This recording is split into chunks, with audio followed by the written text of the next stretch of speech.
Welcome to Fiction Audiobooks. If you enjoy the content, like and subscribing would be greatly appreciated. If you have any recommendations for novels, comment below. Chapter 191, Chapter 214, The Night Approaches.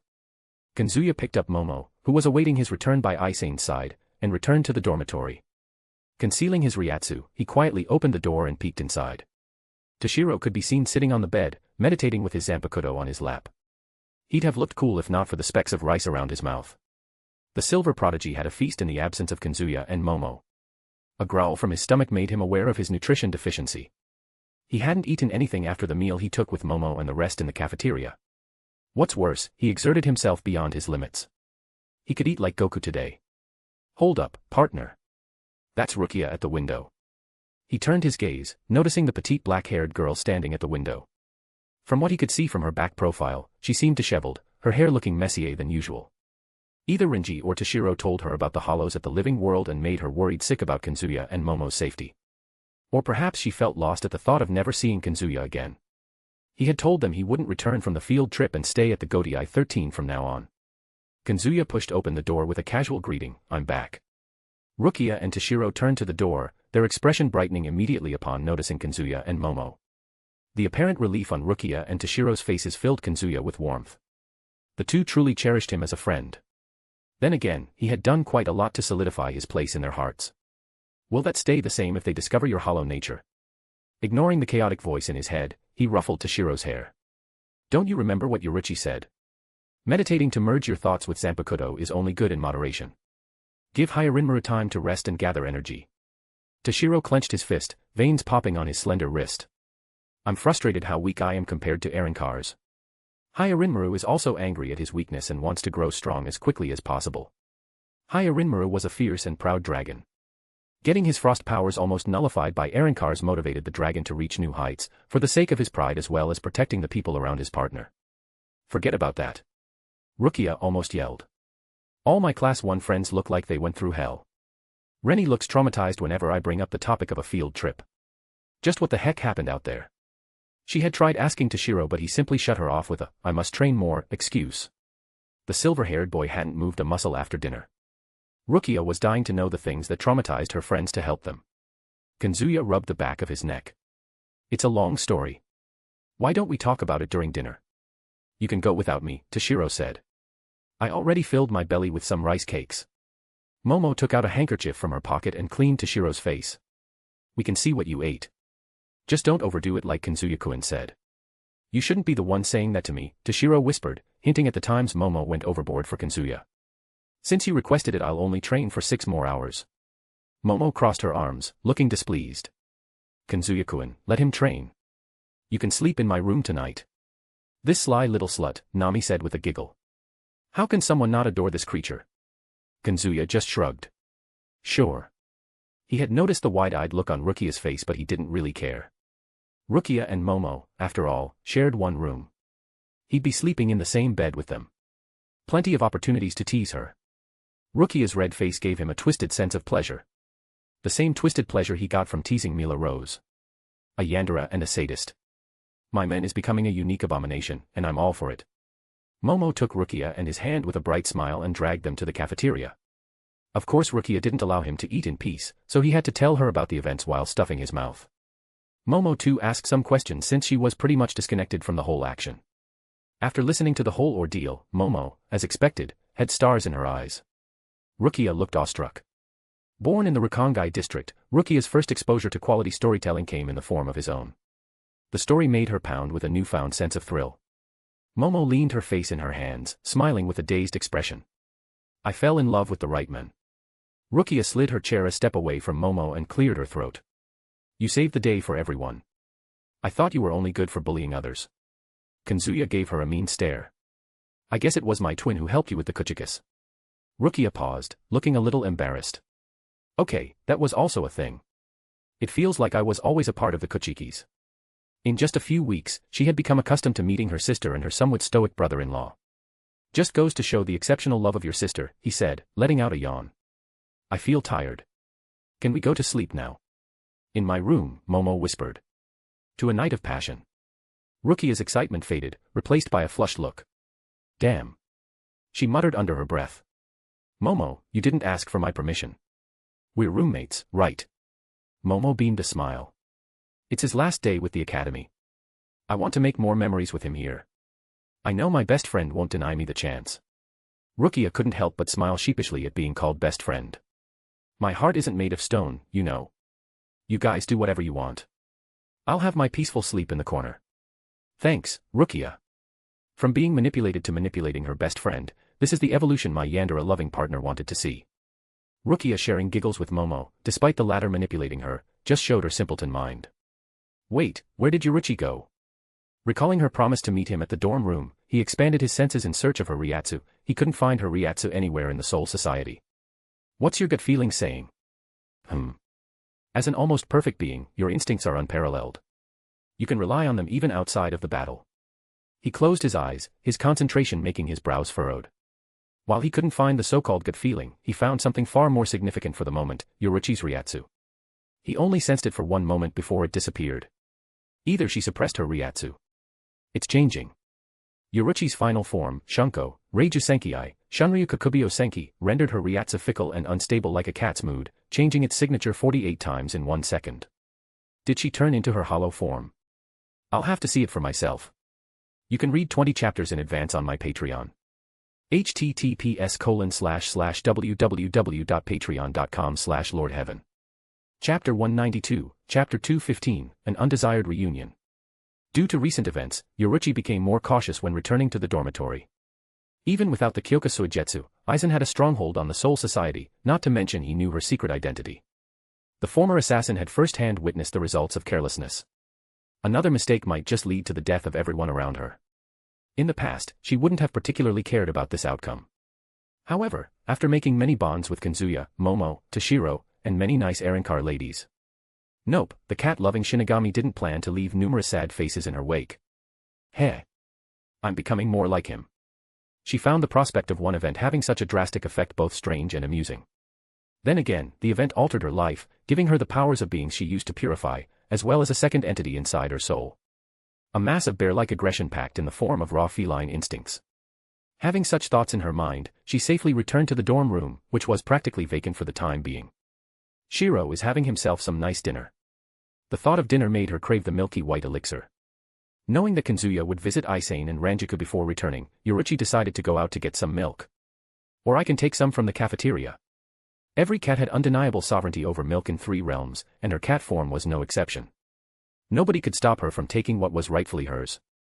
So Yoruichi headed towards the cafeteria and indulged in a feast of creamy milk to her heart's content. When she returned to the dorm, a familiar face awaited her outside Kazuya's room, her successor in the second squad. Did she come for Kazuya? Curious, she strolled to Soi Fon's side and pointed at the door. Meow. Soi Fon looked down at Yoruichi, her brows furrowing. Do you want me to open the door? Meow. Soi Fon placed a hand on the door and slowly pushed it.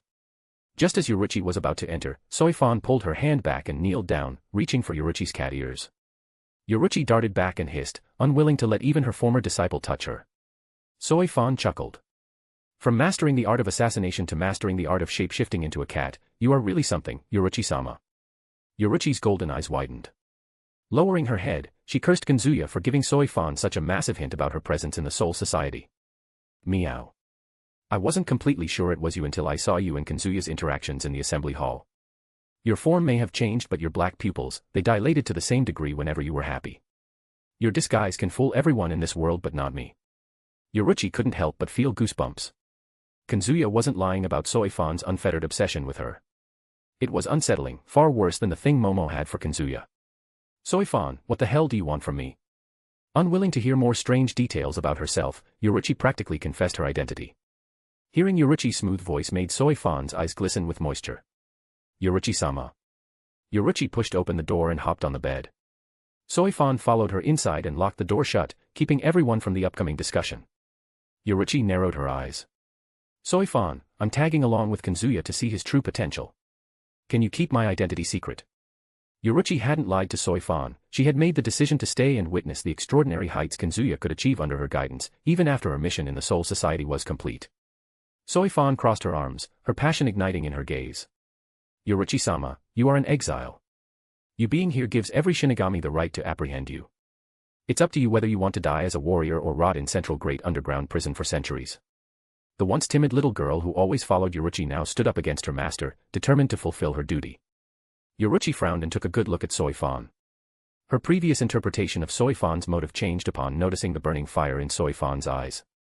Her dear disciple from the century past wanted revenge against her, to come out of her predecessor's shadows and seize the title of the best Mitsukido leader and the best captain of the second squad. Yoruichi laughed out loud. The duty is just a facade for your true intention, my dear. Soi Fon clenched her fists before pointing a finger at Yoruichi. My motives don't matter as long as I act by the law. And the law decreed you as a criminal long ago. Yoruichi tilted her head. Hey, I accept your challenge. I'll remind you why I was the master, and you were the disciple. She swiftly darted out of the window, her black figure flickering from one building to another. Soi Fon had previously engaged in a martial arts battle with Kazuya, but Yoruichi doubted she would use the same tactics against her. Therefore, their fight couldn't take place at the academy, as their powerful spiritual energy would disrupt the order there. Soi Fon followed Yoruichi using her own Shuinpa, placing full trust in her former mentor to keep her word. Instead of moving away from the Siriidii, Yoruichi led them deeper into it. Yoruichi finally stopped in the depths of a forest, where a set of extensive stairs led to a temple-like structure. Yoruichi-sama, why did you come here? Soi Fon was puzzled at Yoruichi's decision to lead her into her home ground, the lavish barracks of the second squad, where she could call upon reinforcements any time. Yoruichi bared her fangs. To get my old attire. You want to fight me naked? Soi Fon's eyes widened before her cheeks flushed. Coughing, she looked away. Not like it will change anything. Yoruichi rolled her eyes at Soi Fon's response. You can read 20 chapters in advance on my Patreon. https://www.patreon.com/lordheaven. Chapter 193, Chapter 216, Old Times. Yoruichi pointed at the shadow of a tall oak tree in the dense forest. Soi Fon, can you dig there? She had buried a stash of clothes, rations, and other emergency supplies, just in case someone were to falsely accuse her of a major crime.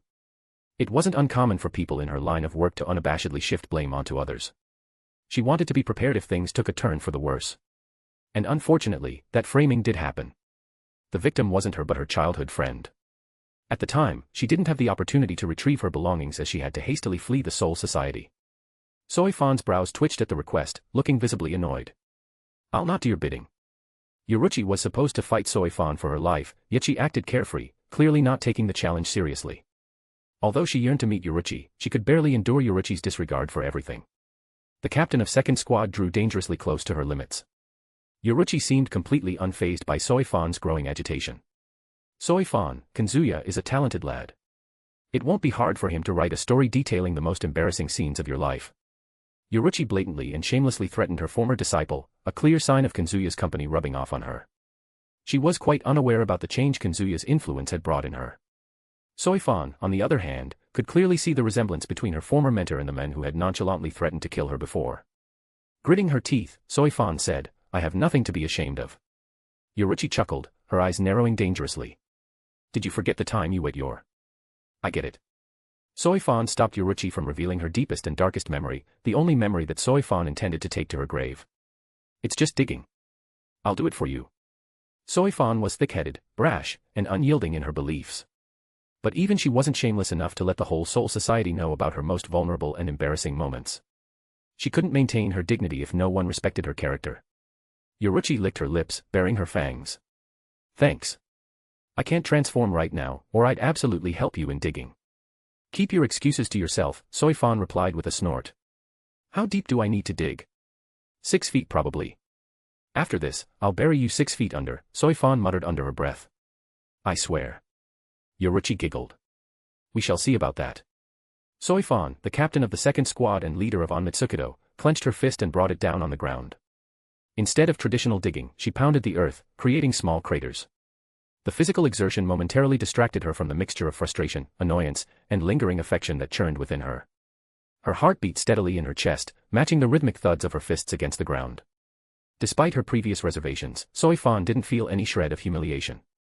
There was an undeniable sense of satisfaction in aiding Yoruichi. The sweat trickled down Soi Fon's forehead, mingling with the dirt that clung to her skin.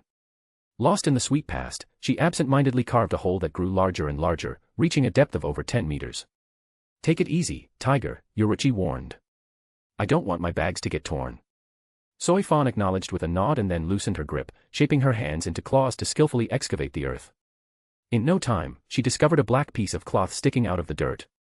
Glancing up, she unconsciously grinned. Found it. Whoa. Yoruichi almost jumped in excitement. Come on. Whip it out. Soi Fon yanked the bag out of the earth and threw it out of the hole. Getting on her feet, she jumped in the air and caught the bag. With a casual but graceful landing, she arrived before Yoruichi. Yoruichi urged Soi Fon to put down the bag and reveal its contents. Soi Fon took out the knife tucked in her sleeve and sliced open the bag. The sight of the purple clothing at the top caused her serious expression to vanish, and her cheeks turned as red as a tomato.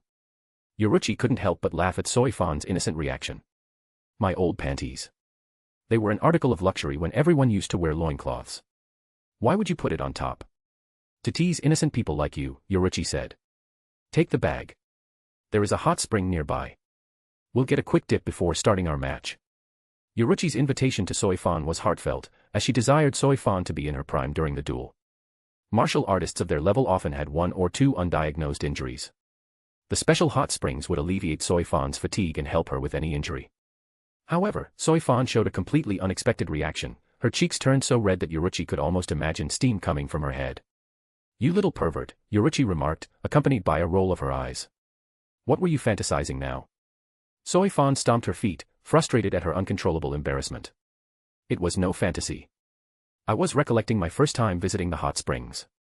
I got injured during a dangerous mission, and you dragged me there to enhance my recovery. Back in the day, Soi Fon was a rookie, barely any more powerful than the low-ranked seated officers.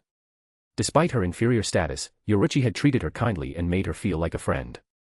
Such a moment would never occur after Kasuke ruined Yoruichi's life. She never felt the urge to torture anyone, but she'd absolutely make an exception for Kasuke. Being condemned to hell would be worth it for a chance to torture the perverted, manipulative childhood friend of Yoruichi. Sensing a growing killing intent, Yoruichi patted Soi Fon's thigh. Can't wait to kill me. Soi Fon nodded blankly. Yoruichi-sama, would you be willing to change the conditions of our duel? Yoruichi blinked, taken aback by the shift in Soi Fon's demeanor. What do you have in mind? If I were to defeat you, you'd expose Kasuke Urahara's current location. He must be held responsible for his vile crimes. I can't believe you are still jealous of Kasuke. Yoruichi sighed, shaking her head. I have full faith in my victory, however, I'll never accept your condition. Do you want to know why? Because it's disrespectful towards him. Soi Fon gritted her teeth, looking vexed about Yoruichi defending Kasuke with passion. You're only stalling for time. His recent deeds gave us plenty of leads about his trail. His sins are catching up to him. Stop being a dramatic bit, Yoruichi paused, eyes widening at the latter part of Soi Fon's words. What recent deeds are you talking about? Soi Fon looked a bit confused at Yoruichi's exaggerated tone. The invasion of Eren cars. Captain Yamamoto has proof that Kasuke Urahara pulled the strings to make everything happen. Many lives would be lost without your friend Kazuya. Kazuya's actions cleared him of any suspicion from everyone. Soi Fon believed that Kasuke Urahara orchestrated everything without the knowledge of Yoruichi and Kazuya, since they were both in the Soul Society the entire time. Yoruichi snarled. Believe what you will. But the truth is way crazier than your wildest dreams. Yoruichi didn't have the energy or patience to clear Soi Fon's decades of pent-up hatred. It hadn't worked out before, and it won't work out today either. She had long accepted that Kasuke and Soi Fon would never get along in any timeline. Soi Fon felt like Yoruichi held a big revelation, a truth that might change everything. Fine, I'll change my condition. She cleared her throat. Once I defeat you, you'll reveal this truth you speak of. Yoruichi laughed. All right. What if you lose, though? You earn your freedom. Yoruichi waved her paw. You'll never bother me again and keep my identity secret. And you'll keep Kazuya out of everything regardless of our duel's outcome. He doesn't deserve to lose sleep over my stupidity. Soi Fon closed her eyes and let out a sigh. You always consider him before yourself. Just what did he do to deserve this? A lot more than you can imagine, Yoruichi said without a change in her casual tone. For starters, he wants to protect me from harm. You, my former disciple, are looking to murder me. It's common sense to choose him over you, right? You can read 20 chapters in advance on my Patreon. https://www.patreon.com/lordheaven. Chapter 194, Chapter 217, In the Hot Springs. Soi Fon and Yoruichi reached their destination, the hot spring pool. Even after a century, the water cascading into the natural pool still retained the same warmth. Those days I spent training here to become strong. Yoruichi whispered, an undeniable hint of nostalgia in her voice. A century has passed, yet I haven't reached my limit. Her ceiling had further expanded with her hollowification. She didn't mind learning new abilities as long as they were fun. Thankfully, she had the perfect companion to educate her in hollow abilities while keeping her entertained. Disappointment filled Soi Fon's eyes as she shook her head. You haven't reached your limit because you grew weak away from battles. Yoruichi laughed, her eyes sparkling with amusement. Wait for this out-of-shape young lady to beat the crap out of you. Soi Fon let out a disdainful snort before she started removing her shihakusho. Yoruichi transformed back into her original form and playfully dipped her toes into the warm water. Ah, it feels so nice. And with that, she took a plunge into the hot spring, splashing water over the surprised Soi Fon. What you standing there for? Soi Fon raised her arm and pointed at the twitching cat ears on Yoruichi's head. Yoruichi-sama. Are those real? Ah. These. Yoruichi asked as she pinched her ears. You saw me transform from cat to my true form. Where did I get the time to put these on? But. You're wondering why I have them in the first place, right? Soi Fon slowly nodded her head. You didn't have them before. I also wasn't an exile before. Yoruichi shrugged before revealing a grin. They look cute, though. Indeed. I can't wait to tease. Yoruichi suddenly paused as her Ryatsu spiked, making the water quiver. Her eyes narrowed as pulled at her cat ear. This Baka Nico. Her hollow self was the embodiment of a wild feline, so it had a natural aversion to water. The aversion was so strong that it made her Ryatsu unstable. The hollow self did her best to take control of Yoruichi and pull her out of the water. Yoruichi-sama. Soi Fon asked, bewildered. What's happening to you? Yoruichi ignored the confused Soi Fon and crossed her arms, stubbornly remaining seated in the hot spring pool. Get used to it, for I'll not move an inch. Soi Fon moved out of Yoruichi's line of sight and undressed completely, wrapping a white towel around herself. She had bathed with Yoruichi before, but she didn't feel at ease with the current Yoruichi. Yoruichi's unhinged laughter echoed behind Soi Fon. I won't let you become a dirty cat who never cleans herself. Soi Fon trembled and cautiously entered the hot spring. Why Yoruichi-sama, you're starting to creep me out. Why is your Ryatsu acting like that? Yoruichi opened her eyes and revealed a grin. Don't mind me. Just enjoy the hot spring. Why are you wearing a towel? Take it off. Soi Fon clenched her towel. No. Yoruichi's brows twitched. You're tainting the spirit and cultural significance of hot springs. The towel should be up on your head, not around your waist. Soi Fon tried to argue, but Yoruichi effortlessly silenced her with her overwhelming confidence. In the end, Yoruichi left her no choice but to be completely naked in the hot spring. Following Yoruichi's Ryatsu led Kazuya deep into a dense forest.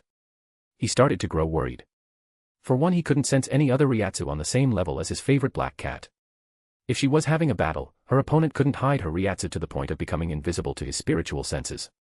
The second and more frightening possibility of Yoruichi's erratic Ryatsu entailed Yoruichi losing control to her hollow side.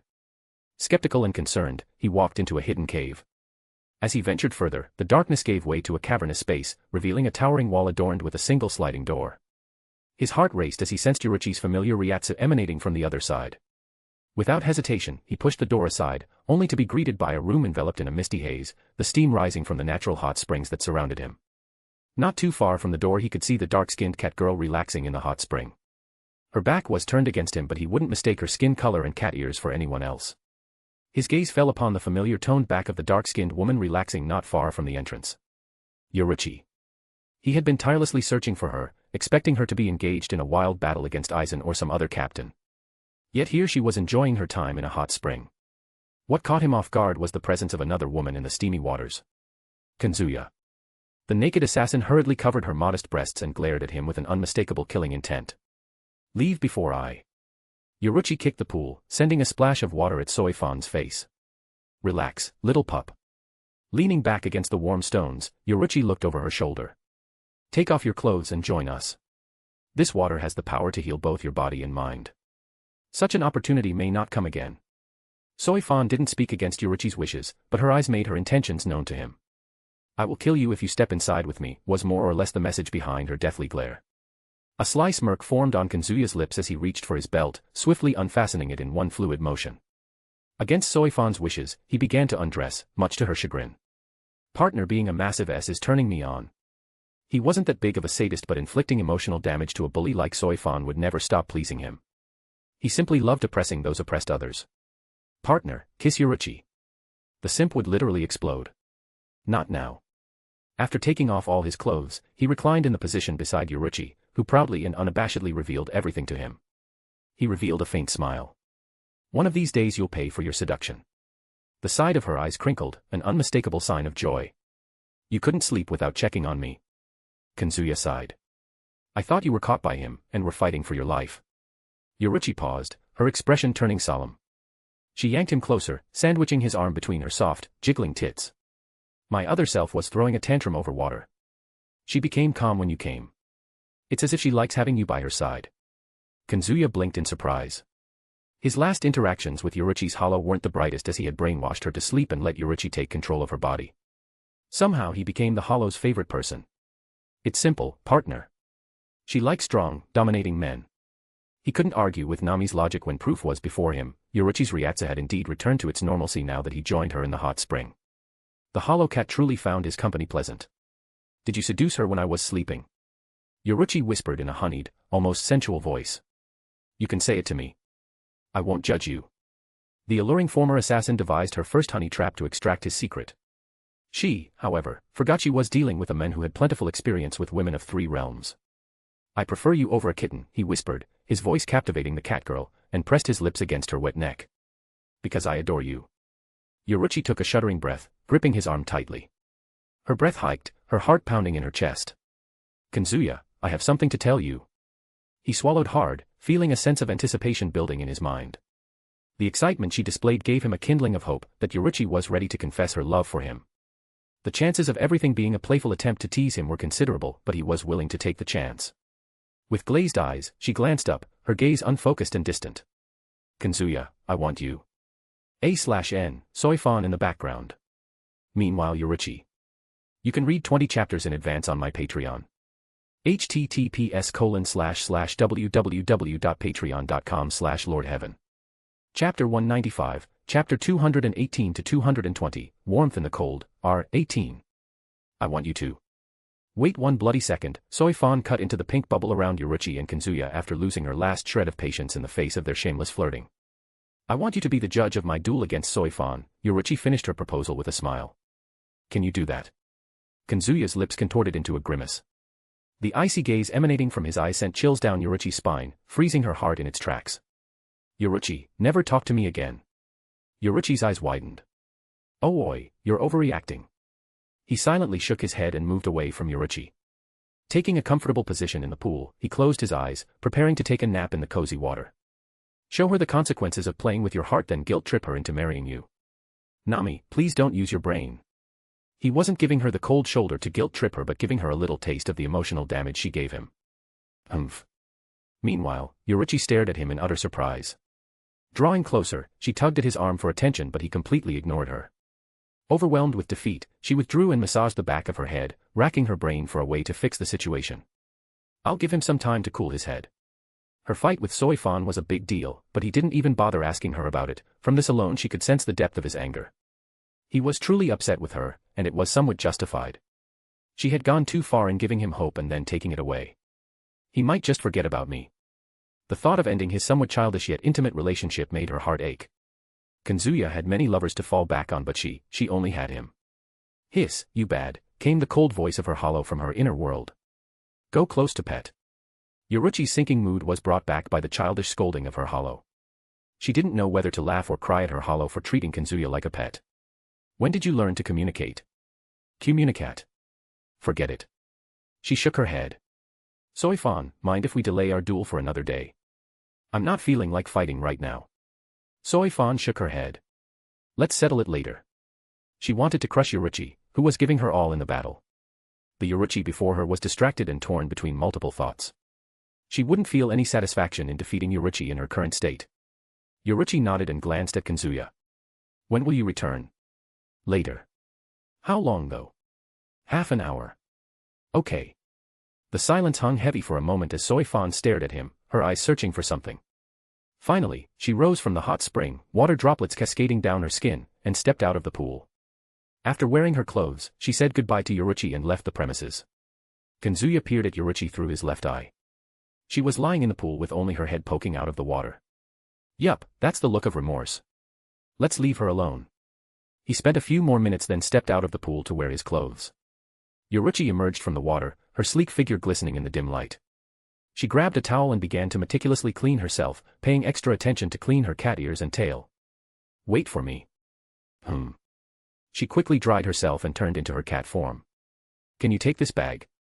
Kazuya's gaze drifted to the black bag. Your clothes. Yeah. As he grabbed the bag, she jumped on his head, her weight barely noticeable. Conceal your Ryatsu and use Shuinpa. He silently acknowledged her request and headed towards the dormitory. Yoruichi stared at the door before her. Why are we outside Momo's room? Shiro is training in mine, Kazuya answered. It's my last day here. I'll spend it with Momo and Rukia. Yoruichi jumped onto Kazuya's shoulder and affectionately licked his cheek. I won't disturb you then. Good night. And she slinked away in the darkness of the night. Wow, she is more considerate than I gave her credit for. She looked sad. Don't give in, partner. She needs to make more effort to get you back. He shook his head and stepped into the door, placing the bag by the wall. Momo and Rukia slept peacefully on the bed, or it seemed. He had doubts about Momo's true state of rest, as her spiritual energy appeared more active than Rukia's on paper. As if to confirm his suspicions, Momo peeked her head out from under the blanket and beamed at him with her brightest smile. Kazuya-kun. Kazuya pressed a finger to his lips, signaling her to be quiet, mindful of the slumbering Rukia. Momo nodded earnestly and shifted to the edge of the bed, leaving a space between herself and Rukia. Is that for me? Momo gave a nod. Come. Not one to feel shame, he took the position between the best friends. Lying next to him, Momo simply couldn't wipe the happy smile off her face, as though she was floating on cloud 9. Kazuya-kun. She whispered and placed a hand on his face. Can we? Her unfinished request wasn't hard to guess. He turned on his side to face the ever-so-horny girl eagerly looking forward to receiving love. You do know Rukia is sleeping beside us. I don't care. She already knows about our relationship. Also. She paused, pulling the blanket to cover them both, drawing them closer. Their breaths mingled in the intimate space. She can't see us now. He chuckled. What do you want to do? K-kiss? She asked sheepishly, her cheeks turning a shade of pink. I'm inexperienced, so you'll have to guide me. No, I'll give you free rein to do anything you want. His eyes gleamed with curiosity, eager to witness just how wild a girl completely obsessed with him could become, and how far she could go relying solely on her instincts and theoretical knowledge. The two of them stared at each other, Kazuya being patient while Momo not knowing what to do or say next. The silence stretched on, and Momo's impatience grew, yearning for more than just lying there and staring at him. She wanted more from him. She wanted to feel his warm embrace and inhale his scent. She wanted his lips against hers, something she had been dreaming about for months. She wanted to make her dreams become reality. I want to try kissing, Momo whispered. Can I? Receiving a silent nod in response, Momo grabbed him by the face and pressed her lips against his. The brief intimate connection made her moan softly. Momo was in heaven. After a few seconds of kissing, Momo drew even closer and pushed her against his lips, deepening the kiss. As soon as she started feeling Kazuya's lips against hers, she never wanted that feeling to go away. She wished that she didn't have to breathe at that moment, that she could continue kissing him like this for days and nights. Alas, she had to part from him to take a breath. Ha! Was it good? Kazuya slid a thumb over his wet lips and gave a soft smile. Not bad. The basic compliment ignited passion in her eyes. She pushed her lips against Kazuya's lips even harder with each kiss. With each subsequent kiss, she pressed her lips against his more fervently, her reasoning fading away, replaced by unadulterated lust. As Momo and Kazuya were taking a breath, Momo stuck her tongue out of her mouth and pressed it against his lips. To her surprise, he immediately reciprocated and parted his lips, allowing her tongue entry into his mouth. The two of them kept their lips pressed against each other as they swirled their tongues against one another, enjoying the feeling of every bump of their partner's tongue as well as the taste of their saliva permeating their own tongues. Kazuya-kun. Momo said in between breaths. I want to go further. Those girls described like sex like it was something godly. I want to experience it with Kazuya-kun. Brimming with passion, she almost shouted the desire in her mind. It was vulgar, but she didn't want to hide herself behind a mask. She had to be honest with herself and Kazuya, or she'd become undesirable in his eyes. Kazuya smiled sweetly at her request. We'll have to be naked for that. A voracious desire ignited in her eyes. She reached out, and with little difficulty, she released the hold of his belt over his trousers and took off his kimono and undersleeves. She didn't remove his trousers, instead diving to pepper his chest with soft kisses. He couldn't help but chuckle at her enthusiasm. Taking her hand, he gently guided it to his rock-hard member. Give it some of that passion. Momo traced the bulge in his pants and loudly gulped. Oh my. I'll use the advice given by my seniors. Kazuya-kun, can you lie on your back? He did as she asked, and she straddled his waist. Naturally, his throbbing dick lined up with her leaking crotch, awakening a primal urge in her. She held back her consciousness from succumbing to the pleasure and drew down his trousers alongside the underwear.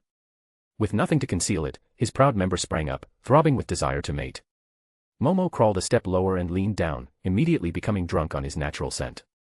Her eyes glazing in lust, she wrapped her fingers around the base of his manhood and began to stroke it.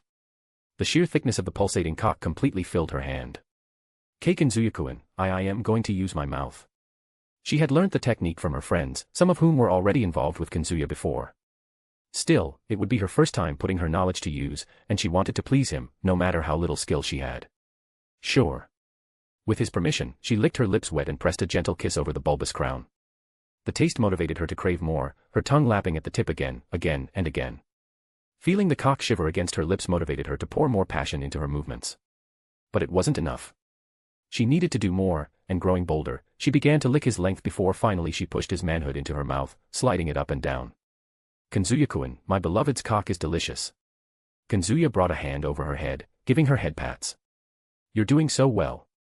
She was feeling over the moon for receiving encouragement for indulging in her lust with him and began to suck him while studying his expressions. With her obsession, she didn't take long to find his sensitive spots. Kazuya prolonged his release as long as possible, but he could only hold for so long under her intense blowjob. Holding her head, he began to thrust into his mouth, literally using her mouth as a cock sleeve for his pleasure. And his thick seed erupted in her mouth. Eyes half-lidded, brain foggy, and barely aware, Kazuya barely slid his drenched cock out of her mouth. Momo covered her mouth and tilted her head, making sure to gulp every drop of her lover's precious semen. Ah. She took a sigh of relief and smiled upon seeing his content expression. Was my blowjob good? How will you rate it for the first time? 8 out of 10. You have to refine your tongue movements. Momo's smile brightened at the feedback. I'll get better as long as you let me. He glanced down at his cock, which was still erect, and looked back at her. What's next? Momo silently loosened her obi and slid her kimono off her arms. Her perky breast sprang into view, rosy nipples erect in arousal. His first eyeful of Momo in all her glory was accentuated by the contrasting black lingerie, skimming gentle curves and lean muscle born from sword training. Take your bra off. She followed his command without hesitation. Boasting a subtle proud smile, she gently arched her back, and guided his hands to her breasts. Cupping her full breasts in his hands, he nearly groaned as it reacted instantaneously to his touch. She was sensitive, almost painfully so, as she tipped her head back even further with a soft moan. Though they were not large, her breasts were incredibly soft and had a pleasing elasticity to them. Furthermore, they were highly sensitive, enhancing her sensations. He sat up on the bed under the cover of the blanket and let his talented fingers appreciate the curves of her breasts. Then he drew closer to tongue at one of her lovely breasts. He blew a little air against the tip and enjoyed how it pebbled. He wasted no time in doing the same on the other side, making her squirm and gasp, gasps that were felt more than heard, as she breathed harshly on his lap. Under his ministrations, her arousal grew. He could feel the gentle rock of her hips back against his cock, desperate for all the things he'd hinted at but refused to give her over the last few months. She felt impatient to finally become his. Peppering kisses along the side of her neck, he admired her form. I'll take it from here. Please, she obliged happily. I love you. I'll always let you use me however you desire. He slid aside her panties, which felt wet to the touch, and inserted a finger. A warm wetness enveloped his finger, signaling her readiness. Ah. Momo stifled her moan for Rukia's sake. Leaning closer, she filled the air with her fragrance, as she whispered, "Don't hesitate. I can take it. All right." He grabbed the base of his shaft and guided the head of his dick to the entrance of her pussy. Grabbing her hips, he steered her and taking him slowly. Immediately, a silken heat wrapped around his shaft, clenching squeezing before letting him progress. The grimace Momo made had him stopping, as he reached up to run his thumb between her brows, eyes clenched in pain. She arched back a little and rested her hands on his thighs. Kazuya-kun, you're so warm. You're filling me completely. Come here. He brought her closer for a kiss while her wetness gradually loosened around him. But she wasn't so patient.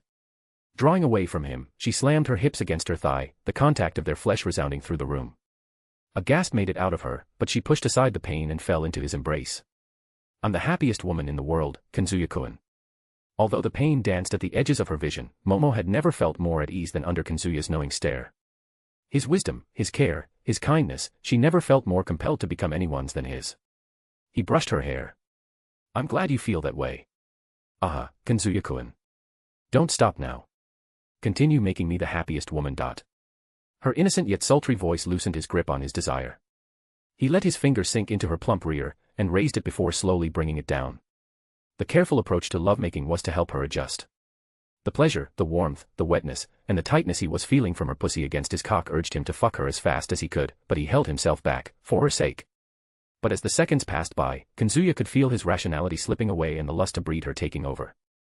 Carefully he angled her hips a bit, hoping to find that errant spot that eluded most men.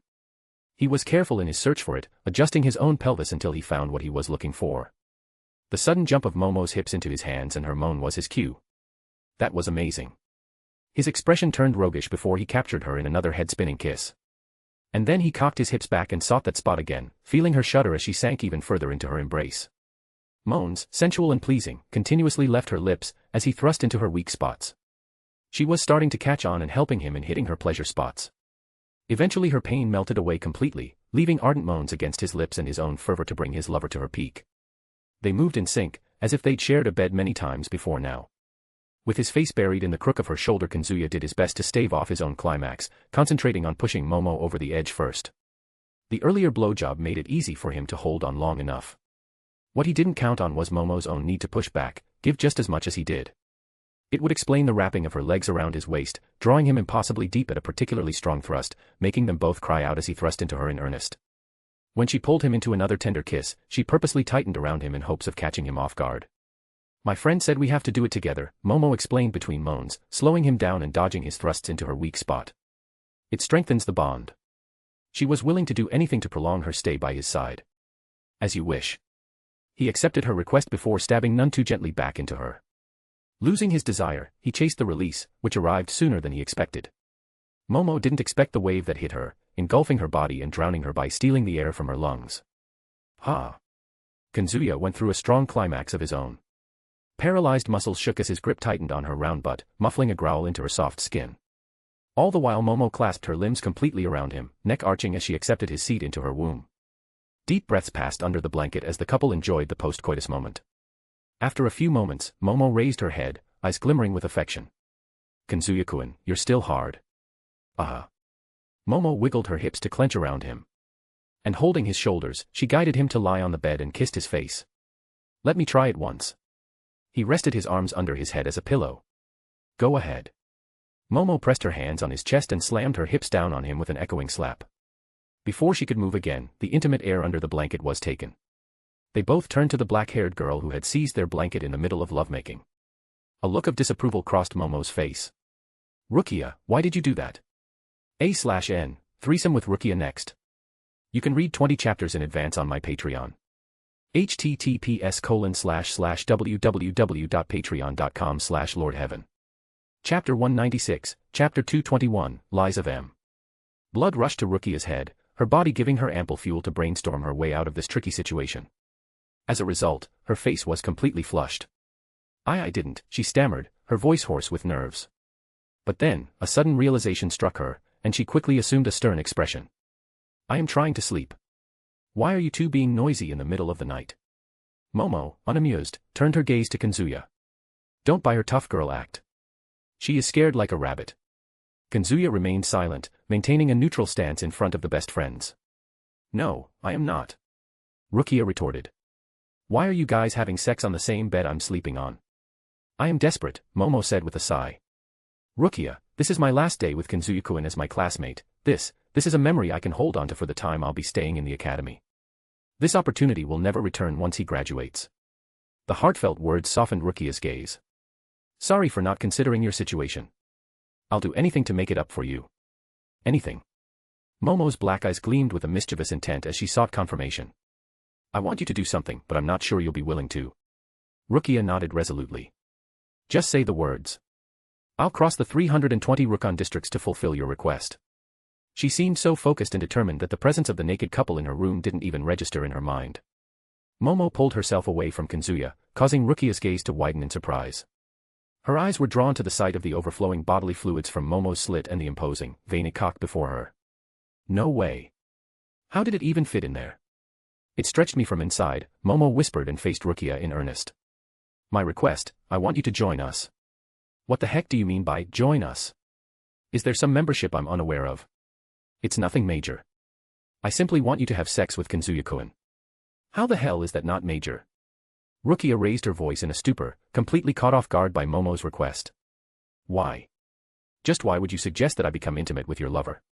Even Kazuya was taken aback by Momo's favor, knowing it went against her usual neediness. It was a foolish move for her to offer him another lover, as it would only eat into her own time with him. There are 2 reasons, Momo said and dragged Rukia into the corner of the room to whisper the secret reasons. It has to do with. Kazuya had sharp senses, but even he couldn't hear a coherent word from their whispers. Rukia's stolen glances at his crotch only confirmed the sexual nature of their conversation. Tired of having his penis assessed like it was the sexiest lady on the street, he sat upright on the bed, hastily covering himself with a soft, warm blanket. I have to know what type of schemes are cooking in Momo's mind. Partner, fire up your senses in overdrive mode. Since he was curious himself, he did as Nami told and concentrated his senses to their limits, something he usually reserved for high-level battles. Their whispered gibberish transformed into clear, audible words. I was saving my first for my special. Rukia whispered, her voice finally audible. This doesn't feel right. But you haven't found him yet, right? Moreover, gaining some experience will be more beneficial for you in the long run. Please, Rukia. I'm begging you on my knees. Momo was giving her all to convince Rukia into joining them in a threesome. Her efforts seemed to have an effect as Rukia closed her eyes, contemplating hard. Momo is a keeper, partner. After a long moment of silence, Rukia nodded her head. Only because you're my best friend, and I owe this scoundrel too much. She agreed to be your sex slave, partner. Nami, please update your lewd dictionary to the latest version. Oh, dear Kazuya. The update prerequisite is that I have to be lewd by you. I'll see to it personally when Tsubasa stops living in your head. I'm extremely sorry for causing a rift between master and mistress. Tsubasa was quite apologetic for the inconveniences her lack of form caused to Nami and Kazuya. Don't call me master, Tsubasa. He felt something strange every time Tsubasa called him master in Nami's voice using a detached tone. He was just so used to Nami being the absolute bundle of chaotic energy. What should I call you then? Just my name. No, we aren't of the same status. Would you be fine with calling you father? Let's talk later.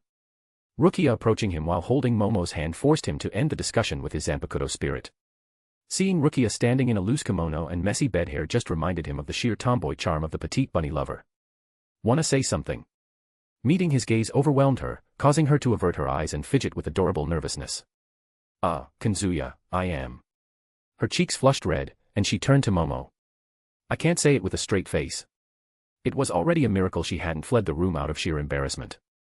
As though realizing the possibility, Momo held Rukia's shoulders and made her sit down. Wrapping her arms around Rukia's neck, she provided Rukia courage and stopped her from escaping at the same time. Momo gave him a mysterious smile. Kazuya-kun, I want you to take Rukia's first time. Give her the memory of a lifetime. Even though it was his best chance to pull Rukia into his harem, he wasn't taking it too seriously. He was completely confident in his skills, and that Rukia would keep craving more fun time with him. Why yeah, Rukia said with a clumsy nod, her purple eyes glimmering with what felt like a look of anticipation. I have zero experience in this stuff. I'm gonna fight you if you make fun of me, you hear? Feeling jitters, Rukia turned fiercely overprotective of her inexperience. Funny she says that to one of the strongest beings in the world. Partner, punish this rabbit lover by looting her like a rabbit in heat. Like always, Kazuya ignored the chaotic voice in his head. No one is born an expert. You get me, Rukia said with a sagely nod, then loudly cleared her throat. Momo, what's the first thing in sex? Momo gently brushed Rukia's hair, preparing her for what was to come, as if preparing a lamb for the slaughter. Ask the butch, I mean Kazuya. As Rukia turned her gaze to Kazuya, he extended a hand towards her with a smile. I can't do anything if you sit that far. Hesitatingly, Rukia placed her hand in his, feeling the warmth of his touch. He yanked her towards him, causing her to land on his lap. Her right hand brushed against a concealed object under the blanket, drawing her attention to the thick outline that she could feel through her fingertips. A slight blush colored her cheeks as she marveled at his size. What did you eat to make it that big? Why? Do you want to grow taller or get bigger boobs? You don't have to, though. You're quite pretty and cute as you are. The compliment he gave her was so confidently delivered that it made her blush once more. However, her feelings of flattery quickly faded when she realized that to him, it was just another night of attempting to seduce women, and she would be merely another woman in his pursuit of becoming a captain. I can't think like that. We're friends, this is just a gift for his successful graduation. She pushed aside her uneasiness and focused on the positive impact he had on her life. The reality where she could reunite with her sister was all because of him. The reality where she was no longer an orphan but a part of the Kachiki family. You know nothing, she said slowly and raised her clenched fists with a stern frown, as if she was ready to throw hands. Spill your secret before you get hurt. It's genetics. Genetics what? Talk to me in the Rukon language. Momo pulled Rukia's cheeks. You can ask this later. Right now, we have to relieve Kazuya-kun. Rukia let her fists fall, looking dejected, before perking up with a nervous giggle. Let's just get it done. We have Zanpakuto training in the morning. You can read 20 chapters in advance on my Patreon. https://www.patreon.com/lordheaven. Chapter 197, Chapter 222, Little Crazy, R18. Looking Rukia in the eye, Kazuya gently placed his hands on her waist. Shall we start with a kiss? Since it was Rukia's first time, he opted to ask for her consent rather than surprising her with one. A look of astonishment crossed her face as her eyes grew wider. Kiss. You want me to get pregnant with your kid? It looked like she was truly convinced that the children were born because of a male kissing a female. Then again, her complete ignorance about sex suited her tomboyish personality perfectly, and that's what made her so endearing. Kazuya glanced at Momo, who was barely containing her laughter, obviously trying her best to not fluster Rukia. What if I want to have a cute daughter with Rukia? Go somewhere else, you lunatic. Rukia crossed her arms, glaring at him as if she wished Aro grill him alive. I'll leave those things for after I become a high-class Shinigami. Right now, her focus was on training and forming a bond with her Zanpakuto spirit. Everything else came second. Momo rested her chin on Rukia's head. He is just teasing you, Ru. A woman can only conceive a child through sex. Patiently, she educated Rukia about reproduction, a perk accessible only to the Shinigami with high Ryatsu. Carrying the potential of vice captain and more, Momo and Rukia both qualified in this regard. Rukia looked flustered at her ignorance. Gosh, it's so complicated. It's not. Kazuya shook his head and gently lifted her chin, gazing into her eyes. Are you ready? His voice had a magnetic pull, lulling her into nodding her head and closing her eyes. The next she knew, their lips touched, sending a strange shiver down her spine. She had never kissed before, but she had caught students in the academy sneaking away to make out in obscure locations. She finally realized why those couples did this. Kissing was thrilling, wonderful, and most of all mind-numbing. His tongue slid against hers, traveled up the walls of her cheek, lapped over the roof of her tongue. Their salivas mixed lewdly yet romantically. Rukia was taken to another world, for she never expected him to be so rough yet so gentle. A gentleness that betrayed his giant stature. After blowing her mind away for a few more seconds, he pulled back, giving her room to breathe. The fascinated look on her face as she traced the drool on her lips made her look out of this world.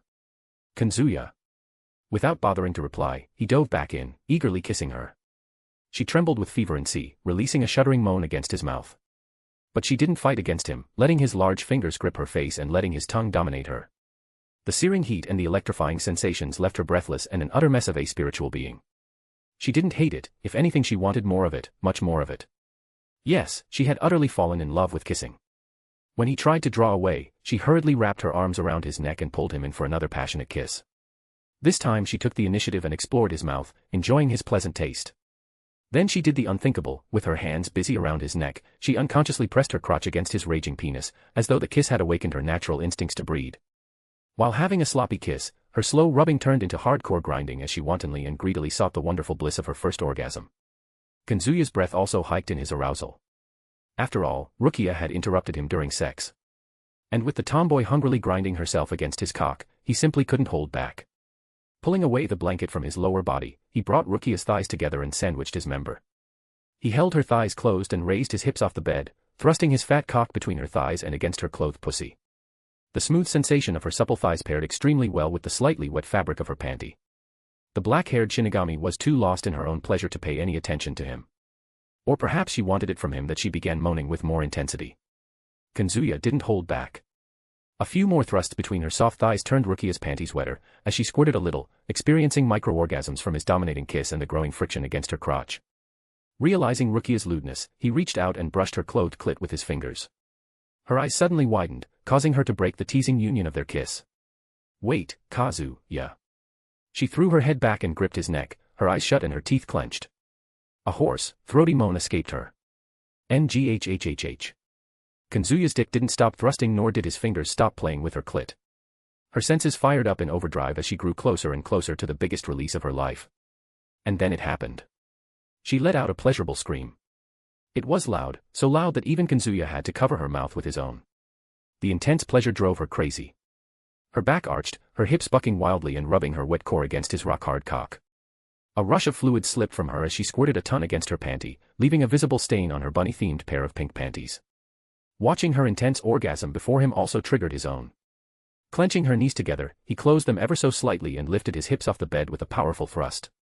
With a rough groan, he let loose ropes of cum over the gaspy tomboy's kimono. The white kimono was stained in his seed. Chapter 198, Chapter 223, 3 is the magic number, I.R. 18. After her intense climax, Rukia parted from him, their passion manifesting as a thick strand of saliva between their mouths. She still panted and shuddered in orgasmic ecstasy. What was it, she asked, eyes unfocused, and brushed her fingers against her lips.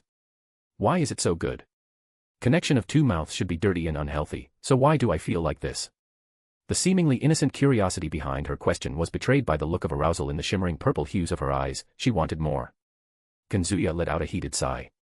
Instead of answering Rukia's question, he checked Momo's reaction to their orgasm. The younger girl still held her affectionate and slightly devious smirk, as if feeling no hint of jealousy. For someone so obsessed with him, it was quite the odd reaction. Then again, Momo was also an oddball for inviting Rukia in the first place. She perhaps wanted to make him happier by offering her bunny-loving friend. He finally turned his attention to Rukia. Well, that's just how humans and souls function. Momo couldn't help but snicker. Rukia, Kazuya-kun is just that good at it. Without Rukia's permission, Momo took off Rukia's kimono, leaving her shivering in the cold wind. The only source of heat was his searing member still pressed against her crotch.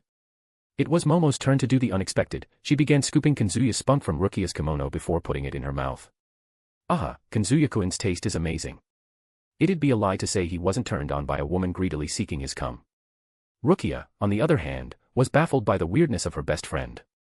She turned her attention towards his cock and scooped the droplets of cum from its tip. She is eating this, right? What the heck even is this? Semen, Momo answered. A man's seed that makes babies in a woman. Rukia's eyes widened. You idiot, why are you eating this? Momo approached Rukia and put the tomboy's semen-covered finger in her mouth. Her eyes crinkled in bliss as she pressed a hand against her face. So tasty. Answer my question first. Momo snickered. Rukia, our stomach isn't connected to the womb. Drinking semen is safe. But you said babies are in a woman's belly. Momo raised a brow. A baby is conceived when a woman receives a man's seed while she is ovulating. I don't get it. Momo rolled her eyes. I'll explain tomorrow. Today, your duty is to satisfy Kazuya-kun with me. Okay. Rukia sheepishly glanced at his cock and lifted her gaze to his smirking face. Well, you're still hard down there. Is it time for sex now? A mix of anticipation and fear made its way to her face. Rukia, he spoke, his firm voice tugging at Rukia's heartstrings in a way that sent a shiver down to her core. You want to feel that? Again. Rukia gulped and gave a heavy nod in affirmation. She had agreed to be his sex partner tonight. Might as well get the most pleasure out of her deal while easing her gratitude on the young future captain. Kazuya stroked the smooth skin of her legs, running his fingers over her delicate thighs and stretched tummy. His big hands traveled up and up until they rested on her bra-covered tits. She squirmed around under his touch. Aha, it's ticklish. He traced a finger on her smooth belly and pressed a finger in the center of her bra. Momo. Momo, as helpful as ever, unclasped Rukia's bra from behind. The bra fell in his hands, completely exposing the most unwomanly part of her to his eyes. She shut her eyes, too afraid of his reaction to her sweaty little things. I am so. Well, aren't they cute? He interrupted her meek voice with his firm one and reached for her breasts. His hands were hot, just like the rest of her body when he began to massage them. She brought a hand to her mouth the moment his mouth wrapped around her areola and a shot of pleasure ran straight to her core. His teeth bit lightly, just light enough to draw a moan out of her, before he began to pull and suck the small butt until it was throbbing. Kazuya, she groaned his name against her hand and grabbed a lock of his hair as Kazuya grazed his teeth over her nipple again, and she couldn't help but let out a pathetic whine. You like them? Why would I hate them? Why yeah, why would you hate them? She stuttered in a raised voice as if trying to hide her insecurity. I mean, I still have time to grow. Kazuya gave her breast one final lick and smiled. Like I said, you don't have to be worried about them. Every size deserves love. Yours are no exception. Rukia felt strangely comforted by his words. Will you ever stop playing with them? Maybe. He roughly squeezed her breasts and turned to Momo. Let Rukia rest her head on your lap. Oh. Momo eagerly grasped Rukia's shoulders and pulled her back, putting her friend's head on her soft thighs. Like this. Yep. Kazuya was planning to give Rukia a cunnilingus, one that would rock her world, but the scene before him forced him to reconsider. Rukia lay on Momo's lap with her shapely legs in M shape while the latter stroked her friend's hair and face with a smug smile. The beautiful sight overflowing with sensuality and playfulness awakened the beast inside him. Chapter 199, Chapter 224, 3 is the magic number, 2, R, 18. Kazuya yanked Rukia's panties down her legs and drew her knees apart from each other. Rukia, I'm putting it in. Wait 1 second. Let me prepare myself. Trust in me, said Momo in a soothing voice. Simply follow Kazuya-kun's instructions. This girl is preaching. Start of a real cult ? Consumed by lust, he ignored Nami's observation and dragged Rukia closer by her hips, letting her legs close around him. He took his aching cock and teased her flushed lips for a while before pushing himself into her tight heat. Her core suddenly tightened on his cock, deliciously squeezing him within its squirming wetness. Thanks to her earlier climax and her aroused state, he pushed into her without a problem.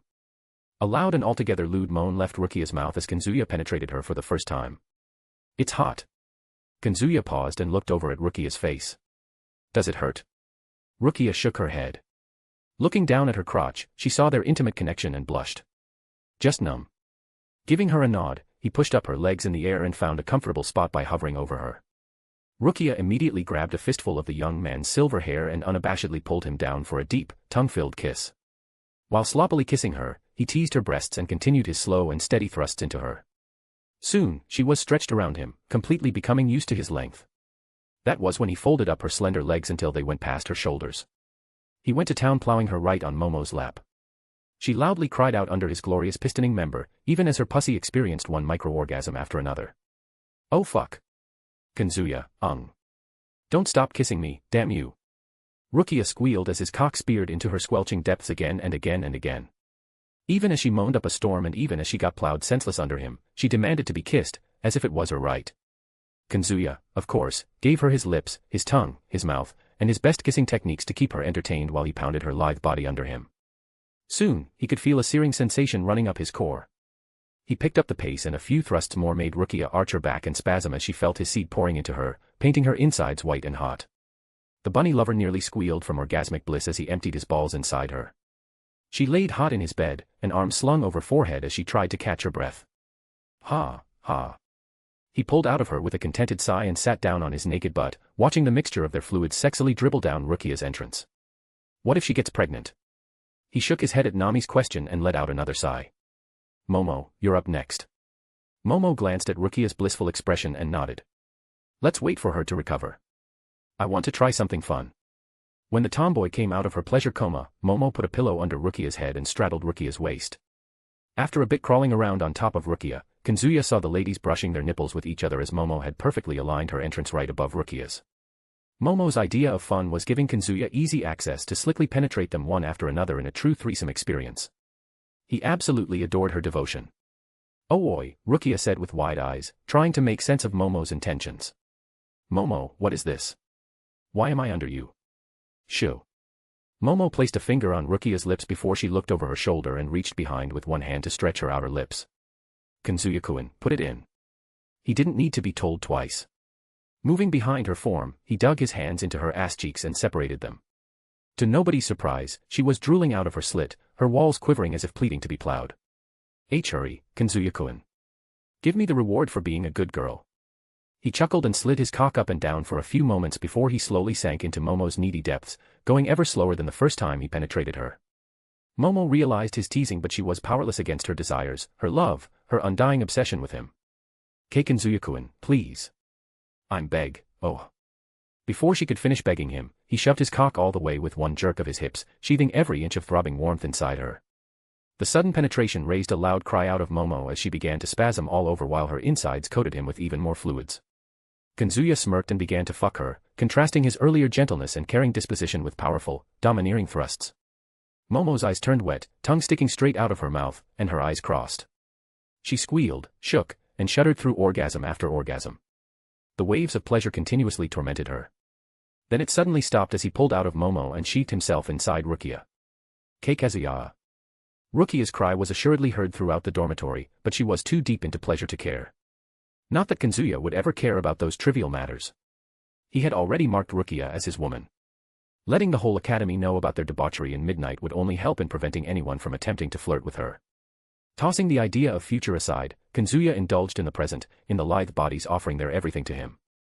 Alternating between their tightness, he enjoyed Momo's sensual, borderline orgasmic moans and Rukia's throaty and raspy moans.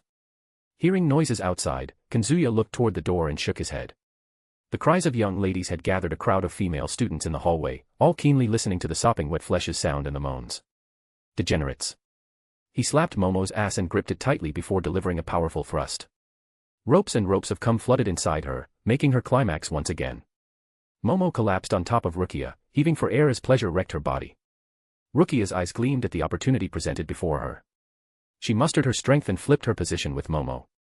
It's better, NNGHH. Don't spank my butt, you dimwit. Kazuya chuckled and spanked her once again before digging his big fingers into her silky flesh and kneading it. Your fault for waving it around. Rukia had unknowingly offered a sensual view of her peach-like butt, which absolutely didn't match her thin waistline and slender thighs. The sexy butt provoked him, prompting him to spank her supple flesh. Rukia squirmed and waved her butt even more. My butt is all tingly now. Let's fix that. He spread her ass cheeks and penetrated her wet hole. The tingly pain and pleasure mixed together, making her cry out his name in raw ecstasy. He leaned forward and got a hold of her breasts. The overload of sensations made her eyes roll to the back of her head, her tongue lolling out in the typical Ehigo manner. After giving Rukia a second cream pie, he switched to the neglected Momo and began pounding her. Rukia, the addict to kissing, pressed her lips down on Momo's lips. Yeah. Momo uttered a cry of surprise, which Rukia ignored. Like Momo had said, this moment probably won't come again. Rukia threw away all her shame and embarrassment to make the most out of her first ever intercourse. So, the pair of rookie Shinigami sensually locked lips while teasing each other's breasts, while the only men in the room pounded them both like they were animals in heat. On his last day at the academy, he made a mewling mess out of the two ladies for hours, to the point that sun had risen in the Soul Society. The two no longer had the strength to even stand up. With his cum overflowing from their contented entrances, the best friends crawled into his arms and went to the dream world. You can read 20 chapters in advance on my Patreon. https://www.patreon.com/lordheaven. Chapter 200, Chapter 225, A Blatant Call. The Yoruichi had many houses with massive open yards. In one such yard, under a tree, Yoruichi curled on the ground, intending to borrow the place for the night. The hour-long nap at Kazuya's mansion wouldn't cut it for the physical and mental abuse she received at Aizen's hands. She needed more sleep. Yet, barely an hour later, her sleep was interrupted by a whisper, "Pet." Yoruichi groaned and tried to filter out her childish Hollow's voice, treating it as a background noise. "Pet. Pet. Pet. Please, shut your mouth." Yoruichi snapped at her Hollow, who was more or less equivalent to a human child in terms of intelligence. "Your pet isn't here. Go. Go to Pet, sleep with Pet. He is sleeping with someone else." Her Hollow hissed, enraged at the thought of imagining her so-called pet going to someone else's side. "Pet ours, take Pet back." Yoruichi was quite tempted to go to the living world and bother Shinji's group for tips to keep her Hollow from being so damn noisy. "I don't think they can help me." Her Hollow was unique for embodying her feline nature more than its hollow nature. She doubted any Visored would have a Hollow as unique as hers. "Go to Pet. I swear I'll kill you if you said Pet one more time." "Pet." Yoruichi groaned and plopped her head on the floor. Her Hollow was so dumb that threatening it made her look like a fool. It seemed impossible to convince the moody creature, but she had to find a way to silence the Hollow. It was her only choice, as Kazuya, in Momo's room, would be busy doing lewd things. "I'll go to him later." "Okay." Yoruichi's eyes widened. Her Hollow's response showed its frightening growth. In one day, it had began to understand and speak basic sentences. After sleeping for a few hours, Yoruichi headed back to the dorm to fulfill her Hollow's wishes. Just as she reached the dorm building, the ecstasy-filled cries of Momo and Rukia reached her ears. "This guy." She had no words for her companion. It didn't take a detective to predict Rukia would end up in his bed, but she didn't expect the day to come so soon. Rukia and Momo's lewd cries filled her mind with obscene images. Images that her inner hollow also had access to. Growling. Judging from its growl, her hollow didn't enjoy her pet getting frisky with anyone. Pet mating. I hate it. Why does it matter? Yoruichi suddenly winced, feeling a pang in her chest. A mixed feeling of jealousy and possessive rage washing over her. Her hollow transmitted its feelings to her, letting her resonate with its instincts. Forcefully cutting off the connection, Yoruichi let out a sigh. I don't care what your instincts say. You'll not try to be possessive of him. Pet ours. No, he is not. He isn't a toy who belongs to you or anyone. Pet, we need pet. Yoruichi sighed for what felt like the 10th time. Dealing with her hollow exhausted her more than thinking about Aizen's schemes. What did he do to get this level of affection? Pet? Pet. Meanwhile, on a hill stood a lanky young man with his hands tucked in his pocket. The night breeze caressed his face, sweeping away the messy bangs and revealed a pair of cold eyes. Aizen-san, he whispered, addressing the men concealed by a high-level Kido spell. The strongest Shinigami shouldn't move in the shadows. Aizen tore the shroud with a hand, revealing himself and Jin, both carrying smiles on the opposite ends of spectrum, one considerate, polite even, and the other extremely sinister. Jin tilted his head. The strongest has to be smart, or he'll get devoured by the envious fools coveting his wisdom. Snakes, you mean, Muramasa retorted before shaking his head. Seeing Jin's smile ticked something off in him, making him go against logic and reason. After all, it didn't matter to him whether Jin was a snake or a lion. Aizen raised a hand, gesturing to the two to stop bickering. Muramasa, I'll come out of the shadows once you take away Yamamoto's Zanpakuto spirit. Until then Aizen had to remain the mastermind in the shadows. Although many people had begun doubting him, none had the evidence to prove his guilt. Those who did are now either dead or exiled. Muramasa shook his head. I'm working to uphold my end of the bargain. You mustn't forget yours. Aizen stepped forward and stood by Muramasa's side, looking down upon the Siriitii as if the collective nation of Soul King's subjects were nothing more than an insect. Muramasa looked at Aizen's face before taking in the view once again. My master used to train vigorously in these mountains, centuries ago. Why does this nation look the same today? Aizen raised his gaze, peering at a certain object in heaven. It will look the same until someone gets rid of that dead god. Dead god? Are you referring to the Soul King? Aizen turned around and began walking, ready to leave Muramasa on a note of suspense. Muramasa bore his cold gaze into Aizen, who remained unflinching. I can't sense your Zanpakuto. Who did you fight? Muramasa was quite curious about the opponent who could push Aizen to the point of breaking his Zanpakuto. Aizen's back trembled for a moment. He looked over his shoulder. A hollow. Muramasa's eyes widened, then a look of recognition flicked in his eyes. Did her Ryatsu feel oppressive? Aizen caught the look of familiarity in Muramasa's eyes. The Zanpakuto spirit knew something about the troublesome Cazador. Have you met her? I almost encountered her when I was wandering around in Hueco Mundo. She came to defend another female Ajuchas, let me correct that. That Ajuchas became a Vasto Lord before my eyes. She has 2 Vasto Lord on her side. How fascinating. Aizen assumed a thoughtful expression, breaking into a smile at the thought of meeting her again. You said almost. Did you not see her? Aizen was feeling more and more drawn to the hollow and her fascinating powers. It was quite tragic that they stood on the opposite sides, for she harbored a deep grudge against him for attacking her home, Karakura town. The grudge didn't make any logical sense, but hollows were never creatures of reasoning. They lived and died for violence, well, apart from a few oddballs. Muramasa sighed. No. I escaped as soon as I sensed her. Fighting her was extremely risky at the time. Aizen looked over to Jin. Search every nook and cranny in Karakura town. Who am I looking for? Jin asked. I'll need more than just a female hollow to find her, you know. Average height, slim build, with long silver hair. Her voice is. Aizen paused for a second and adjusted his glasses. You'll realize it's her as soon as you hear her speak. What's so special about her voice? Muramasa asked. Is she like that guy in the academy? Kazuya Ishihara, right? His voice is magic. No other word can describe it better. Muramasa had been very obsessed with Kazuya Ishihara, hoping his powerful Zanpakuto would harbor an equally powerful Zanpakuto spirit. A Zanpakuto spirit that could contend with Yamamoto's Zanpakuto spirit and help Muramasa free his master. The plan changed when Muramasa stumbled upon Jin at the Shino Academy and met Aizen through Jin. Aizen nodded his head. Kazuya's voice shows most effect on females, whereas Cazador's voice mostly affects males. He had drawn parallels between Kazuya and Cazador the moment he heard Kazuya's voice for himself. But he remained skeptical. After all, they had nothing in common apart from their voices and silver hair. They weren't even of the same race and gender. What's more, Cazador had watched Yoruichi getting stomped at his hands with an indifferent look, which Kazuya would never do.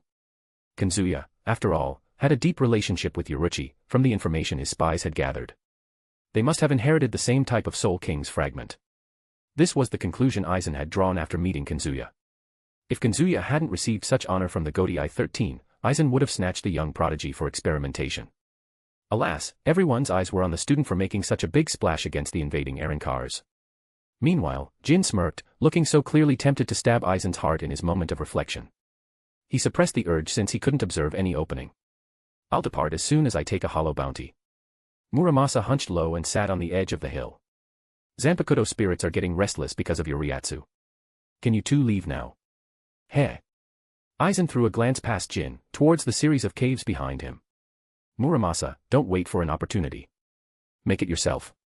Even though Aizen addressed Muramasa specifically, Muramasa felt like the words contained a deeper meaning. Jin maintained his smile, even though his fists clenched ever so slightly under his loose sleeves. Aizen revealed an imperceptible smile, reveling in the thrill of provoking Jin Ichimaru. Chapter 201, Chapter 226, New Mission. A/N, guess who finally found the password to their web novel account? Basking in the pale, silvery moonlight that bathed the tranquil garden and enjoying the smooth, high-quality sake from their delicate ceramic cups, the captain and vice-captain duo of the 4th Squad savored a rare moment of respite after a long, arduous day. This moonlit sake ritual had been their weekly tradition for as long as Aizen had agreed to become Anohana's loyal drinking companion, as it offered them a sacred time to unwind from the stresses while bonding with each other. But tonight was different. Tonight wasn't meant to be just another weekly gathering. Anohana sipped the fragrant rice wine and smiled softly, drinking to celebrate her dear Lieutenant Aizen's successful return from her most dangerous mission. And Aizen. Captain, why? Why did they have to become like that? Aizen slurred, her words thick with the haze of alcohol as shimmering tears pooled in her eyes. Raw emotion caused her voice to tremble. This isn't fair. It's just not fair. The silver-haired woman gulped down the sake, the burning liquid searing her throat as she desperately drank to drown the heart-wrenching sorrow that consumed her. The pain of losing so many of her fellow Shinigami to the cruel fate of hollowification was almost too much to bear, their agonized faces vividly carved in her mind. Aizen, don't cry. Some things in life are simply unavoidable. Anohana tried to comfort Aizen, but her attempt fell short, unable to penetrate the shame and regret consuming Aizen. Aizen hiccuped, her shoulders shaking with each uneven breath. There must be something we can do to save them. Like some Zanpakuto.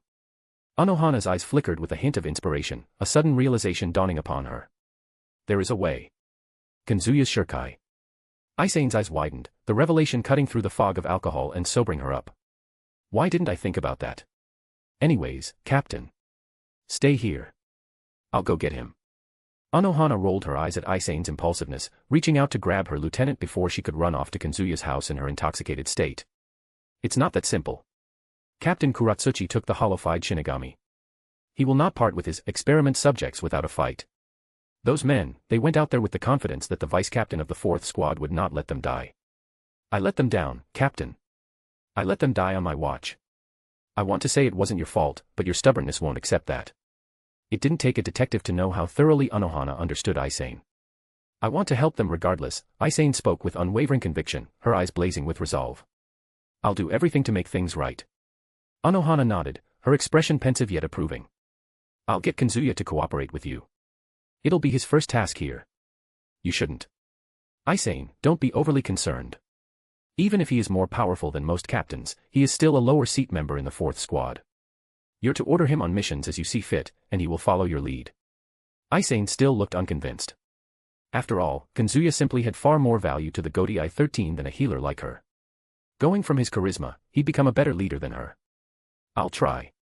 Anohana gulped another sip of sake, yet the alcohol had zero effect on her. Put away this meekness, or our new mischievous friend won't stop bullying you. Mao, Captain. How do I look meek with this large stature of mine? Aizen protested, a faint smile tugging at the corners of her lips, the heaviness in her heart momentarily lifted by Anohana's gentle teasing. Anohana closed her eyes and smiled. I was not. 2 hours after drifting off into a deep slumber, Kazuya was roused from his peaceful sleep by a firm knock on his door. Despite his relentless battle with Momo and Rukia's room, Kazuya wasn't the least bit fatigued. With a yawn, he stretched his limbs and rose from the bed and quickly donned his clothes, before making his way to the door. As he opened it, he was greeted by the sight of Toshiro standing outside, holding a pristine envelope with a neat label that read, "From Byakuya Kuchiki to Kazuya Ishihara." "Nisan, a servant from the Kuchiki clan handed it to me," Toshiro explained, his eyes glancing at the envelope's label. "It's a gift from Vice Captain." A smirk tugged at the corner of Kazuya's lips. "Must be my welcome gift in the Gotei 13. He's probably too embarrassed to give it to me on his own. He must be proud to hear your deeds. Will that pride remain after he hears about last night? Depends on Aizen's reaction. If she is fine, he won't go against you." "Guessed as much." Toshiro stared at Kazuya's face, his brow furrowed slightly. "I can't imagine Vice Captain Kuchiki getting flustered." "You haven't seen the real Byakuya then." Kazuya chuckled, a knowing glint in his eyes as he took the package from Toshiro. "All right, I'll see you later at the dorm." Toshiro nodded, his expression unreadable as he turned and headed off without uttering a word about Momo or Rukia, leaving Kazuya to his own devices. Closing the door behind him, Kazuya tore open the package. What emerged from within was a neatly ironed Shinigami uniform, the black fabric crisp and unblemished. Alongside it was a pristine white scarf, and a pair of kansekin, the hair ornaments worn by nobles like Byakuya. These ornate accessories were worth more than multiple annual salaries of higher-seated Shinigami, but he had casually gifted them to Kazuya. "Nah, I don't need this," Kazuya muttered, casually placing the kansekin back into the envelope, deeming them useless. However, his attention was drawn to the bundled uniform, its unique appearance setting it apart from the standard Shinigami attire. With a single touch, he could feel the high-quality fabric used to weave the uniform, its texture smooth and luxurious. The white haori that accompanied it gave the ensemble a striking resemblance to a captain's shihakusho. Irregular uniform for the irregular you. Can't argue against that. Kazuya tossed the uniform aside and made his way to the bathroom, which, like every other room in the Shino Academy, was fully functional and well-maintained. The Gotei 13 spared no expense when it came to the academy, knowing that the future of their organization depended on the quality of the students they produced. As he scrubbed himself thoroughly, his thoughts drifted to last night. He had sensed her presence during his intimate moments with Momo and Rukia, but approaching her at that time had been impossible. Then, just as suddenly as she had appeared, she vanished, leaving no trace of her Ryatsu behind. Geez, what will I do with her? Some punishment is needed to put her back in her place. He shook his head, the droplets of water cascading from his hair. Let her be. She knows what she is doing.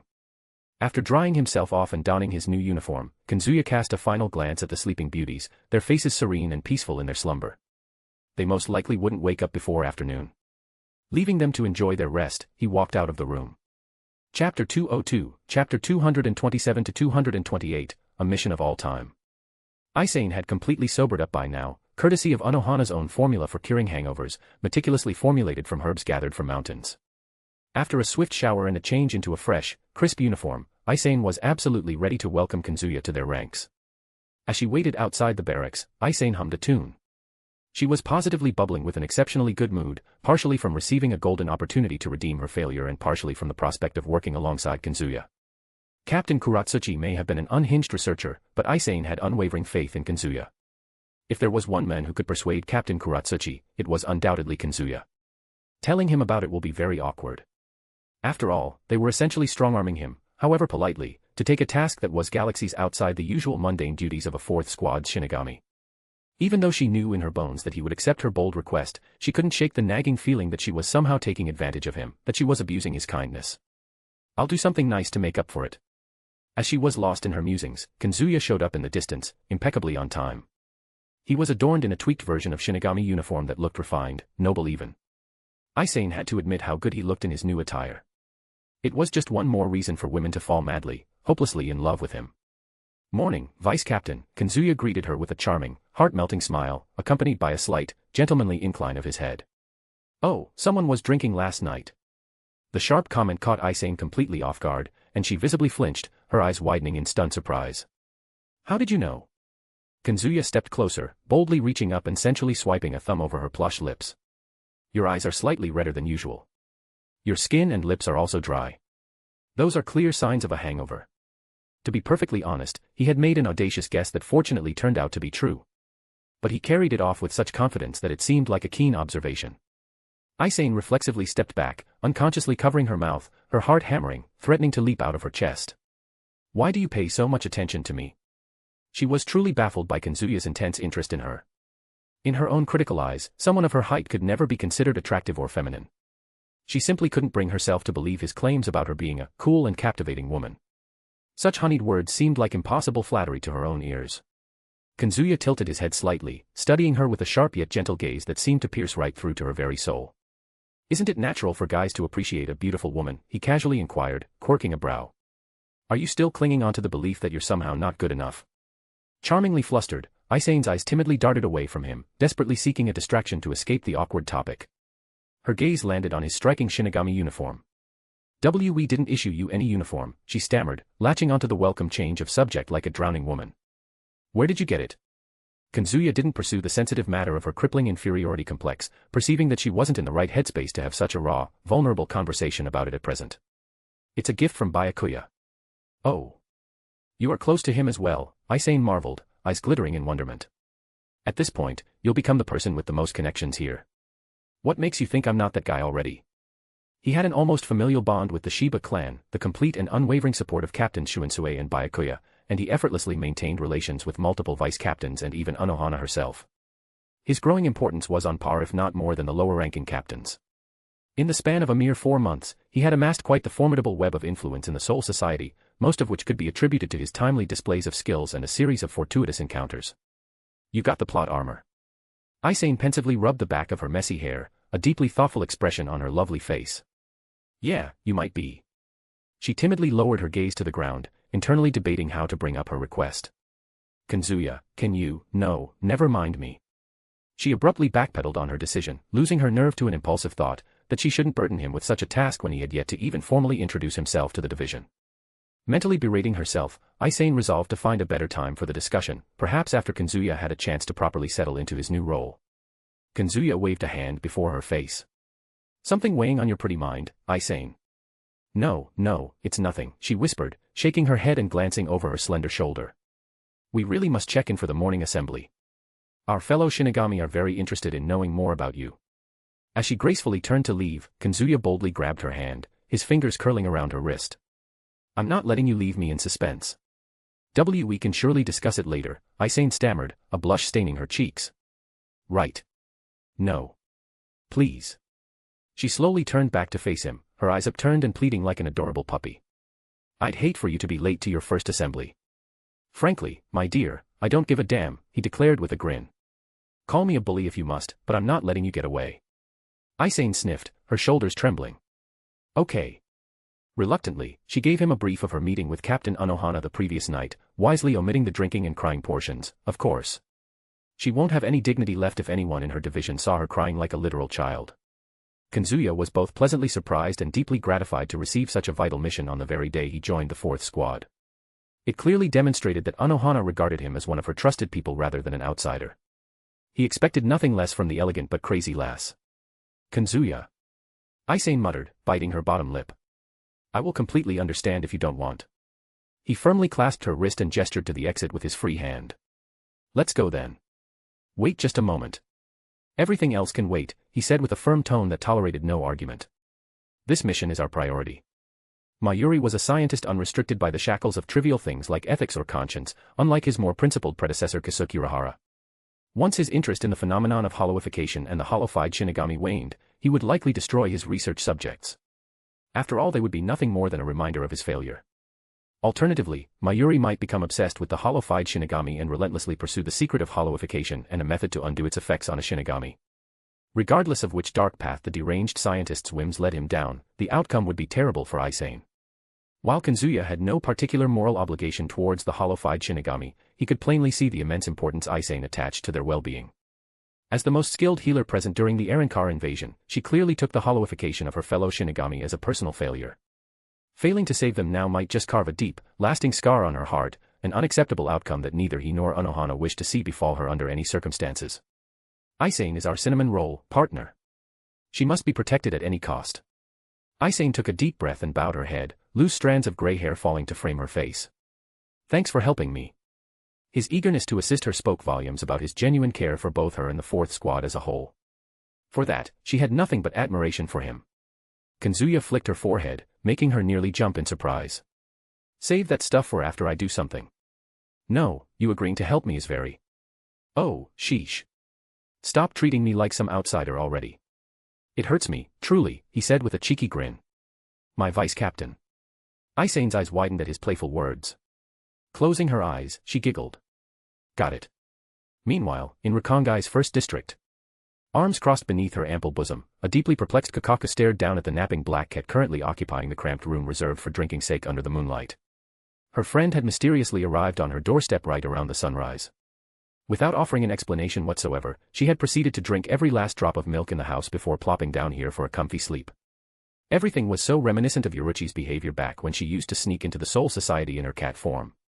However, Kakaku hadn't expected her to slip back into old habits, given that she accompanied Kazuya these days due to their mission. Oi, Yoruichi. Kakaku called, prodding the dozing cat with her bare foot. Was your super-secret mission successful or what? Nope. Then why are you here? Where is Kazuya?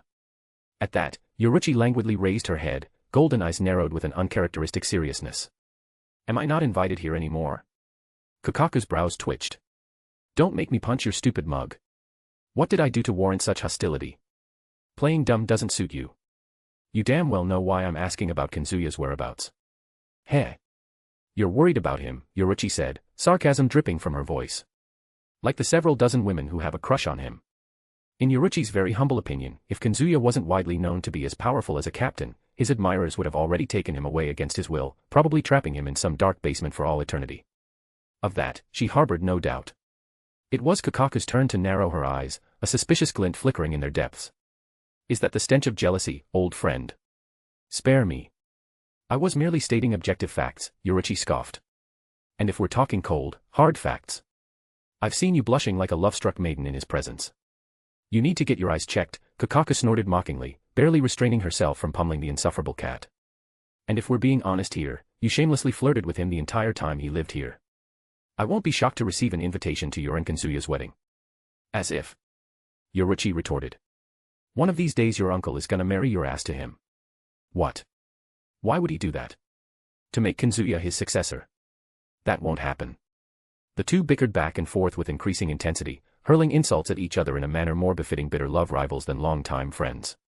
Only after exhausting their arsenal of insults did they finally lapse into tense silence, settling for glaring at one another. Kakaku, why are we arguing? Dumbass, Kakaku muttered, rubbing her temple. You started it. They both heaved a synchronized sigh, the hostility dissipating and leaving awkward silence in its wake. Yoruichi was clearly frustrated and on edge after talking to her hollow, while Kakaku was simply worried for both her friend and Kazuya. Though she often acted like she despised Kazuya, she very much cared about him. His charisma, strength, potential, and firm passion to fight for his desires made him a man worthy of her admiration. Yoruichi abruptly hopped to her feet and walked inside the house, her tail swishing behind her. Kakaku, come with me. There's something I need to show you. Now. Her unusually serious tone left no room for debate. Immediately grasping the gravity of the situation, Kakaku trailed after her friend and descended into the basement. The space served both as Kakaku's room and fireworks workshop, but Yoruichi had an open invitation to come and go as she pleased. As Kakaku's feet hit the bottom step, she froze, eyes widening in shock. There stood Yoruichi in her true form. However, something was drastically different. Her friend now sported real cat ears and a cat tail, her very aura screaming of hollow. She hadn't seen many hollows in her life, but she could never forget the aura of the monstrous souls. Why Yoruichi? Kakaku managed to utter, her breath coming in ragged gasps. How is this even possible? Yoruichi slowly turned to face her, revealing a bone-white cat-shaped mask that seemed to have merged with her face. Do you find this disgusting? Don't be an idiot. It's just a fucking mask, Kakaku reassured. Like that would ever change how I feel about you. At that, Yoruichi nodded and snapped her fingers. The eerie hollow mask fractured into glowing shards that slowly dissolved into thin air, leaving Yoruichi's face bare. That makes 4 people who are fine with my change. Let me guess the identities of the other 3, Kazuya, Kisuke, and Tessai. Got it in one try, as expected of Shiba clan's princess, Yoruichi confirmed with an approving nod. Though, I think Kazuya's whole hollow harem would welcome me with open arms. No shit. They're hollows themselves. Yoruichi shook her head. You can't tell they are hollows just by looking at them. Kakaku held up an impatient hand. Enough about them. Let's talk about you. What the hell did you do to become a hollow? It's one hell of a long story. Without hesitation, Kakaku plopped down cross-legged on the ground, patting her bent knees with her only intact hand.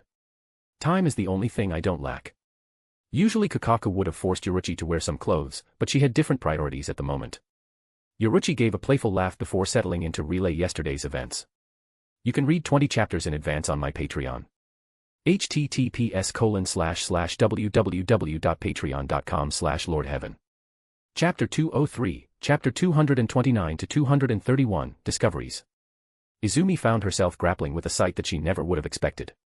There, lounging in the living room, were a group of women she had known and admired for quite some time, the incredibly nurturing teacher Tear Harabel, the owner of the flower shop Cyan Sung-sun and her assistant Mila Rose, and Sung-sun's close friend Apache. Only after following Lisa to Kazuya's real home did the shocking pieces of the puzzle finally click into place for Izumi. These women, every last one of them, belonged to her beloved's harem. And most shockingly of all, they were hollows. Not the hollows she used to fight as a Quincy, but the most powerful species Izumi had only read about in the books, the legendary Ajuchas and Vasto Lord. Even at the very peak of her power, she would have been stomped by even the weakest of the Minos, a Jillian, as these creatures possessed the power to erase an entire town from existence. The group of hollows before Izumi sat near the peak of the hollow food chain, wielding more power than Jillians. They had the capability to destroy a city before the Soul Society could intervene. What in the actual hell? Izumi whispered, the crude words foreign on her tongue. Cursing was far from her desired language, but this revelation had turned off her verbal filter. This is crazy. Lisa, who sat by Izumi's side, let out a giggle, her eyes dancing with playfulness behind her glasses. Don't be frightened. Our Kazuya can defeat every soul in this room without breaking a sweat. What? Harabel nodded quietly to confirm Lisa's bold statement, her chest straining against her crossed arms. It's true. Kazuya has transcended the boundaries of Vasto Lords. Right now, he can call himself the God King of Hueco Mundo. As Kazuya's very first sparring partner and instructor, Harabel's heart swelled with fierce pride. He had evolved from a Vasto Lord who could barely hold his own against her into an entity that every hollow could only look up to. And most impressively, he had achieved this growth while consuming one hollow, the poor unfortunate soul that Mila Rose had forced Kazuya into devouring. Mila Rose languidly leaned her chin on her palm, her lips curving into a smug smirk. He is the leader of our pride. It's only natural for him to surpass us all. Being a member of Kazuya's pride filled Mila Rose with immense pride and lit a fire in her to contribute to the pride. However, she had managed to rein in those base instincts thus far, using them to motivate her to assist Sung-sun in her flower shop. Ah fuck. I can't wait to buy that perfect gift for Kazuya, Sung-sun spoke suddenly, giving voice to the thoughts bouncing around Mila Rose's head. Mila Rose, you're so predictable, so easy to read. Mila Rose let out an almost feral hiss, baring her fangs at the other woman in a clear display of threat. Snake, I'm warning you. Keep your tongue to yourself, or else I'll yank it out. The brief reunion with Kazuya had left Mila Rose more frustrated than satisfied. After all, Sung-sun had hoarded Kazuya during their last night's threesome, and he had to use his fingers to satisfy Mila Rose. Although she had climaxed a couple of times, it wasn't the same as climaxing from receiving his hot seed inside her. She was quite pissed at Sung-sun as a result. TSK.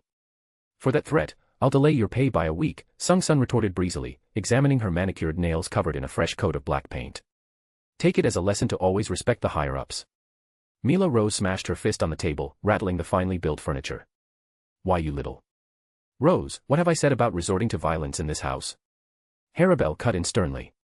After stopping Mila Rose from exploding, she turned to Sung-sun. Cyan, you know better than to tease Rose about her salary. That money means the world to her right now. You're right, Harabel-sama.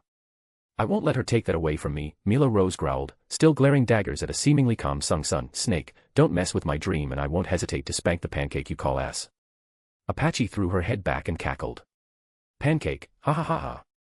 Mila Rose, what a comeback. Sung-sun pressed her lips together in a thin, disapproving frown, momentarily at a loss for words. As the most slender girl in a family full of voluptuous women, she was indeed the flattest of them all, as such as she lacked absurd curves like their best. Covering her mouth, Lisa snickered. Sung-sun, I definitely wouldn't let that slide. Clearly, the bespectacled vizard was not above fanning the flames for her own entertainment. The family drama was far more engaging than anything on television. Sung-sun clicked her tongue in annoyance, but then lifted her chin, her eyes gleaming with a clear look of superiority. I couldn't care less about your petty opinions. The only one that matters is my husband. He adores me exactly as I am, which is everything I need in my life. She had experienced the depth of Kazuya's love through her body and soul. No words could shake her confidence. Ugh, I can't really argue. Mila Rose grumbled. But then a thought occurred to her, sparking a mischievous glint in her eyes. Ooh, here's a fun question, everyone. Out of all of us, who do you suppose is Kazuya's favorite? His number one. That question had the potential to trigger an all-out war, but thankfully, most of the women present were reasonably certain about the reason, and they had no desire to compete with the said number one. Sung-sun, Apache, and Lisa swiveled their heads in Harabelle's direction. Harabelle blinked, tilting her head in confusion. Me. Mila Rose heaved a long sigh before shaking her head. Well, obviously. It's Harabelle-sama. No, that can't be right, Harabelle objected, holding up her hands. If anyone here is first in his heart, it would be Apache. They have been together since his birth as a hollow. Or perhaps Mila Rose, considering how he has tried to win her affection. While Harabelle was keenly aware of Kazuya's fondness for her, she felt unworthy of claiming the top spot in his heart when they had yet to fulfill the physical side of their affection. He wouldn't delay it for so long if she was his most beloved, right? Apache practically glowed at Harabelle's praise. Harabelle, that's incredibly flattering, but I don't think I'm number one. Yup, husband is a total mommy's boy when it comes to Harabelle-sama, Sung-sun said in a playful tone. It's pretty sweet and wholesome if you ask me. Mila Rose hummed, a dreamy expression overtaking her face as she cradled her chin in both hands. Ah, those carefree days of us goofing around in Hueco Mundo, they were something else. The rest of the hollow ladies exchanged glances before unanimously deciding to leave the lioness to her rose-tinted recollection. As much as they liked Hueco Mundo, their new life was simply superior in every sense. Lisa nudged Izumi with a mischievous smirk and leaned closer to whisper, Izumi-sama, this is your chance. Declare that Kazuya's love for you reigns supreme above all others. Izumi's lips curved into a serene smile. There's no need for that, Lisa. Ototo-kun loves me deeply. I don't want to push him away by competing. Sung-sun let out an appreciative laugh at Izumi's heartfelt confession, which echoed her own decision. Izumi, it warms my heart to see you responding to our true nature with such level-headed composure. I'm so glad you didn't behave irrationally upon discovering our origins. As everyone's intrigued gazes concentrated on Izumi, she straightened her back and squared her shoulders with dignified posture. Ototo-kun already told me he has multiple lovers. I might have hated it if Lisa brought me to meet a group of strangers vying for his affections, but thankfully, that's not the case. Everyone here has been my friend for some time now.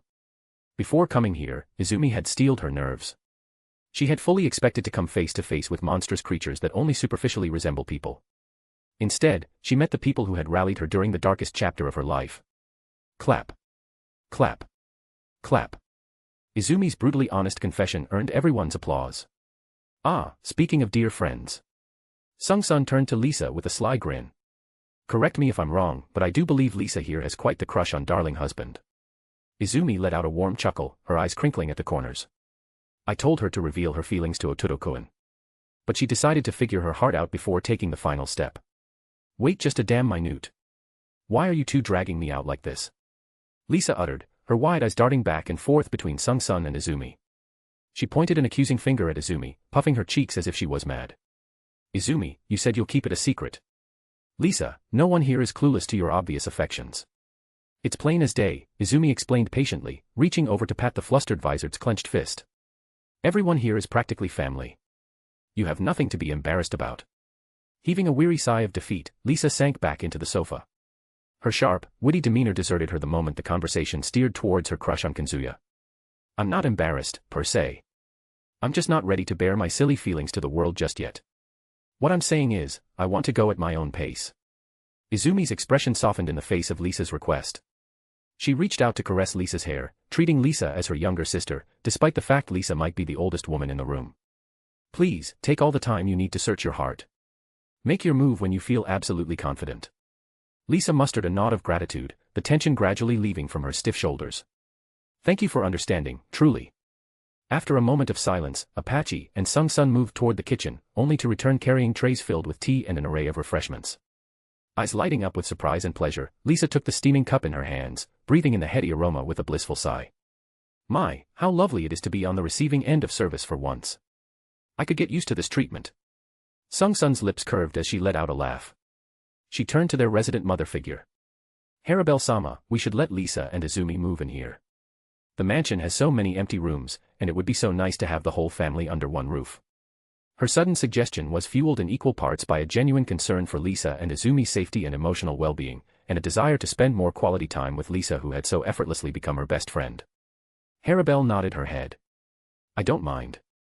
I'm sure Kazuya would like to have everyone under the same roof. Izumi bowed her head in acquiescence. I'll be happy to relocate here. Hell yes. Lisa cheered in her seat, pumping her fist with enthusiasm. If she wasn't so attached to Izumi, she'd have done the moving part ages ago. Better late than never, she thought with a wide grin. I want the room right next to Sung-sun. She was going to turn everyone into her partner in crime for romance novels. Sung-sun smirked. I wouldn't have it any other way, my dear. Let's check the room, shall we? Sung-sun and Lisa scampered out of the living room to scout the better room flanking Sung-sun's own chamber. Apache cocked her head to the side, one brow arched as she eyed Izumi with a cautious look. I don't need to worry about you stabbing us in our sleep, do I? Izumi let out a carefree giggle. No. Even if I wanted to, no knife here can harm a lady as strong as you. I was just messing around, Apache snickered, flashing her a tomboyish grin. But in all seriousness, go ahead and pick any vacant room. We've got a ton of space to spare. That's very kind of you. If it isn't too much trouble, I would love to get a room near Otodo-koen. Done and dusted, Apache confirmed with a slow nod, mentally running through the layout of the sprawling manor. After a few back and forth questions, she had Izumi's desired room all but figured out. I'll get the room ready for you. Thanks a lot. Apache nodded and proceeded to drain her teacup dry in one gulp before reaching over to grab Mila Rose's elbow, yanking the lioness to her feet.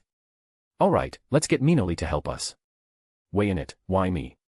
Mila Rose questioned. I'm not good at that type of stuff. You have to get better at this stuff. How else will you become his wife? Is that necessary?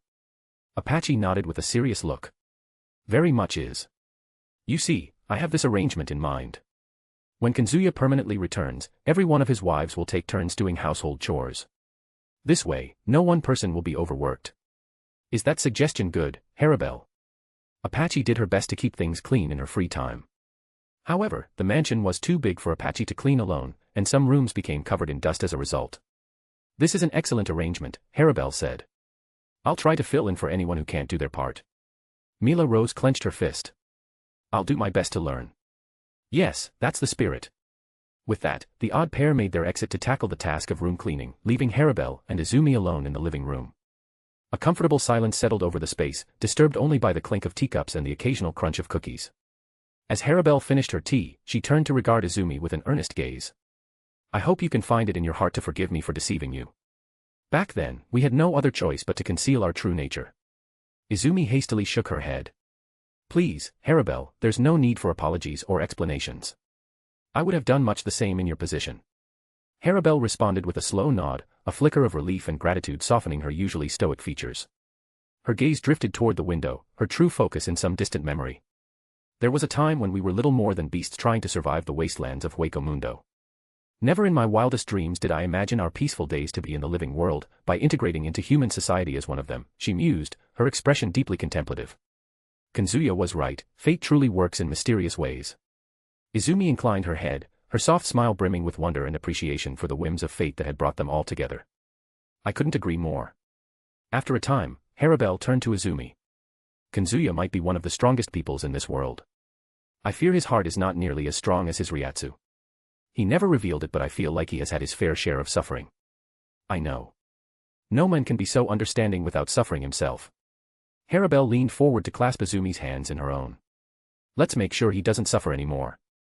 She hadn't made such a promise to anyone, but she felt like Izumi was mature and level-headed enough to understand her worries. Izumi squeezed Harabelle's hands. I'll devote my body and soul to ensure that he never suffers. Me too, chimed Tsuruchi as she appeared at the door without an invitation. I want to join this pact. You can read 20 chapters in advance on my Patreon. https://www.patreon.com/lordheaven. Chapter 204, Chapter 232, Unwinnable. Seated on the soft bed, Rukia was lost in her thoughts. Ignoring the lingering scent of their passionate night, she focused solely on her inner turmoil. She paid no mind to the lingering scent of their intimacy last night or to the fact she had no clothes on. I'm so stupid. When she had agreed to assist Momo, she had naively believed it would be a one-time arrangement. She never expected that sex with him would awaken her lust and a desperate craving for kissing. I wanna die. She'll never be able to look him in the eye after the shameless acts she committed on this very bed. At that moment, the door creaked open. Momo appeared, carrying a packet of melon bread and a steaming cup of tea. Let's push back your death a couple of thousand years. Here, I brought your breakfast. Rukia groaned, her hands instinctively burying her face as if to shield herself from embarrassment. I'm not hungry. Momo's eyes softened.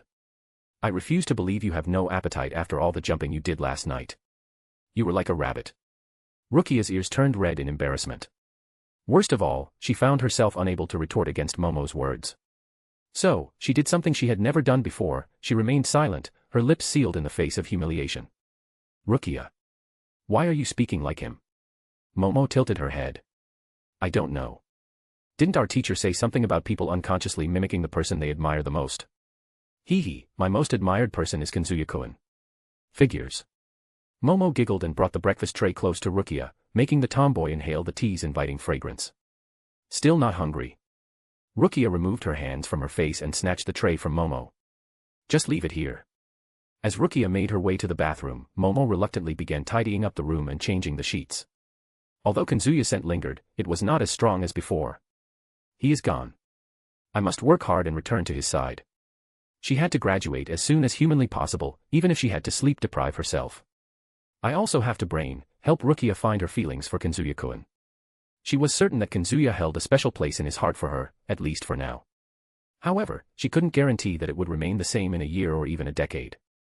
Rukia was a part of Momo's master plan. Her way to solidify her place in his heart. He really adored the piece of work that was Rukia. Alone she might be forgotten, but with Rukia by her side, there was a very slim chance of that happening. And besides, having a friend's company was always better than having none. Momo found the package sent by Byakuya, as well as the noble-looking hair ornaments. Having no use for them, she shoved them into her wardrobe, alongside Kazuya's clothes. Rukia returned in a fresh set of clothes, a purple kimono that looked pretty worn out but cute nevertheless. Momo really appreciated that Rukia cherished her clothes from her time in Rakangai. Rukia turned red at Momo's scrutiny, as though remembering the intimate moments she shared with Momo. Stop staring at me. Momo chuckled and passed the tray to Rukia. Eat up. Thanks. Rukia sat down and began devouring the melon bread. Momo had a sudden urge to say something mean to Rukia, something along the lines of, you sure are eating a lot for someone who wasn't hungry. Aha, Kazuya-kun is infecting me. Rukia tilted her head, looking puzzled. What are you doing? Nothing. Momo shook her head. Rukia, we are skipping lessons today, but tomorrow. Tomorrow what? Rukia asked. Don't keep me hanging. Momo assumed her most serious expression. Be prepared for students to point at you and make obscene comments. Huh? Rukia's eyes widened as realization dawned on her. You mean, the noises? Geez, we were so loud. Rukia hadn't cared about the moans coming out of her in the heat of the moment, and now she had to face the consequences of her action. Momo nodded firmly. Kazuya-kun's influence made them afraid of informing the dorm managers. But some girls will still talk behind our backs. I want you to be prepared for that. I don't care about it, Rukia said and suddenly punched the bed. Let me make something clear. It was his fault for making us moan like that. How dare he? Momo unconsciously smiled at the tomboy full of energy. Now, Rukia. There is no loss in accepting defeat. I didn't get defeated. I was tricked, backstabbed, and just bamboozled. Nobody tricked you. I was kidding. Rukia stuffed the last piece of sweet bread in her mouth and washed it down with tea. I'm full. Momo, I don't feel like doing anything today. I'll sleep for a while then meet Hizana. Momo's eyes gleamed, as though she had found an opening. Kazuya-kun helped you with your sister, right? Yeah. He gave her a new leash on life. I'll always be grateful for that, Rukia chuckled, her gaze distant as though recalling the day she reunited with her sister and the day Kazuya performed a miracle. You know, that's the only reason I gave up on my virginity. Is that what it's called? Yes. God, what a stupid thing to do. Rukia scratched her cheeks. But I won't forget this stupid night. Me neither, Momo said as she reached out and held Rukia's hands. Rukia, will you accompany me next time? What the? Rukia paused after seeing the pleading look in Momo's eyes. I don't get you. Why do you want that? Momo let out a heavy sigh. You saw Kazuya-kun's libido. I can't satisfy him alone. But. Momo squeezed Rukia's hands. You said you won't marry until you become a high-ranking Shinigami. Can you help me until then? Rukia was flabbergasted, but she couldn't find the courage to break Momo's heart. What's more, her heart began beating faster as she imagined another night with the two, making her throat feel parched. I'll think about it. Her body was ready for the proposal, but her pride wouldn't let her admit a weakness, especially a weakness as embarrassing as this. Momo beamed a radiant smile and lunged into Rukia's embrace. You're the best. Rookie aside and patted Momo's back while revealing a wry smile. It's impossible to win against this couple. On the other side of the Soul Society. Kazuya didn't know the way to the 12th squad, but he had Aizen to help with the directions. In no time, they arrived outside the infamous 12th squad. The entrance to the barracks comprised a wooden door under a large, sloping golden roof. The number, meaning 12, was engraved on both sides of the door. Kazuya took the initiative and knocked on the door, resulting in a CCTV-like device popping up from the wall. "Welcome to the 12th Division," came a near-synthetic voice from the device. "How can I help you?" Kazuya cleared his throat and put on his best smile. "I'd like to meet your captain for an important business." "Have you made an appointment?" "No." "Then, please fill a form from our sister building and submit it there. If you're lucky, your earliest appointment would be in 6 months." "What?" Aizen reached out and grabbed the device. "We don't have that time. Vice Captain of the 4th Squad wants to meet him. Vice Captain Aizen Kotetsu. I don't want to be respectful, but here is the list of rules by our captain." The voice paused for a moment as if finding the document with the rules written on it. "No soul, regardless of their status, shall be given permission to meet me directly. The only exception to the rule is Captain Commander, there you have it." "That's absurd." Aizen yelled. "Try to understand me. We need to meet your captain right now." "My hands are tied." The voice replied. "If I don't follow the rules, I'll be turned into a human bomb by my captain." Aizen turned to Kazuya, almost tearing up in helplessness. "What do we do now?" Kazuya took her hand reassuringly. "You know I'm a very impatient man. If you don't open the door in 3 seconds, I'll break it down." "Ah. Are you trying dash?" 1. Do not try to dash. 2. Oh oi, you can't dash. 3. As his calm voice fell, Kazuya clenched his left hand and smashed it into the door. Chapter 205, Chapter 233, Mayuri and Nimue. A frenzied clacking reverberated through the dimly lit chamber, coming from a man furiously typing across an array of high-tech equipment simultaneously. Surrounding him was an array of scientific equipment that only he could comprehend within Soul Society, and only he could use them to their peak performance. This man's face was painted in stark contrasts of black and white, while his body was shrouded entirely in white paint. Both his ears as well as his chin were seemingly replaced with stubbed golden cones. In all of Soul Society, only one individual would adorn himself with such unsettling makeup. That man was none other than Mayuri Kuratsuchi, the crazy and controversial captain of the 12th Squad, an ex-criminal that Kasuke had taken out from the maggot's nest. Currently he was working on something important as one could see from his concentrated expression. The screens before him displayed strings of intricate data at a dizzying pace, yet Mayuri's mind effortlessly kept up with the surge of information. His fingers sped up as a maniacal grin crept across his painted face. The secret to hollowification lies in its. At the most crucial moment of his research, a knock on the door interrupted him, followed by the meek voice of his daughter. Master." Mayuri immediately teleported to the door with Shuinpa and flung it open. Standing on the other side was a young woman with a slender figure and green eyes. Her black hair was tied back in a long braid with slightly parted bangs. Unlike other Shinigami, she wore a short black kimono that reached mid-thigh, and she carried no sword on her in person. The young lady, Nimue, served the role of vice captain within this squad. "Master." Her meek whisper matched the soft look in her eyes. "Vice." Before she could utter another syllable, Mayuri's fist collided with her face, sending her crashing into the wall. Crumpling to the cold ground, coughing up blood, she gazed up at Mayuri with an absence of emotion. It was as if she was used to such treatment from her creator. "You fool. You wretched little being. I told you specifically to not disturb me today. Give me one reason to not self-destruct your soul." I am sorry, Master. We have an emergency." Mayuri slowly walked to her. "What is so important?" Vice Captain Aizen and an unknown Shinigami have breached the facility. Nimue conveyed the events beyond Mayuri's underground facility. Akon and others went to intercept them but were defeated swiftly. Mayuri's eyes widened in disbelief. Akon is defeated. Vice Captain Aizen, as far as he knew, was a healer first and fighter later. Akon should have more than enough intellect to annihilate someone of her level. In fact, Akon could defeat even a captain with sufficient research and preparations. That was the most terrifying aspect of 12th Squad. Even though they looked frail and scholarly types, they were more than capable of assisting the Soul Society against any enemy. T, the silver-haired Shinigami on her side. Nimue whispered as she wiped the blood from her mouth. "He is very powerful. I believe he is captain level." "Captain level?" Mayuri narrowed his eyes. "Ah, it's that subject from the academy. Why is he here?" Mayuri's interest in subject Kazuya Ishihara was less than his interest in solving a mystery Kasuke had failed to decipher, the hollowification. Kazuya's innate strength didn't interest him one bit. After all, his research with Kenpachi Zaraki had definitively proven that souls of captain-level Ryatsu could manifest organically. Kazuya Ishihara was simply one of them. Even Arankars took more priority in research than a man whose voice could bewitch women. He said he has an important business with you. Nimue responded in her usual melancholic tone. Do I have the permission to engage him in battle? You want to battle him? Mayuri scoffed. You may as well request self-destruction. Although Mayuri was confident in Nimue's battle capability as her creator, he didn't believe she could defeat Kazuya. At least not without pushing her body to the point of breaking down.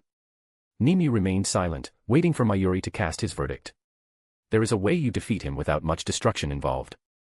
Mayuri rubbed his stubbed metal chin, recalling all the rumors he had heard surrounding the subject Kazuya Ishihara. However, another look at Nimue's bloodied condition made him back away from the suggestion. She wouldn't be able to seduce him in her current state. You're a failure in everything. A worthless creation. Being called a failure in her face, from her creator nevertheless, had no effect on Nimue. She was simply used to this, used to being abused and mistreated at his hands, and very used to unconditionally loving him. Nimue picked herself up and stood with her hands clasped in front of her lap. What shall I do, master? Although she was curious about this non-hostile method, she dared not utter the question, as it would trigger Mayuri to start abusing her again. Nimue, like all living beings, was capable of feeling pain. Being designed to take more punishment than any Shinigami didn't mean she liked being tormented. On the contrary, she abhorred pain. Yet she wouldn't hesitate to throw her life for her captain.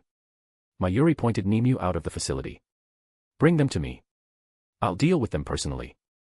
Nimue gave a convincing nod and made a dash for her objective at a speed comparable to first-class Shuinpa without using an ounce of spiritual energy. Although the wound on her face stung, she didn't stop for a second to apply any medicine on it. Fulfilling her creator's orders was always her utmost priority. It wasn't long before she intercepted the duo, who were making their way through the facility at a rapid pace. Aizen. As a member of Shinigami Women's Association, Nimue was on good terms with Aizen. But she had never seen the silver-haired man by Aizen's side. His Ryatsu was dangerous, she concluded with one glance, realizing that Mayuri had been right about the man's capabilities. Oh, Nimue, Aizen said with a surprised look on her face. What happened to your face? Nimue wasn't least bit surprised to find concern on Aizen's face. Maintaining her doll-like expression, she said, it's surface wounds. They won't hinder my vital functions. Your face has literally swollen, said the silver-haired man, his kind voice sending Nimue into an involuntary daze. Let me treat it with Kaido. Nimue suddenly snapped out of her daydream, her eyes widening in shock as her pupils dilated. Despite her limited emotional range and lower emotional intelligence compared to others, she instinctively understood that the warm, pleasant sensations welling up inside her were caused by the mysterious man's voice. She felt a sense of curiosity, wanting to know the precise name for this emotion, while also craving to experience more of it. Like her creator, she could become utterly curious about certain topics in life, most of which pertained to her own evolution. As these thoughts swirled through her mind, Kazuya had already begun to work his Kaido on her injured face. Aizen revealed a kind smile. Thanks, Kazuya. Nimue inclined her head, giving him her best gesture of gratitude. Thanks. Kazuya. Kazuya chuckled at the lady's gratitude. In exchange for my help, how about you take us to your captain? Nimue nodded firmly. I was sent here to bring you two to him. Please follow me closely. You can read 20 chapters in advance on my Patreon. https://www.patreon.com/lordheaven. Chapter 206, Chapter 234, Threat, I. Master is inside. Nimue said so after bringing the duo of Kazuya and Aizen to the entrance of Mayuri's secret underground research facility. My most beloved companion, how shall we deal with this Mayuri insect? Nami spoke, her voice dripping with disdain. She wasn't a fan of Mayuri. I suggest we put him through the Iron Maiden 99 times. Then we flay his skin and crucify him at the door of his barracks. After 9 days, we grant him, let's say, a very merciful death. Since when did you become a torture specialist? Nami let out a heavy sigh. I'll gladly take any burden to protect my partner. Well, let me try to handle this peacefully. Mayuri might be evil, but Kazuya was no saint either. Kazuya had little reason to battle the deranged scientist if he willingly handed over the hollowified Shinigami. Otherwise, he might have to resort to other means that won't get him in trouble with the Godai 13. Mayuri won't listen to reason. Tsubasa has something to say. Master, protecting yourself and others is important. But always staying defensive is not possible. Therefore, we need to take action to eliminate future threats before they become too troublesome. Nodding at Tsubasa's considerate advice, he turned to Aizen. Let me handle it alone. Aizen shook her head before revealing a determined look. I want to help. I expected that response from my stubborn vice captain. Everyone keeps saying that, Aizen grumbled, her brow knitting in a troubled frown. I'm not stubborn. I'm just loyal to my duties. His smile widened at her almost childlike protestation. Let's talk about it after we finish here. As they stepped through the door, they instantly perceived an uncanny shift in the ambient Ryoryoku. The chamber's atmosphere and equipment seemed extremely futuristic, especially given the era of 1950. Hey, this place is amazing. Can't say the same about your face though. You'll give me nightmares for weeks. The scientist cocked his head at an unnatural angle, his golden eyes intensely analyzing Kazuya. Your voice, how does it work? Your zanpakuto is sheathed so it doesn't come from there. You aren't using any artificial implants either. Ah, interesting. I have never come across an ability like this. Ironically, Mayuri had indeed previously witnessed, or rather heard, Kazuya's voice, yet on that day he had shown no interest. With a shake of his head, Kazuya said, interesting ability without any practice use, well, outside of charming ladies. You don't understand the potential of your ability. With your ability, I can persuade anyone to willingly become my research subject. I might be able to enhance its effects to work on non-living beings. Think about controlling the very reishi through mere voice. Mayuri grew more enthusiastic the more he dwelled into the peak potential of Kazuya's innate ability. Captain Kuratsuchi. Aizen interjected, dismissing Mayuri's excitement without a single consideration. Our purpose for being here is to gain custody of the hollow-eyed Shinigami. Please allow us. Silence, woman. You invaded the 12th squad and harmed my personnel. Do you know what that means? Mayuri slowly raised his chin and displayed an evil smile. It means I can lawfully apprehend you and turn you into my research subjects. Are you? It's all right, Kazuya. Aizen placed a hand on his shoulder with a strained smile before she faced Mayuri. Captain Kuratsuchi, I will be your research subject on the condition you release those Shinigami. She had long ago accepted the consequences they would face for their bold actions. Even a captain was strictly forbidden from laying a finger on another division's lowest seat, yet they had stormed the barracks and rendered nearly every member of the 12th squad unconscious. Stripping the two of their positions and imprisoning them would be the most lenient punishment. But to save innocent lives and atone for her mistakes, Aizen was ready to offer herself up as Mayuri's test subject. Sadly, I have no interest in you, Mayuri said dismissively and looked at Kazuya. What about it, brat? Are you willing to become my research subject? I'll give you top-class special treatment. Mayuri was being unreasonable, but that's just how he was. His squad was nothing more than disposable pawns to him, but the act of interrupting his precious research ignited fury in him. Revenge was what he craved, and what sweeter revenge could there be than turning the perpetrator into an extraordinary test subject? Kazuya crossed his arms, looking skeptical. I have a hunch your special treatment is only good for nutjobs like yourself. Mayuri rubbed his hands, an unconcealed eagerness on his grinning face. I'll only drug you 9 times a day. And only 5 hours of machine operations a day. You'll be well fed in a nice room and given clothes to wear. I won't even try life-threatening operations on you. These were the most generous terms Mayuri had offered to this day. Only a female subject could hope to receive better, as their agonized screams never failed to arouse him. But Kazuya simply laughed in the face of Mayuri's offer. I'll give you an even better deal. Hand over the hollow-eyed Shinigami, and I'll let you walk away without spanking. Phenomenal deal, right? Mayuri burst into maniacal laughter. Where negotiation fails, violence prevails. I don't have to commit to that effort either. I shall report your crimes to the authorities and let them punish you.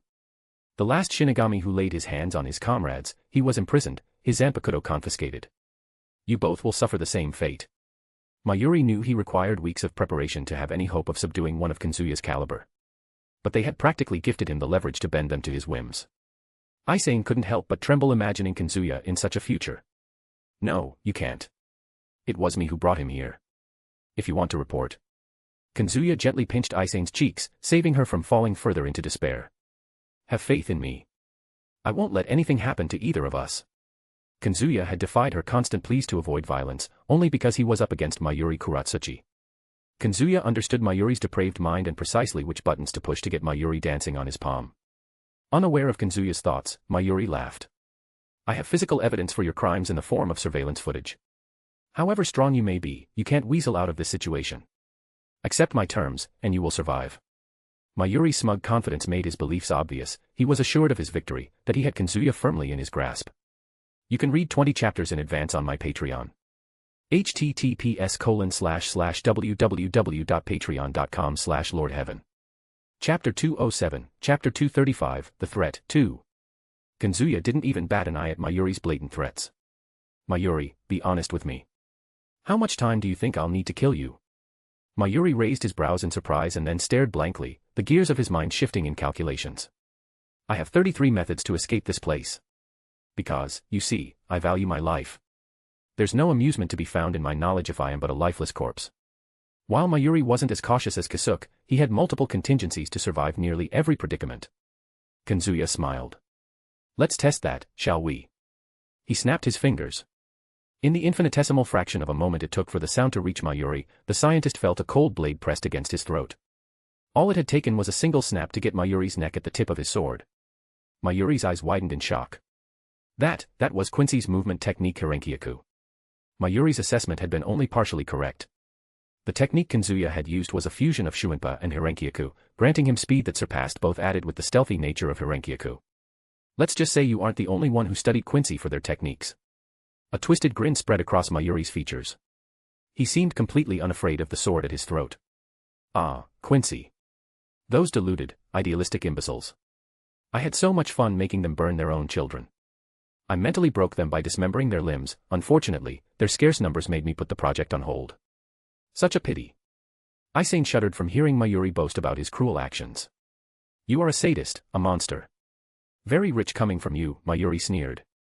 You serve the greatest criminal of the Soul Society.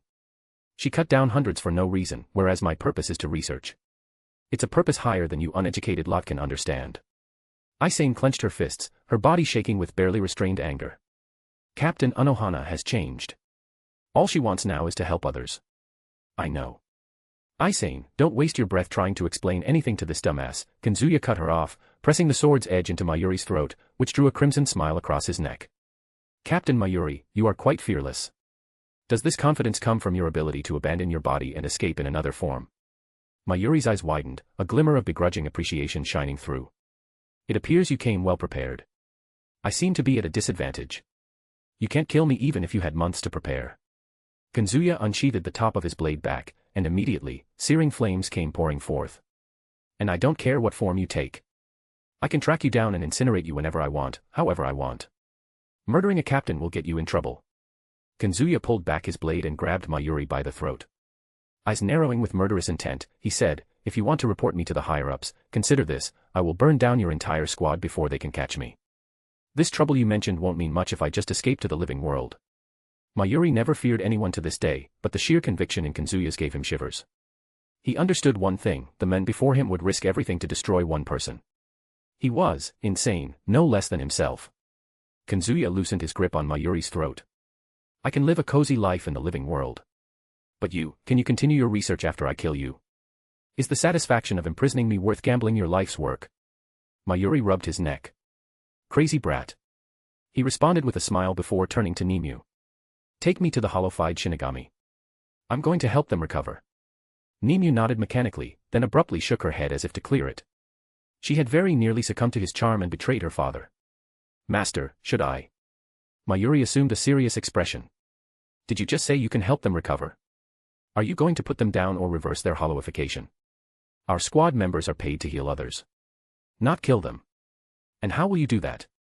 I'll show you how after you take me to them. Curious by Kazuya's method, Mayuri agreed to take them to his experiment material. Kazuya let out a sigh of relief. Even though he utterly despised Mayuri, he couldn't free the world from his craziness. Killing Mayuri would ruin everything, all his efforts in the Soul Society. Partner, give in your bloodlust, let these darker urges guide your fists, strangle this madman. Mayuri's turn will come after Aizen. That is fine as well. On the way to the hollow-fied Shinigami, Aizen continuously glanced at Kazuya. Until now, she had only witnessed him laugh, tease others, and just be a kind man. Though she had seen his serious side during the battles, she had never expected him to harbor a terrifying side. The memory of his chilling threat still made her shiver. At last, they arrived into another sprawling cave, where the hollow-fied Shinigami were imprisoned in cages like animals. Kazuya frowned. 43. What happened to the rest? Dissected for my study. I selected the female first since their anatomy is more pleasing to the eyes. Aizen clenched her fist, so damn ready to throw one punch at Mayuri's repulsive face. Kazuya, should we transport them? No need. He took his Zanpakuto and activated its shikai form, the transformation earning a look of fascination from Mayuri and an intrigued look from Nimue. Kazuya approached the nearest cage and squeezed the trigger of his musket. A burst of radiant flames engulfed the hollow born from a Shinigami. Arg. The white layer of skin burned away, revealing the tormented woman trapped beneath. The flames disintegrated every last trace of her hollow traits, leaving the black-haired lady with flawless skin. She collapsed on the ground, her butt raised high in a rather provocative manner. Kazuya cleared his throat. Aizen, would you mind checking her condition? Aizen swiftly sliced through the cage and knelt beside the woman. A radiant smile blossomed across her face as she lifted her head to meet Kazuya's eyes. You did it. I expect her to regain consciousness in a few minutes. Kazuya nodded and moved his musket away from Mayuri's grasping fingers. Hands off, lunatic. I'm simply borrowing it for a few days. No means no. Smirking at Mayuri's frustrated scowl, Kazuya brought the musket to his lips and planted a soft kiss on its polished surface. His action elicited a seductive moan that echoed through his mind. Master, you just kissed my butt, Tsubasa whispered meekly. Next time say it before, so I can prepare myself. Ignoring the young Zanpakuto spirit, he decided to finish the job as quickly as possible. Bang. Bang. Bang. The cave echoed with gunshots, each bullet finding its mark in a hollowified Shinigami. In a matter of minutes, all 43 had been returned to their original form. They all looked severely traumatized, showing no glee at their second chance at life. Mayuri observed the entire process, yet he could comprehend nothing. Your shikai restores a being to a previous state. Wow, so insightful. Mayuri gritted his teeth. I have the entire footage. I won't rest until I understand everything about your shikai. Kazuya shook his head. Nimue, can you bring some clothes for everyone? Hypnotized by his voice, Nimue nodded her head. I shall. You can read 20 chapters in advance on my Patreon. https://www.patreon.com/lordheaven. Chapter 208, Chapter 236 to 237, Vivid Red. Nearly an hour later, the previously hollowified Shinigami were ready to depart Mayuri's underground lab and return to their respective divisions. Although they had fought the hollows all their lives, the experience of actually becoming one had undoubtedly left deep scars on their souls. Some time away from their duties would be immensely helpful to their recovery. Just as Kazuya and Aizen stepped outside the lab's entrance, a gentle, soothing voice called out to them. So, you were both here. Kazuya and Aizen turned in unison towards the voice they knew so well. Unsurprisingly, Anohana stood near the entryway, her spiritual energy in a perfect harmony with the ambient energy around them. She seemed stealthier than the expert assassin Yoruichi. 2,000 years will give you enough time to master every basic skill out there. I might become a multiversal entity in that time. That sounds lonely. Thankfully, partner will have my company for all eternity. Nami never missed a chance to remind him of her importance in his life. Nothing unusual for the Yandere Phoenix. She would let him fuck any woman, completely confident in the fact that only she could remain by his side until the very end. Kazuya pushed aside the gloomy reflections out of his mind and turned his full attention to Anohana. What's up, Captain? Captain. Did you come here for us? Aizen asked. Anohana's lips curved into a gentle smile. You both didn't show up for the morning assembly. I took it upon myself to stop you from doing anything mischievous. Her eyes drifted to the horde of Shinigami behind them. I believe I'm a little late for that. The interference from Mayuri's facilities had obstructed her attempts to track their Ryatsu, else she would have arrived here before the duo confronted the crazy scientist.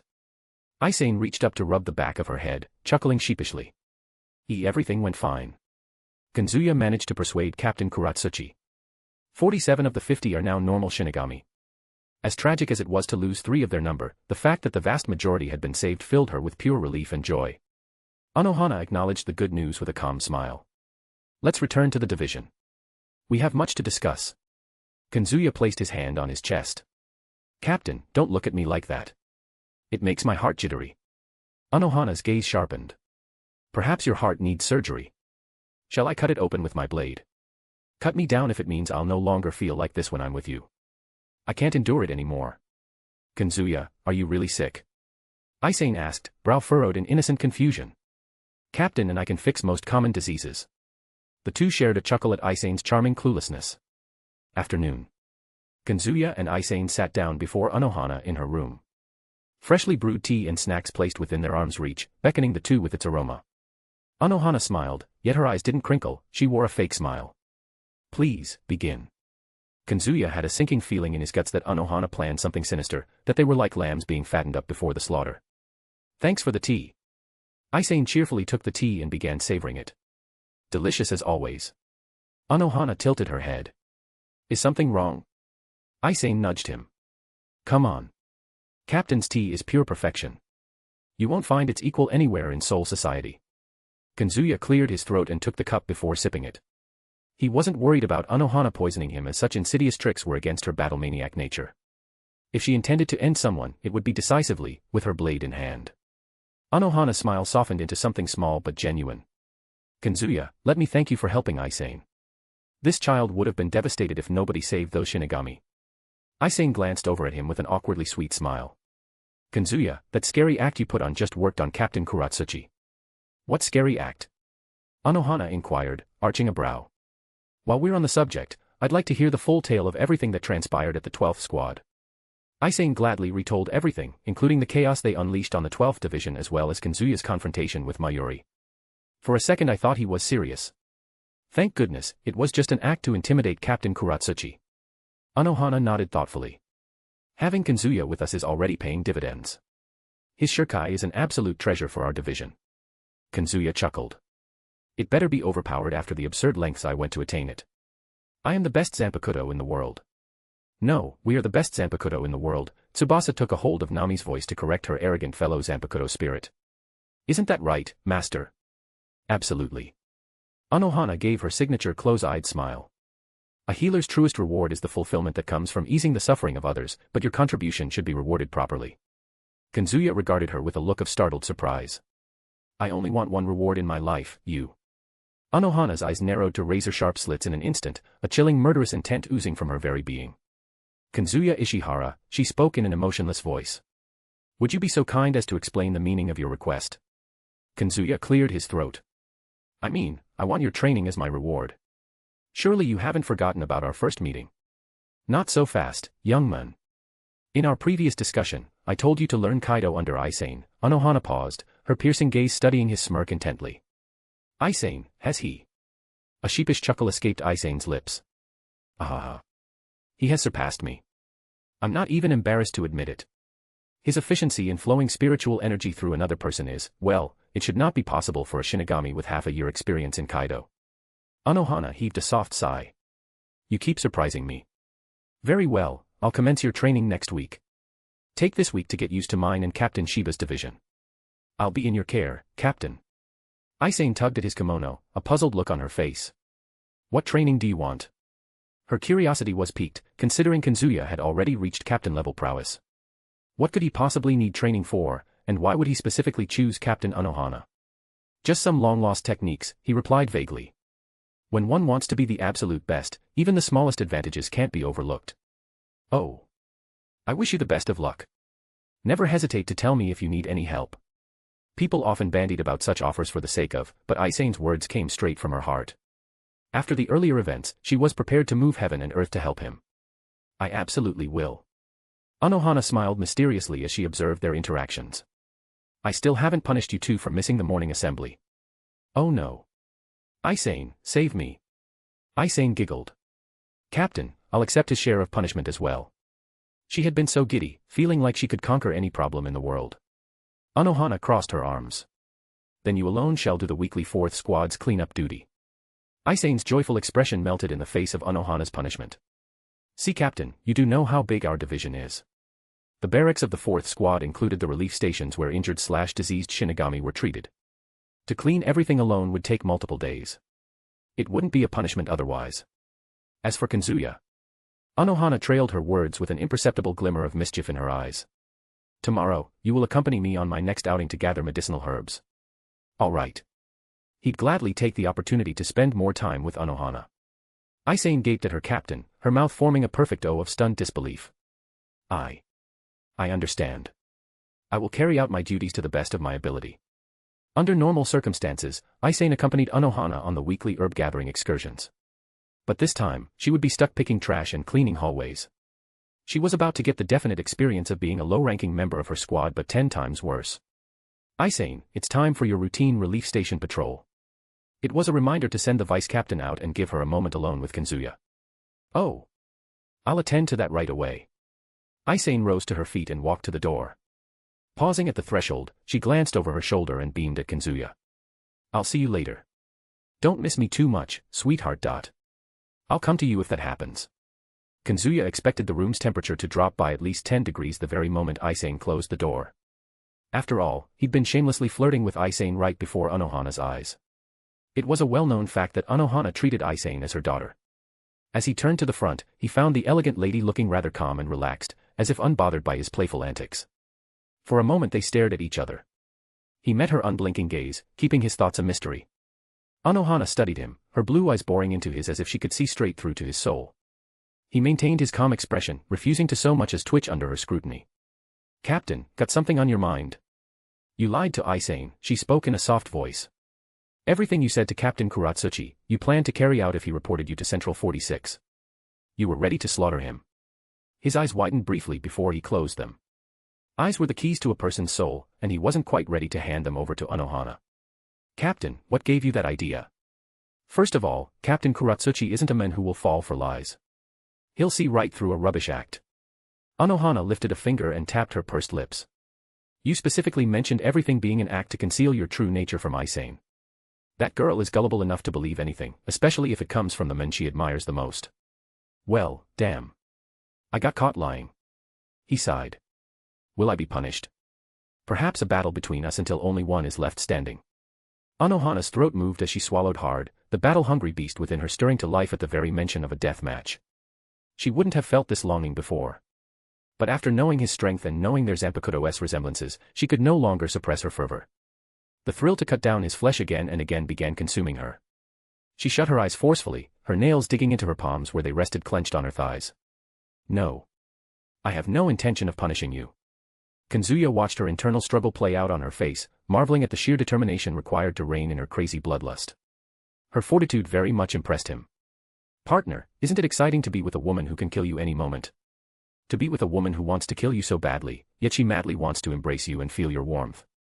The rush of never knowing when her evil thoughts will win out, such a relationship, don't you find it hypnotizing, beloved?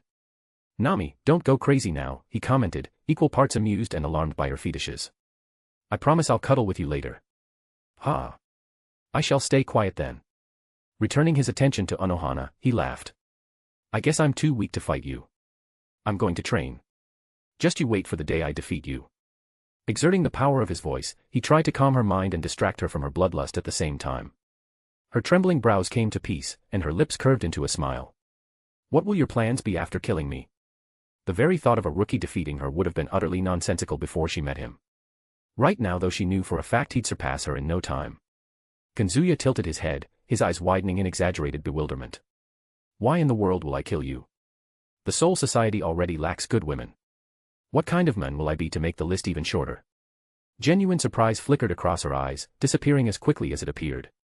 Then her smile returned, deeper and more genuine. I'm afraid you are knocking on the wrong door for this, good woman you speak of. There is no love or passion within these walls, only death and slaughter. Oh, seriously? For a self-proclaimed killer, you sure care a lot about your division. Anohana's lips parted, a glimmer of something unreadable in her eyes, but then she caught herself from delving deeper. We're getting off topic here. We need to talk about you and Aizen. The captain chose to change the topic rather than argue with him. As fluent as she was with words, she had no chance against him. He acknowledged her clear defeat with a smirk, which made her frown. What's there to talk about me and Aizen? For starters, did you think Aizen will distance herself after learning about your insanity? Because, quite frankly, only a lunatic would threaten Captain Kuratsuchi in that manner. I can't anticipate her reaction to my so-called insanity. I played my cards safe. Anohana nodded in understanding. I didn't think someone like you could feel a bout of insecurity. Everyone has flaws, even someone as elegant and beautiful as you. Besides, what other choices did I have? Kazuya asked with a shake of his head.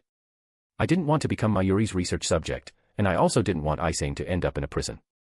She was ready to become a test subject to help those people. What kind of man will I be to let her be imprisoned over my actions? I took a risk to fulfill her pure wish, and it paid off. Anohana's eyes gleaming with interest. Are you telling me you'll live the life of an exile to protect one girl? I'll gladly become an exile to preserve Aizen's smile. You. Anohana could only shake her head, momentarily at a loss. That is the most absurd yet most in-character thing you've ever said. He laughed. I mean, it won't be that bad. I can hang out more often with Kasuke over there and learn some new things from him. Casually mentioning Kasuke, another exile, didn't sit well with Anohana. Instantly, the room was filled with a thick murderous intent, so powerful that Kazuya almost hallucinated blood-red fog around him. The next moment, he felt a cold blade pressed against his neck. Anohana towered over him like a grim reaper ready to deliver death. Yet, despite her icy gaze and killing intent, she remained the embodiment of elegance. You can read 20 chapters in advance on my Patreon.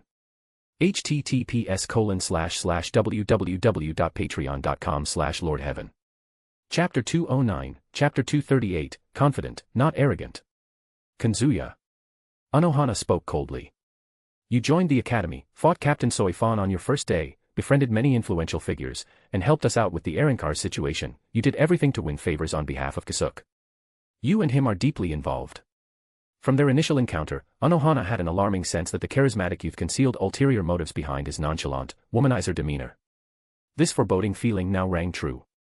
The newest recruit to the 4th Squad was in league with none other than Kasuke Urahara, the exile pinned with the crime of orchestrating an Arrancar invasion that nearly resulted in the death of multiple captains and vice-captains.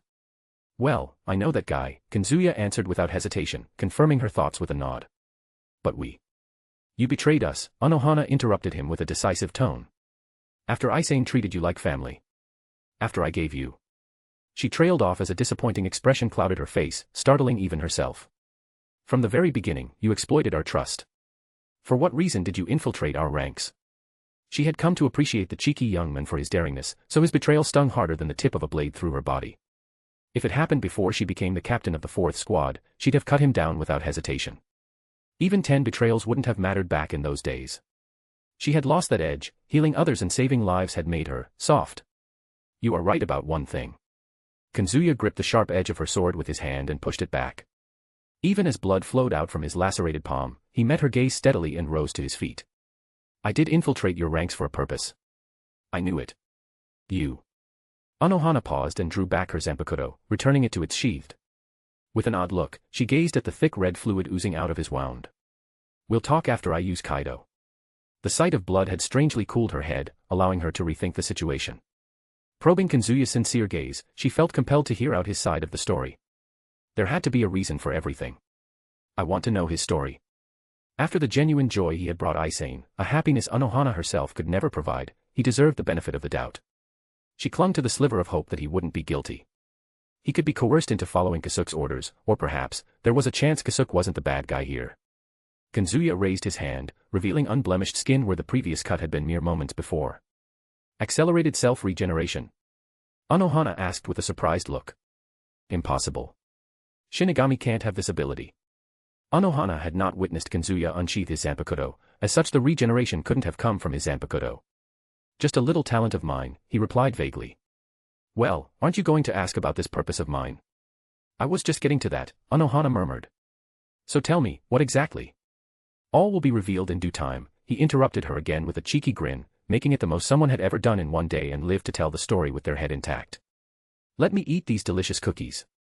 True to his word, he plopped down and began munching on the lovingly crafted confections Anohana had prepared for him and Aizen. His carefree manner suggested either reckless overconfidence or a complete disregard for the consequences of angering Anohana. You are arrogant. Captain, he said with a faint smile. You have lived 100 times longer than me. Surely you know the line between arrogance and confidence. It's a little thin, but it exists nonetheless. Anohana crossed her arms. Arrogance is self-centered and focused on elevating one's own ego, whereas confidence is rooted in self-assuredness and unwavering belief in one's capabilities. Exactly. There is no arrogance here. Just a charming lad who knows the extent of his abilities, he spoke with a keen gaze. And I'm damn sure I can kill everyone in the Soul Society. The conviction in his voice left Anohana with little doubt as to the authenticity of his claim. Having not witnessed enough of Kazuya's abilities, she refused to trust his claim of killing everyone in the Soul Society, which included herself, Kenpachi Zaraki and Yamamoto Genryosai, 2 men she had yet to defeat. Anohana's eyes narrowed to dangerous slits, losing every trace of the gentleness she had been known for in the past few centuries. Is your ultimate aim, then, to slaughter every soul here? Quite the opposite, actually. He leaned back with a heavy sigh. I was dispatched by Kasuke to save the Soul Society from its impending doom. Anohana arched a skeptical brow. Soul Society has weathered 2 millennia, we even survived a war against the King of Quincy. What force can cause our downfall? The foundations of the Siriidii were rock solid, so much so that not even the death of Captain Commander Yamamoto himself would trigger a collapse. Only an inside job by a figure of great influence could inflict irreparable damage. You guessed that right, he said, as though reading the thought right out of her mind. A captain in your ranks is waiting for the right opportunity to take over your world. He is the guy you won't ever suspect to be a cunning fox. One of the captains. Anohana's thoughts immediately turned to Aizen, whose recent behavior had been rather suspect. Which one? And what evidence do you have for your brazen claims? The evidence is a little far away. Ah, fuck it. I'll carry you there myself. Ah. Where are? He swooped her in his arms, princess style, in one fluid motion, her loose kimono shihakusho nothing more than a minor obstacle for the young man. Though she had not let her guard down for even a fraction of a second, he had approached her without a shred of malicious intent. Even more shocking was the realization that his speed surpassed that of any opponent she had faced. As the most notorious battle junkie of her time, her tally of foes easily crossed 4 digits. Wait just. Time waits for no one, Anohana. He launched himself forward with an explosive speed, accelerating beyond anything achievable via Shuinpa or any other technique known to Shinigami. Hang on tight.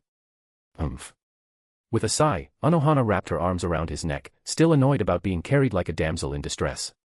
Nevertheless, she had to admit that his raw speed far surpassed her own.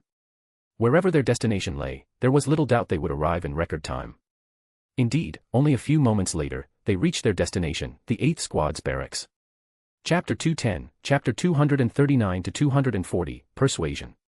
Anohana immediately jumped off before anyone could see her in such a compromised position. Listen. If you try to harm anyone here, I'll not hesitate in slitting your throat. Though she lied a little, she was confident Kazuya's senses weren't keen enough to detect the minuscule waver in her resolve. I'm just gonna heal, Kazuya muttered under his breath, once again reminding her of the absurd regeneration, a feat she would have dismissed as impossible had she not witnessed it firsthand moments ago. Now then, Captain, if you'd be so kind as to accompany me to meet with Captain. Suddenly feeling a familiar reiatsu, both individuals turned to watch as the door to the barracks swung open. A bespectacled beauty stood on the other side, showing nary an ounce of surprise at the 2 unexpected guests at her doorstep. Nanao's poker expression was on par if not better than Lisa, she had come here specifically to greet them. Kazuya, to what do we owe the pleasure of your company? Come now, Nanao-chan. Can't a guy visit a friend without some ulterior motive? No. Her rejection was swift and without a hint of hesitation. Shifting her attention to Anohana, she offered a polite smile. It's a welcome surprise to have you here, Captain Anohana. Please come inside. Kazuya put a hand between Nanao and Anohana. I don't mean to brag, but I've earned a warm welcome after the sacrifices I made for your captain. You should have known by now that I'm not a warm welcome type of girl, Nanao said with a small smile. Your uniform is quite fancy. Which poor man did you bully for this? Kazuya brushed his sleeves with a smug grin. Byakuya Kuchiki. Good grief. This punk is stealing from aristocrats now. Us ladies were right in launching an operation to take you down for good. The throwback to their first meeting made him chuckle. There's not a woman in the Soul Society who can take me down. I'm just too damn charming for ladies. Nanao rolled her eyes. Let me test that with my fists. As long as you promise to nurse the wound afterwards. Anohana observed their playful back and forth with her usual serene smile, though inwardly she found herself intrigued by the unlikely friendship between Kazuya and the usually reserved Nanao. In all her years, she had never known the bespectacled vice-captain joke around with anyone other than her uncle. Anohana regarded Kazuya with a sharp gaze. Why don't you enlighten Nanao about our business here? Nanao naturally noticed the undercurrent of tension in Anohana's words, however, she thought it prudent not to remark upon it. Kazuya, you lied about coming here to see me. The faint note of disappointment in Nanao's voice did not escape Anohana's keen perception. At this point, she would have been more surprised if the young woman hadn't developed a bit of a crush on Kazuya. Had Anohana followed through with her initial decision to execute Kazuya for his perceived betrayal, his legion of admirers would have hunted her to the ends of the earth. Kazuya cleared his throat. Nanao, is your captain here? Where else will his lazy ass be? Nanao muttered under her breath and forced a bright smile. Of course. My captain is tending to the garden. Follow me. Nanao led the pair to a cozy little cottage nestled in the heart of the division's sprawling backyard. The rustic charm of the place reminded Kazuya of Kakakashiba's humble abode in the middle of nowhere. Both structures had a clear view of lush gardens from their rooms. I wouldn't mind living here forever. Nanao cleared her throat, her cheeks reddening for some inscrutable reason. Captain Anohana, please wait here while I fetch Shunsui-san. Do keep an eye on this ruffian. He'll steal something just to mess with me. A look of realization crossed his face. Ah, this is your place. That explains why your scent is everywhere. Nanao's blush deepened to an even more vivid shade of scarlet. Kazuya. Stop saying weird things, or I'll smack your face with this book. He flashed a cheeky thumbs up. Relax, Nanao-chan. It's very pleasant for the senses. A solid 9 out of 10. Nanao clutched her book and tossed it in his face. Die. He snatched the book out of the air and lobbed it right back at her. Nanao-chan tsundere, so cute. Shouldn't be that surprising with her isolated upbringing. Stomping her foot in a fit of frustration, Nanao spun on her heel and ran off, leaving Kazuya and Anohana alone in the cozy room. Anohana gave him a blank stare. How many girls have fallen for you? Too many to count. God gave me a massive heart so I can love a lot of people, he said and plopped down in the center of the room. You look concerned. Don't tell me you're afraid of my women hunting you down for your actions. Anohana studied his face with a look of visible interest. How are you so good at it? Good at what? You mean reading thoughts? Kazuya smiled. Most people instinctively avoid eye contact during conversation. I like peering into eyes whenever I talk to someone, it gives me a near-accurate grasp on their innermost thoughts. Haven't you heard the saying about the eyes being windows to a person's soul? Fascinating, Anohana whispered, a hint of amusement in her smile. For the record, I have no fear of your women seeking vengeance against me. I'm worried they might harm others in my division. She didn't mince her words since he already knew her love for her division. Only a couple of them can kill you if they go all out. And they live outside of Soul Society. So, you have nothing to worry about. Anohana sighed softly and settled down into a formal Saiza position. Does the list include Yoruichi as well? Why don't you ask her yourself? Kazuya inclined his head towards the garden outside. Yoruichi, no need to hide anymore. Anohana sharply followed his gaze to the outside, where a black cat emerged from between bushes. Is that? Yes, it's me, Yoruichi Shihoin, the flash goddess herself, Yoruichi confirmed in her distinctly feminine voice as she hopped inside the room and assumed a position of utmost respect before Anohana. It's good to see you again, Anohana. Anohana revealed a genuine smile. I'm happy as well. I must confess I hadn't the slightest clue that his cat was you in disguise. Your transformation skills are nothing short of extraordinary. How can you be so certain of her identity? Kazuya asked, a tad confused at Anohana's easy acceptability. She can be someone else capable of mimicking voice. Anohana reached out and gently stroked Yoruichi's ears. One's voice can be imitated, true, but you can't mimic spiritual pressure.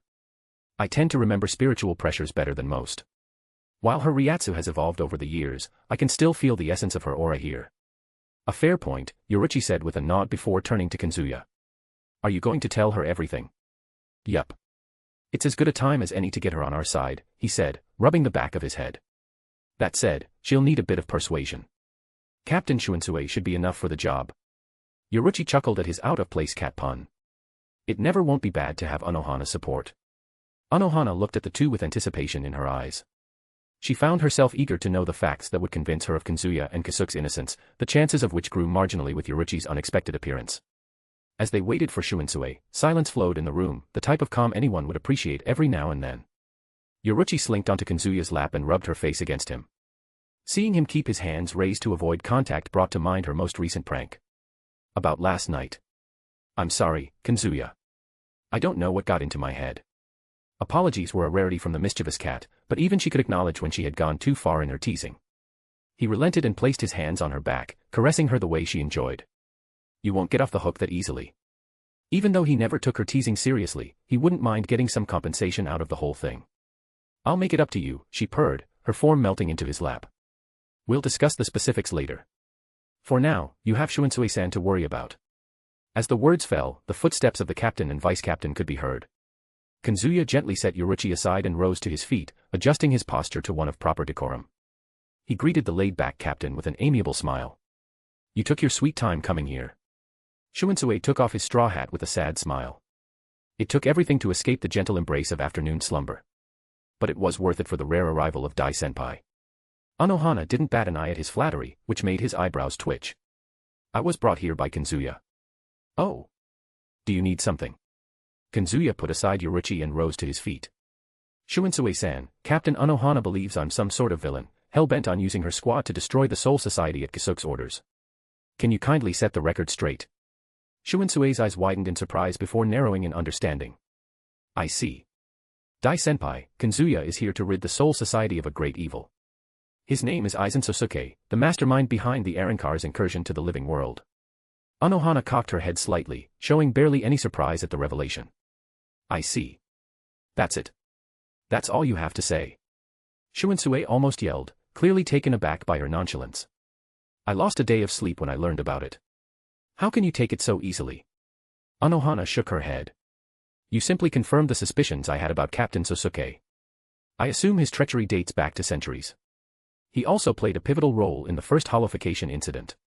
As expected of Dai-senpai. Shunsui nodded his head in admiration. All this while Kazuya has been working to earn your trust. Through you he wanted to relay this information to Captain Yama and have him deal with the traitor. Anohana shifted her attention to Kazuya and lowered her head. I owe you an apology. Kazuya waved off her apology with a dismissive gesture. Just tell Captain Yama about Aizen. I don't want to fight that guy again. Anohana's brow furrowed in confusion. Again, you say. When did you fight him before? Yoruichi, put up a force field. Kazuya requested, turning his back on the assembled group of Shinigami. I'm about to do something crazy. Try not to look too surprised. As soon as Yoruichi covered the house within her force fields, Kazuya let the flames flow through him, reshaping him into his original race. Horns erupted from the side of his head and black leathery wings sprouted on his back. In a matter of seconds, he went from the friendly Shinigami to the nightmare of Shinigami, a terrifyingly powerful Arrancar. Nanao swallowed hard, feeling utterly overwhelmed by the sheer pressure of his presence, despite having seen his transformation once before. Those Arrancars were like a flickering candle before him. Anohana, too, realized that he didn't lie about having the power to kill everyone in the Soul Society. Rather than feeling terrified like a normal Shinigami, she was gulping excitedly as if she was a hungry man staring at heavenly delicacies. The scar on her chest pulsed, begging and pleading her to unsheath her katana and battle the hollow right here and now. Kazuya turned around and gave Anohana an odd look. Captain, it's not the time to lose control of your bloodlust. He wasn't the least surprised by Anohana's nonchalance about him being a hollow or her thirst to battle him. Partner, she is gonna attack you one of these days. Anohana looked away and nodded. Forgive me for the blunder. It's fine. Anyways, I'm an Arrancar who can transform into other races at a whim. Anohana reached out and touched his horns. It seems like you battled Captain Sōsuke in this form, still, why didn't he recognize you when you met him? Her words died in her throat as Kazuya's features began to warp and shift before her very eyes. In a few seconds, his face took on the appearance of someone recognizable, the female hollow woman who had sworn revenge on Aizen in Karakura town. Everyone was holding their breaths in the face of his stark transformation. He had gone from burly demonic being to an exotic beauty with glowing silver hair as if she was a divine being out of this world. Kazuya let out a sigh at their predictable reactions. Without waiting for them to fawn over him, he assumed his Shinigami form. Shunsui couldn't help but applaud Kazuya. Lad, wanna go out sometime with me in that form? Every drink will be on me. Anohana slapped the back of Shunsui's head. He is already spoken for by my Aizen. Ah, what a pity. You can read 20 chapters in advance on my Patreon. https://www.patreon.com/lordheaven. Chapter 211, Chapter 241, The Final Plan. Captain Shunsui bade farewell to Anohana and Kazuya, having fulfilled his duty of vouching for Kazuya. With Anohana now involved, Shunsui could return to his typical routine of napping, avoiding work, and flirting with the lovely ladies of his division. His willingness to entrust the future of the Soul Society to Anohana spoke volumes about his unshakable faith in Dai-senpai. In the wake of Shunsui's departure, a silence settled over the room, broken only by the soft rustle of leaves and the melodic chirping of birds drifting in from the garden outside. Kazuya sat in a relaxed posture, eyes closed and a faint smile playing about his lips. Much like Shunsui, he looked relieved at how smoothly events had unfolded. Anohana's acceptance of his true hollow nature had come as a most welcome surprise. Nanao, for her part, seemed lost in thought, her mind a million miles away from her immediate surroundings. Witnessing Kazuya's transformation into a hollow and then a female had her questioning the deeper meanings of the universe and its purpose. Meanwhile, Yoruichi's unblinking gaze remained fixed on Anohana, whose own eyes were closed for an entirely different reason than Kazuya's. She could see the tightness around Anohana's mouth and the barely suppressed anger in her clenched fists. Anohana had been in this state of controlled agitation ever since Yoruichi had revealed the truth about her holification. Nanao shook off the dreadful existential crisis and gently set aside the book she had been clutching to her chest. I think I'll brew tea for everyone. In truth, she so rarely entertained guests in her private quarters that the finer points of hospitality had momentarily slipped her mind. Moreover, her burning curiosity regarding Kazuya's purpose in seeking her captain had her distracted. Thanks, but I'll pass, he said and poked Anohana's knee with his sheath zanpakuto to get her attention. Anohana, you don't have to make that face. Yoruichi doesn't regret her transformation. I did. In fact, I am happy it happened, Yoruichi chimed in with a snicker. Now I have a shot at reclaiming my Flash Goddess title from Chameleon-san, who can take the color of every race. Flash God, Kazuya corrected her with a blank stare. Don't get it wrong ever unless you want to get spanked. Yoruichi laughed. Why not both? You can assume both genders, after all. He reached out and pulled her furry cheeks. Naughty kitty needs to be punished. Heaving a sigh, Anohana finally broke her silence. I'm angry at myself for underestimating the Arrancar threat. If only I had suggested Captain Yamamoto to send more reinforcements, then. Nothing would have changed, Yoruichi insisted. More reinforcements would have made for more hollow-fied Shinigami. Aizen wouldn't have stopped. I can't blame Kazuya either for not showing up on time. He was doing his best against the Arrancars. Yeah, you're right, Anohana agreed with a nod. After this is over, maybe Kazuya can try his shikai on you. I am not going to undo it, even if it makes me distant from the Soul Society, Yoruichi said in a serious tone. By the way, how do you know his Zanpakuto can undo hollowification? Did he tell you? He already fixed many afflicted with hollowification. Yoruichi turned to him with wide eyes. I was away for a few hours, and you pulled this off. Your fault for leaving. Where the hell were you? The fact that Yoruichi had apparently voluntarily removed herself from his side for an extended period piqued his curiosity. Kazuya didn't take Yoruichi for someone who'd run away just because he ignored her for a few minutes. Tenacity was one of her defining traits, after all. I was at Kakaku's place, Yoruichi said in a flat voice. I needed her advice on something. I see. Anyways, he said, eyeing Anohana. When will you expose Aizen? We can't do it right now, Anohana said with a distant look. Captain Yamamoto can temporarily seize Sōsuke's seat, but we can't put Aizen. Without evidence, he will be out in no time. Anohana didn't point out the obvious case of Yamamoto doing things the non-traditional way, killing Aizen. Yamamoto had grown accustomed to the judicial system of the Central 46. Wait, our testimonies won't be enough. We have Shunsui, you, Nanao, and me. That should be enough, right? No, Aizen has Tozen and Jin for support, Yoruichi added with a snarl. We need concrete evidence to convict a captain. During Kasuke's trial, Sōsuke must have manipulated the high-level figures of the council to rule against Kasuke. Kyoka Suigetsu, Kazuya said with a sigh. I thought telling Anohana should be the end of my mission. I guess I was too optimistic. Aizen won't go down that easily. Partner, you have to stop him yourself, as is the burden of the chosen one. This is karma for thinking with the wrong head. I don't regret it though. That is because you managed to seduce them. Imagine helping the girls, making an enemy out of Aizen, and saving everyone in the Soul Society, only to get rejected. The worst case would be everyone showing disgust upon learning your hollow nature. That sounds sad as fuck. It's brutal, yeah. Even in the direst of circumstances, I'll be here, we're soulmates, you know. All I'm saying is, never hesitate about acting on your evil urges. I'll never leave your side. Playing saint is boring and playing pure evil is also boring. It's fun being in the middle. Keep that, middle is the best shit, away from your sexuality. Kazuya noticed Nanao staring at him with wide eyes and quivering lips. Nanao. She held out a hand. Are you really going to leave after this mission? Her poker face fell apart under the surprise. She hadn't expected her time with Kazuya to end right after she befriended him. Then again, she had forgotten that he was a hollow. He had no business following the Soul Society's orders to purify hollows when he could have an easy, peaceful life with his lovers in the living world. As these thoughts churned in her mind, Nanao made an effort to collect herself. It was then that she noticed the mean smirk playing about Kazuya's lips. Why are you looking at me like that? Kazuya held himself back from teasing her, instead going for a more earnest response. I didn't think you would be sad about my hypothetical departure. I'm not a monster with a heart of stone, she retorted and rubbed her pooling tears with a handkerchief. I know I made a terrible first impression with my foolish operation, but I care about you. How can I not after everything you did for my captain and Lisa Nasan, not to mention your willingness to risk your life to help the Soul Society? Yoruichi laid her head on Kazuya's lap, gazing at Nanao with a soft look in her eyes. Lisa and you aren't just alike in appearances but also demeanor. Are you sure your mother isn't the same? Ha. No, we aren't. We're not even from the same clan. Kazuya rubbed Yoruichi's ears. Let's focus on our mission, shall we? My mischievous friend, you're always the one getting distracted, so what's our next goal? I can seduce the female council members and make them judge Aizen. You can do that for males as well. Have you forgotten how divinely beautiful your other form is? Never. He'd rather fight Aizen to the death than stooping to the act of seducing a man. Yoruichi shook her head. Those high in position were too egoistic and narrow-minded to accept women into their mix. Has that changed, Anohana? No. Anohana rose up and closed the door, covering the room in darkness. We don't need to rely on cheap tactics. I have a better plan. Something in her tone sent a ripple of unease through the assembled group.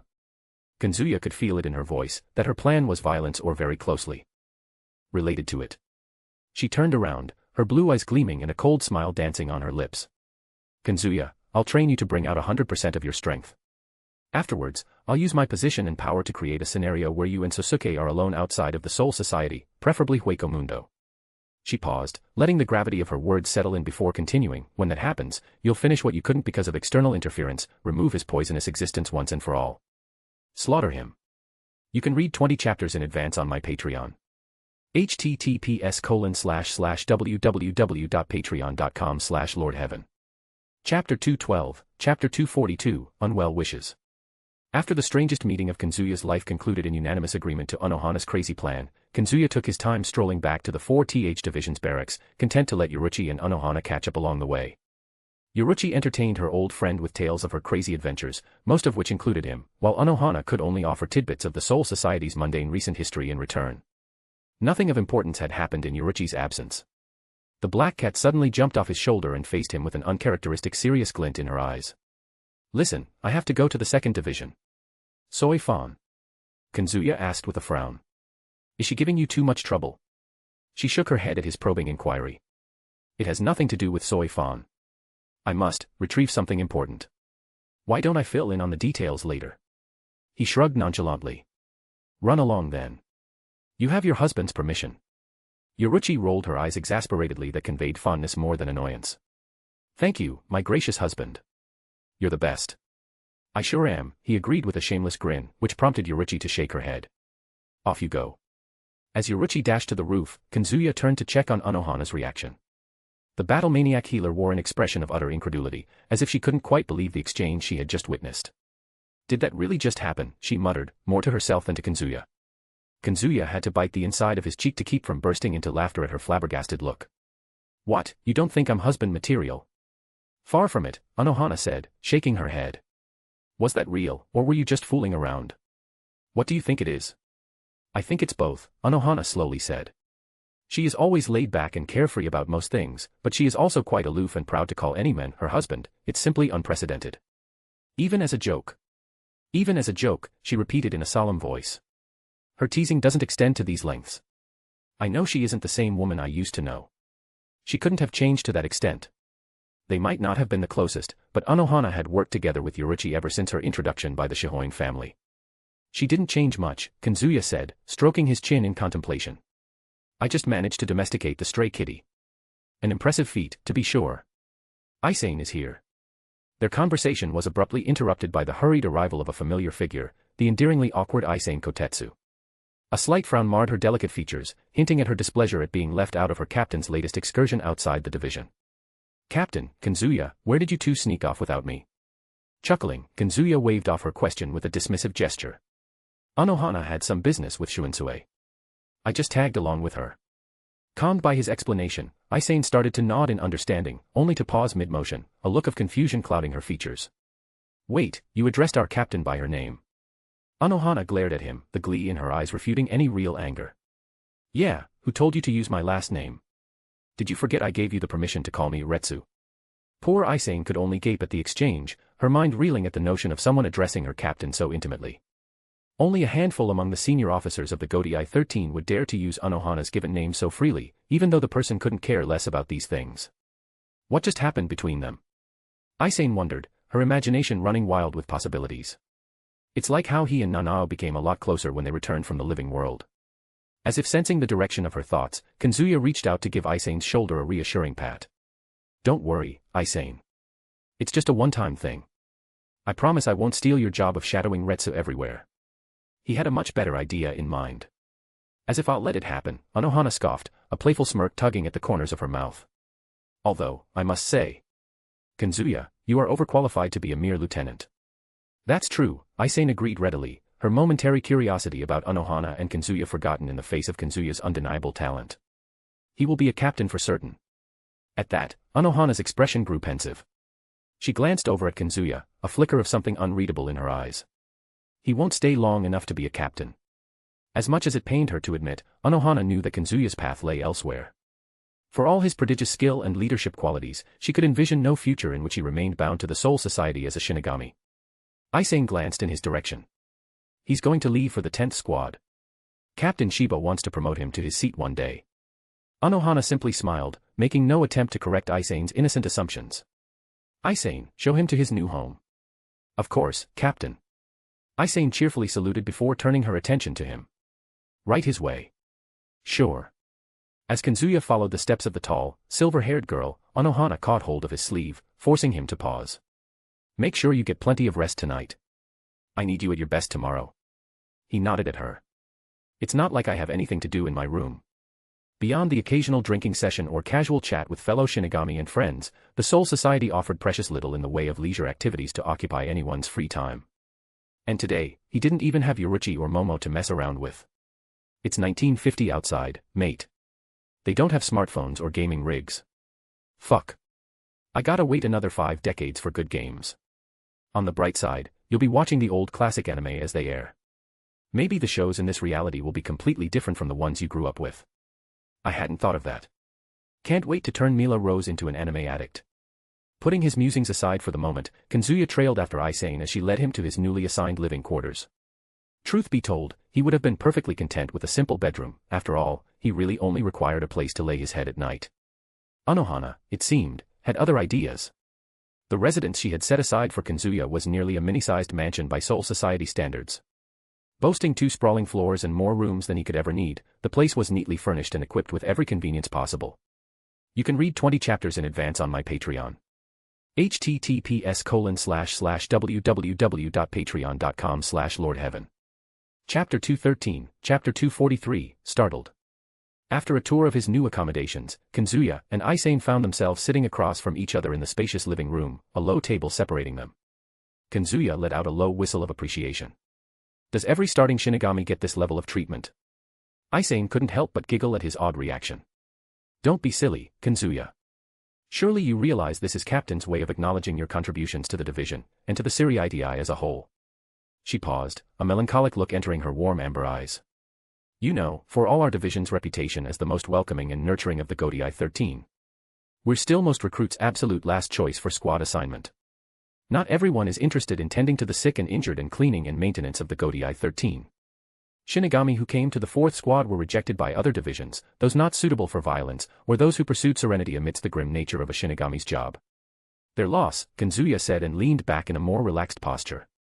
I'd join the 4th squad just for this cool and pretty vice captain. Her solemn expression disappeared, and a blush blossomed and colored her cheeks a shade of crimson. Kazuya. Don't start that, or I'll be mad. I'm being serious here. Kazuya let out a wary sigh. People are always mad to hear the truth. Really, you need to learn to take a compliment. May I would, if you ever gave me one that didn't make me want to die of embarrassment. Aizen shot back, burying her face in her hands. You're just too much. Despite her flustered protestations, however, Aizen couldn't quite suppress the tiny, pleased smile that tugged at the corners of her mouth. For all his shameless flirting and flattery, there was something undeniably sincere about Kazuya's words. Something that set her heart fluttering in a way that was both exciting and pleasant. Kazuya rubbed the back of his head with an apologetic smile. Do you hate my compliment? Her eyes widened as she waved her hands in a panic. And no, I never said that. I like them, but I get nervous when you say good things about me. I'm not used to it, you know. I mean, you're the first man. She trailed off, her blush deepening as she realized what she was about to reveal. Firstman what, Aizen? He asked, blinking his eyes innocently. Can you be more specific? My partner is manipulating her heartstrings. Gritting her teeth, Aizen forced herself to meet his gaze. You're the first man who found me attractive. Yeah, it's a bit embarrassing to admit. Bullshit. She lightly punched the table with a red face, tears pooling at the corner of her eyes. Why would I lie about this? I guess you're right. He cleared his throat. Just so you know, I mean every word I say about you. You're an incredible woman, and anyone who says otherwise will be my enemy for life. For a long moment, Aizen simply stared at him, her expression unreadable. Then, all at once, the floodgates opened, and she burst into tears, burying her face in her hands. Oh oi, what's wrong? Kazuya asked, nearly panicking at her sudden breakdown. Did I say something wrong? Sniffling, Aizen shook her head, peeking out at him from between her fingers. And no, it's not that. It's just, you're nice, too nice for a giant, bird-brained, stupid woman like me. I don't deserve. She paused as he leaned closer and reached out to pat her head. Even though unbothered about her reaction or lack thereof, he continued patting her head. She stopped hiding her face and wiped her tears. What are you doing? Treating you the way I should have from the start. He took her hands and yanked her to her feet. Because of their proximity, she had to lean back to look him in the eyes. By the way, did you call yourself a giant? Aizen's cheeks flushed. You just want to bully me. The expression she made just made him want to bully her more. Squeezing her hand reassuringly, he held her chin with a smirk. As for the thing about you being a bird-brained, stupid woman. Well, some of that is true. You can be stupid at times, like, right now. Hey. Momo is also an idiot. Have you seen that little woman? She can be quite stupid at times. Doesn't stop me from loving her. The mention of Momo brought a mixed expression on her face. Yeah, Momo. You want me when you already have her. You're both special to me. Besides, who says a man can't have two wives in the Serie? Wife. She jumped back, startled like a rabbit. And no, you're going too fast. I'm sorry, I'll see you later. She dashed out of the room and then the house using her shuinpa. It wasn't long before her spiritual presence faded from his senses, replaced by just an inkling of her Ryatsu. Kazuya stared at the door without blinking. Ahahaha. Partner, you didn't just say that to a shy maiden. Feigning ignorance to Nami's laughter, he picked up the cup of water and gulped it down. The fact that Aizen didn't reject him was a clear indicator of her feelings. Progress is progress. After a couple of minutes, Kazuya could be seen lying on the slanted roof of his new quarters, enjoying the orange hues of the setting sun in a relaxingly loose shirt and shorts. Anohana had provided him with some comfortable clothes. Watching sunset alone is pretty nice sometimes. Did you say something, partner? No. Ha ha ha. I couldn't help it. You were being a melodramatic bitch. Though, I admit wanting some relaxation time for yourself is a good thing. We can't have you stressed out all the time. He placed his hands under his head and let out a long sigh. Izanami, it might just be Stockholm Syndrome, but I like you. Hiya. How rare it is that you call me by my actual name. Never, honestly. Very true. Listen, I'm gonna sleep up here. Just guard my body. If the hot spring incident with Momo and Yoruichi was anything to go by, he was a careless sleeper through and through. He'd leave the task to Yoruichi, but she had yet to return from her business. What about the bed? Call me spoiled or whatever, but sleeping on bed isn't fun without cuddling with someone. I can be that someone. He shook his head. As much as he liked her, he wanted to avoid physical contact with Nami until they took care of her fusion with Tsubasa. As you wish. Rest as much as you need.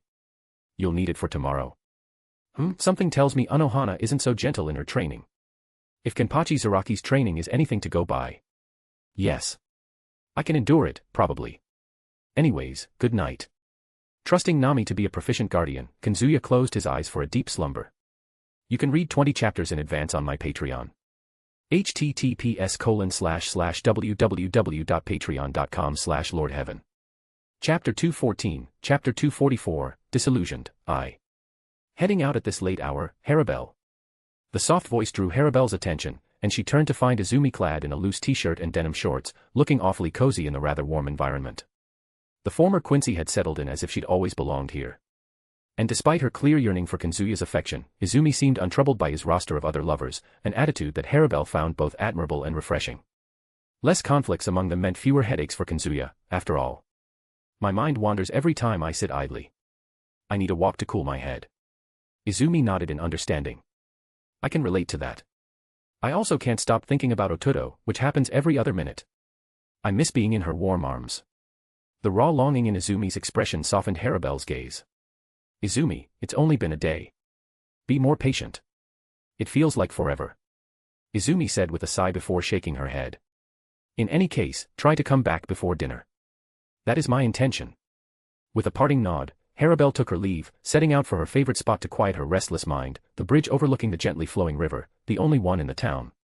Bathed in the orange hues of the sunset, she reminisced about her times with Kazuya. She had gotten his messages through the hell butterfly, but they couldn't make up for the lack of his warmth around her.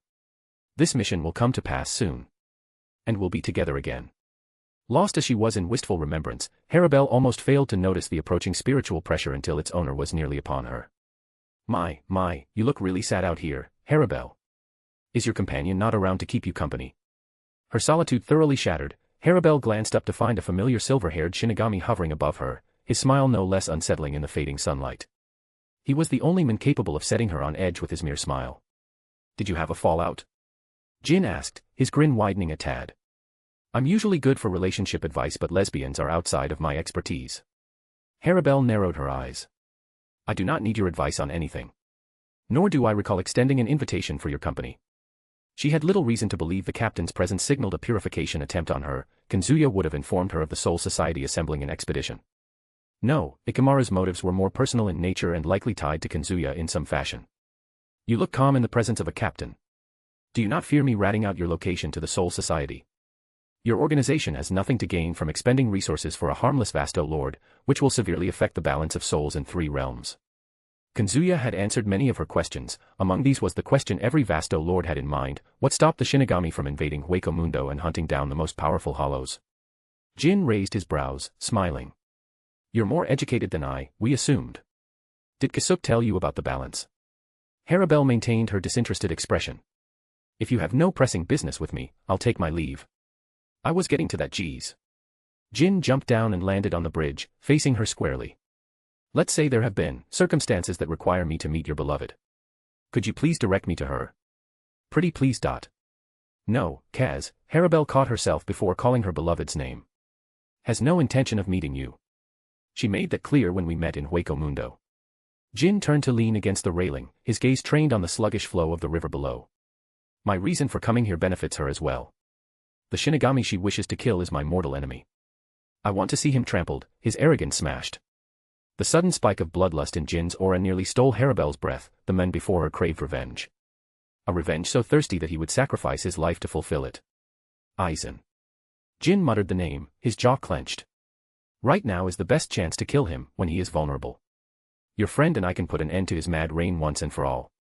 Harabelle had heard the name from both Kasuke and Kazuya's mouth. Aizen Sōsuke was the man they both despised. An unexpected opportunity had presented itself, one that could potentially bring Kazuya's mission to a decisive close. She was tempted. So incredibly tempted to agree to Jin. After all, the reward would be staying by Kazuya's without interruptions. A reward worth going through all the trouble in the world. Considering the risk behind it, she shook her head. Kaz doesn't need anyone's help. She can handle her own revenge. Jin's smile evaporated, replaced by a concerned look. She'll never get another chance because Aizen isn't leaving the Soul Society. If he does, he'll be more powerful than ever. Just take my deal. I'll bring him to Hueco Mundo and isolate him with your friend. Once he is gone, you won't have to worry about a schemer targeting your peaceful life. He sounded genuinely desperate, or he was a god at faking emotions. Harabelle leaned towards the former rather than the latter, as she was decent, if not excellent, at judging people. She crossed her arms, sizing up the creepiest Shinigami she had crossed paths with. What if this is a setup to get rid of Kaz? How can a hollow like me trust you, a Shinigami, to keep his words? Jin turned to face her fully, his icy blue eyes glimpsing from half-closed lids. No one in the current Soul Society has the power to stop your friend from leaving. She is abnormally powerful for a hollow. She was once again reminded of the ridiculous strength of her lover. In the likelihood she was deceived by Jin and everything turned out to be a trap, she was confident in Kazuya's ability to escape with his life. Her lips curled up. I can say the same about Aizen, someone like him shouldn't exist among the Shinigami. Jin smirked. Let's correct that little mistake. Are you in? Harabelle hesitated, torn between her desire to see Kazuya's mission concluded and her instinctive wariness of Jin's motives. I will discuss the matter with Kaz. Though I cannot guarantee her agreement. Fair enough. Jin tucked his hands into his loose sleeves and gave a smile that was far less creepy, seemingly genuine. I'll meet you here tomorrow. Give me your decision then. With a curt nod, Harabelle turned to leave, her mind already racing ahead to her next steps. She would need Kasuke's expertise in contacting Kazuya, and quickly. She turned around to leave. She had to hurry home and borrow Kasuke's expertise in sending a message to Kazuya. Jin Ichimaru, the Shinigami, called her, prompting her to glance back. Since we might well be working together soon, I thought you ought to know my name. Until tomorrow, then. And with that, he vanished in a flickering blur of Shuunpa, leaving Haribel alone with her troubled thoughts and the looming darkness of the night. You can read 20 chapters in advance on my Patreon. https://www.patreon.com/lordheaven. Chapter 215, Chapter 245, Disillusioned, 2. Sung-sun regarded Mila Rose with a troubled look. Rose, don't blank out in the middle of conversation. The sudden grim look on Mila Rose's face had her confused and worried.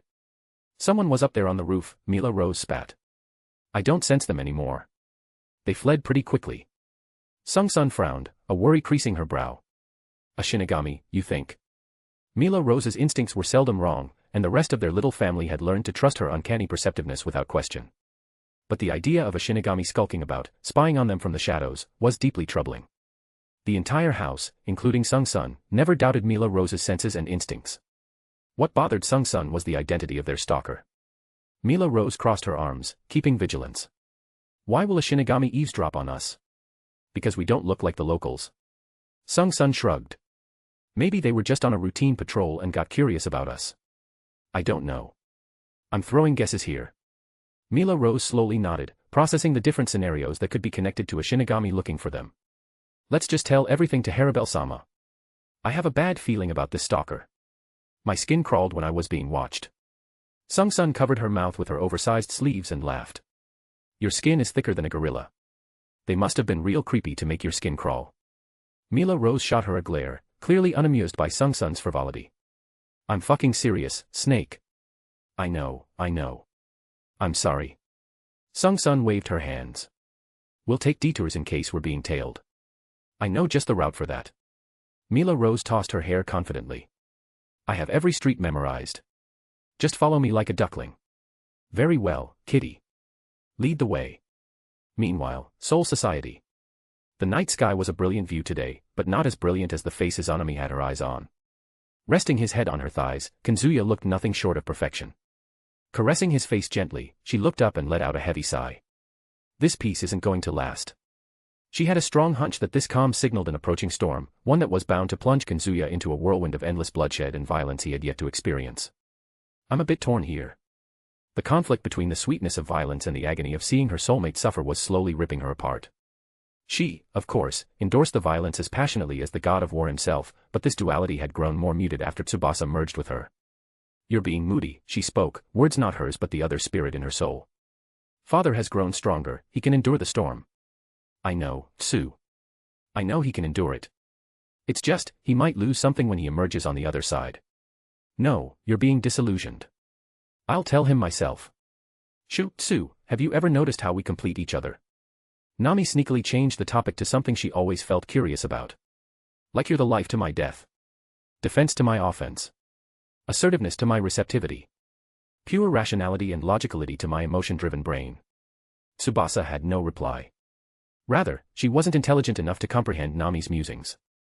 That's not all, Tsu. You make him think of his future and how his actions will impact it. I only drag him back to his past life. I remind him of memories he's better off forgetting. Tsubasa, you're literally the progression to my stagnation. Nami. Tsubasa spoke slowly. The way I see it, we are strongest when we're in harmony. It also means you and I can't take care of father on our own, but together we can.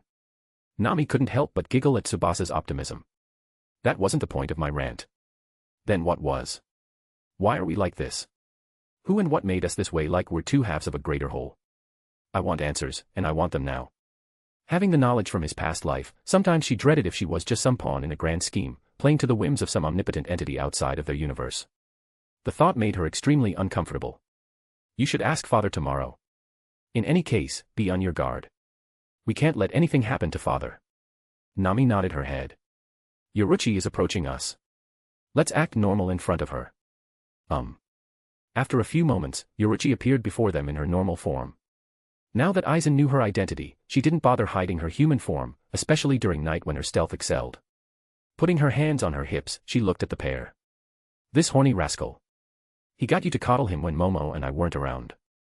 Nami chuckled before pointing at the rope hanging from Yoruichi's waist. What's that for? Yoruichi glanced down, a faint blush suffusing her cheeks as she fumbled for a response. Oh, this. It's just, that's for my training. And there she paused, shooting Nami a pleading look that was quite plainly, please, for the love of Reo, do not ask me to explain myself further. Nami revealed a smile. Say no more, Yoruichi. He is yours for the night. Thanks, Nami. I'll take him to the bed. A/N, what are Yoruichi's intentions and what will happen to Kazuya? Find out in the next episode of Dragon. Chapter 216, Chapter 246 to 247, Constricted, R18. Kazuya's heavy eyelids fluttered open, revealing not the glow of moonlight, but the dull ambience of a dimly lit bedroom. His new bedroom in the 4th squad. Slumbering peacefully on his chest was Yoruichi in her signature black sleeveless undershirt and form-fitting black stretch pants.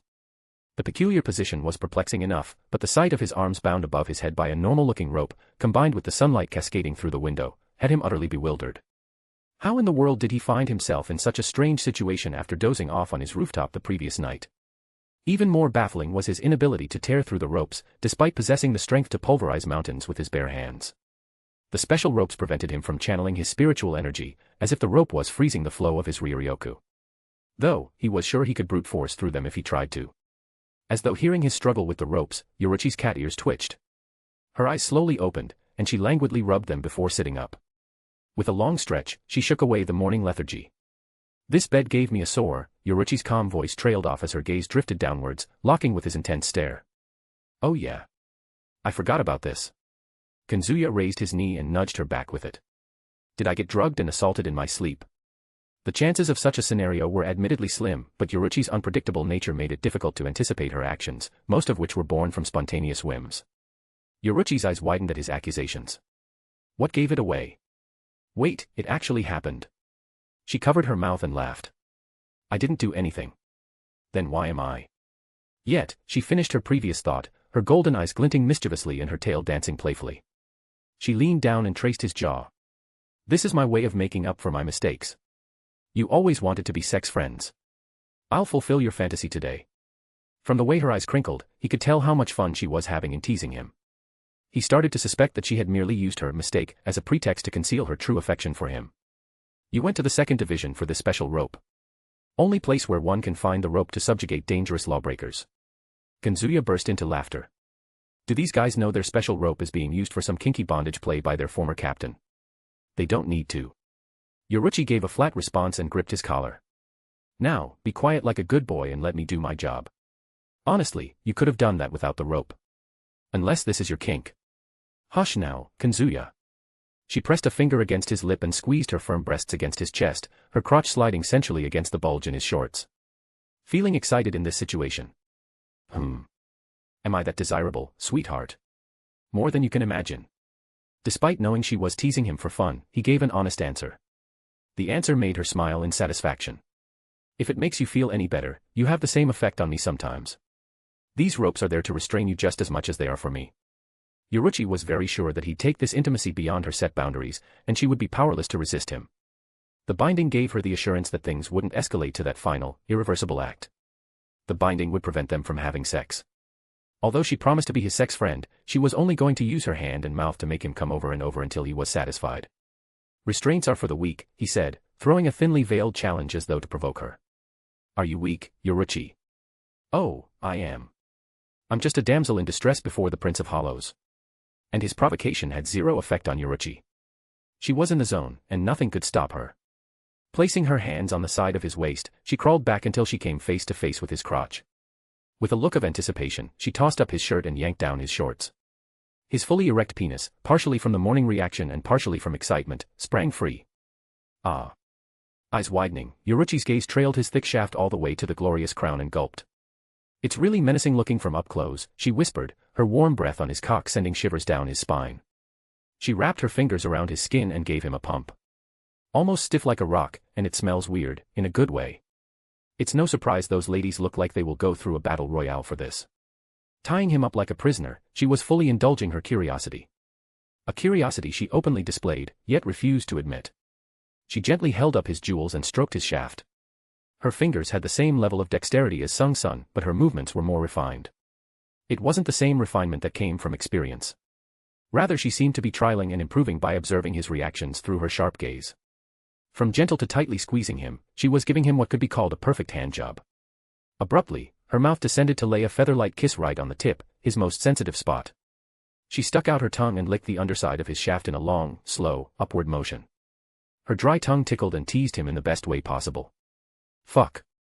He took a deep breath through a clenched jaw and cursed softly under his breath, fingers contracting in between the rope. But he recovered quickly, watching her as she tilted her head to the side to sweep her hair out of the way and wrap her lips around the head. The first time she plunged down, cheeks hollowed out, taking him inch by inch, he grew even stiffer and vented out his feelings by writhing and driving his hands into the mattress, hard.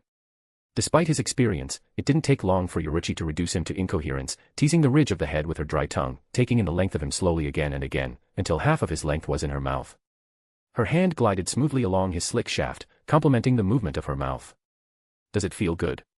She blabbered disjointedly with his cock still in her mouth. Never mind. He was breathing heavily, absorbed in pleasure with his eyes closed.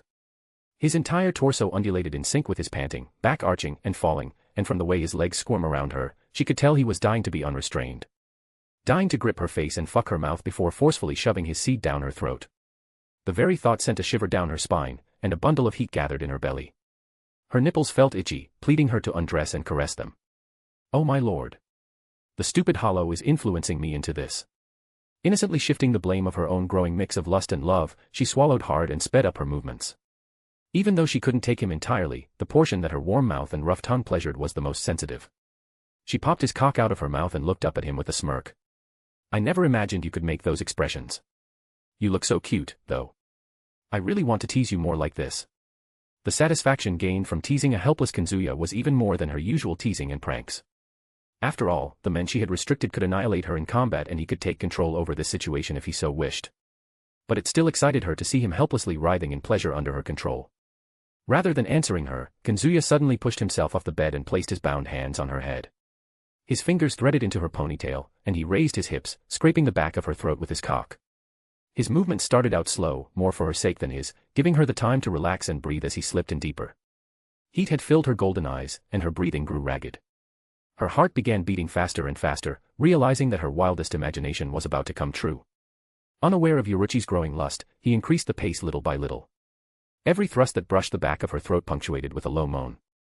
Breathless, he gripped her ponytail tighter and raised his hips with borderline desperation. As though knowing what was coming, Yoruichi unconsciously gripped his cock in hand once more, lavishing it with a few final, slow licks. That pushed him over the edge, and he emptied his balls in her mouth, firing ropes of white seed. Yoruichi winced but didn't seem to be against swallowing his cum. Why did you have so much? He drew back his hands and heaved a long breath. Didn't you say you were a virgin? Why the hell are you so good at it? She placed a finger on her lip, smiling. I don't know. Taking his cock in her hand, she rubbed the tip with her thumb. If I didn't know any better, I would think it's normal to stay this energetic after ejaculation. Does that imply you have seen others? Yoruichi gripped his knees and rose. Reaching forward to grasp his chin, she held him steadily while maintaining eye contact. Is my naughty boy jealous? I shouldn't be. She smirked at his whiny response. Honey traps are the basic techniques taught in the Onmitsukido department. Everyone there is taught to pleasure both men and women. He cocked his head, frowning. How many men have you seduced? Never got the chance to put my theoretical knowledge to use. I was always sent on assassination missions. Sneak in, eliminate the target, and get out. The espionage stuff was for my underlings. You could call it a perk for having strength and influence. I see. So, when you said strength, did you mean this? She looked confused until she saw the ropes descend from his arms. Geez. They shouldn't come off like that. How did you do it? I just flooded it with Ryuryoku. The rope wasn't made to handle that level of output. Oh. Kazuya grabbed her waist and tossed her on the bed. Yoruichi perked up and gripped his shoulders. Why you? SHHHH. He also got a hold of her shoulders and pinned her down under him. You know nothing about me if you think you can toy with me without retaliation. What are you gonna do to retaliate? Fondle my titties. Fuck my mouth again. Ah. What will you do? She laid on her back, her gaze daring him to touch her. Her brown skin was smooth and the glistening sweat made her look even more alluring. Her revealing clothing did not look obscene at all because the flowing lines from her bust to her waist were just too perfect. Despite being around beautiful women all the time, even he had to admit she had one of the sexiest bodies. Just looking at her made his arousal 10 times worse. Kazuya traced her jaw before holding her chin. Don't worry. My retaliation will be unforgettable. You can read 20 chapters in advance on my Patreon. https://www.patreon.com/lordheaven. Chapter 217, Chapter 248, Final Question, R18. Kazuya swiftly took her wrists and brought them over her head. Her eyes widened as she realized his intentions. However, she was a second too late to outmaneuver him through her dexterity. Overpowering him was out of the question. Holding her wrists, he tied them up with her own rope with just enough tightness to make it painless. She was left completely at his mercy. Tying me up so you can have your way with me. Kiddo, I didn't raise you like that. She felt like she had to say something, or the embarrassment of the situation would settle in, making her react in ways she usually wouldn't, or worse, she'd be swept into his pace and end up doing some shameful things. Both scenarios wouldn't be good for her image. Say something. Kazuya silenced Yoruichi with a kiss, and her golden eyes widened. His hand trailed down her neck and squeezed her breast before he pinched the erect nipple sticking against her cloth. As sensitive and aroused she had become, the small pinch made her moan in his mouth. Kazuya's tongue invaded her mouth right then, taking her kissing experience from barely decent to mind-numbingly good. The sensation couldn't be compared to anything she had ever done, a ravenous, passionate lock of lips that only seems to prolong the hunger behind it instead of satiating it. She felt like she was drunk without the alcohol. His hand stopped caressing her soft tit and went straight to caress her crotch beneath her tight pants. Slipping his hand inside, he gently caressed her damp lips sticky from her fluids before pushing a finger inside her drenched entrance. Nghhhh. A low, unrestrained moan escaped her throat, reverberating in their joined mouths. Her body quivered in delight, her eyes nearly rolling back from the burst of pleasure that shot through her. She experienced a micro-orgasm. He didn't let her rest with just one. No, his ferocious fingers clawed their way deep inside of her, scratching her right where it felt good. She felt so good that she began moaning against her will. With her hands tied and her mouth open, she was nothing more than a moaning whore. And right now, she couldn't care less. The pleasure had removed all her inhibitions, to the point that she was grinding herself against his hand to amplify her pleasure. It didn't take long for Yoruichi's vision to blur. Kazuya sensed her descent and rubbed his thumb over her sensitive button, teasing it with just the perfect amount of roughness. Her mind went blank from ecstasy. Then her back arched on its own while she drew back from the kiss and threw her head back, groaning as her best orgasm to this date consumed her. You fool. Kazuya watched in fascination as Yoruichi fell back to the bed. She might have the stamina to run for hours, but the bombardment of novel sensations had her completely spent like she was just a normal human. A haze of lust covered her eyes as she gazed at him. Kazuya, you stupid. He smirked like a mischievous kid. I never imagined you could make those expressions. You look so cute, though. I really want to tease you more like this. She bit her lips, blushing like a teenager. To think she'd be put in a situation where her own words were against her. And she couldn't retaliate when she was like this. Untie me now. I'm going to kill you then kill myself to remove every trace of this memory. He removed his hands from her crotch and lapped at the juices covering his fingers. You taste delicious, yeah. He was quite tempted to taste her from the source and even more tempted to fuck her, but he didn't want to take that step without her consent. The wariness in her gaze was apparent enough. Yoruichi once again blushed.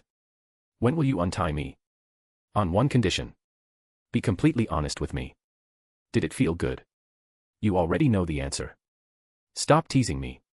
He laid by her side, resting his head against his palm. Then let me rephrase my question. Do you want to be with me so I can make you feel like this and more? The prideful Yoruichi needed an excuse just to become his sex friend without sex for a day. If he remained passive, he'd have to wait until she found another excuse to be his sexless sex friend again. Even though her body was ready for the act, her heart seemed to be against the idea of committing to the relationship. He had to go on the offense, or else he'd never progress past this hurdle. Yoruichi threw her head back and let out a sigh. Look, Kazuya. I like you. I adore you more than any man in the world, but I need a little more time to process this.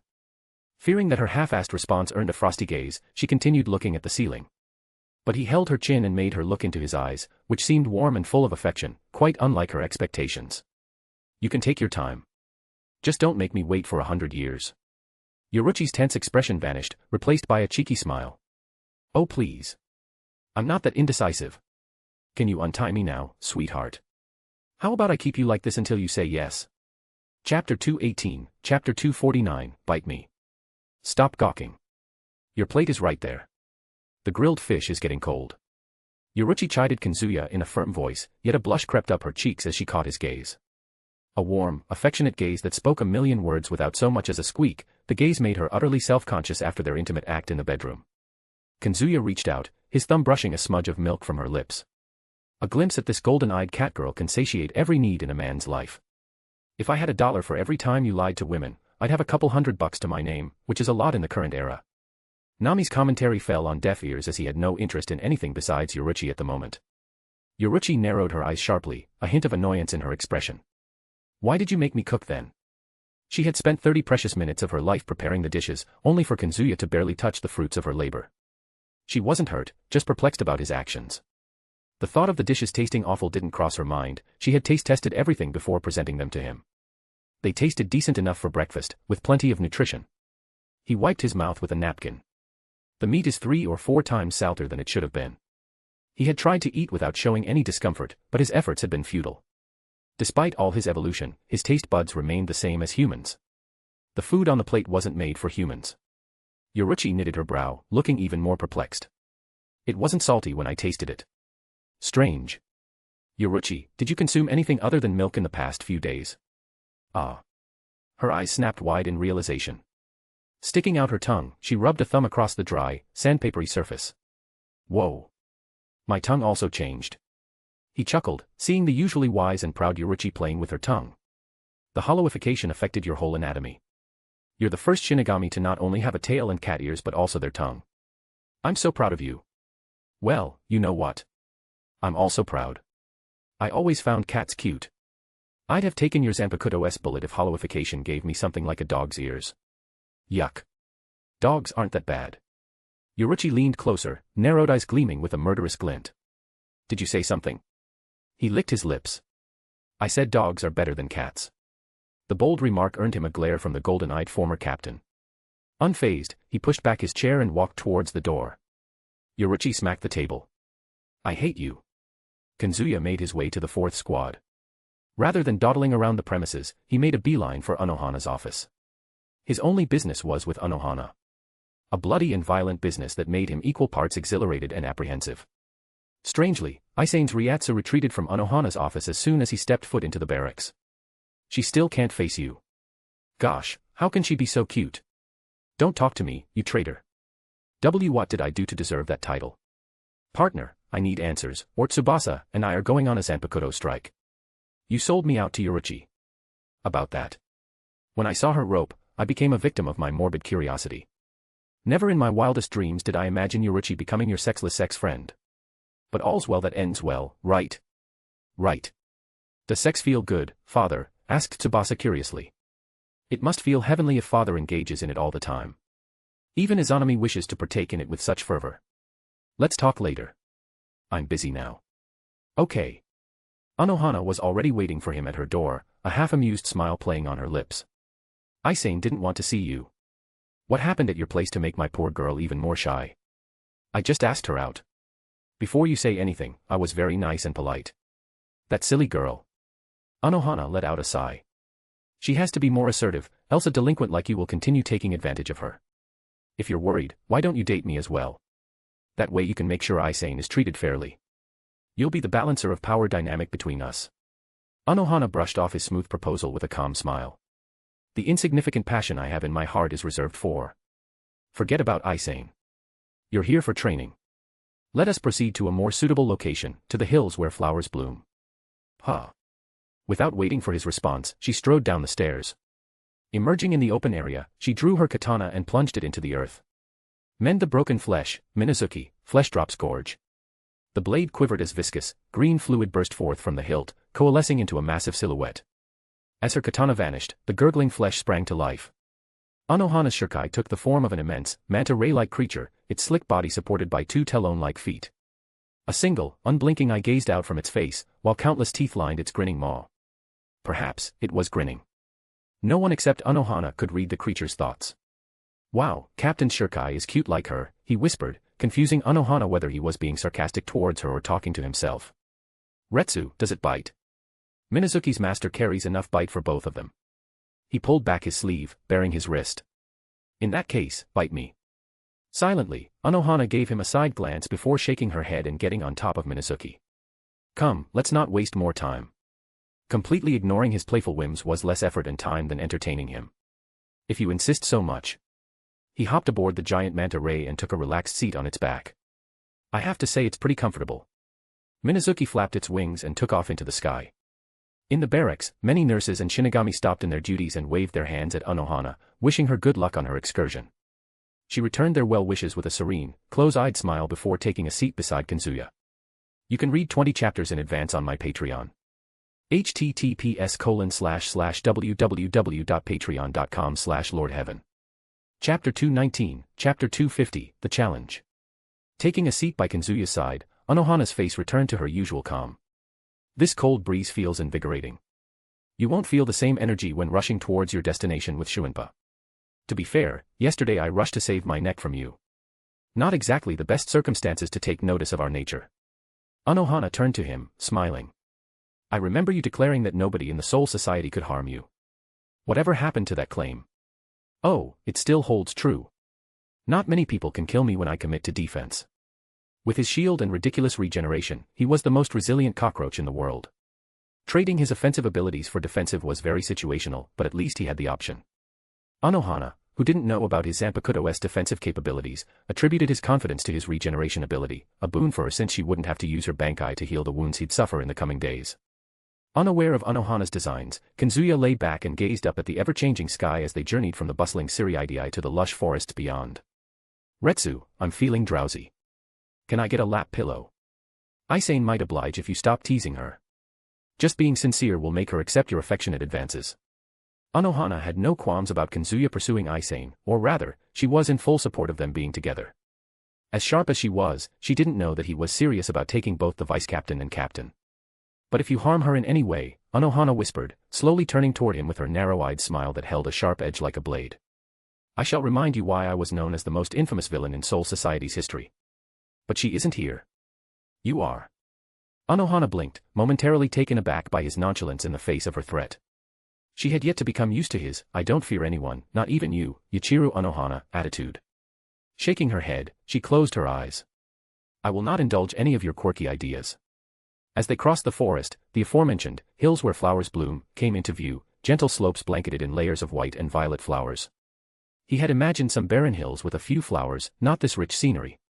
This place is too colorful for our training, he remarked with a side glance at the stern captain. I thought you'd choose something dark and edgy like Mukon. The Mukon was a voided space completely sealed off from the outside world, aside from the main tower that served as its entrance and exit. The vast darkness gave the illusion that it stretched on infinitely. It was a perfect arena for them to go all out without disturbing anyone in the Soul Society. I'd take you there if it was within my authority. Unfortunately, non-prisoners aren't allowed in there without the Captain Commander's permission. She and Kenpachi entered Mukon when they were under threat of extermination by Quincy. Kazuya gently nudged Anohana with his knee. I happen to know someone who can design our very own Mukon. Kasuke Urahara. Knowing his secret alliance with Kasuke certainly allowed her to decipher his thoughts more clearly. It shouldn't be hard for a genius like him. Anohana nodded her head. It will be invaluable for your training. Perhaps I should escort you to the living world afterwards. As a captain, she had authority over the Senkaman door, without any obligation to disclose her intentions behind trips. I'll accept your kindness then. Oh, I just remembered something. Nami's sudden exclamation jolted Kazuya. Well, care to share it with your lover? Nothing, I'll tell you after your training. Is it important? Somewhat. Your training is more important. Tsubasa, is she lying? Father, Tsu, do not disturb him. His strength has stagnated. He must take this opportunity to sharpen his skills, or else he'll suffer in the not-so-distant future. Truthfully, he didn't stagnate. He simply didn't experience the same explosive growth he did in the past few months, which was bound to happen sooner or later. She is right. Father must become stronger. His Zanpakuto spirits teamed up against him, denying him of this important information related to him. Nami, expect a thorough spanking if it turns out to be very important. Ah, I'm so ready for the abuse. Jumping down from Minazuki's back, Kazuya's feet met the lush grass, the vibrant blades bowing beneath his weight. Anohana gracefully descended behind him as Minazuki shimmered and distorted, flowing into her sheath as the same green viscous fluid and once more taking the form of her katana. Kazuya took off the garments gifted by Byakuya and neatly folded it. He loved the fitting too much to let it get shredded by Anohana's blade. The cold breeze caressed his bare torso, reminding him of the days of meditating with his zanpakuto in the dojo. What a girly body, Anohana remarked with a smile. Fear not. I shall make a true man out of you by carving scars of glory on your entire body. Just spare the innocent lad between my legs. I shall endeavor, however, I cannot promise your gentle safety.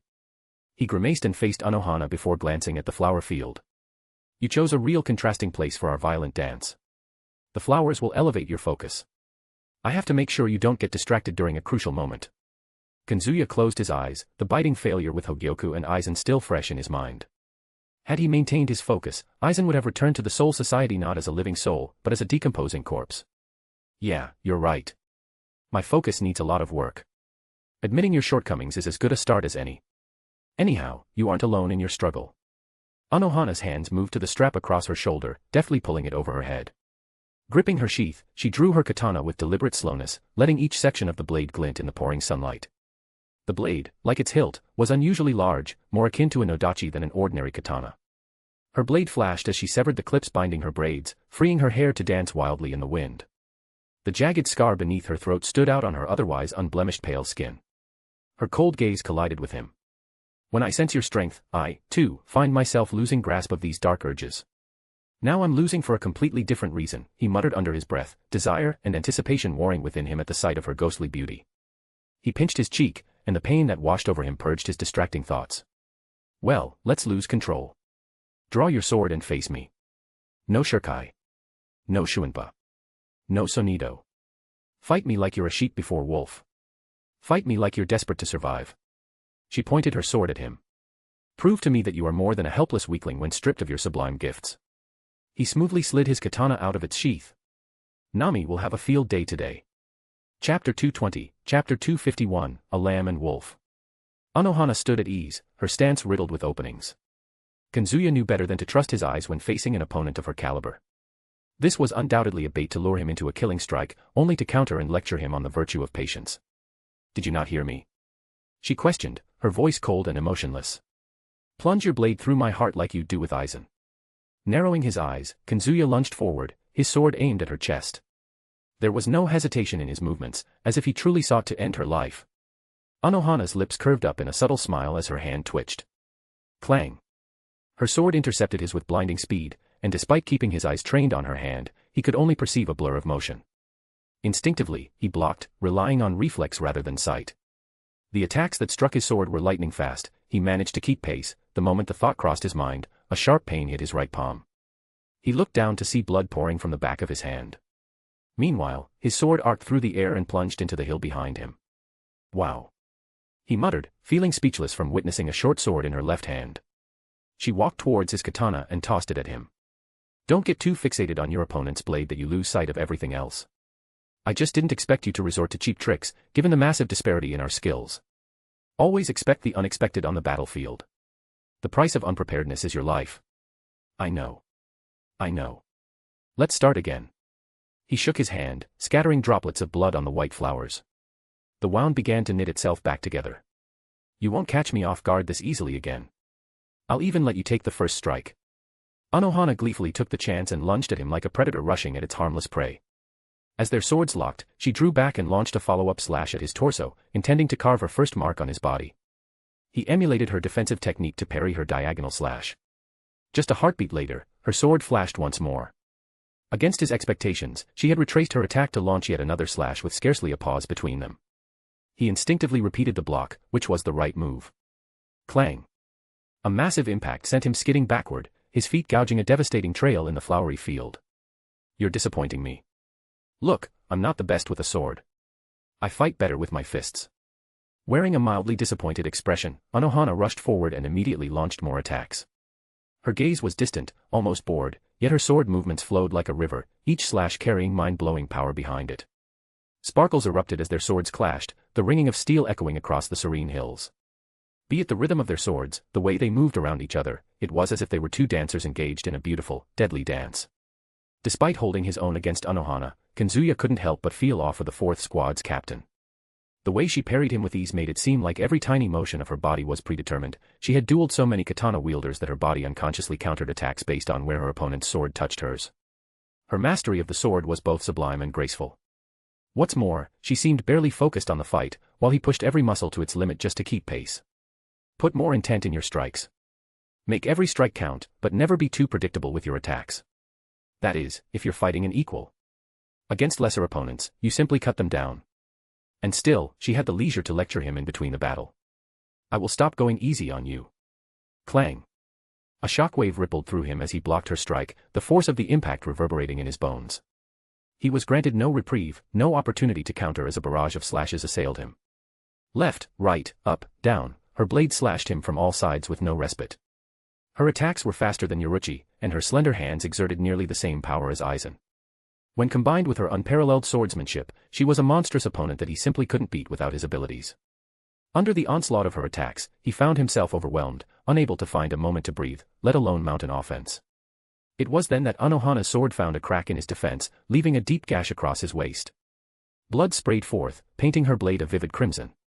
The instant her sword tasted his flesh and drew blood, Anohana's eyes widened, a crazed smile twisting her lips. Her ryatsu fluctuated wildly, sending ripples through the sea of flowers surrounding them. A spine-chilling bloodlust radiated from her smile. Ah, more. Let me cut you more. Let me slaughter you more. Kazuya winced at the burning sensation, but he remained calm enough to dodge her vicious attacks. At least most of them. A couple made it past his defense and covered him in his own blood. As predicted, the training had devolved from learning experience to an act of survival in a mere minute. He suddenly jumped back with Hirenkyaku. Retsu, come back to me. The complete brunt of his charm ability put Anohana in a dazed state. Her vicious killing intent immediately disappeared, leaving behind Anohana who just stared at his closing wounds. She gave him a disinterested look. I told you to attack me like you mean to kill me. Or else I will kill you. Kazuya shook his head. I can keep using my voice to bring my Retsu back. Now is not the time to develop a heart, she replied with an amused smile. I have found major flaws in your style. You have a lot to work on. Oh, pray tell. First of all, you have to deepen your arsenal of combat. As it stands, your offense and defense are exceptionally shallow compared to other captains. You rely too much on your observation for openings. You need a backup strategy to fall on when your eyes can't keep up. Since you are with me, I'll show you techniques to brute force an opening in a fight. Anohana had astutely gauged his fighting style as well as his weaknesses through the exchange. She is saying, you are not using enough violence. I will teach you more violence. Kazuya chuckled at Nami's unserious comment. It's never bad to have multiple win conditions in a fight. She lowered her sword and beckoned him with her left hand. Come. I'll traumatize your body to an extent that you'll be confident in letting your skills dictate the battle, not your keen observation. Once we're done, you'll be outskilling your opponents. Hey, that wasn't what you said earlier. Chapter 221, Chapter 252, The Message. Kazuya lay sprawled amidst the vibrant flowers, his crimson-stained figure stark against the colorful backdrop of the flowers. He gazed up at the mesmerizing sky, his thoughts drifting with the clouds. The sky is mesmerizing vivid, the birds soaring through a testament to the equivocal freedom granted to all living beings. I can just fly up above the sky, can't I? Stop going off the rail with your delusions. Nami chuckled in his mind, her tone simultaneously amused and scolding. Honestly, people gain a newfound appreciation for life after surviving a crisis. Partner just survived the calamity known as Ichiru Anohana. Nami was right in every sense. Anohana had lived up to her promises, she had systematically traumatized his body over the long hours of their training, carving wound after wound into his flesh, the intensity of which grew when she lost control of her urges. The endless cycle of wounding followed by healing, over and over, had continuously drained his vast reserves of spiritual energy. And while his Ryuryoku had nearly recovered by now, his mental and emotional state was still left thoroughly exhausted by the process. Suddenly, Anohana's upside-down face popped into his vision, her long raven hair dangling down and tickling his face. Do you still want to visit Kasuke? The mere thought of moving made him wearily shake his head against the soft grass and flowers. I just want to rest today. He had already made up his mind to force Yoruichi to take on her human form, so he could snuggle up with her warm, voluptuous body. She owed him at least that much consolation for leaving him hanging earlier without an answer to his heartfelt question. I'm the backup cuddle plan if she refuses. We can also have sex. Kazuya simply couldn't believe that his actually horny Zanpakuto spirit pitched a wholesome idea while his naive yet manipulative Zanpakuto spirit had the devious idea for intercourse. Tsubasa was driven by a curious fascination with sex, a curiosity that children often displayed for knowledge. Tsu, do that when you recreate your own body. Okay. Anohana's piercing eyes turned soft, oozing a soul-melting warmth that stood in stark contrast to her intensity during the training. I can carry you back to your place. Just give me a few minutes. In response, Anohana did something unexpected. She suddenly reached down, tenderly lifted his head, and placed it delicately in her lap, giving him an impromptu lap pillow. The silky fabric of her hakama felt cool and soothing, more so when he had been lying on the grass for a while. He just stared up at her lovely face in wonder, utterly dumbstruck by this open display of kindness and care that was a stark contrast to her crazy, bloodthirsty side. A privilege for today only, she clarified as though perceiving his unspoken question. I say that so you don't grow accustomed to me spoiling you.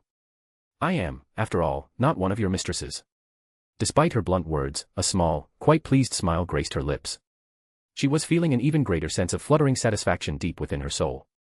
The source of her deep contentment was the unexpected results of today's long, grueling training session. Even accounting Kazuya's absurd talent, Anohana had anticipated him to be utterly thrashed by her for at least a week straight before he could even begin to defend himself. Yet, amazingly, by the time the red sun finally dipped below the horizon, he was parrying her lightning-fast attacks with nearly 100% accuracy. His body and mind had fully adjusted to the blinding, inhuman speed of her blade. This growth, put simply, was nothing short of astonishing. His swordsmanship will soon rival my own. She mused silently to herself. When that happens, who will have the strength to challenge him? Perhaps only the royal guards. The old, never fully healed scar on her chest throbbed and ached, as if an instinctive response to her racing heart. He will outgrow the Zaraki who defeated me.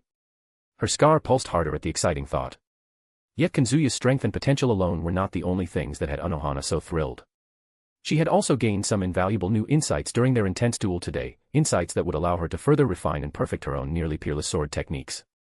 If it's with him as my opponent, I can shatter my limits. Kazuya gently flicked her chin, yanking her awareness back to the present. Your face suddenly became scarily intense. What on earth were you thinking? Slowly tilting her head down, she smiled at him. Take a guess. You want to train me even harder, so that someday I can fulfill your battle urges in a deathmatch. Ha! Another flawless red by yours truly. Do I get a prize? Frowning, she pinched his cheeks and pulled them until they turned red. This is what you get for ruining my fun. He couldn't help but chuckle, even as she made his cheeks red. Somehow, you managed to be both the most predictable and unpredictable person in the world. I appreciate your honest opinion. Partner, you got a hell butterfly last night. Nami dropped an unexpected revelation that made him wide-eyed. You're telling me this now? It's probably Apache calling you, silly goose this, silly goose that. I forgot to tell you in the morning, all thanks to you and Yoruichi acting like an idiot couple. What if it was an emergency? She didn't think about that, Tsubasa answered. I'm sorry for withholding the information from you. Just don't let it happen again. I promise not to fall for Nami's cheap tricks in the future. Anohana cupped Kazuya's face gently in her soft, slender hands, her brow furrowing slightly in concern. What's troubling you? Kazuya placed his own hands over hers and met her gaze with a serious expression. It's about my family. One of them sent me a hell butterfly through Kasuke last night. My Zanpakuto spirit only informed me about it now. Anohana studied his earnest expression for a long moment before nodding. I'll take you back. Thanks. There is a chance I'll have to leave for the living world. Apache, Mila Rose, Sung-sun, Harabelle, they had always been endlessly supportive of his personal endeavors here in the Soul Society, despite how long his absences from home could be. It would be a poor showing as their lover to not prioritize their message. Understood. Let us depart with haste. Kazuya cleaned his body with the help of Ryatsu before putting on his uniform.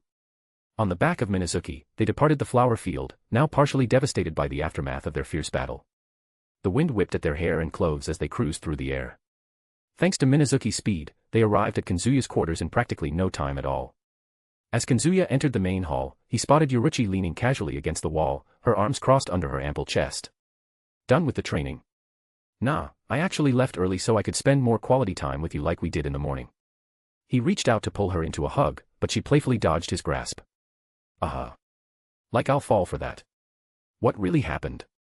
I promise I'll fill you in on all the details later. Humph. The Flash Goddess didn't look overly convinced, but she made no move to stop him as he ran.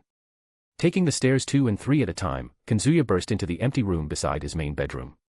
Sure enough, there was a single black hell butterfly fluttering around beneath an overturned glass bowl on a small end table, just as Nami had said. Right on cue, Nami herself materialized out of Kazuya's sheath katana in a swirl of crimson flames, making the sheath instantly feel far lighter on his waist. Whether it was intentional or not, Nami's casual, swaying walk as she sauntered over to the trapped butterfly oozed sensuality. It was as if she unintentionally seduced him. She gently tapped the bowl with her fingers and smiled at him. Silly things can travel dimensions but can't overcome a simple object. With a chuckle, she lifted the bowl. The black butterfly flew at him and scattered in black particles. Kazuya. Harabelle's husky voice echoed around him. I met Jin Ichimaru today, and we talked a bit. Come to me as soon as possible. Nami, Kazuya said flatly, crossing his arms and giving his Zanpakuto spirit a dangerous glare. Any last wishes? Cough. Cough. Nami suddenly clutched at her ample chest and began coughing dramatically, bending over at the waist. Partner, it's getting a little suffocating here. I think I should return to your inner world. Nami's form scattered into a swirl of bright embers, retreating back into Kazuya's katana. He let out a heavy sigh and rubbed his temples. Change of plans. Yoruichi, I need to see Harabelle. Yoruichi, who had apparently snuck upstairs to eavesdrop, let out a disappointed groan and snapped her fingers. Blast, and here I thought I'd finally get to surprise you properly for once. Are you coming with me? Nope, I'm good. I always feel like an outsider when you and Harabelle are together. She sprawled on the bed before turning and burying her face in his pillow. I'm just gonna take a nap here. Just don't let me catch you doing anything crazy in my house. It's our house now. Chapter 222, Chapter 253, Introductions. Although normal humans couldn't see Kazuya and Anohana in the Karakura town, he still opted to conceal their presence with a few layers of Kido, just to be safe. It may have taken an extra minute to properly cast the incantations, but that beat letting some unseen Shinigami, or worse Aizen spies, catch him. As they walked down a cozy side street, Kazuya felt a twinge of anxiety stirring in his guts. He felt a bit nervous about the meeting between his elegant but crazy mentor and his motherly, queenly Arankar lover.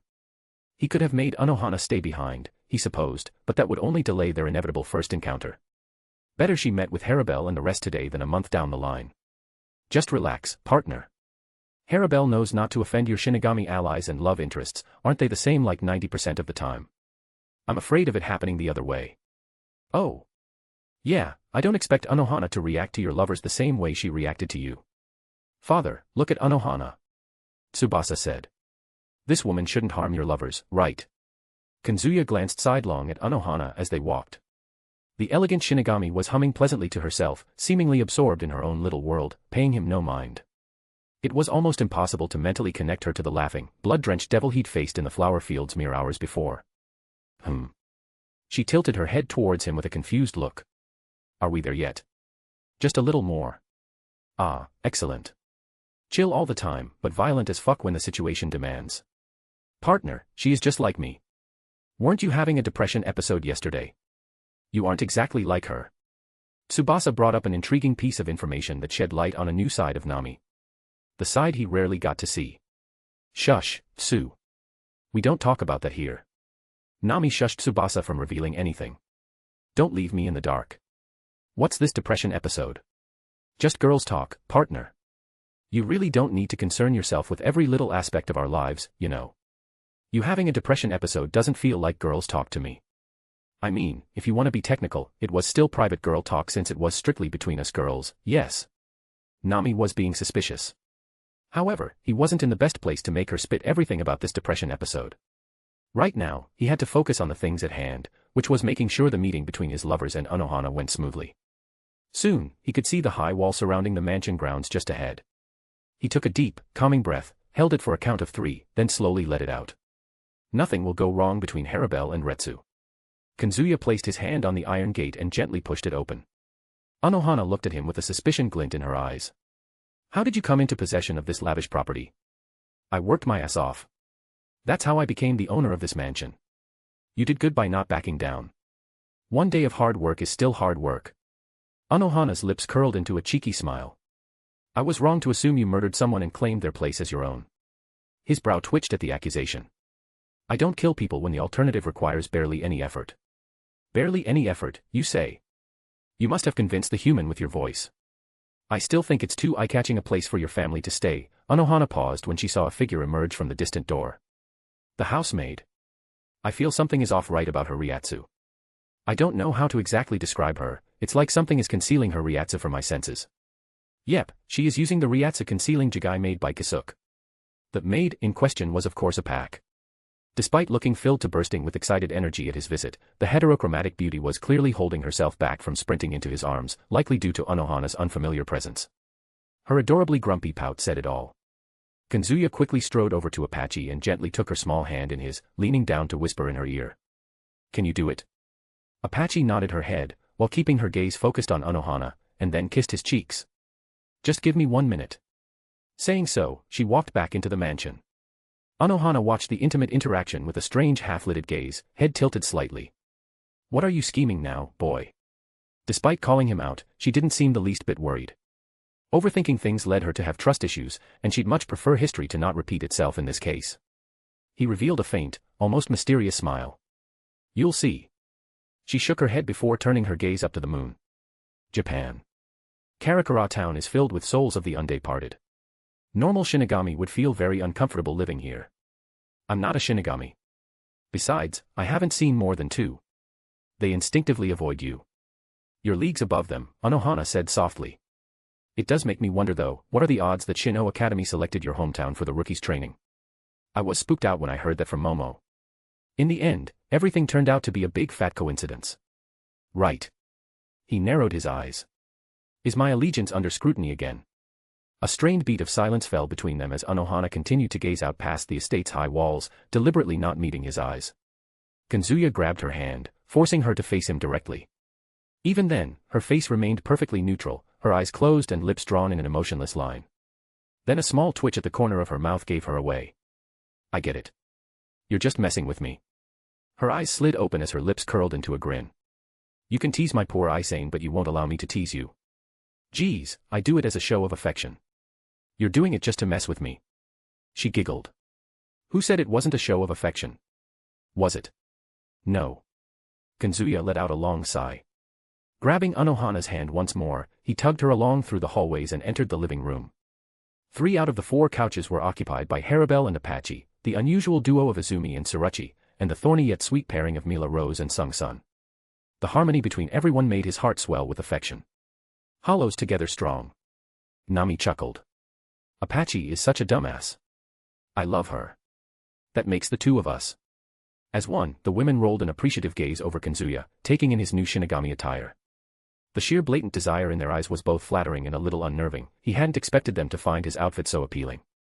Sung Sun in particular was eyeing him like a tasty snack, eyes roving slowly up and down his body. Don't move a muscle, darling, she purred, licking her lips. I need to commit every detail to memory, so I can design a similar outfit for myself later. Her lustful grin left zero doubt in Kazuya's mind just where she intended to wear said theoretical outfit. Mila Rose's lips parted with a gasp. You will look like a stick in that. It's better you make one for me instead. Absolutely not. What? Why the hell not, Snake? Sung Sun placed her elbow on Mila Rose's shoulder and leaned against her. Because I'd have to charge you an entire month's salary for my service. Mila Rose's eyes widened. Are you drunk? No way am I blowing that kinda cash on a stupid dress. Then back the fuck off and let me memorize Deer's outfit. Ugh, fine. As the Arrancar ladies bickered, Anohana silently assessed them with a keen, calculating gaze, as though taking mental notes. I had thought Kazuya was an exceptional case, but it seems every Arrancar here is nearly indistinguishable from ordinary humans, save for a few unique traits. The crazy captain sounded genuinely surprised to see the Arrancars having such resemblance with humans. Haribel gave a soft smile. Our physical and spiritual evolution follows the shape of our desires to an extent. In our case, the desires were formed and inspired by him. Without him, we would have remained stuck in a limbo, more than a beast but less than true humans. Anohana glanced at him, an amused smirk on her face. His actions earned him a group of extremely powerful and devoted women. Yes, well, let's discuss that later. Come take a seat. He made Anohana sit on the last couch and took a seat beside her. So, did everyone like the surprise visit? Apache crossed her arms with a frown. Not much of a surprise after Haribel sent that message. Sung Sun chucked the TV remote at Apache's face, which Apache caught without blinking. Dear, don't listen to this ass. We loved your surprise. Izumi nodded in agreement, a soft smile on her face. Feel free to do it again, in fact, many of us wouldn't want you to leave again. Damn right. Mila Rose chimed in with a boisterous laugh. Enough about us. Kazuya, introduce us to the pretty Shinigami lady already. I was getting to that. He cleared his throat and gestured to Anohana. This is the captain of my squad, Retsu Anohana. She'll be lending me a hand in exterminating my enemy. Well, hot damn. Mila Rose cheered, clapped excitedly. Wait, hold up. Does this mean you might be able to finish your mission and come home for good way sooner? He gave a slight nod. Kind of. Before we continue, I want to hear about Jin. Harabelle. Harabelle assumed a stern expression as she leaned forward. About Jin. You can read 20 chapters in advance on my Patreon. https://www.patreon.com/lordheaven. Chapter 223, Chapter 254, Enthusiasm. Kazuya wasn't the least bit surprised to learn that Jin Ichimaru had been seeking him out. Leveraging every possible advantage was very much Jin's method of handling important business. And through his battle against Sōsuke Aizen, Kazuya had more than proven his immense potential usefulness to the sly snake. Jin had every reason to manipulate him into doing his bidding. Why would Jin betray Aizen now? Is it because Aizen without shikai isn't a worthy leader in Jin's eyes, and he wants to get rid of Aizen? While Kazuya found Jin's proposal to be sensible given the situation, Anohana seemed utterly baffled by this abrupt shift in Jin's apparent loyalties. But her confusion was understandable. After all, she had always viewed Jin as being Aizen's closest accomplice and confidant, even more so than the blindly devoted Kanami Tosen.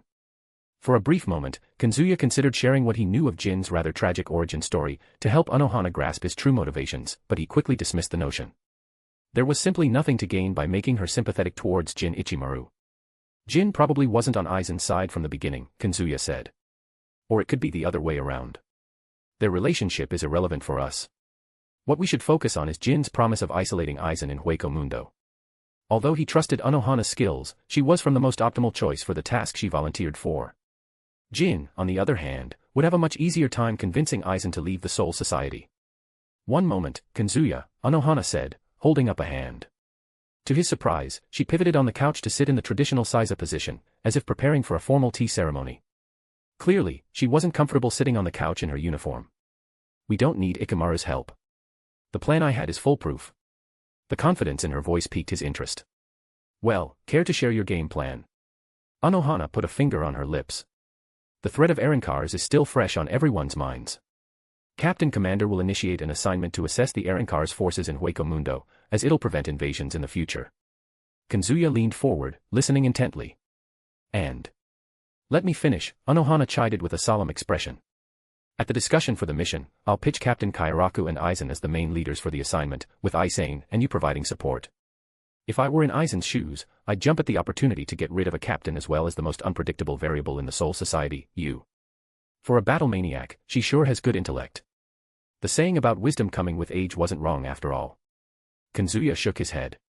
We can't rely on your plan. He could see a flaw in her plan, a hole greater than the biggest hollow hole in any hollow. Anohana frowned skeptically, looking mildly discontent about his quick dismissal. Why? Aizen's ego won't be satisfied without everyone acknowledging his superiority, that he was right in his pursuit to overthrow the Soul King. He won't get that if the captains aren't around. Only their submission and recognition will satisfy him. After all, he doesn't just want to rule, he wants to be worshipped as a god. A stunned silence fell over the room as Kazuya finished his blunt assessment of Aizen's sinister worldview. He could see the surprise flickering across the faces of his beloved Erankar family. Anohana fell silent as well, contemplating the implications of what he had said. On the other side, Mila Rose scrunched her nose. Aizen reminds me of Baragon. It's typical of every person with a god complex. Staying with Sung-sun all the time had its perks. For one, it greatly broadened her horizons as Sung-sun had a habit of spouting things from books, an even stranger habit of explaining the strangest concepts. It truly does, Sung-sun chimed in, showing rare support for Mila Rose. Husband, be careful when you fight him. The person who has nothing to lose is the most dangerous person on earth. I read that in a book yesterday. Sung-sun had seen hollows becoming fiercer at death's door.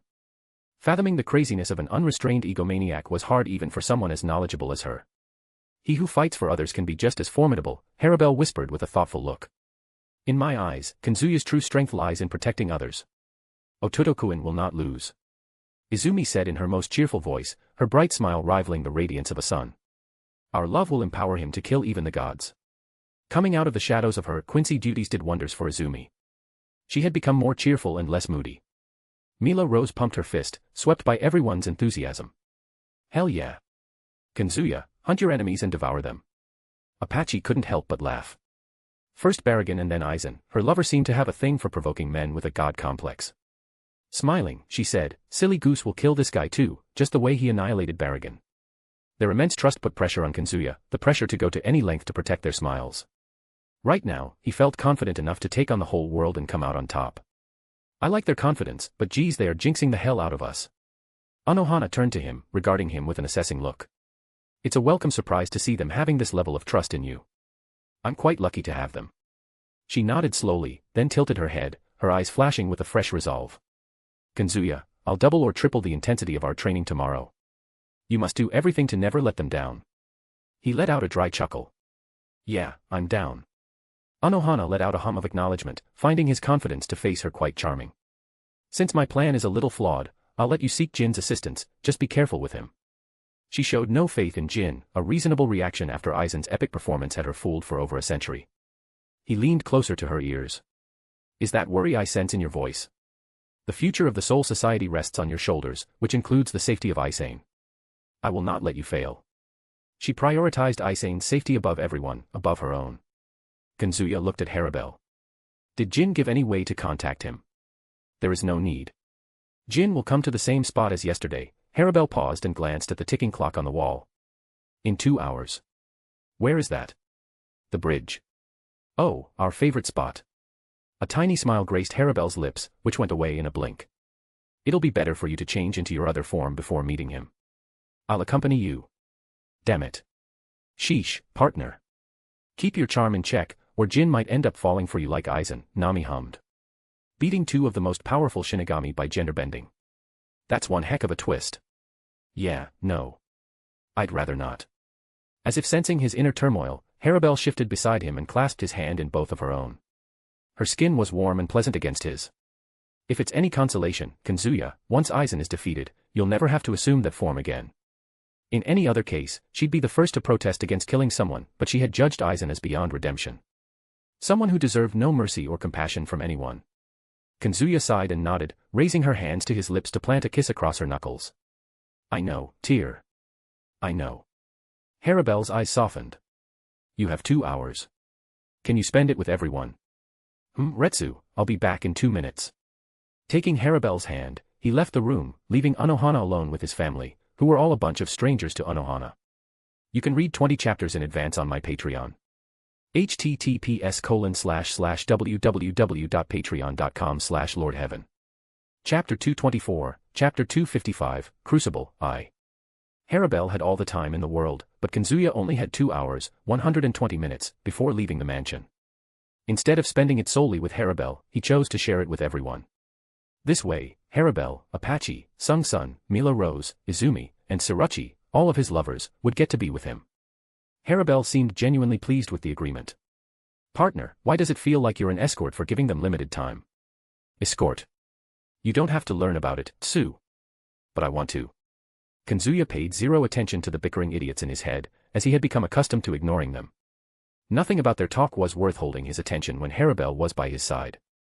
The golden-haired woman led him into her bedroom and invited him to sit beside her on the bed. He cleared his throat loudly. Tear, I promised to do that last time, but let's not do that today. Confusion clouded her expression, causing her to tilt her head before a subtle flush of embarrassment colored her cheeks. I didn't bring you here for sex. I want our first time to be free from time constraints. Oh, it was just a misunderstanding. She nodded slowly. I wanted you to have some rest. Without giving him a chance to respond, she gently placed his head on her lap. Not content with just the lap pillow, she started caressing his hair with a tender touch. You looked tired when you arrived, she softly said, weaving her fingers through his silver locks. I'll make sure you leave here feeling refreshed. Her affectionate action didn't surprise Kazuya at all, as she knew how much he loved being on the receiving end of lap pillows. Getting angel-like kindness from her was just a side benefit of having this double relationship. He no longer felt tired, but he wasn't about to reject her. Aren't you going to ask why I'm tired? She shook her head. The cause doesn't concern me, caring for you this way makes me feel good. This brings me more satisfaction than anything else. A sigh escaped his lips. Though his view was obstructed by her ample bosom, he could still imagine the warmth of her smile, the smile that always made him feel warm and fuzzy inside. Harabel kept showering him with affection as the minutes slipped away. Sheesh, tear. You're spoiling me too much. Is it a ploy to always keep me here? He was obviously teasing her, an old habit that won't ever go away. Leaning over slightly, she locked eyes with him. I'll be happy if you decide to stay. In fact, everyone in the family would prefer he stopped going to the Soul Society and risking his life. They could find a new home far away from the reach of the Soul Society and Aizen and spend a peaceful life. Harabelle, of course, kept her thoughts private. But she couldn't hide her internal conflict from him. He saw every emotion reflected in her deep eyes. With a smile, he held her hand. I promise I'll stay with you all after this is over. Don't feel forced to relinquish your freedom for us, Harabelle said as she gently patted his face. Apache, Rose, Sung-sun, Sirachi, Izumi, we all want you to be happy. Everyone will be heartbroken if you were to lose your own heart because of everything happening in the Soul Society. I have the best lovers, it makes me a little guilty for forcing everyone to go along with my whims. Harabelle grabbed his cheeks tightly, effectively shutting him up. You aren't forcing anyone. A small compromise is nothing compared to the happiness you bring us. Her stern tone had him speechlessly amused. After all, she had never scolded him with this much intensity. Kazuya, you're the central pillar of our family. Our happiness hinges on yours. Just as she finished speaking, the door creaked open, and Sung-sun strolled into the room with a confident gait. She kneeled before the bed and playfully poked his face. Darling, you're the core of my universe, the words that paint the pages of a book. Without you I'm blank, colorless. She leaned down and pecked his lips. Without you I'm just hollow. After hearing Harabelle's impressive talk, Sung-sun felt like she had to add something of her own and frankly convey his importance in his life. She did just that with her most straight face and her most calming voice. Kazuya felt every bit of their affection for him, which could be simply described as borderline obsessive. Wife, I already know the depth of your love surpasses the Mariana Trench. Partner, Lisa infected her mind with trash romance stories. What a tragic fate. Kazuya moved her finger from his lip and sat up from Harabelle's lap. Wife, I was asking for something to eat. I'm starving. Sung-sun covered her mouth and giggled. Cheeky as always. He pulled her up and hugged her lithe figure. You girls don't have to worry about anything. I'm not letting anything happen to me before I take Harabelle. Sung-sun turned to Harabelle. Then it's decided. Harabelle-sama must stay virgin forever for my dear husband's safety. Kazuya bit Sung-sun's nape, causing her to yelp adorably. It's just a matter of time before I pin Tear down and claim her. Nobody can stop me. Not even Harabelle-sama herself. No. How come I didn't know my husband was into kinky force play? Harabelle looked at the two with a slight smile. Kazuya, forgive me, but I can't let you touch me for at least 100 years. By that time, our family would be strong enough to protect you from anything. Harabelle was, of course, teasing him, and her smile was the clear sign of her mischief. He was still speechless by the confidence in her voice. Using the opportunity, Sung-sun suddenly pushed him down on the bed and straddled his waist. Husband, Harabelle-sama enjoys teasing others now. She is learning from the best husband and wife in the world. True. By the way, why are we in this position? He wasn't dumb enough to not know Sung-sun's intentions. Her sheer lust was greater than Apache and Mila Rose's combined. She wasn't the type to let a great opportunity slide by. Licking her lips, she revealed a predatory smile. Because. She unzipped her baggy jacket and took it off in one smooth motion. Tracing her hands up her waist, she cupped her covered breasts and twisted her figure. Husband, sex. You can read 20 chapters in advance on my Patreon. https://www.patreon.com/lordheaven. Chapter 225, Chapter 256, Crucible, 2. A/N, OMG author posted 2 days in a row. The world is about to end or something. The morning with Yoruichi had left Kazuya quite unsatisfied. 20 minutes of pure bliss with Sung-sun would completely flip his mood, but he felt a bit strange about having sex when Anohana sat just a floor below him. It can't be now. As he opened his mouth to reject her, he saw Harabelle pick up Sung-sun's jacket from the ground and put it back on her. Harabelle wrapped her arms around Sung-sun's waist and pulled up the zipper, covering the lewd snake in her baggy jacket. Save it for another time. Kazuya is tired today. Sung-sun gave Harabelle a wide-eyed look. Look at husband's eyes. Are those the eyes of a tired person? No, they are the eyes of a man who can't wait to ravage his wife.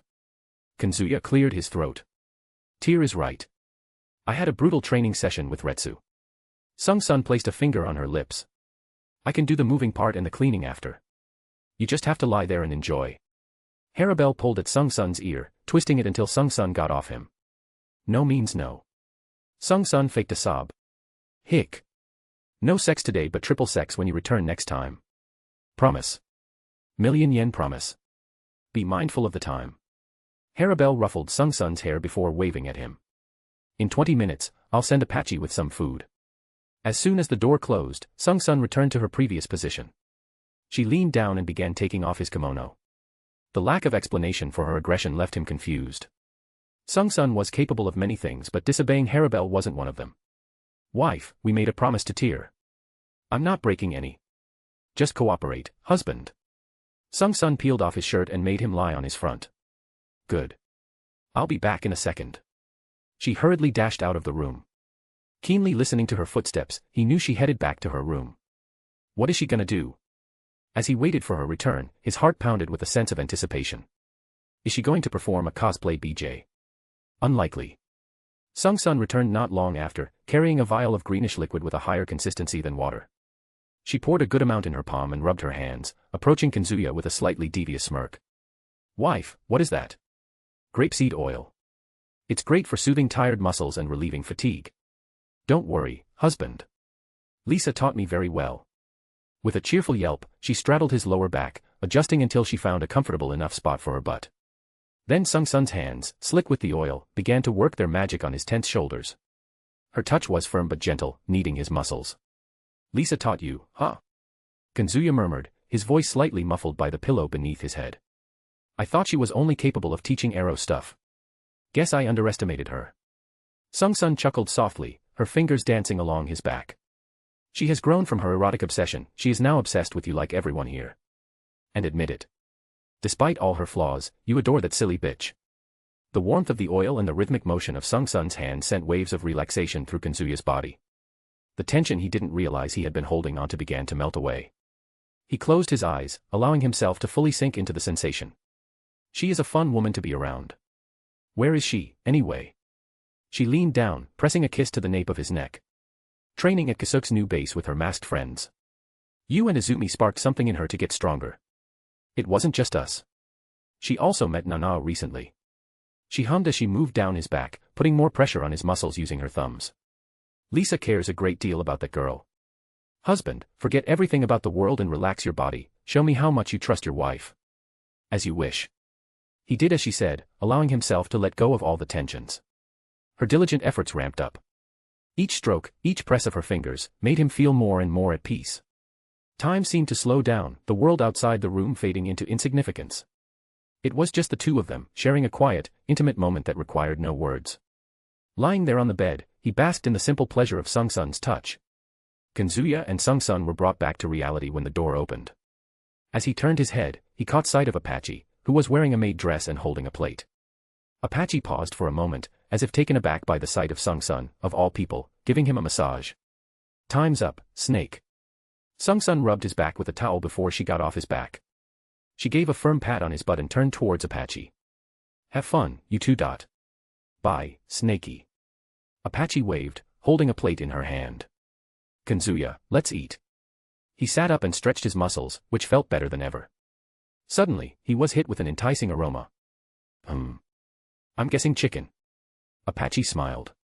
Yeah. You'll absolutely love it. What are you waiting for then? Give it to me. Be patient, geez. Apache put down the plate before him. His eyes were immediately drawn to the beautifully presented golden brown cutlets on the white plate, which was in stark contrast to the white rice occupying the other half of the plate. This looks delicious. Did you? I got it from a restaurant. Apache shook her head. I'm working on improving. Enough about that. Say a. Taking the chopstick, Apache dipped a piece of chicken into the sauce and brought it to him. He unabashedly ate from her hand, savoring the juicy chicken peppered with spicy seasoning and tangy sauce.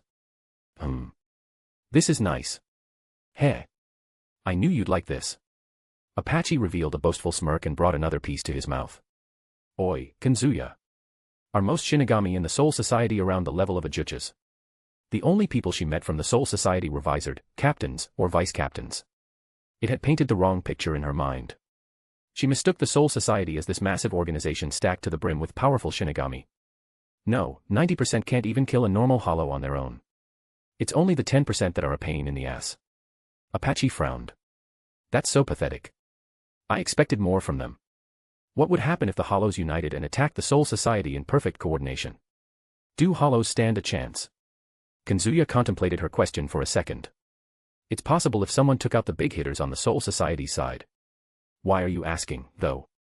Apache's eyes gleamed menacingly as she smirked. So there's a chance. Dear, are you planning to lead an attack on the Soul Society? You can read 20 chapters in advance on my Patreon.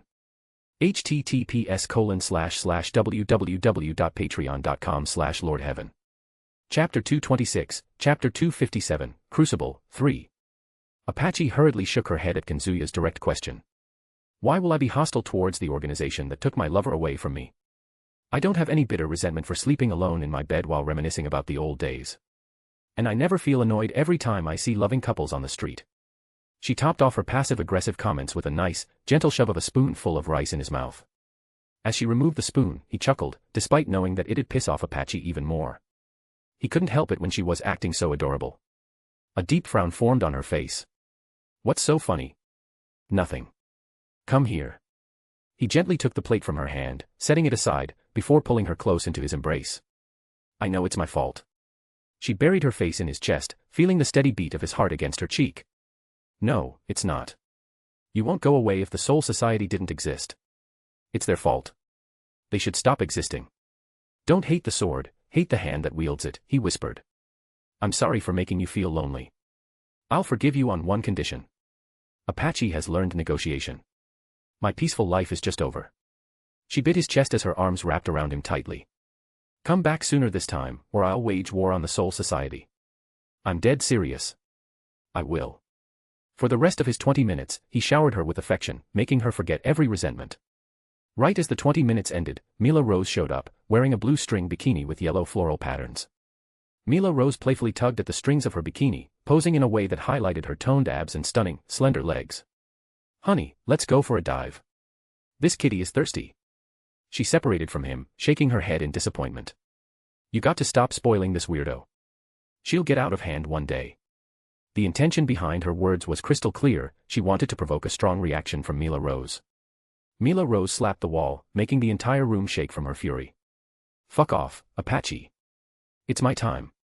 I can do whatever the hell I want. Stepping away from the bed, Apache confronted Mila Rose head-on. Who the fuck swims at this hour? The lioness glared at the deer. I do. Do you have a problem with me? Apache flexed her fingers, cracking her knuckles, and twisted her neck. Let's settle it with a duel, then. I'll beat the crap out of you. Mila Rose snorted. We'll settle it tomorrow. I'm gonna go swimming today. Apache bumped shoulders with the lioness as she walked towards the door. Just as the door closed, Mila Rose lunged at him and wrapped her arms around him, giving him a bear-like hug that could have squeezed the life out of any normal human being. Kazuya. She stepped back and gave a wide smile. Did you feel that? My arms are stronger than ever. You nearly killed me with your grip. What's your secret? She thumped her chest before placing her hands on her waist. I don't know. I woke up with this feeling, like I could crush anything with my bare hands. Sung-sun said I'm getting crazier. Do you think I'm getting crazier? He shook his head. Nah. My response exactly. Snake needs to stop being so self-centered. Anyway, let's stop wasting time. We have some swimming to do. Kazuya took his Shinigami outfit before the excited lioness dragged him down the stairs. What awaited him in the swimming pool nearly blew his mind away. Sitting on the edge of the pool and waving her legs like a child was Yoruichi, wearing a black revealing swimsuit. The black color certainly matched her goth vibes. As though noticing his gaze, she leaned back with a smirk. Kazuya. Francesca. She's a goner, so is my beloved. Rest in peace. Huh? Izanami, what are you talking about? Mila Rose snatched his uniform. I'm gonna hang it in your room. Be right back. She darted away, making her sneaky plan to put him and Yoruichi in the same place just plain obvious. She is unstable. Yoruichi chuckled as she patted the ground beside her, motioning him to sit with her. Come over, leader. Meanwhile, Anohana watched as Apache, the third woman, returned to the living room. None of them had anything negative to say about the arrangement, as if they were content with any decision Kazuya made for them. It must be the reason he cares so much about them. Harabelle calmly patted the empty seat beside her. Apache. Apache sighed and plopped beside Harabelle. What is it? You look happier. He must have comforted you. Apache's eyes widened at the unexpected comment. What do you mean? We just talked about the Soul Society. Harabelle narrowed her eyes, looking skeptical. I believe you. Like hell you do. A soft chuckle escaped Harabelle's lips. Sorry. I didn't mean to tease you. I believe you. After a moment of silence, Harabel turned to Anohana. I hope you aren't feeling bored. Anohana shook her head. Observing the bonds between you and others is quite fun actually. I nearly forgot you ladies were hollows. Far from nearly, she had completely forgotten about Harabel and others being hollows. While a bit odd and quirky, they could easily pass as a family in the living world. If it wasn't for Kazuya, she would have never allowed them to live like this. Izumi nodded her head. I forget about it too sometimes. It's not half bad sharing a house with them, they are all very sweet in their own way. Sharing. You aren't a hollow. Izumi tilted her head before she let out a giggle. You're mistaken. I'm just a normal human girl who fell in love with Kazuya. Anohana once again looked at Izumi, probing the brown-haired lady's Ryatsu with her senses. She couldn't find much difference in Izumi and every other hollow's Ryatsu in the room. Kisuke's concealment tech was throwing off her senses. Quincy is the right word to describe her, Apache said. Also, she didn't fall in love. She became obsessed with the men she once called her younger brother. Izumi scratched her cheek, clearly embarrassed to have her secret spilled in front of the guest. Apache, you didn't have to say it like that. Sung-sun burst into giggles. Dear God, moments like these make me feel happy about being with everyone. Anohana chuckled softly. Since we have time on hand, why don't you tell me more about everyone? You can read 20 chapters in advance on my Patreon. https://www.patreon.com/lordheaven. Chapter 227, Chapter 258 to 259, By the Glimmering Shore. As Kazuya sat down by the poolside, Surachi placed her hand on his. Leader, I wish to talk about the thing you gave me. For a moment he thought she'd go off on him for troubling her with the kittens. However, the hint of vulnerability in her gaze changed his mind. She was anxious that he'd reject her. The Surachi before her whole kitten adoption wouldn't have given two flying fucks about Kazuya rejecting a conversation. Well, what is it? Surachi's eyes, usually sharp with cynicism, now brimmed with an unfamiliar earnestness. Leader, you. This whole shit is the best thing that ever happened to me. I mean it from the bottom of my heart. I sense an incoming smash.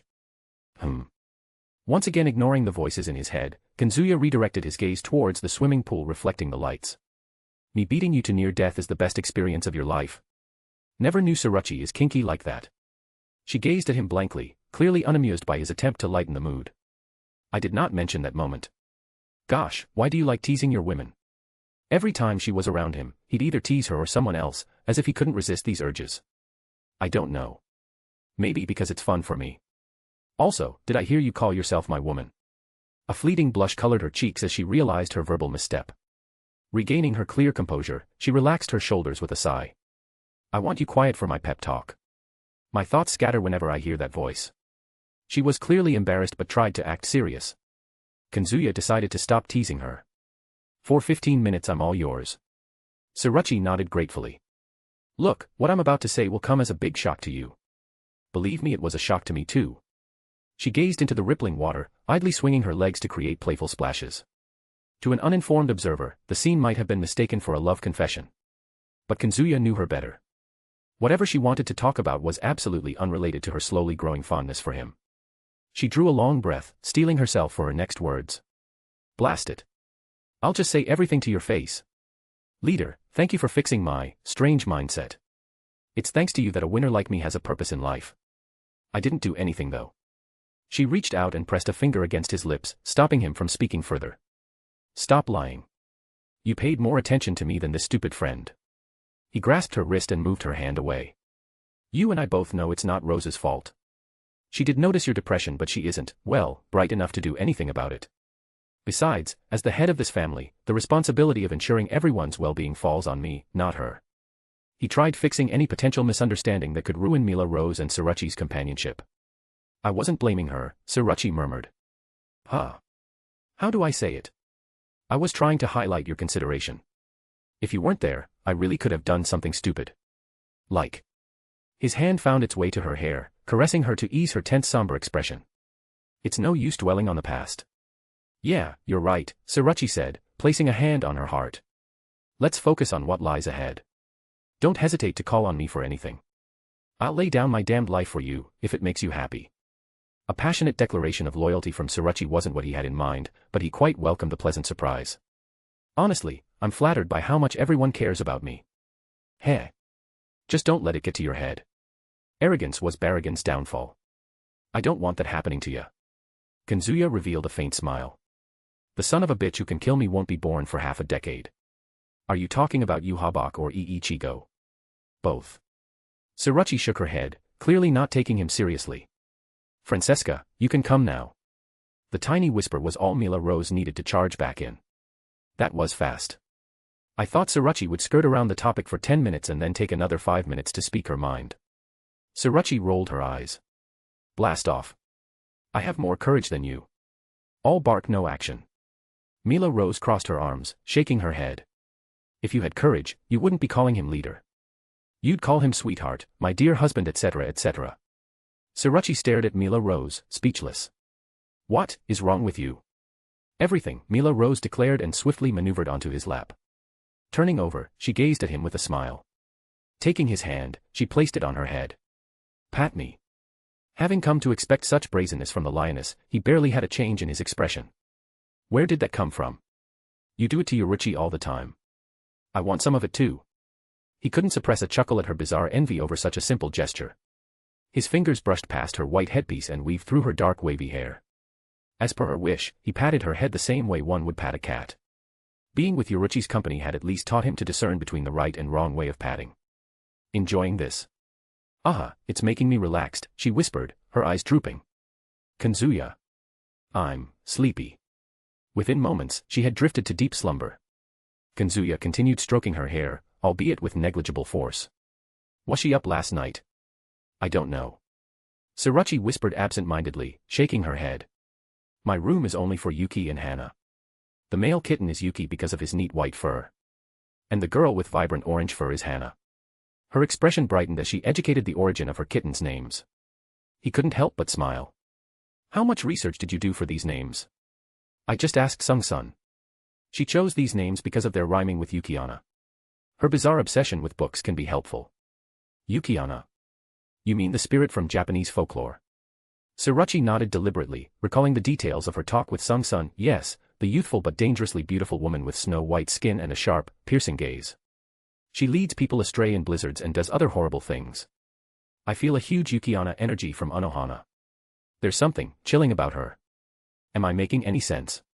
She may have lost her Espada status, but she very much retained her sharp instincts. Kazuya nodded. You're making more sense than you realize.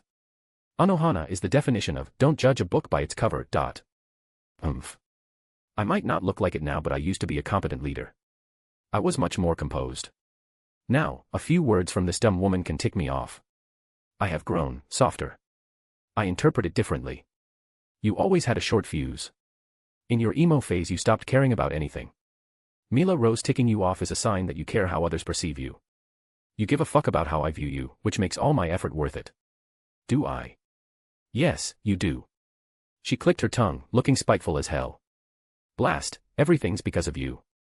Suddenly, Surachi lunged forward, her fingers cradling Kazuya's face.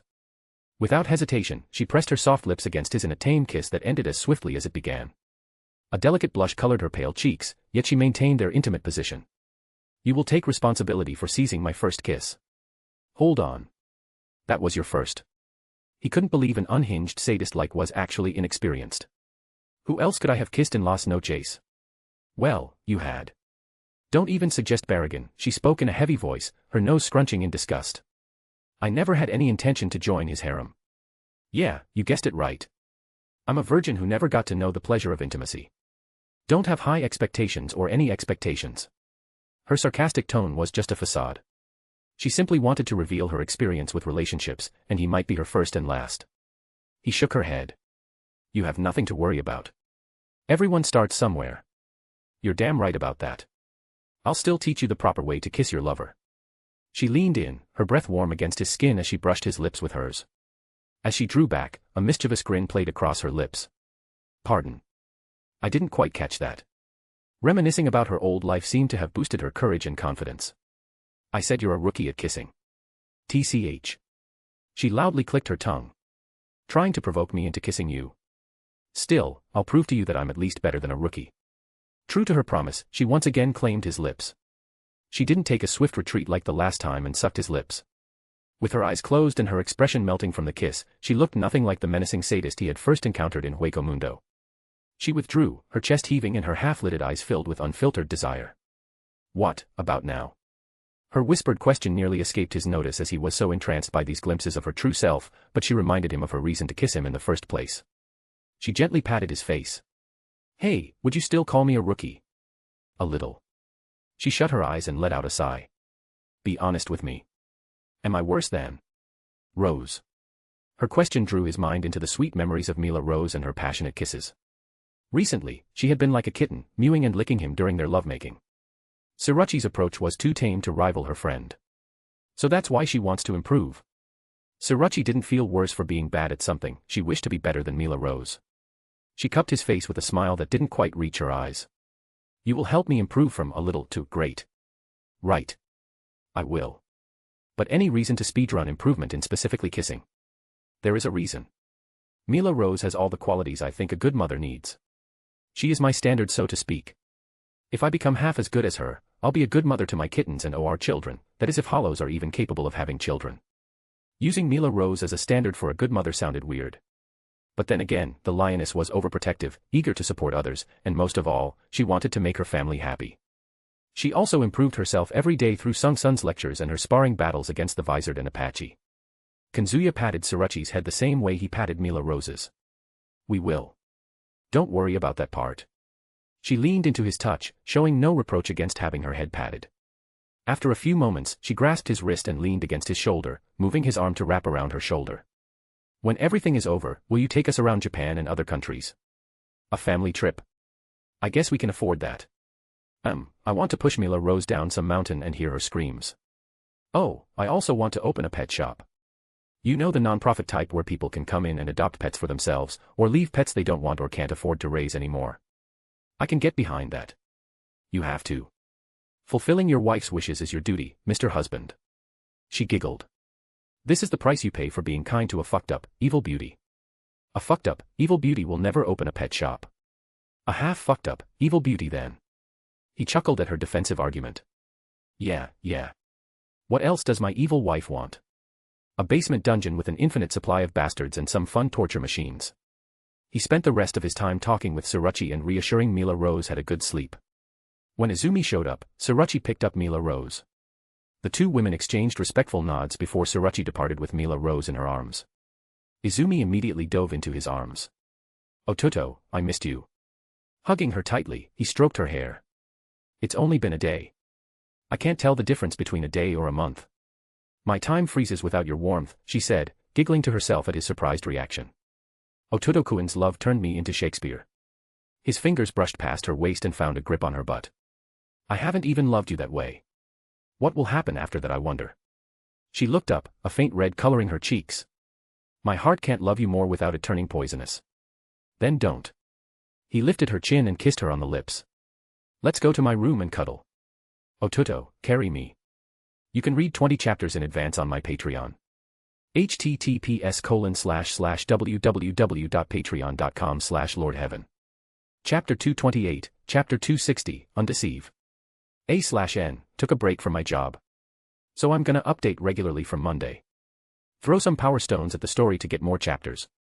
After gently tucking Izumi into the bed, Kazuya returned to the living room, where an almost surreal sight greeted him, Anohana wearing a soft smile while engaged in a conversation with Harabel and Apache. She was quite vibrant for someone hellbent on fighting a thrilling deathmatch. Upon noticing Kazuya's presence, Anohana assumed a neutral, almost grave expression. You should leave now. And exercise caution when dealing with Jin. Stop worrying, Mo, he caught himself mid-word, his gaze flicking to Harabel's face. The bronze-skinned lady's gentle smile remained the same, but her eyes had gone completely blank. Cough, Aunt Retsu. I know how to handle guys like him. Harabel relaxed noticeably at his correction. She wouldn't let anyone steal her title away from her, regardless of their identity. There could only be one mommy in his life. Excellent, Kazuya. Are you going to change in your room? Ah, about that, he said, shifting his attention to Sung-sun, get me something from your wardrobe. Although he was taller than her in his other form, Sung-sun's clothes would be the easiest fit for him. Sung-sun's eyes sparkled with barely contained excitement at being entrusted with this responsibility. You needn't ask, precious. I'll make you the sexiest darling in the world. I don't need to be sexy. Just get me something comfortable. She thumped her chest with a sincere look. Then accompany me to my room. A short while later, Kazuya emerged from the mansion alongside Haribel. He, or rather his female form, cut a striking figure in a black, full-sleeved hoodie and dark blue jeans, a stark contrast to Haribel's attire of a pale blue turtleneck and white jeans. In no time they were at their destination. Jin stood alone on the bridge, carrying his usual, creepy smile. You came after all. The false sweetness in his voice was masterfully done to lure strangers into disarming their guard around him. It'd have worked wonderfully if not for his fox-like smile. Nah, partner got edged again and again without a chance to relieve all this growing tension. Nami, you're taking away father's focus. Stop being a nuisance.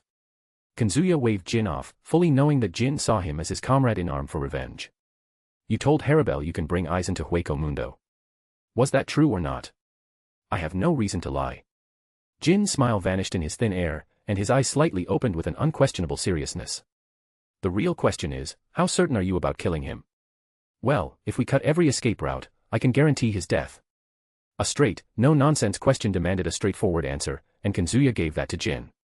Jin nodded, satisfied with his answer. I'll look for a way to cut off his access to the Senkaman Gate, which shouldn't open in Hueco Mundo. Still, just in case. You can also consult Kasuke on the matter. His expertise in these subjects is close to unparalleled. Despite being on the opposite sides, Jin had respect for Kasuke. Kazuya crossed his arms. I'll take care of that. One more thing. Aizen has forces in Hueco Mundo. A group of Arancars he calls Espada. You should take care of them before bringing Aizen there. Should be pretty easy for you. Jin didn't want Okuora or anyone else's interference. For that to happen, the Espada group had to be out of the picture during the battle. Kazuya narrowed his eyes. The possibility that Jin was manipulating him into eliminating the Espada to clear his own path to Aizen flickered through his mind. However, the chances seemed minuscule. Jin had always lacked the confidence in his ability to fight Aizen. Jin closed his eyes with a coy look. Don't stare at me intently, beautiful. I'll get charmed. Kazuya clicked his tongue. I'll take care of Espada too. Another encounter with the nihilistic Okuora, while less than appealing, was necessary. He glanced at Haribel, who showed keen interest in the conversation. Jin, why don't you contact us in 2 weeks? Anohana's training, wiping the growing Espada group, and creating a device to contain Aizen in Hueco Mundo shouldn't take more than 2 weeks. Jin paused for a moment, thinking things through in his head. Aizen will have his shikai repaired by then. It's not like you'll have any problem with it. Yeah, I'll find you or this woman in 2 weeks. As Jin spoke, the gears in Kazuya's mind turned. It seemed Jin had contemplated killing Aizen while his shikai was out of the picture. However, such a plan would introduce far too many variables, the most concerning being the increased risk of Aizen evading their carefully laid trap. I'll see ya then. Jin pivoted on his heel, offering a casual wave as he began to walk away from the bridge. Wait, Jin Ichimaru. Do you know anything about a freak with long nails named Muramasa? Jin froze in his tracks and looked around with a surprised expression. How do you know about Muramasa? He ran amok in Hueco Mundo, feeding on hollows. On top of that, he nearly killed my friend. Do you know where he is hiding? Ah, so you were the hollow Muramasa ran away from. Jin chuckled. He is now in cahoots with Aizen. Where is he? Hiding in the caves outside the Soul Society. You don't have to worry about him invading Hueco Mundo again. He's busy gathering Zanpakuto spirits on Aizen's demand. Kazuya's brow furrowed in contemplation. He had to find Muramasa before he began his whole Zanpakuto rebellion and bring back the Zanpakuto spirits to their original masters. He also had to orchestrate this as though it were mere coincidence. Very well. You can leave now. What an anticlimactic deal, partner. I hoped you'd threaten to kill him in case he tricked you. We already know his backstory. Why would I doubt him? You know, you could have intimidated him with your alpha energy. Just to be edgy. Nami. 'Was a joke, partner. I'm glad everything went well. Haribel held his hands. Don't stress yourself. Everyone is waiting for us at the dinner table, except for Mila Rose. She'll wake up at midnight to scour the kitchen. A smile tugged at his lips. As expected of mommy, she knows everything that goes on in the family. She crossed her arms, staring at him with an expressionless face. I just look after everyone as the second in command, leader. Not you too. She giggled through her nose. I'm sorry. Something about this form gives me the urge to tease you. What more urges do you get? She took his hands and yanked him, burying his face in between her huge breasts. She smothered him in her warmth while stroking the back of his head. You being short makes hugging you easier. I wish I was taller so I could do the same with your real form. This is heaven. She leaned closer to his ears, her warm breath tickling him. They are yours. I know. He drew back and took her head. Would you mind taking the longer route? I was about to propose that. Let's take the longest route. You can read 20 chapters in advance on my Patreon. https://www.patreon.com/lordheaven. Chapter 229, Chapter 261, Fractures. After a hearty meal with everyone, including Anohana, Kazuya took the Senkamen Gate back to the Soul Society. The moment he stepped out, the scent of crushed petals hit him like a wave, a reminder of the ruin they brought to the beautiful scenery. Anohana had opened the Senkamen Gate here to avoid any prying eyes. Kazuya plucked a vibrant flower and placed it behind Anohana's ear. Ending our first date right where it began.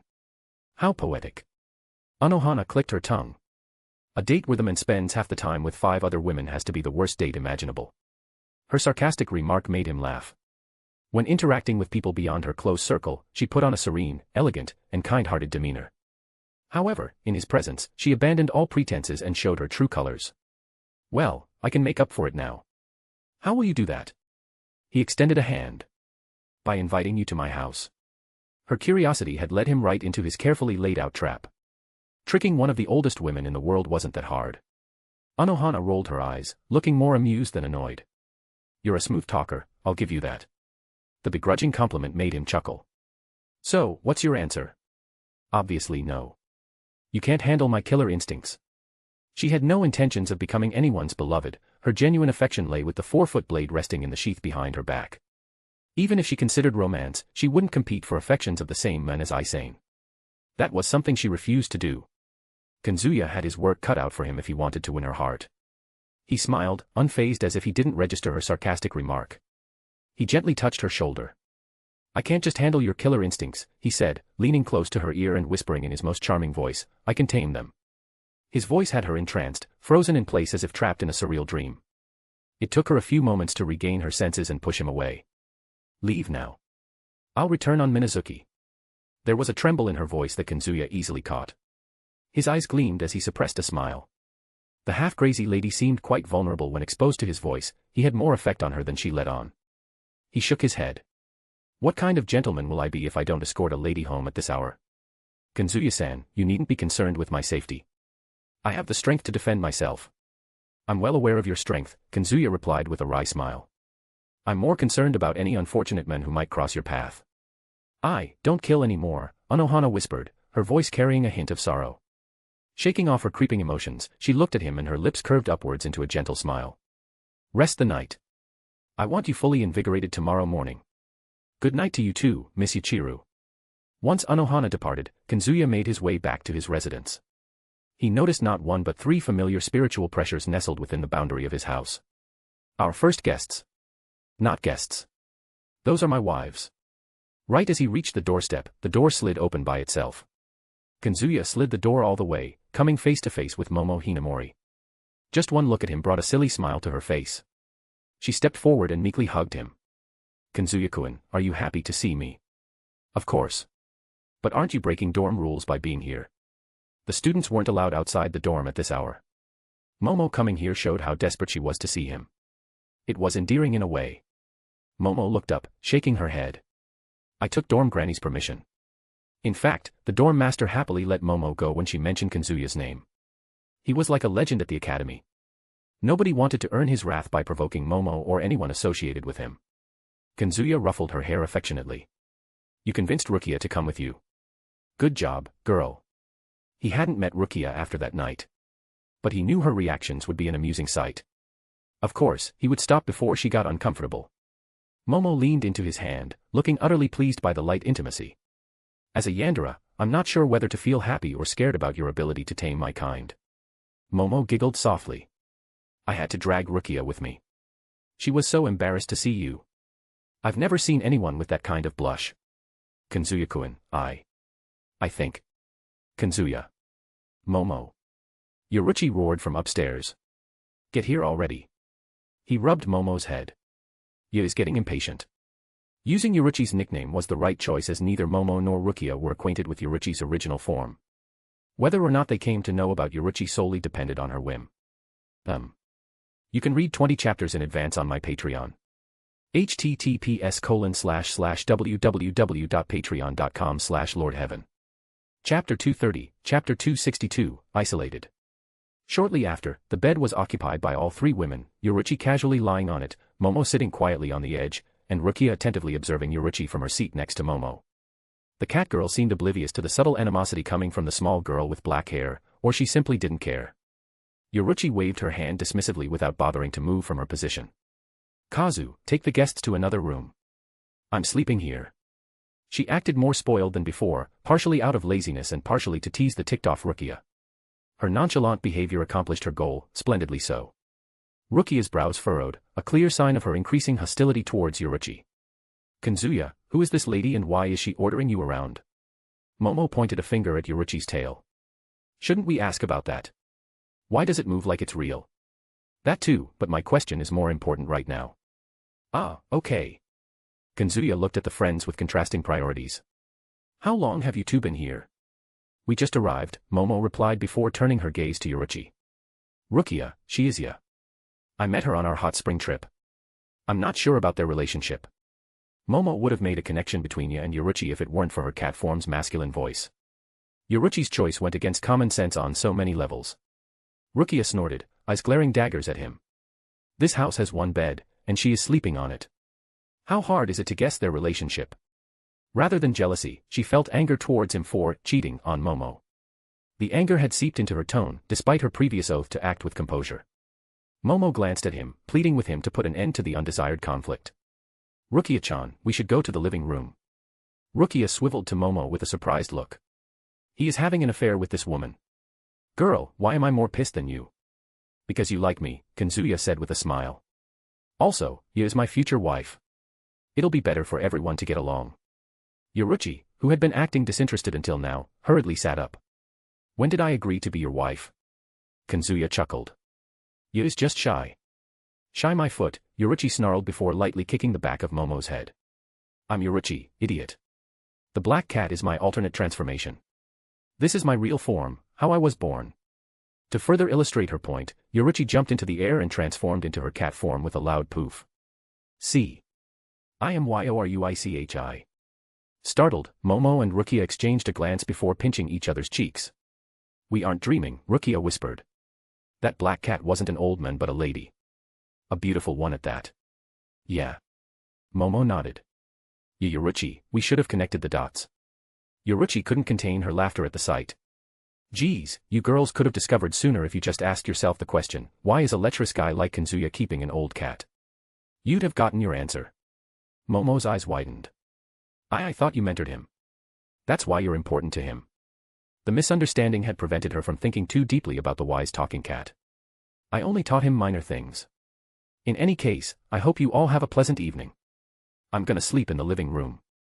Carefree and nonchalant, she hopped off the bed and made her way out of the room. Rukia rubbed the back of her head. She had something a lot on her mind but clearly lacked the courage to say it. Momo abruptly stood up and directed her finger straight at the door. I'm suddenly feeling thirsty. She hurriedly exited the room before anyone could utter a word. Kazuya knew that she had done this to give him some alone time with Rukia. Momo inviting Rukia to a threesome wasn't an on-the-spot idea, she had pre-planned everything to insert Rukia into her relationship with him. The clueless Rukia took a deep breath and faced him. His calm expression made her heart slow down, allowing her a chance to regain some much-needed composure. Kazuya, how was your first day here? Pretty good, actually. He picked a simple response that would make her feel more relaxed around him. I see. Look, I'm sorry for doubting you, she paused when she saw him coming over and plopping down next to her. Hey, you're too close. This is close. Yeah. She scooted an inch away, but before she could escape, an arm wrapped around her waist, firmly holding her in place. Stop taking advantage of me. Rukia's words all but froze in the next instant. Their eyes locked, and he gently grasped her chin, drawing closer and closer. Her eyes were glued to his lips, her own quivering as though recalling their passionate night inside her dorm room. This crazy guy. She could push him back and end whatever was going on between her and him.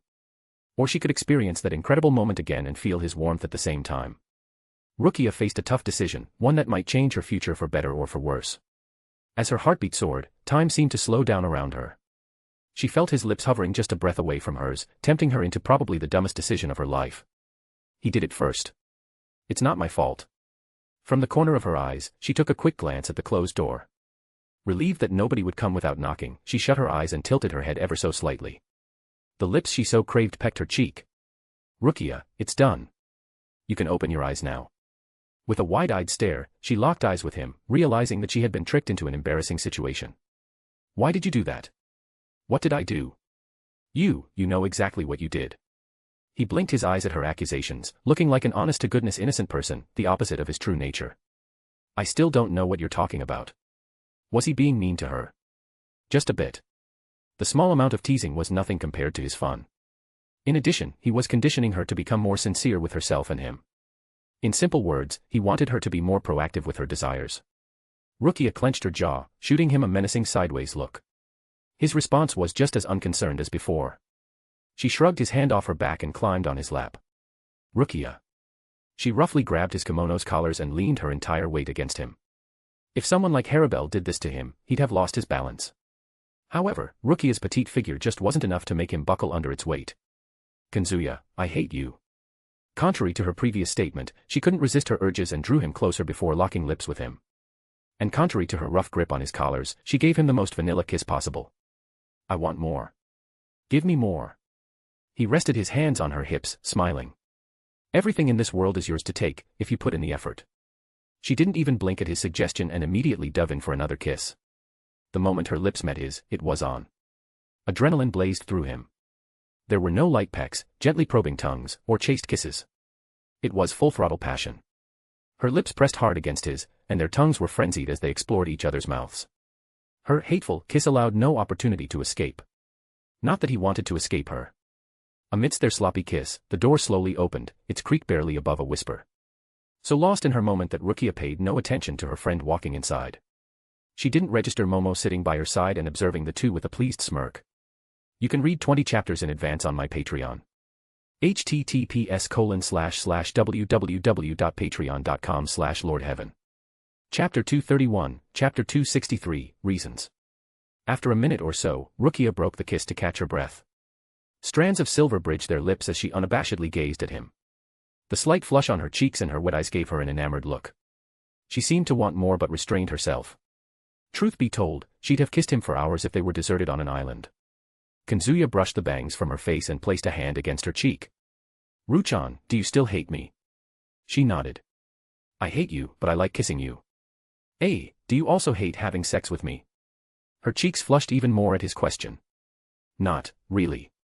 Momo, she hates me but likes kissing me. What should I do? The mere mention of Momo made Rukia dizzy. Kazuya-kun needs to work harder on earning her affection.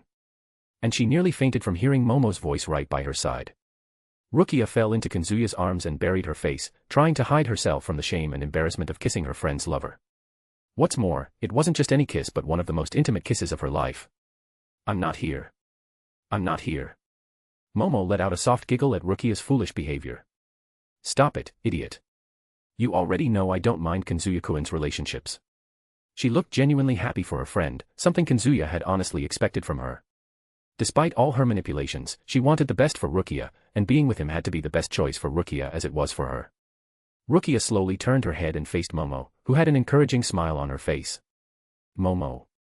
It's okay. You can be completely honest with him like you're with me. He won't bite you. Honest. Kazuya, I don't hate you. He couldn't help but chuckle at her adorable little confession. Thanks for not hating me. I also wanted to say I like you. Thanks for liking. She pinched his waist, stopping him from acting like a silly goofball. No. I should thank you for everything. So it's official. We're a couple now. Rukia looked up at him with wide eyes. I didn't mean it that way. She still harbored some hesitation. After all was said and done, she was someone with lots of insecurities, most of which came from growing as an orphan in Rakongai. Oh, silly Rukia. You do know that we can't kiss without dating each other. Her eyes widened even further. We can't. Of course, we can't. She lowered her head, bumping into his chest and just leaning it there. Okay. I didn't hear you. I said it's okay. I'll give you the privilege of dating me. Grabbing her shoulders, he gently pushed her back and flicked her forehead. His quick movements were barely registered to her senses. The end result was a comically delayed yelp. Her eyes shone with tears as she covered her forehead and gave him a fierce glare. "Why? You were getting too cocky." She formed a fist and punched his chest. Despite her best efforts, she barely tickled him. "You fiend. What are you made of?" "Water, carbon, ammonia, lime, phosphorus, salt, saltpeter, sulfur, fluorine, iron, silicon, and some 15 other elements. Momo, Rukia, you're staying over today. Let's have lots of sex." "But." He cupped Rukia's face and pecked her lips. "The only but we'll discuss is yours." The next morning, Kazuya was lying in bed, snuggled between Rukia and Momo. He had to get up, take a bath, and leave for the... But he felt a tad reluctant to leave the adorable pair. They might be too tired to attend the academy. He only took partial blame for their absence. Rukia, who was usually shy about intimacy, became an entirely different person when her horny switch got flipped. Momo was. Momo, filled with passion and love that was second to none. The two had too much energy and chemistry together, yet they couldn't hold a candle to his innate recovery. The result was several hours of passionate lovemaking. "Oh well, time to get up." "Wait a minute. Is that?" He picked up the familiar ryatsu of someone who usually wouldn't be up this early. She approached him at a relaxed walking speed, giving him enough time to hop out of bed and put on some clothes. Pushing open the window allowed sunlight to stream into the room. The birds chirped as they flew by, bringing with them the scent of a fresh morning. The scenery only got better with the blonde lady walking down the pathway to his door. The blonde who used to have short hair but probably the biggest breasts in the 10th squad. Ranjiku Matsumoto. After trimming her hair to just below her lower waist, she looked just like how he envisioned her when watching the anime. The bimbo. "Aren't we bimbo as well?" asked Tsubasa innocently. "We are not." "Pipe down, you two. It's 6 in the morning. As you wish, beloved. As you wish, beloved. Father." Shaking his head at their antics, he jumped down from the window and intercepted Ranjiku outside the door. Ranjiku placed her hand on her hip and gave a casual wave. "Someone's excited to see the old me." Her grin carried too much energy for someone who barely survived a deadly encounter a few days ago. Then again, she must have gotten used to near-death experiences after all this time as a vice captain. He chuckled. "Can't let our patient go unattended for too long." "Me and a patient? Oh, buzz off. I've already recovered to my peak prowess." She pumped her biceps with a grin. "See these eggs? You think a patient will have that?" Despite having formal training in swordsmanship and other combat techniques, she had almost no defined muscles. Muscles aren't an indication of good health. Kazuya shrugged before pointing at her breasts that nearly spilled out of her kimono. "And the only eggs I see here are these." She playfully slapped her chest and burst into laughter, her breasts bouncing with each movement. "Gosh, they aren't egg-shaped. More like inflated water balloons." Openly discussing the shape of her breasts was nothing new for Ranjiku. He furrowed his brows. "Well, I can't say for certain without seeing them with my eyes." "Nice try, friend," she said and tossed her hair back. "How do you like my hair? I downgraded myself to a mortal from a goddess. Couldn't have everyone bowing down to me all the time. I like that confidence." "I could say the same about you," she said with a cheeky grin, directing her gaze to the window above him. "Momo and Rukia together. I knew those two would end up with you.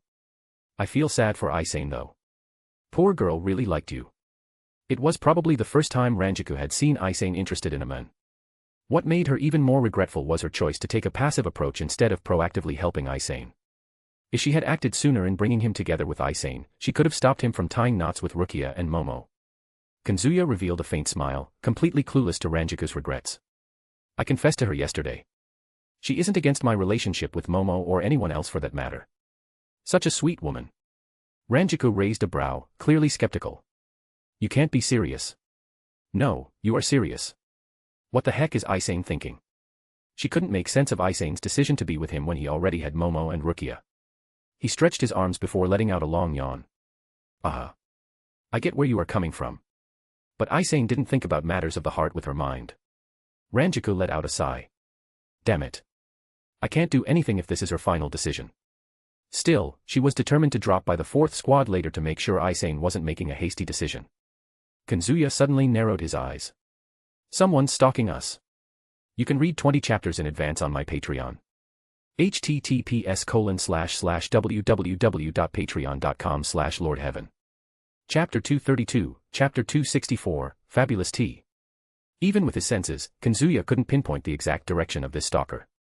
Ranjaku, on the other hand, was completely oblivious. This stalker was very skilled at their job. Ranjaku, let's go inside. I'll treat you to some tea. I'd have preferred some alcohol, but tea is fine. I can't be too greedy. Kazuya opened the door for her. Do you never get tired of alcohol? Booze is love. Booze is life. Ranjaku walked inside and took off her sandals. Why don't I take you out for some today? A date with my vice captain. Breaks my heart to say no to that. Ranjaku turned around and gave him a judging look. What's keeping you busy today? Training, and more training. I can't stagnate my growth because I beat some goofy-ass errand cars. Those goofy-ass errand cars nearly ended me. Ranjaku shook her head. I hope you don't reject me next time. I promise. While wearing slippers, Ranjaku took a peek down the long hallway. It's bigger than it looks from the outside. Captain Anohana gave you an expensive place. She is the best. Ranjaku glanced at his smile and realized that her captain would need more than just words to convince Kazuya into becoming his successor. At the same time, she understood the expenses were justified to gain the loyalty of a talent with his potential. It was near impossible to predict his ceiling. He might even end up joining the royal guards and directly serve the Reo. Why are all silver-haired brats geniuses? One had already become a captain, and the other was most likely to succeed her captain. She felt bittersweet about working under Kazuya in the future, as he'd always remind her of her lack of talent. 15 minutes later. Kazuya put down the tray on the low table and sat down on the floor. The living room was preoccupied by the sleeping Yoruichi. As such, he had to utilize the other living room. Seriously, the house had half the rooms as his living world's mansion, which was just absurd for a house of this size. Ranjaku leaned in with closed eyes and deeply inhaled the tea's aroma. This smells heavenly. Let's see if it tastes half as good as its aroma. She picked up the teacup with both hands with more elegance and grace than Kazuya expected from her. Slowly bringing the cup to her lips, she took a small sip. Her eyes immediately lit up, and she continued sipping. With a final slurping sound to show appreciation, she put down the teacup. It was divine. The best tea of my life. How did you brew this? She only sensed his presence in the kitchen, so she knew the tea was brewed by his hands only. Oh. It's a secret. He chuckled. I'm glad you liked my first brew. Observing Anohana paid off massively. With all the same ingredients present in the kitchen, he had no trouble taking guidance from the memory and recreating the same magic Anohana's tea had. First brew? Ranjaku asked with wide eyes, nearly flipping the table out of shock. You gotta be kidding me. I'm not. He shook his head, revealing a smile. Let's just say I'm very good at observing and applying the said knowledge. Captain Anohana is the one you should praise. I have tasted Captain Anohana's tea. It's good but not as flavorful as yours. She reached forward and grabbed his collars. Can I come here every day for tea? He scratched his cheek. I get it. Can we put it behind us and talk about why you graced my home? Ranjaku went back to her seat and smiled. Can't I come to see my fellow Shinigami without an ulterior motive? Yes. Ouch, that went straight through my heart. Ranjaku giggled and then suddenly put on a serious expression, the air around her shifting with her mood. I asked around for any clues about my missing Zanpakuto spirit.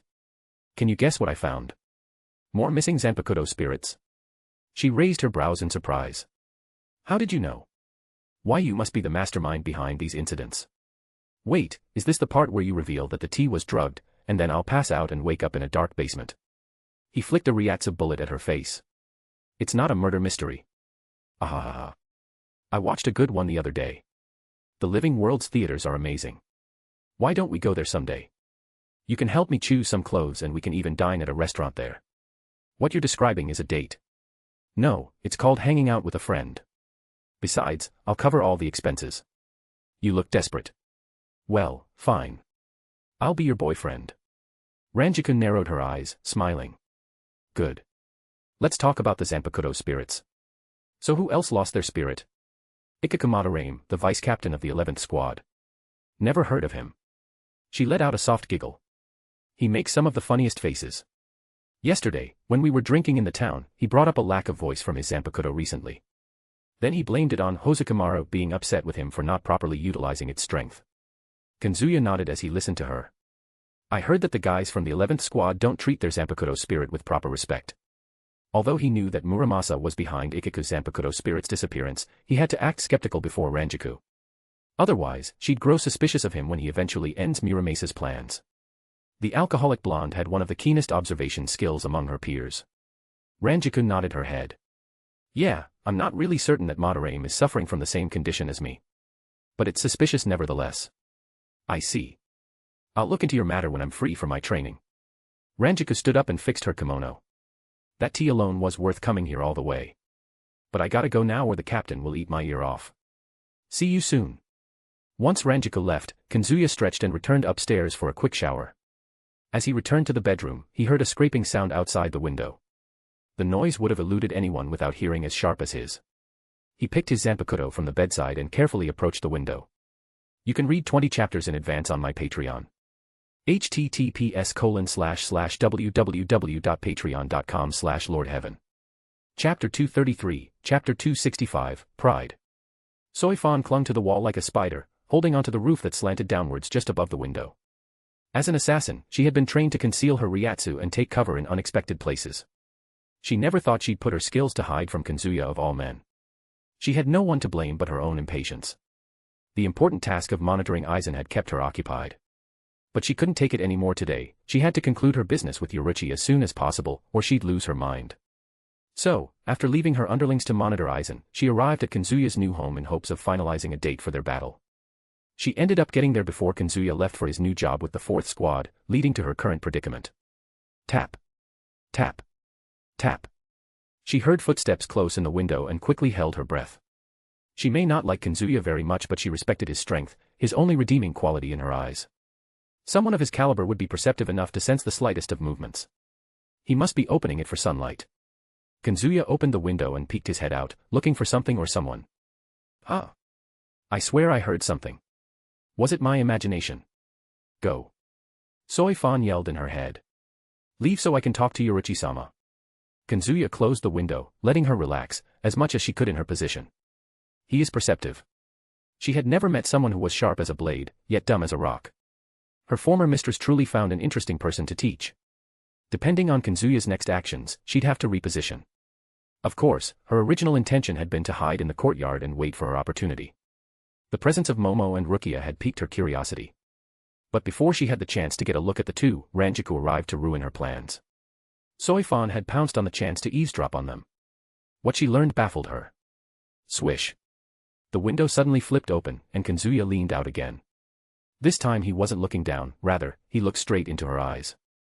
Long time no see, you look cute in that, bare feet berry. It was rare for Soi Fon to be seen outside of her shihakusho, and a miracle to catch her in a black skin-tight sleeveless top and matching tights. A black scarf covered the lower half of her face, adding an alluring mystery to her presence. He had to admit that she looked like a competent assassin in her new clothes. Soi Fon stared at him, barely a hint of surprise across her face. I received a confidential mission from the Captain Commander. The tuk-tuk sound of footwear would have blown my cover. I see. How did you discover me? He pointed at his own heart. You can control your breathing but you can't control your pounding heart. She shut her eyes and drew a long breath. Opening her eyes again, she showed her brightest smile. Ha. I got you last time, but you didn't fall for it today. You've been improving every day, it seems. Give yourself a pat on the back. Her obviously fake acting earned a blank stare from Kazuya. I'll get Yoruichi to do it, after you tell me why are you here. I just told you. He grabbed her ankle and yanked her off the wall, hanging her upside down. You're sneaking around my property. Speak up unless you want this matter to reach Captain Yamamoto. Hearing his blatant threat, her brow twitched in annoyance. He was the only man to threaten her openly, slap her in the face, beat her up without any consequences. Kazuya looked down at the stubborn girl who showed no signs of panic even when hung upside down. She had been in this position before. Masochist Soi Fon, I don't have all day. She was on a spy mission. Her target wasn't him or he'd have felt her eyes on him. Still, he had to know the identity of the person on Yamamoto's radar. For the sake of being informed about the happenings in the Soul Society. I need to get Soi Fon on my side. With Anohana, Shunsui, Kuya, and possibly Aizen, he had plenty of firepower. He still fell behind Aizen in the field of information. This hot-headed lesbian was the current head of Onmitsukido, the eyes and ears of the Soul Society. Assassinations, infiltration, and information gathering were some of the specialties of her department. She might be a big help in finding Muramasa and keeping those close to him safe behind his back. You're doing a convincing job to get her on our side, by hanging her like a bat. She'll freak out if I start treating her normally. Nami giggled. I can imagine that happening. Why don't you just seduce her with your voice? It's not mind control. He cut off his conversation with Nami and stared at Soi Fon, who seemed to be ready to execute her escape plan. You can read 20 chapters in advance on my Patreon. https://www.patreon.com/lordheaven. Chapter 234, Chapter 266, No Escape. Meanwhile, Soi Fon saw Kazuya distracted and used her greatest assets, quick reflexes and exceptional core strength. Gaining momentum with a quick swing, she catapulted her upper body and reached out, grabbing the window frame. Using her newfound balance, she whipped her free leg over his head and kicked him right in the biceps. The sharp pain of her explosive heel made him wince, his grip loosening for a moment. She immediately wrestled her ankle free. Her lips curled into a victorious smirk as she let go of the window frame and let her body succumb to the gravity. She had outsmarted him and escaped his clutches. The satisfaction had her feeling like she was on cloud 9. So easy. Victory was in her grasp, until she felt something prevent her fall. Her happiness came crashing down as she registered the smirk on Kazuya's face. He had seized her wrists with speed faster than she could follow. Where do you think you're going, darling? The thought of another defeat at his hands made her blood boil. I won't let you. With a spirited roar, she kicked the window with both legs, using the momentum to propel herself. Her legs coiled around his neck, and she pulled him down with her entire weight. Let go of me. Now. Fine. He released her wrists and took hold of her butt, using it to lift her. The last time she wrapped his thighs around him, he had barely felt anything because of her loose clothes. The skin-tight suit made her muscular legs feel quite nice around his neck. Death by SNU. Soi Fon wriggled. I'm sorry for everything. Can you stop groping me there? Only if you promise to stay and answer my questions. I promise. She had never been in a more awkward position, so she had to relent to him. Every breath coming out of his mouth caressed her crotch, making her more conscious about the lack of panties on her lower body. Kazuya got a last squeeze of her firm ass before letting go. There you go, Soi. She cupped his face. Don't say my name. Whatever. She suddenly grabbed his hair and made him look up at her. How will I enter the room like this? Why do you want to enter my bedroom? I can't answer your questions like this. Let me come in, or meet me outside. He freed himself from the grasp of her thighs and gently shoved her. The hot-headed assassin fell down from the first floor in slow motion, her eyes wide from his betrayal. Although she was surprised, her landing was graceful and completely silent, as though she weighed less than a feather. She looked up at him with a frown. Why did you do that? Somehow, she didn't completely lose her marbles over his small prank. Perhaps the constant defeats at his hands had humbled her. He pointed at the door. Guests are only allowed through the front door. She quietly walked up to the door. It's locked. Can I break it? No. Come through the window. She clicked her tongue and leaped up. Using the window as the platform, she bounded into the room and yanked off her mask. The sight of almost naked Rukia and Momo on the bed nearly made her trip over. You. Kazuya placed a hand on her mouth and dragged her out of the room before she had the chance to disturb Momo and Rukia. He took her to another room and shut the door. You can speak now. She gritted her teeth, pointing a finger at him. You. You are the worst for sleeping with them after Yoruichi-sama favored you. She deserves better than you. Better than me. Does that person's name start with Soi and end with Fon? She froze, as if struck by lightning. No. I have no romantic feelings for Yoruichi-sama. Averting your eyes from reality won't do anything. Everyone knows how much you adore Yoruichi. I do not. Soi Fon snapped, her figure trembling with fury. Why would I challenge her to a deathmatch if I had feelings for her? Deathmatch. As in a fight to the death. He had no inkling of this promised deathmatch between Yoruichi and Soi Fon. But he could tell that this happened the day he found them relaxing in the hot spring. Yoruichi wants to keep me out of this. Soi Fon slowly nodded her head. It's a fight with some chances of death. I have to prove to Yoruichi-sama that she is nowhere as strong as she was before. And I'm strong enough for... Strong enough for... Were you trying to say something? Soi Fon waved her hand dismissively. Forget I said anything. She walked toward the door, reaching for the knob. Kazuya took her hand and inserted himself between her and the door. He won't let her go that easily. Soi Fon looked at him with a sharp glint in her eyes. Don't push my limits. You might have beaten me in a fight, however, I'm still your superior. You're preventing me from performing my duties. Knowing that fighting him would end up in her humiliation, she tried to use or rather abuse her position. Kazuya chuckled as he placed a hand on her head, ruffling her hair. You silly little thing. Do you think I know nothing about you and Yoruichi? I know the reason for this deep resentment in your heart. Soi Fon slapped his hand away and clenched her jaw. She began to despise Yoruichi a little for willy-nilly sharing their past with an outsider. It does not matter. I won't go back on my decision. I won't interfere with your promised deathmatch. And since it's the most important battle in your life, shouldn't we raise the stakes a little? His grin, when paired with the gleam in his eyes, gave her an ominous feeling. What stakes? But she didn't back out, for she wasn't a coward like Yoruichi. Kazuya crossed his arms. If Yoruichi loses, you'll get whatever Yoruichi promised you, plus I'll distance myself from her for 500 years. Soi Fon narrowed her eyes. Throwing away the relationship on a bet, you once again prove that you aren't suited for Yoruichi-sama. He only revealed a faint smile at her disappointed look. Then defeat Yoruichi and make me leave her side. If you lose, however, you'll become my information agent for the next 5 years. You won't find a better deal anywhere. Yo, partner. Don't skim the 100-year-old kid. I agree, Soi Fon said without taking a moment to consider. I won't lose to an out-of-shape Yoruichi-sama. Nah, I'd win and kick you out of her life.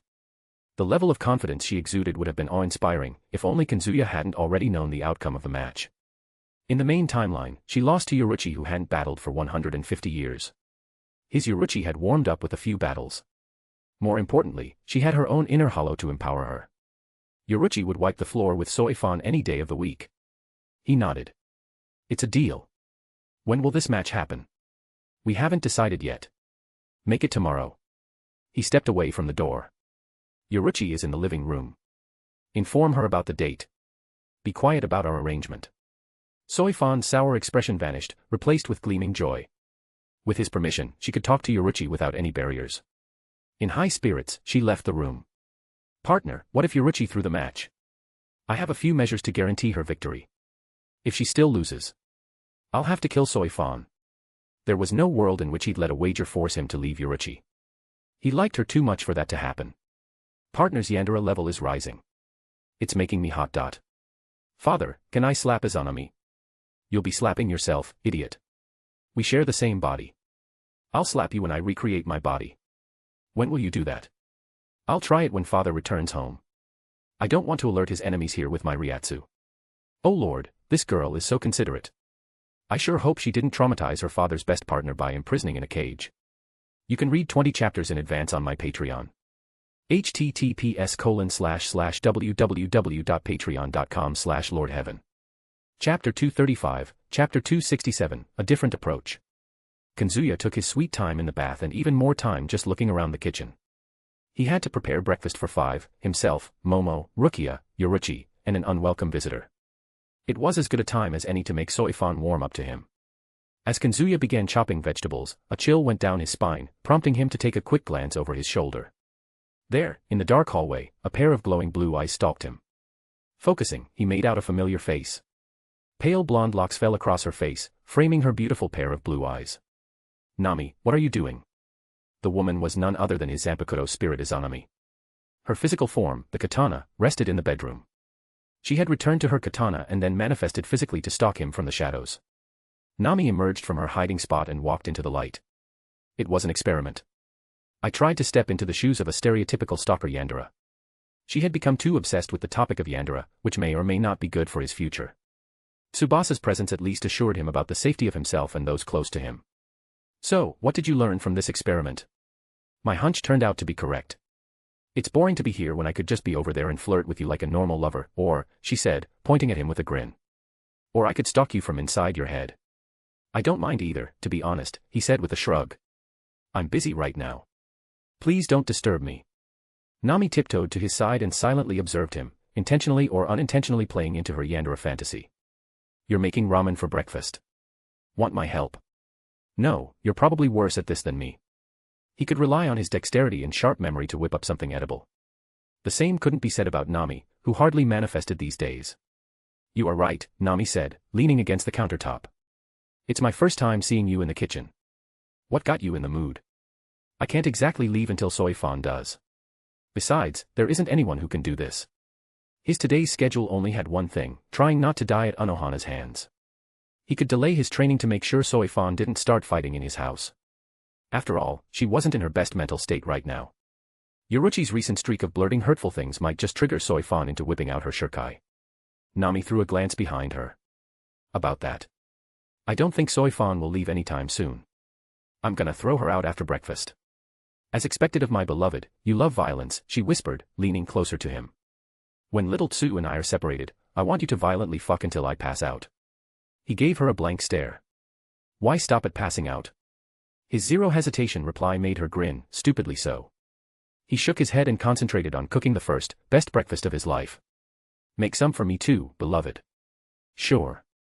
My Shuunpa has reached another level of mastery. You'll not be able to compete with me, Yoruichi-sama. Is that so? I'll show you tomorrow. Interrupting Soi and Yoruichi's conversation, Kazuya slid open the doorway to the living room and placed 2 bowls on the low table between them. They stopped their conversation and stared at him, as though waiting for his permission. What are you waiting for? Dig in. Yoruichi's golden eyes gleamed as she placed her paws on the table and licked the milk from her bowl. It's lukewarm. I like it.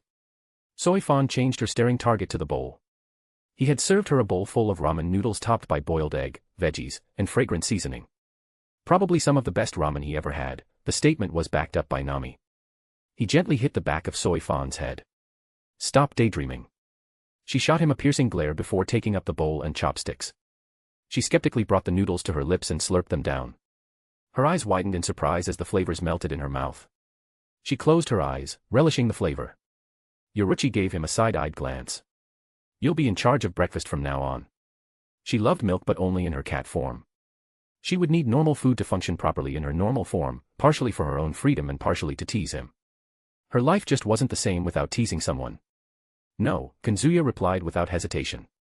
Okay, we'll split the duty. 4 days on you. 3 days on me. No. His firm rejection left her at a loss for words. She put the bowl on the side and faced him, her golden eyes gazed at him with an earnestness one wouldn't expect from her. What ratio do you want? He raised 4 fingers, making her scowl in disgust. With a flick of her paw, she exposed her sharp claws, yet he remained steadfast in the face of her threatening gesture. He was like a boulder.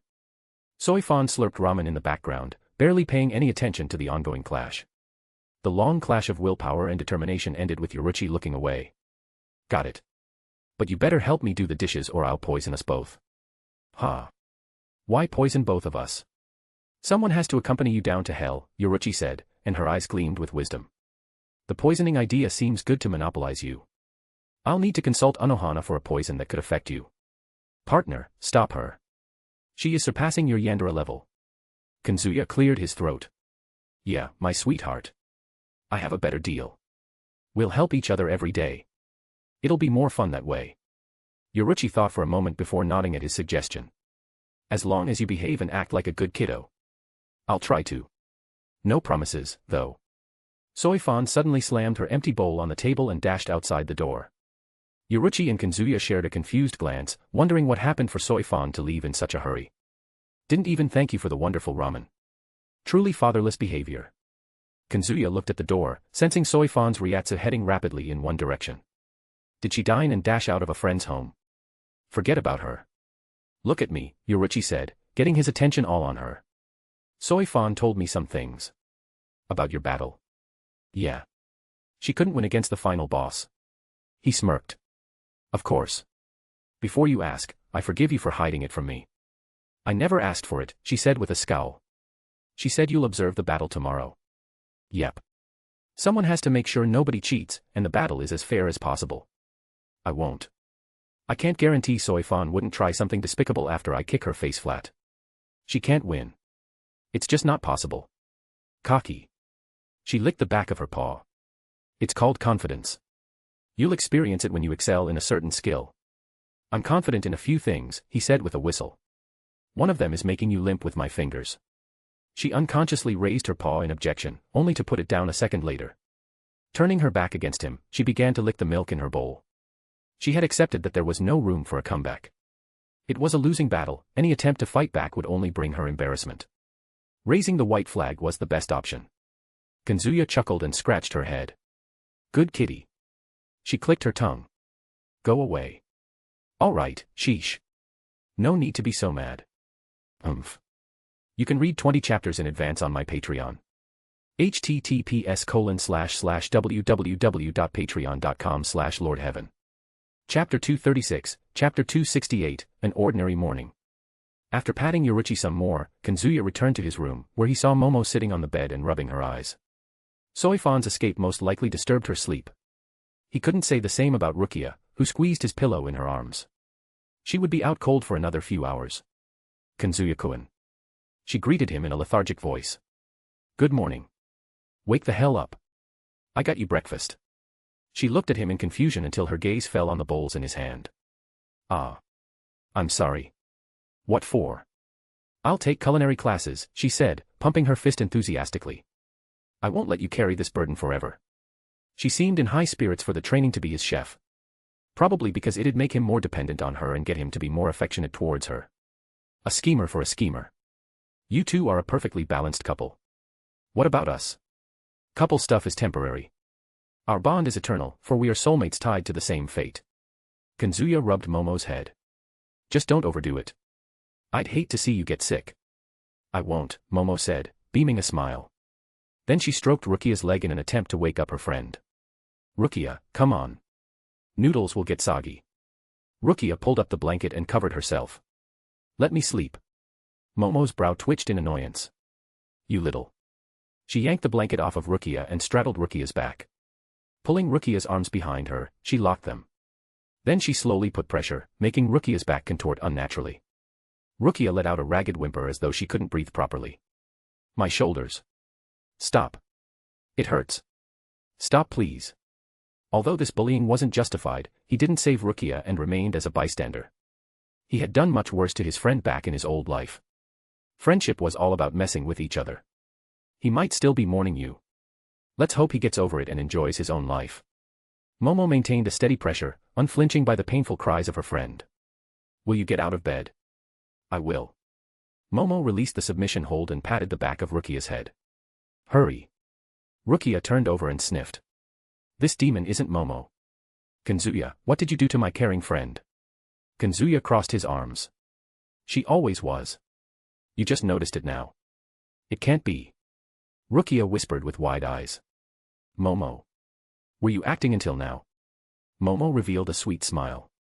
A smile without a hint of emotion. Rukia, come here. I'll show you another hold. It'll bend your legs and make them touch your shoulders. Rukia shuddered from imagining herself in the pose.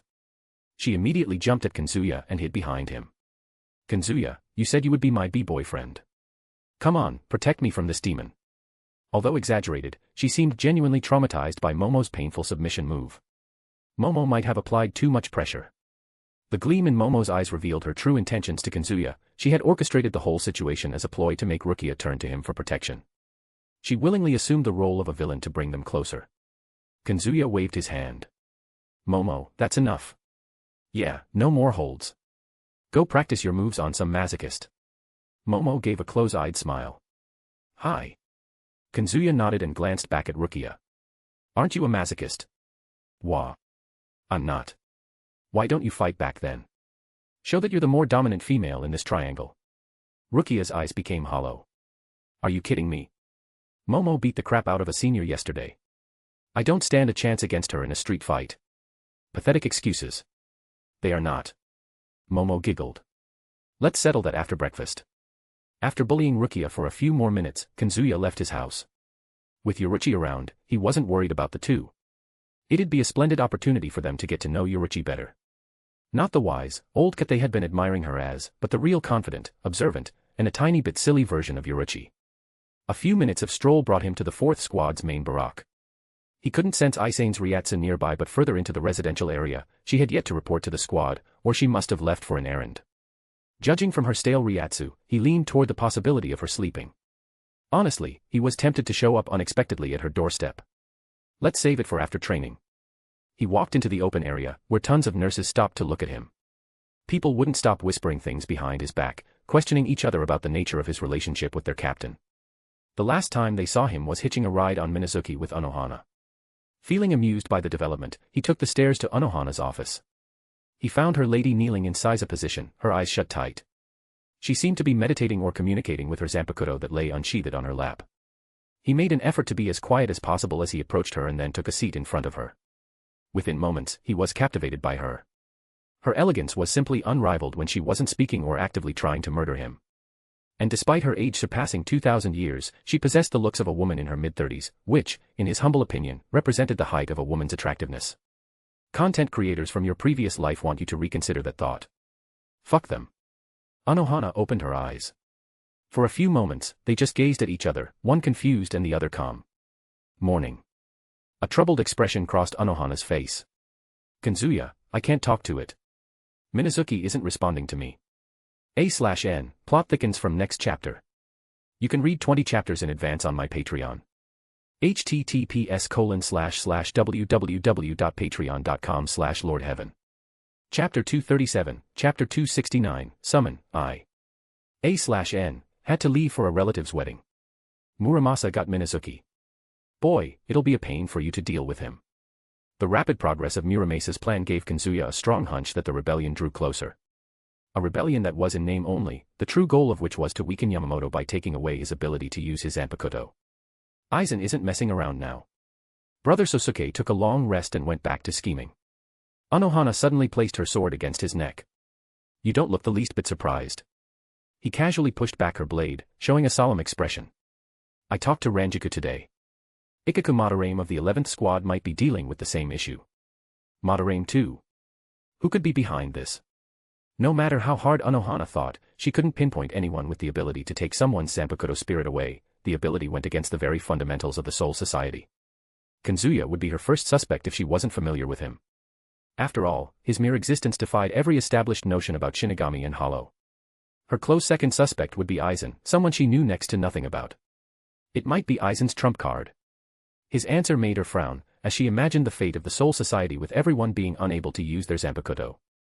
Most captains wouldn't be able to fight at their designated rank without their shikai or bankai.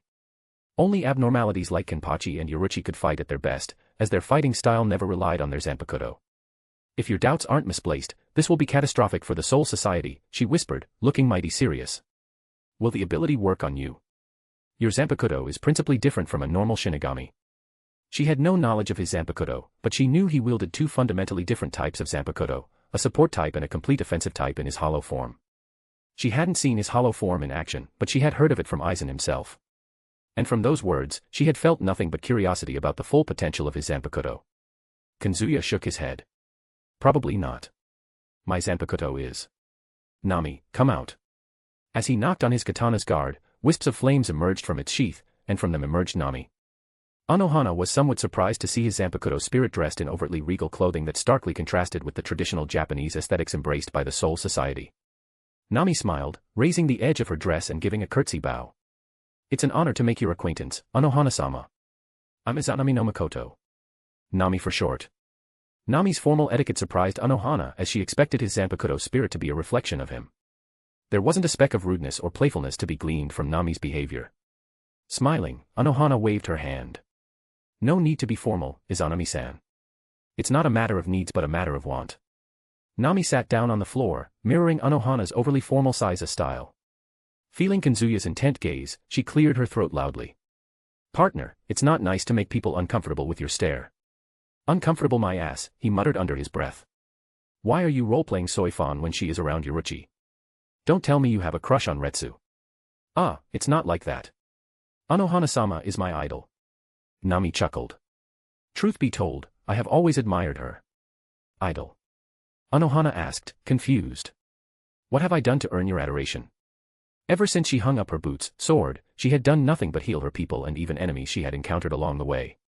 She never thought her work could get not one but two women's admiration, with Aizen being the first. Nami revealed a cheeky grin.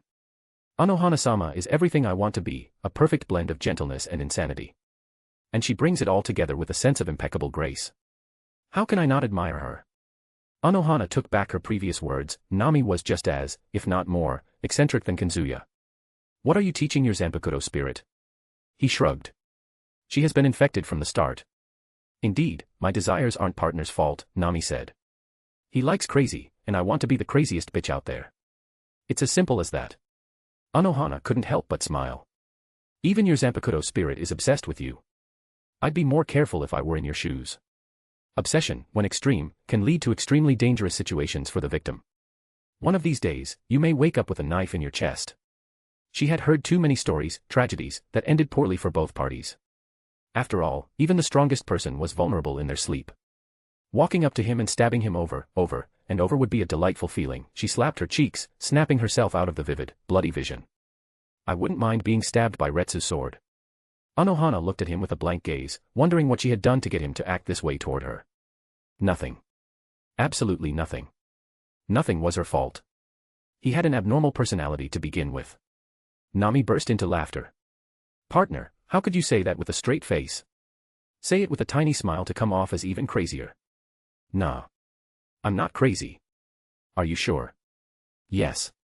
Liking crazies doesn't qualify me as one. I think. Kind of true. Nami nodded slowly as though coming to an enlightenment. Partner is wise beyond his years. Anohana rubbed her forehead, suddenly looking concerned about resting the Soul Society's future in his hands. This discussion will lead nowhere. He reached out and took her hand. Let's leave whatever this is and go to my place. She swatted his hand away. We still have your training. Come, let's finish it quickly so I can discuss this Zanpakuto spirit vanishing phenomenon with Captain Yamamoto. She had to discuss this matter with Yamamoto and find the culprit behind it, or else the whole Soul Society might lose their Zanpakuto spirits. He let out a sigh. We'll have to use Shuinpa today. It'll be a good warm-up for. She suddenly looked to her right, sharp eyes seemingly gazing beyond the wall. Captain Soi Fon. She turned to him with an inquisitive look. Have you done something to her? He looked like he wanted to curse out loud. Nothing, well, aside from beating her a couple of times in the past. Doesn't feel like she is here for that. Nami glanced between the two of them before disappearing back into the katana with a goodbye. She wanted no part of the drama that would soon occur due to Soi Fon. Sliding through the door in a hurry, Soi Fon showed, her forehead covered in sweat. Kazuya, get up now. Captain Commander has summoned you. You can read 20 chapters in advance on my Patreon. https://www.patreon.com/lordheaven. Chapter 238, Chapter 270, Summon, 2. As Kazuya made his way to the first squad's barracks, he couldn't shake off the feeling that something was wrong. Yamamoto had several reasons to summon him, but none were in his favor. Is he finally on to you? I don't think so. In the event that Yamamoto discovered Kazuya's hollow side, Yamamoto wouldn't send Soi Fon alone, he would come here on his own. What if he did this to lower your guard? Oldman isn't a pussy. As far as he knew, Yamamoto wasn't the type to play mind games or scheme. The old man settled his matters with laws. When the lawful approach failed, Yamamoto fell back to the old-fashioned method of brawling it out with bare fists. Maybe he wants to know more about Arankars from me. He had yet to answer any question regarding the Arankar invasion in Karakura town. Quite surprising, since he had been at the forefront of the incident. Could be that too. Let's stay cautious, yeah. Those words don't suit someone trying to be crazy. Nami laughed. How about don't back down if Yamamoto wants a fight? You'll smoke his ass and burn down the Soul Society. Is that crazy enough for you? I'm in love. Retreating from the odd conversation, he took a glance to his left. Soi Fon dashed from roof to roof with him. They were nowhere close to their peak Shuinpa speed. Still, she was barely breaking a sweat from exertion. She is a cardio monster. Imagine someone with her endurance riding you. She'll last hours. Yoruichi won't fall behind her. True. Both have excellent endurance. Kazuya flicked a Ryatsu bullet at Soi Fon's face, which she dodged with a slight tilt of her head. Any idea what Captain Commander wants from me? You'll know when we get there. Come on. You're making me nervous. As if I'll believe that crap, Soi Fon said with a snort. People like you exist to make others nervous and miserable. Aw. You're being so nice today. Anohana watched the two with a calm gaze. Kazuya, it's probably for something important. Although she couldn't see a hint of worry on his face, she knew that being called out of nowhere by Yamamoto made him anxious, rightfully so. The rare vulnerability in his otherwise persistent calmness invoked a strange emotion in her chest. She felt a strong urge to reassure him about his safety, that everything would turn out fine as long as she was there. Soi Fon's presence changed Anohana's mind from acting sporadically on her emotions. After a couple of minutes, Kazuya could sense Yamamoto's vigorous Ryatsu. Yamamoto wasn't alone as he could feel Jinryai's Ryatsu in the same location. The lack of captain-level forces gave him some assurance that he wasn't walking into a trap. Soi Fon led him into the assembly hall, where two elderly but very healthy men were engaged in a serious conversation. They paused in surprise when they saw him, clearly not expecting him to show up with Soi Fon. Their reaction was a little out of place as, according to Soi Fon, Yamamoto had summoned him. This, at least, provided him with the assurance that his hollow identity remained safe. Soi Fon, you're such a liar. She flinched momentarily. Regaining her composure, she assumed an aloof expression. Be a little patient. We'll address your confusion in a minute. All right. Kazuya raised his hand with a smile. How are you doing, Jinryaji-san? In reply to his greeting, the old man nodded back, maintaining his typical stoic demeanor. Byakuya's grandfather was the type to choose death over acting unbecoming of an aristocrat. Yamamoto, on the other hand, gazed at Soi Fon with cold, emotionless eyes. Is he the best candidate? He is the best support we'll need for this particular expedition.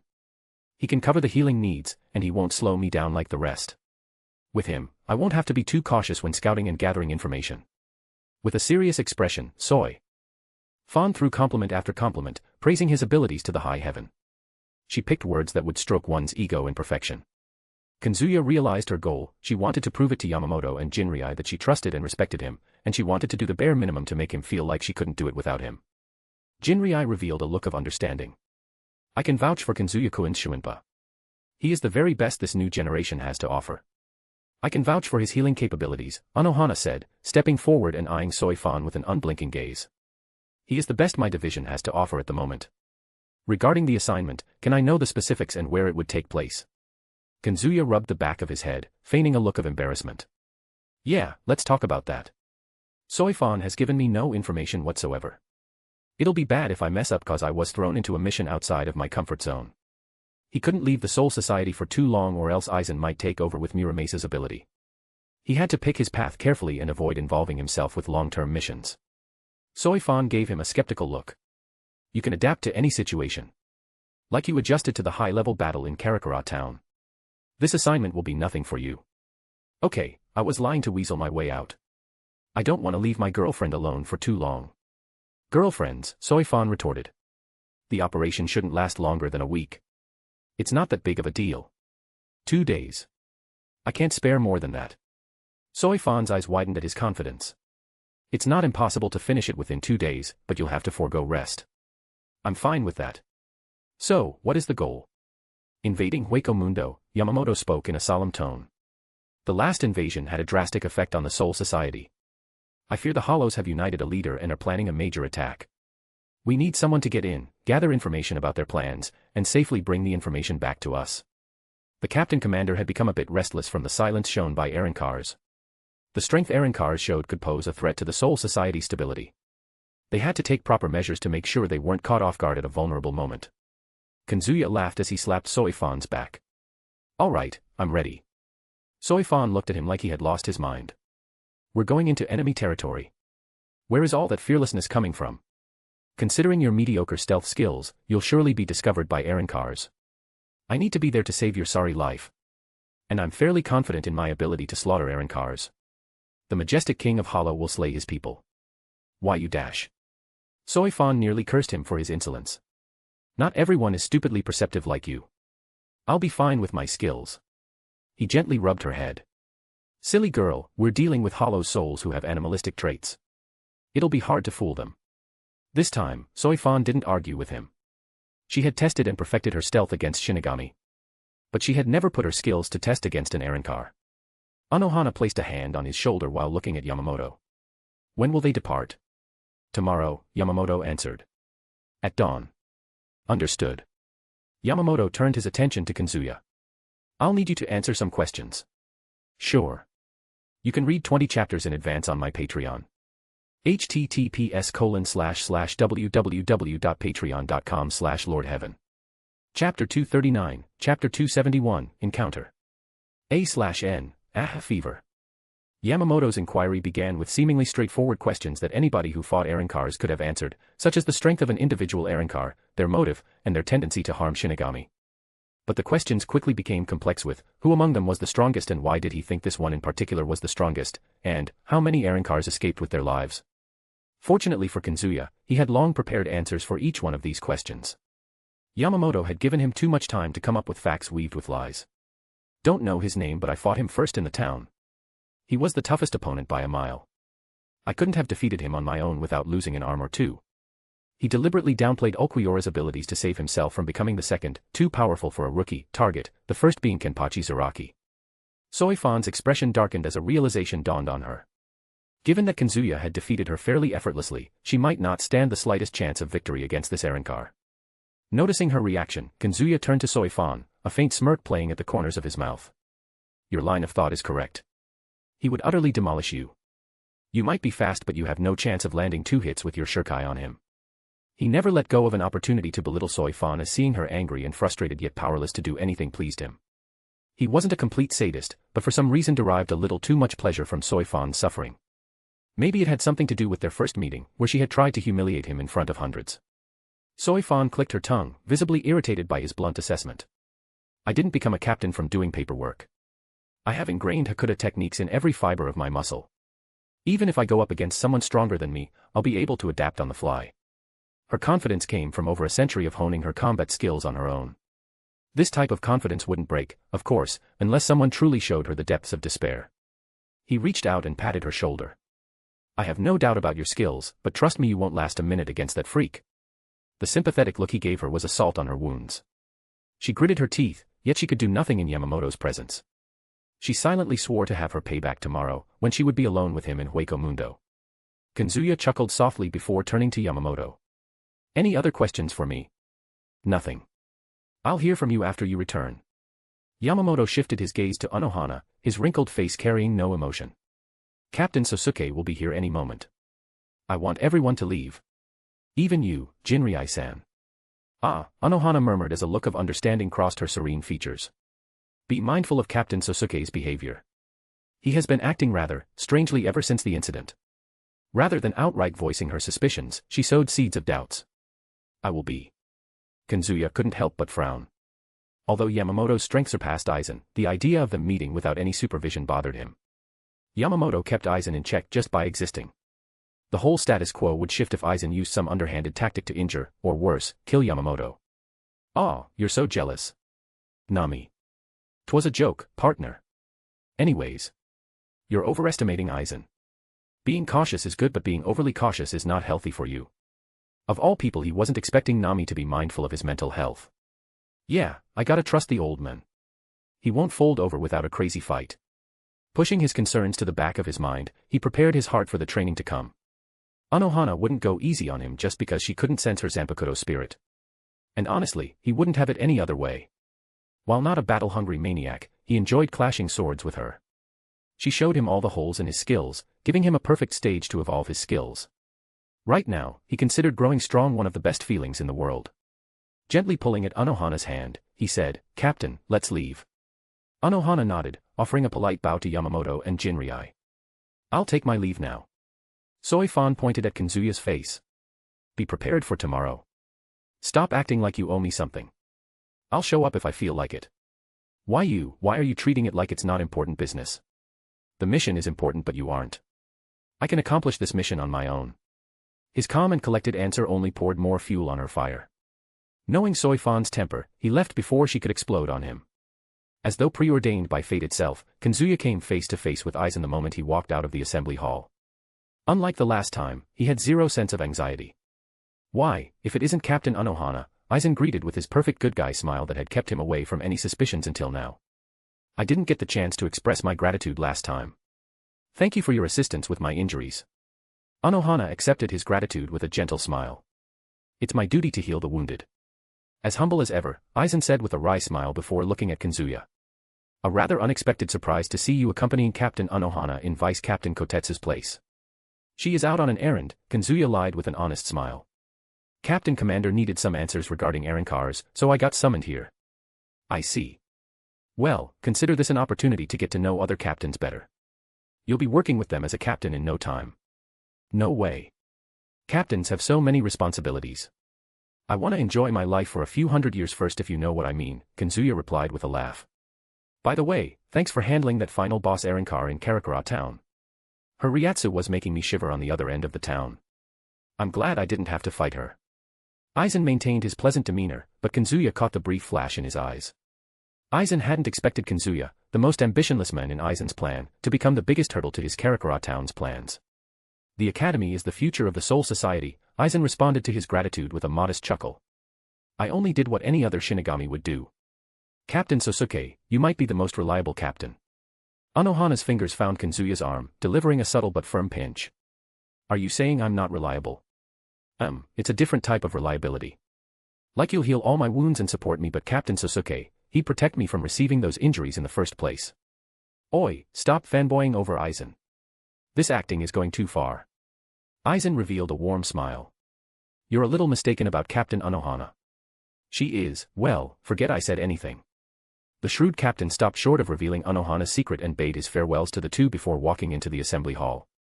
Even though he revealed nothing concrete, his words were clearly designed to plant a seed of doubt about Anohana in Kazuya's mind. It would have been a clever move to drive a rift between Kazuya and Anohana if they weren't so familiar with each other. As soon as the door shut behind them, Anohana firmly gripped his hand and led him away. You can read 20 chapters in advance on my Patreon. https://www.patreon.com/lordheaven. Chapter 240, Chapter 272, Promise. Once she was back to the familiar grounds of the 4th Squad, Anohana placed a hand on her chest and let out a sigh of relief. I know Sōsuke was putting on an act, yet his smiles, his compliments, his expressions looked so genuine. I almost let my killing intent slip. It was evident that she hadn't been fully prepared for this encounter with Aizen. And it had led her to almost making a massive blunder. Kazuya patted her shoulder. You were in complete control back there. I forgot that Aizen was a bad guy. That's how good you were at acting. After a bout with Aizen, he had learned to read Aizen's subtle expressions.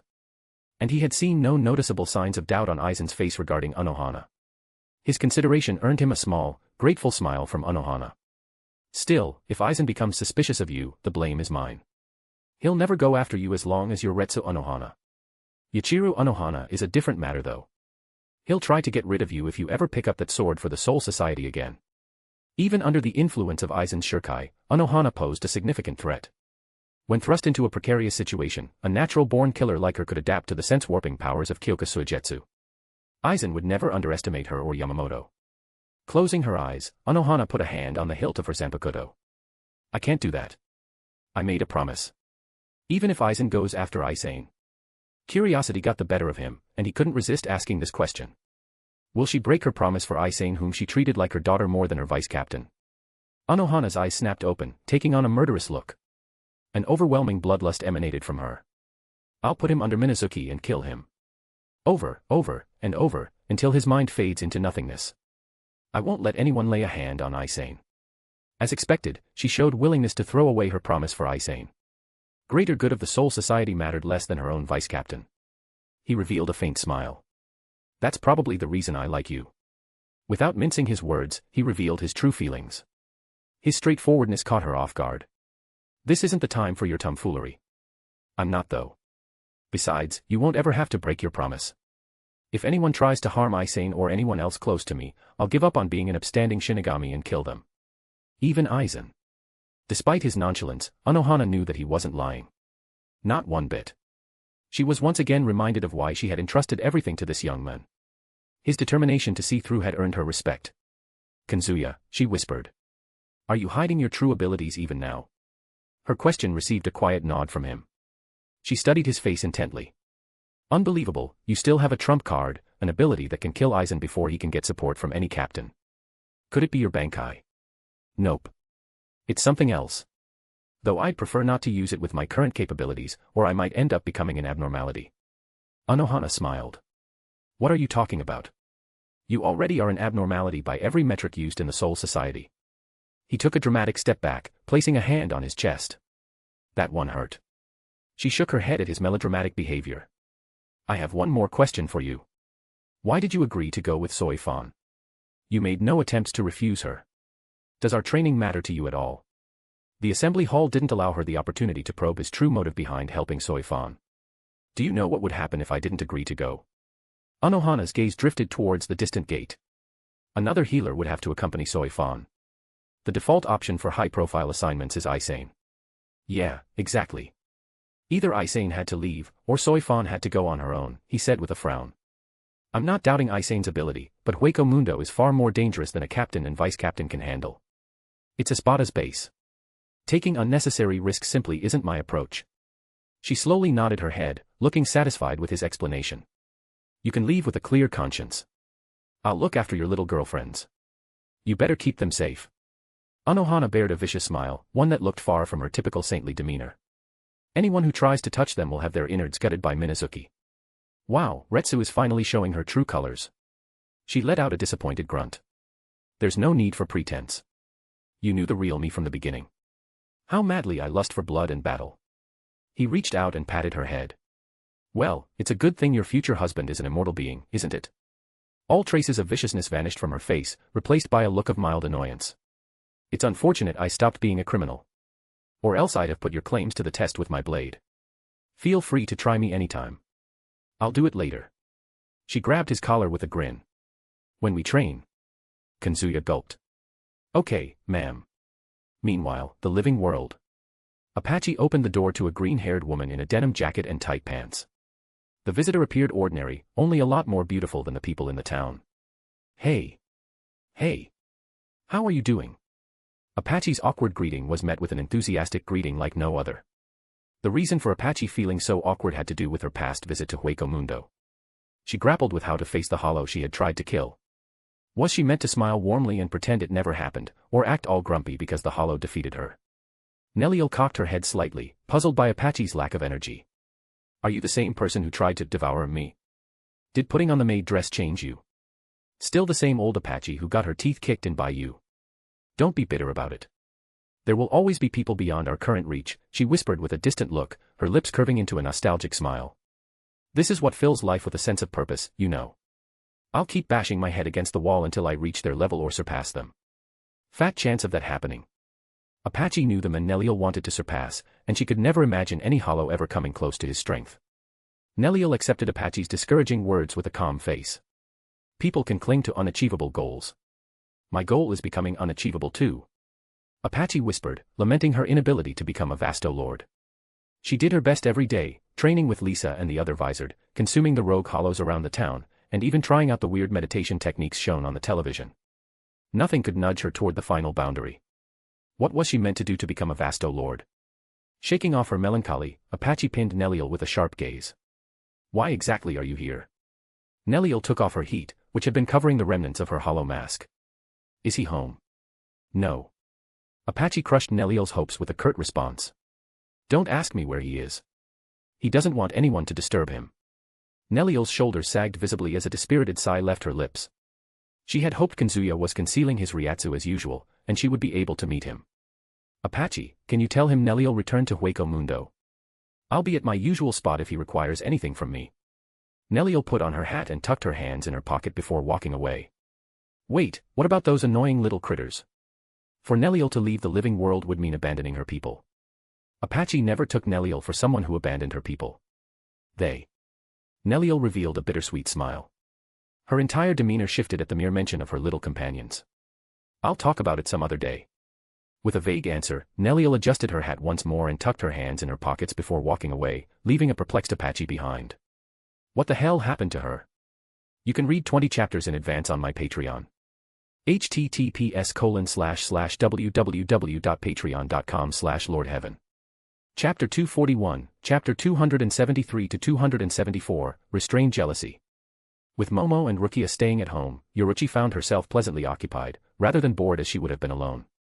Calm, confident, and with centuries of experience, she could guide the conversation in any direction and come up with light-hearted subjects to tease the young women. Witnessing their initial blushing brought her joy, but eventually, it grew boring. Rukia wasn't as open to teasing as Momo. What's more, there was little amusement to be found without a challenge. The challenge was one of the reasons she took pleasure in teasing Kazuya. And after all this time, she had only succeeded one time, the time she chose to pleasure his penis with her mouth. A priceless memory for sure. Although embarrassing, she wouldn't trade the moment for anything in the world. The reminder of him stirred her to check on his Ryatsu. Her senses registered his Ryatsu in an instant, despite the distance between them. His aura was intense and erratic, he was engaged in a battle. She also felt Anohana's Ryatsu, which was no less wilder than him. They are finally going at it. Their Ryatsu had been stuck at someplace for a while, but now she could rest assured that his training had commenced. Honestly, she would have done the honor of training him on her own. Alas, her true talent lay in unarmed combat, while Anohana excelled at wielding a blade. Training with Anohana would benefit him more at this stage. I'm not jealous of Anohana, am I? Her brows furrowed in contemplation. Whatever. I can still help him refine his movement and unarmed skills. As she had no pressing matters to attend to, she racked her brain for a way to make Kazuya blush without resorting to sexual means. Her cat-like ears twitched as she plotted, taking inspiration from a certain someone, and before she knew it, a mischievous grin had spread across her face. Hizana-ne-san. Rukia paused and pointed at Yoruichi's face, a perplexed frown on her face. I'm talking about my sister's sickness, but she is grinning. What an awful woman. A tinge of disappointment colored Rukia's gaze, as if she had expected more from someone who claimed to be Kazuya's mentor. Momo pursed her lips. She could see Rukia using the opportunity to target Yoruichi. Still, she stayed silent, assuming a neutral position as she didn't want to favor one over another. Yoruichi rubbed the back of her head. You've got it all wrong, kiddo. I wasn't paying attention. Me grinning has nothing to do with your sister. Don't bother. I know you're one of those freaks who take pleasure in someone else's suffering. Instead of accepting Yoruichi's half-hearted apology, Rukia voiced the thought that had been weighing on her mind. All the teasing from Yoruichi had led her to believe that Yoruichi was a sadist. And her cat features only solidified Rukia's suspicions, as cats were known to play with their prey before killing them. A natural sadist. Yoruichi simply shrugged her shoulders at the accusations. While she did take pleasure in teasing others, she didn't quite fit the definition of a sadist. She wasn't that far gone. Rukia turned her gaze, whispering, Yoruichi-san isn't the right person for him. Yoruichi finally realized Rukia's problem with her. Byakuya's sister-in-law was just looking out for Kazuya by singling out unworthy women around him. From an outsider's perspective, Yoruichi hadn't done anything notable. Rather, she sat around while Kazuya prepared breakfast. Afterwards, she lazed around the bedroom while teasing them, coming off as a sadist. Of course, Rukia would take issue with Yoruichi now that she was officially Kazuya's girlfriend. The cat lady reached out and pinched Rukia's nose. You silly lass. I'm not a sadist. What's more, Byakuya and I are old buddies. I'll never wish for his or Hizana's misfortune. She had trained with Byakuya since before Rukia was even a toddler. Everyone in the Shihoin and Kuchiki clans at the time knew about their unruly tag games and chases that spanned the entire Siriidi. Her bond with Byakuya was second only to her bond with Kasuke. As she thought back on these memories, a slight frown creased her forehead. Where does that put Kazuya? First. Yes. Pet best. Bring pet. The spirited voice in her mind belonged to the childlike being residing in her inner world. Yoruichi had assumed her hala was gone since she hadn't heard from it in a while. It was just her wishful thinking. Pet. Go back to sleep. Pet. Pet. Pet. Yoruichi covered her ears, even though the voice was coming from within her own head. This put an end to the hollow's demands, at least for the time being. Phew, she went back to sleep. She opened her eyes and saw a look of worry on Rukia and Momo's faces. Rukia's concern quickly disappeared, and she made what Yoruichi thought was an exaggerated sound of dissatisfaction. Byakuya-ni-san would never be friends with someone like you. It hadn't been half a year since Rukia had reconnected with her older sister, but it was enough time for her to develop immense admiration for a brother-in-law. She could never imagine a dignified man like him associating himself with a lazy bum like Yoruichi, much less being buddies. Someone like me. Yoruichi smirked. Yeah, I'm just a slut mooching off of Kazuya. Isn't that right? Rukia blinked, surprised that Yoruichi had voiced her exact thoughts. Yeah. As Kazuya's girlfriend, I think I have a right to protect him from bad company. I'm not just bad company, kiddo. I'm the baddest of them all. I'm the ultimate baddie of the Soul Society. It's enough, Momo spoke in a firm yet gentle voice. Rukia, let's end it here. Your judgment won't sway Kazuya-kun. She has earned her place in Kazuya-kun's heart, and mine as well. Dare I say, her place is more solid than ours. She could no longer stay neutral. More importantly, she couldn't let Rukia continue to look down on Yoruichi and see her as an unworthy lover for Kazuya. Rukia's eyes widened in disbelief. What? You're saying he likes this catgirl more than us? Momo matched Yoruichi's gaze and nodded earnestly. He does. There is a reason behind his affections, I'm sure of it. I'll wait until Kazuya-kun tells me everything on his own. Yoruichi revealed a smug grin. Lil Rukia, Momo is right. The man you love has secrets. More secrets than you both can imagine. Everyone does. Rukia raised an eyebrow, black strands of hair outlining her face. She watched Yoruichi for a while before shrugging her shoulders. Momo, I'm hungry. Bring me something. Momo rolled her eyes, but paused as she remembered the delicious ramen prepared by Kazuya. Yoruichi-san, did Kazuya-kun make extras for breakfast? Rukia scowled. You want to eat soggy noodles? It's made by Kazuya-kun. I'll eat it. Momo turned her hopeful gaze to Yoruichi. Should I check it myself? Yoruichi extinguished Momo's hopes with a shake of her head. I don't think so. Momo fell back on the bed and clutched the blanket close to her face, which had his scent all over it. I'm going to sleep, wake me up when Kazuya-kun is back. She would pay any price to time travel into the future to skip any extra moment and only experience moments with Kazuya, or to return to the past and relive her precious memories with him. Rukia grabbed Momo's legs and yanked her off the bed. She crossed her arms, looking down at Momo with a look of disapproval. No, you are not. You're coming with me to the dorm. We'll get something to eat there. As students, they had pretty much no money to spend. It was quite fortunate that the academy's free meals were both delicious and nutritious. Momo dragged the blanket and wrapped herself in it. No, let me soak in Kazuya-kun's scent. Arg, you weirdo. You had him all night yesterday. How are you missing him already? Momo lowered the blanket, peeking innocently. I just love him too much, okay. What you show isn't love, idiot. It's obsession. Rukia gazed at her friend for a moment before sighing. Yoruichi-san, I'll make something myself. Yoruichi whipped her head around and lazily waved her hand. Don't ask for my permission. This house belongs to your boyfriend. I'm just a freeloader. An intense blush spread across Rukia's face. Why yeah, you're right. It's my house too. She darted out of the room, and a calm silence fell in the room.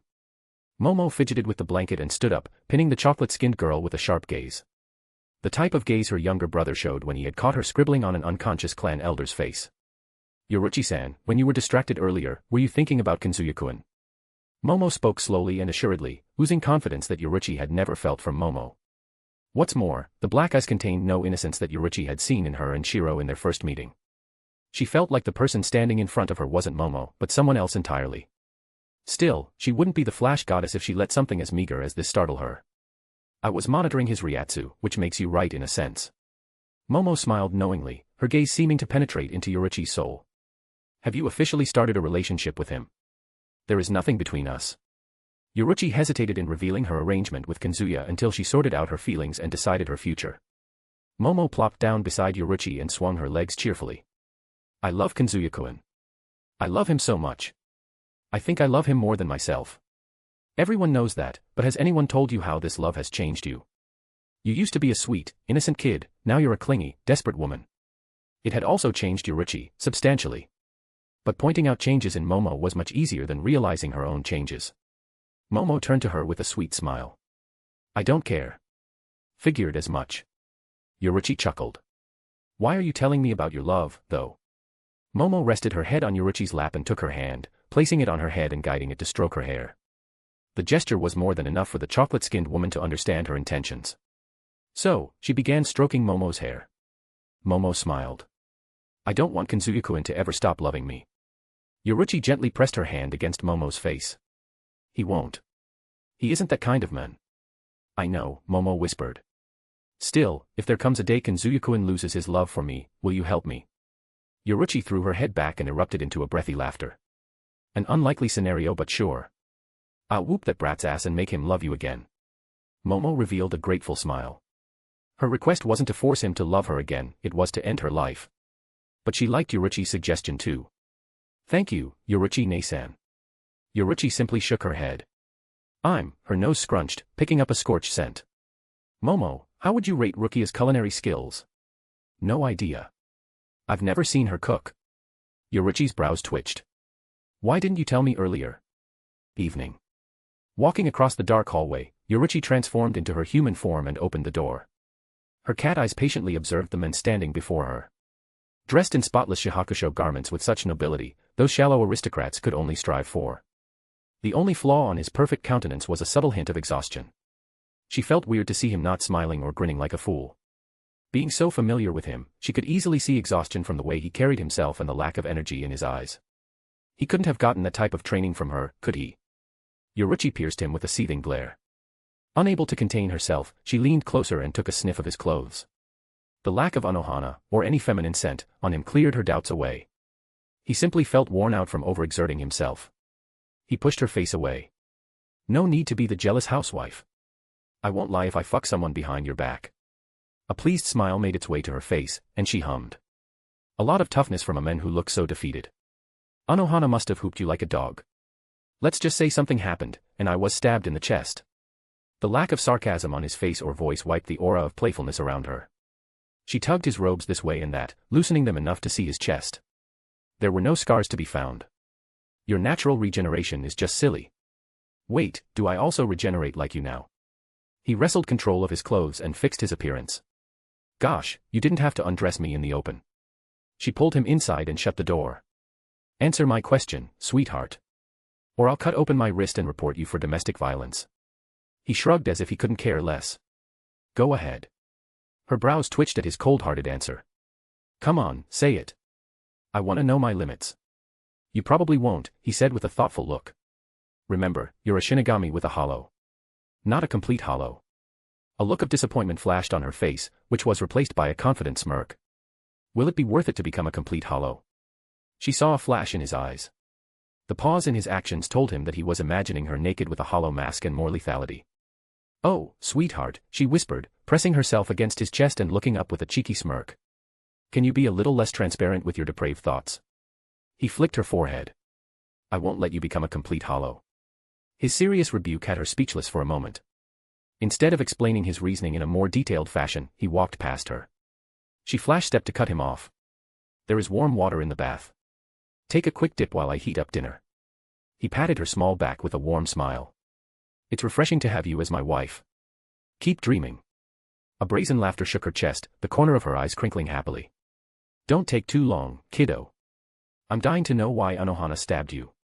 You can read 20 chapters in advance on my Patreon.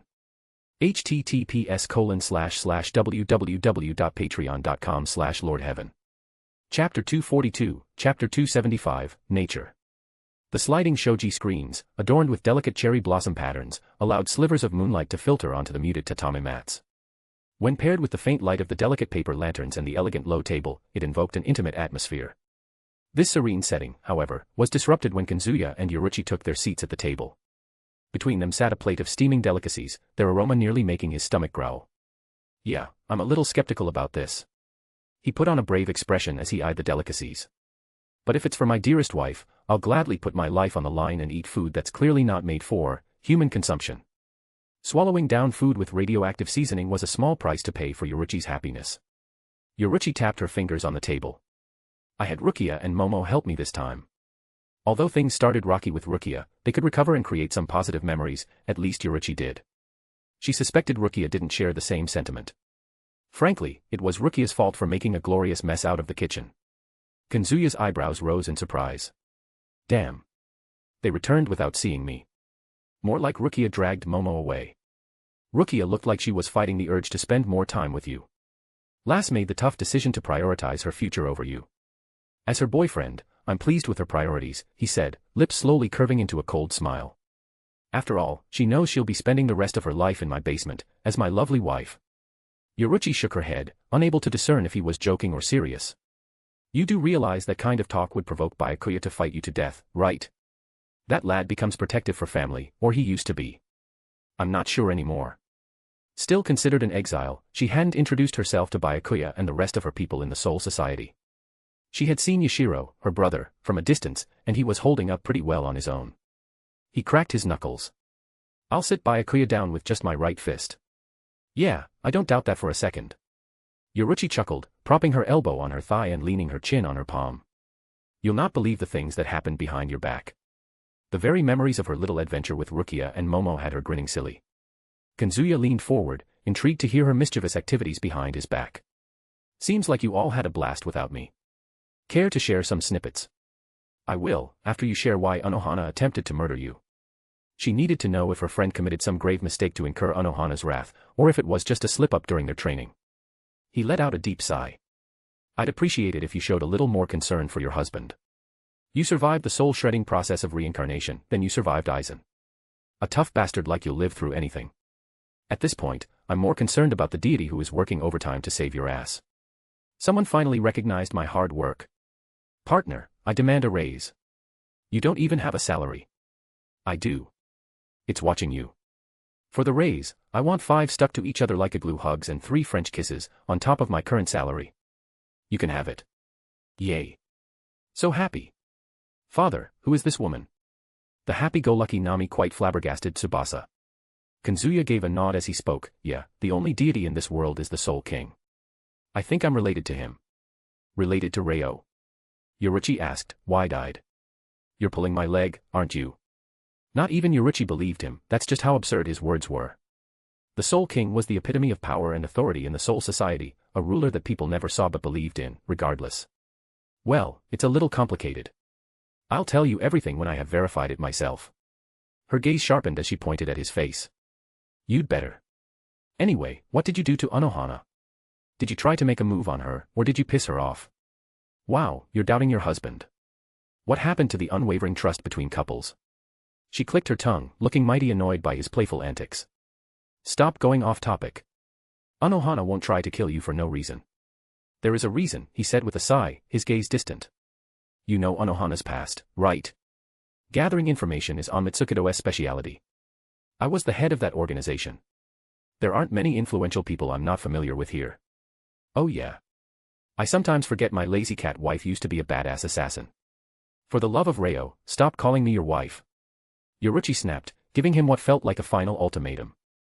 As for Anohana's past, is there a reason to bring it up? Anohana has reformed and became a healer to make up for her past actions. She hasn't been involved with violence for centuries. There was even one case where she healed a vicious criminal because she didn't want him to die. Although she wasn't the closest to Anohana, she had been on the receiving end of Anohana's kindness many times. Apart from a few occasional slip-ups in her ryatsu, Anohana had been the definition of a kind soul. Reform. Kazuya chuckled. Can a cat stop meowing and start barking? Confusion clouded Yoruichi's face. What are you implying? It's cat's nature to meow. And it's Anohana's nature to fight a bloody battle.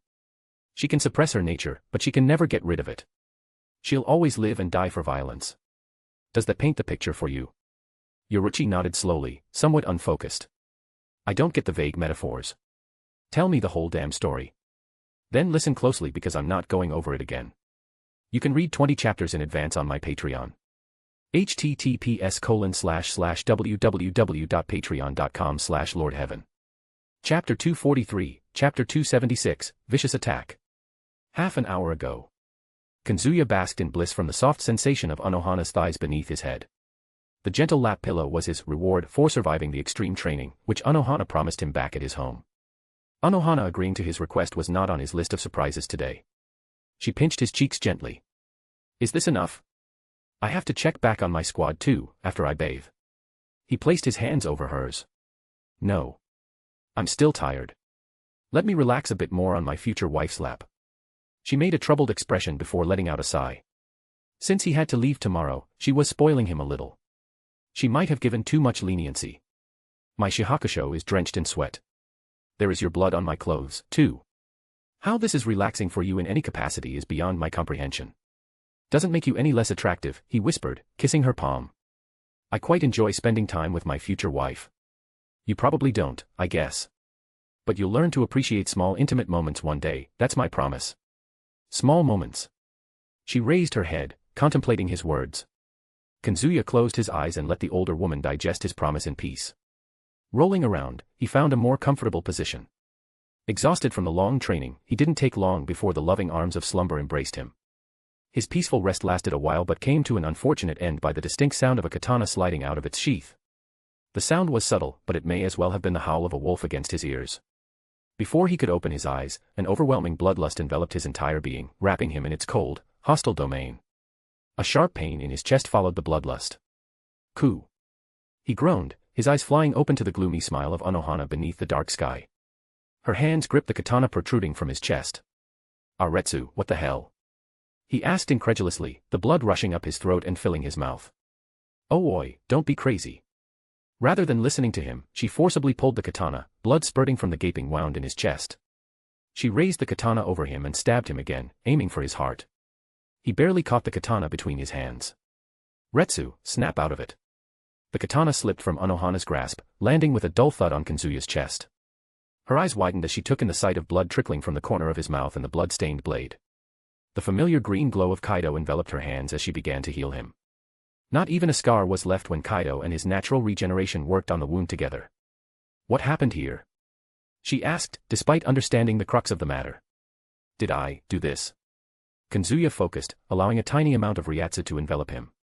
It clung to the excess materials on his clothes before shooting off in the shape of a blood-red bullet. He sat up and dusted his clothes.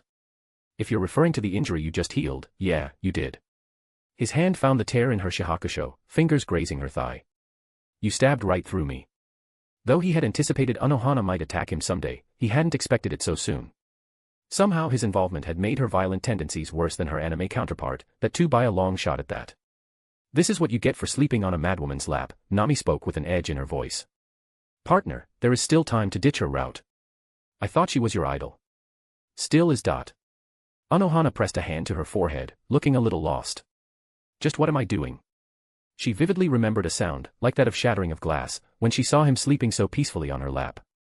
Little did she know it was the sound of her dark urges breaking out of its shackles.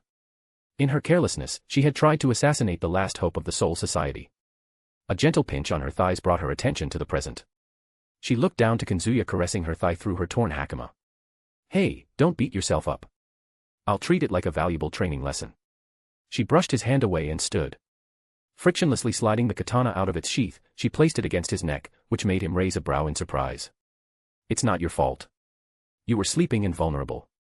And I tried to kill you. It's inexcusable. Clenching her trembling fists, she pointed the sword to her own neck before bringing it down to the middle of her chest, right where she had stabbed him. An eye for an eye. A wound for a wound. Kazuya, take the sword and drive it into my chest. His eyes flicked from the sword's handle to her face, not a hint of emotion on his face. She pushed the sword towards him. You can heal me afterward. What's the point of it then? To even the suffering caused by my weak will. More so than the physical pain, she craved punishment. Any form of punishment would do as long as it held her responsible for her violence. He grabbed the sword and tossed it aside before bringing her into his arms, all in an instant. Stunned by his actions, she stared up at his charming face. I knew your murderous side, and I still slept like a log on your lap. Can you blame yourself for my lack of caution? Frustration welled up in Anohana, her bottom lip caught between her teeth. Anybody else in his situation would freak out and leave her alone. But he had the audacity to treat it like just another day in his life. The whole situation made her wonder if his head was in the right place. Say something, he whispered. Or I'll touch you. Anohana punched his belly. Don't you dare blame me if this happens again. This? You mean by this warm hug? He tightened his hold, pressing her against his chest. I'll gladly welcome it. She shoved him away, her eyes frosty. I'm not joking. Next time I lose control, it won't end up with one wound. I might kill you. He erupted into a hearty laughter. Retsu, don't overestimate yourself. If I'm serious, not even two of you can take me down. For you, I may as well be an immortal. I have made immortals crawl at my feet, begging for death. Anohana whispered, slowly walking toward her zanpakuto. As she picked it up from the ground, she glanced over her shoulder, her eyes gleaming with malice. Immortality doesn't come with resistance to pain. Even if it did, my sword will burn through everything and make you regret ever claiming immortality. Kazuya crossed his arms before holding up his chin. Ah, you're talking about your bankai. All the seriousness faded from her face, her eyes widening in shock. How do you know? He flash-stepped to her back and rested his hand on her shoulder. Retsu, I know everything there is to know about you. You can read 20 chapters in advance on my Patreon. https://www.patreon.com/lordheaven. Chapter 244, Chapter 277, Progress. I've started publishing my Pokemon FIC over at Patreon. I'll start posting here when it gets 20 chapters, probably by the end of month. Anyone interested can start reading at $10. And that's how it ended.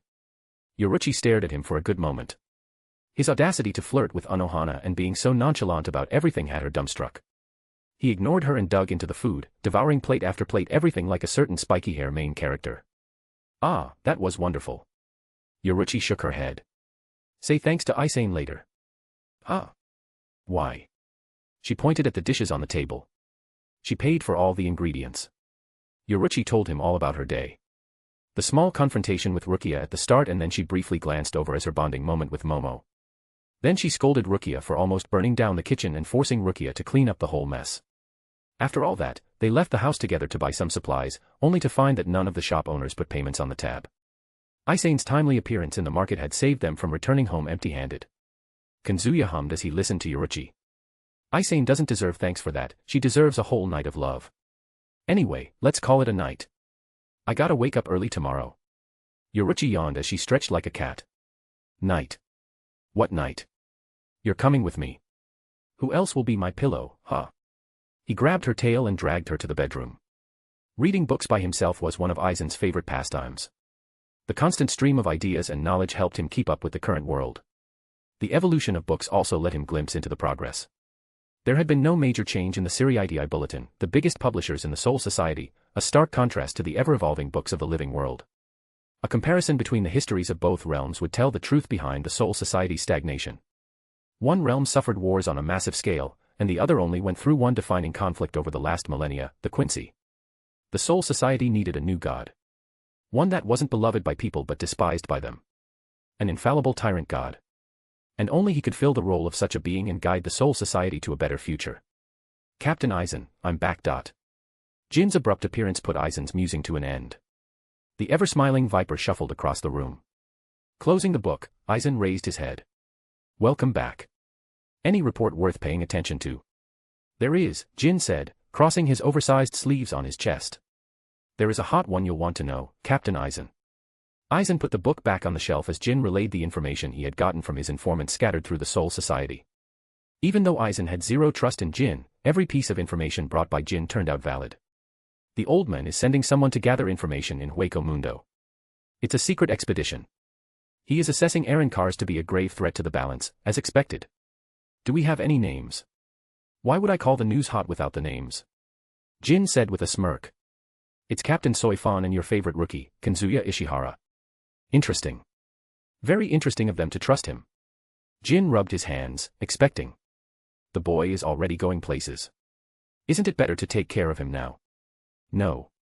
We won't touch him. Aizen shook his head. I won't mind you informing our people in Hueco Mundo to give him a hard time. It was better for Kazuya and Soi Fon to stay busy in Hueco Mundo. The less powerful people stayed in the Soul Society, the less friction Aizen would face in executing his plan. Jin grinned. Oh. I'll make sure he has the time of his life there. How are they going to enter Hueco Mundo for this task? Asked Tozen, whose presence was completely ignored until now. Outside of royal guards, do Shinigami even have a way to enter Hueco Mundo at will? 1. The Senkaman Gate only worked within the living world and the Soul Society. The only known method to enter Hueco Mundo was through Garganta. To rip open a hole in Garganta, one had to be a hollow. Jin rubbed his chin. That's a million-yen question. Captain Mayuri Kuratsuchi, Aizen whispered the name of Kasuke's spiritual successor. He must have found a way through dissecting Arrancar's corpses. We cannot underestimate him. Aizen would have been wary of Mayuri without Kasuke's mentorship. The maniacal scientist had no ethical or moral boundaries. In a sense, Mayuri could prove to be a worse enemy than Kasuke. Jin scoffed. That nutjob. I dread the day someone from our side has to fight him. I have not accomplished much these past days, Tozen whispered. Captain Aizen, you have something planned for me, right? Yeah. Aizen nodded. You'll play the role of my messenger tomorrow. A/N4, 1, I had forgotten about Senkaman Gate not working in Hueco Mundo. I think I made some mistake about it in the chapter where Harabel and Kazuya meet Jin. You can read 20 chapters in advance on my Patreon. https://www.patreon.com/lordheaven. Chapter 245, Chapter 278, Not Enough Fluffy. Partner, wake up. Kazuya's eyes fluttered open at Nami's gentle touch. She sat by the bedside, her divine form partially eclipsing the moon's glow from the window. On any other night, he would have hooped Nami's ass for this disruption. But tonight, he had granted her special privilege to ruin his sleep. Nami's fingers traced his forehead, her smile soft in the dim light. Anohana won't say no to me. I could go in your place. I have to do it myself. As he attempted to rise, he found himself anchored by Yoruichi's arm draped across his chest. She clung to his side like she wouldn't let go no matter what. He may have dragged her into the bed, but she liked using him as her plushie more than he did, at least during her sleep. Nami snickered. She does that after rejecting a relationship for the 100th time. Partner, I know the best way to convince Yoruichi. Push her down and tame her with your D. Easy now, he said, running his fingers through Yoruichi's hair, trying to ease her into letting go. She lived all her life without romance. She needs more time to adjust. Even Yoruichi could no longer deny her feelings for him. She just needed a little more time to grow accustomed to this dynamic, where she was more than just a friend to someone. Pet, she whispered as her eyes lazily opened. Pet. With another mumble, she nuzzled into his chest, and her breathing grew soft. She had drifted back to sleep in the comfort of his, or rather her pet's presence. This wasn't the first time he had seen Yoruichi's hollow taking over during the night. She left herself too vulnerable when she slept by his side, a typical habit of cats relying on others in the group to keep an eye out for threats. This cute little thing. Although his first meeting with her hollow was far from great, he had warmed up to her cute antics. He didn't mind its presence as long as it acted within its boundary, which was never attempting a forced possession of Yoruichi's body. "Release me and go to sleep," he whispered in Yoruichi's cat ears, and her right ear twitched in response. "I said release me and go to sleep." Yoruichi's hollow succumbed to the power of charm and loosened her grip around him. He gently disentangled himself from her arms and stepped off the bed before draping a blanket over her. Nami wrapped her arms around his waist, glancing up at him from her seated position. "Someone learned to tame bad kitties. Or should I say baddies and kitties? Both works," he said with a faint smirk. "Do you want to be tamed too?" "Ha ha. Partner truly looks the most charming when abusing your natural gifts." He stroked her hair affectionately. "I thought I had a weird fetish, but you're in a league of your own." She dismissed his comment with a soft giggle. Standing up, she reached up and unbuttoned his shirt with a deliberate slowness. "I like every side of partner. But if I had to pick, I'll go with a moderate evil version with a balance of smarts and violence." "Oh. Which version am I currently playing?" "The good guy, of course." Nami looked away with a pout that looked outlandishly adorable on her regal face. "You haven't been evil ever since you entered the Soul Society. There was that fight with Byakuya. It was an exception, not the norm." He patted her back in the most comforting way. "It's just the circumstances that made me. I'll be plenty evil for you in the future. Now, can you watch over Yoruichi while I'm gone? Babysitting feral kitties isn't exactly my forte, partner." She glanced at the sleeping Yoruichi and shook her head. "She is so unreasonable. I'd be really down if she was cute, fluffy, and meowy-wowy. Gosh, I'm gonna have to wait another few centuries to find a little catgirl pillow. I'm talking about your daughter with her, partner." She got along exceptionally with Yoruichi, however, the same couldn't be said for Yoruichi's hollow. The feral entity had only one person in its eyes, her pet. The rest of the world may as well be invisible to her senses. Kazuya planted a kiss on Nami's cheek. "You're the alpha of hollows. The future god empress. How can you let a feral cat intimidate you?" Her eyes widened as she realized her uncharacteristically spineless behavior. She took his hands and placed them on her cheeks. A smile bloomed on her face. "I know you're blatantly manipulating me into this, but I can't help it, you know. Your compliments fill to the brim with joy, and also, my title is Destined Empress of Heavens now." He leaned down and pressed his lips against hers. A brief contact of their lips was all it needed to make her grin ear to ear with confidence. "I'm gonna get ready then, current Empress of Happiness." The title got a good chuckle out of her. "Go without worry, for I, Izanami no Makoto, shall protect this kitten with my very life." He flashed her a thumbs-up gesture before heading towards the bath. You can read 20 chapters in advance on my Patreon. https://www.patreon.com/lordheaven. Chapter 246, Chapter 279, Pushing Boundaries. Half an hour later. Kazuya landed silently in Anohana's backyard, which proved to be a waste of effort. The back door was open, and Anohana was moon-gazing with a cup of sake in her hand, reflecting on the events that had spiraled out of her control. The matter weighed heavily on her heart, despite his best attempt to ease her guilt. Her lips curled into a soft smile at the sight of him. "One stab didn't satisfy you enough. Alas, I'm not in the mood to indulge your fetishes." Her voice was filled with a feeling of deep sorrow as if she truly regretted disappointing him tonight. She raised the sake cup. "You're welcome to join me on this sleepless night, however." He settled down by her side, immediately noticing the subtle notes of fruity sake mixing with her scent. She had been drinking for a while, the proof of which was evident from the 3 empty bottles on the low table behind them. All the alcohol only made her cheeks a bit flushed. "Since when did Retsu become an alcoholic?" "I'm celebrating your survival," she replied, her voice dripping with sarcasm as she pushed the cup toward him. "Will you accept a treat from a woman who tried to assassinate you in your sleep?" Before she could finish, he took the cup and downed the sake in one motion. He tossed the cup on her lap and wiped lips with his thumb. "Actually, not bad. You have a good taste in sake." Anohana slowly shook her head as if she had expected him to react in this fashion. "I'm still unhappy about earlier." "In that case, what can I do to make you happy?" "Ending me," she whispered, more to herself than conveying her emotions. "Are you here to nag at me?" "I do have that right, as your future husband." She slammed the sake cup on the tatami floor, shattering it into bits. Enough. I have seen enough. I have heard enough. It is time you stop calling yourself my future husband, or I will. As much as she adored him, there was no world in which she would marry anyone, much less the desired man of Aizen. Because there was no happiness for the men she would choose. Only misery of becoming her target, someone she would fight to death while laughing like a maniac. Hic. An unintentional hiccup destroyed her serious demeanor. She pressed her thumb against her throat, which got rid of her hiccups for good. I was saying. On one condition, he said, looking at her in earnest. Become my present wife. No. Kazuya clicked his tongue. It was worth a try. Silence settled between them. Kazuya refrained from mentioning his original purpose for coming here. He had to address Anohana's situation before leaving Soul Society. Leaving her in her current state could lead to some disastrous consequences. As he contemplated how to help her, she pushed her sheathed katana towards him. I'll consider marriage if you hold me accountable for my mistake. He drew the katana, letting the curved blade soak in the moonlight. This weapon has been through a lot of battles. Still looks so pristine. It kind of reminds me of you. A woman older than the current human calendar, yet still so beautiful. She barely reacted to his flowery words, which he had completely expected. I pried its Asachi from a noble's cold fingers, she whispered, gazing up at the moon as if recalling nearly faded memories. A young noble and his entourage leaving the safety of their estate to kill criminals. To earn recognition from his family. His misfortune was to encounter me of all criminals. Before the Gotei 13's formation, nobles used to regulate the criminals' activity in Rakangai, or so they tried. The number of outlaws in Rakangai vastly outnumbered the nobles. The nobles only killed the criminals close to their territories and let the innocent suffer in Rakangai.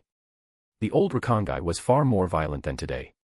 Back when my future wife used to be a delinquent, Kazuya mused, inspecting her katana. What was life like back then? Delinquent. I was a criminal. The strongest of them all until Anohana cut herself off, shaking her head. I might return to my former life without this favor. Kazuya. I can only rely on you. Use the sword on me. She would stab herself if it yielded the same result. But it had to be him.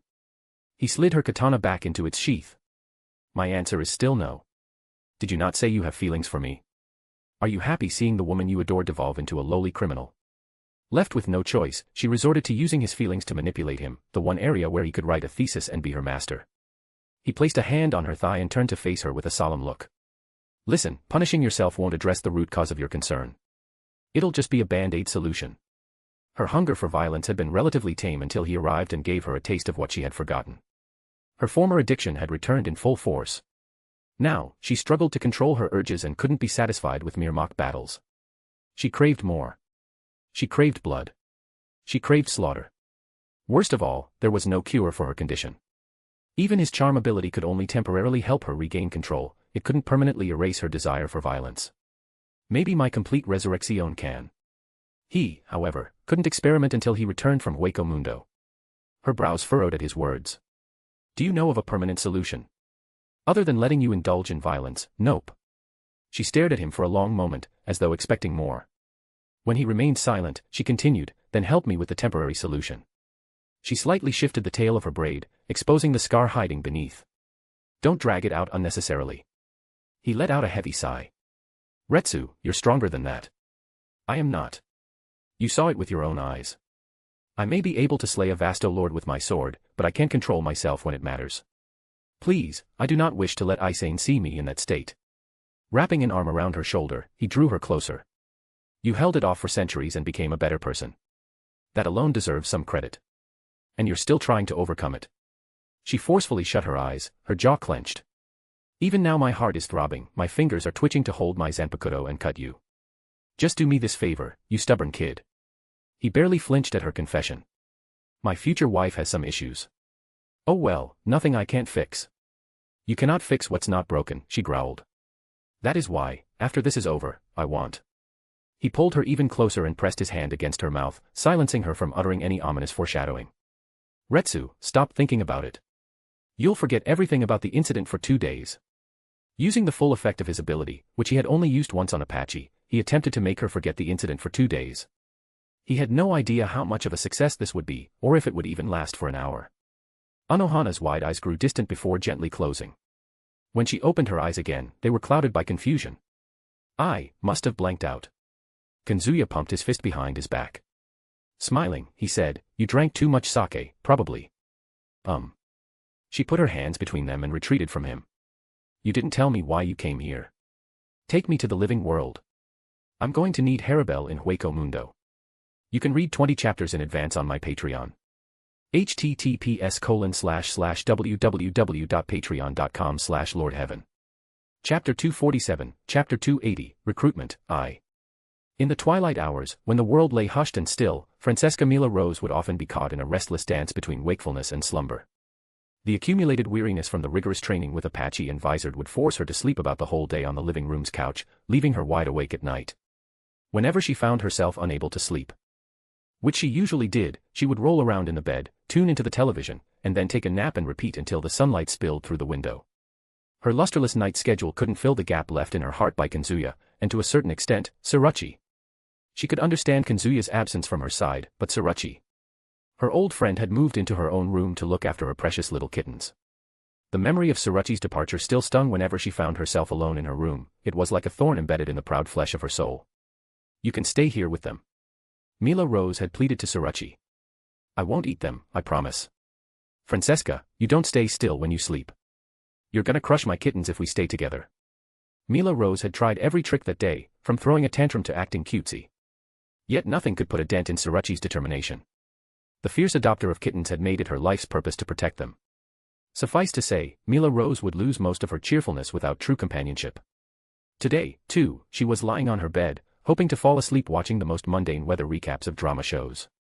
Yet even as her eyelids grew heavy, sleep remained just beyond her grasp. As if summoned by her yearning for companionship, a familiar scent wafted through the open window, carried on by the night breeze. In an instant, Mila Rose's senses stirred, her nose twitching as she inhaled her true companion's aroma. Kazu. Grinning with joy, she struggled to contain a shiver of excitement. She jumped off her bed and crouched on the ground. Then she launched herself at the open window in a perfect trajectory like an arrow let loose by a bow. Outside, the garden below became a blur of shadows as she pumped her legs with Ryatsu, as much as she could conjure inside her Jigai body, and transitioned her dive into a makeshift Sonido step. The speed boost allowed her to fly straight at the young man, who quietly walked through the garden in hopes of staying low profile. He obviously noticed her and let out a sigh of defeat before taking a stance to brace himself. She crashed into him with all the force of a meteor striking the earth. Thud. With an audible crash, they both tumbled into the bushes. Mila Rose, triumphant in her goal, pinned Kazuya beneath her, her eyes gleaming with a primal hunger that sent shivers down his spine. "Rose, what the hell are you doing?" She hugged his neck and rubbed her face against his own before affectionately licking his cheek like a cat. "Who are you trying to hide from, love?" A smile tugged at the corners of his mouth. "It's impossible for me to hide from you, isn't it?" "Ha ha. You shouldn't even try that, mate."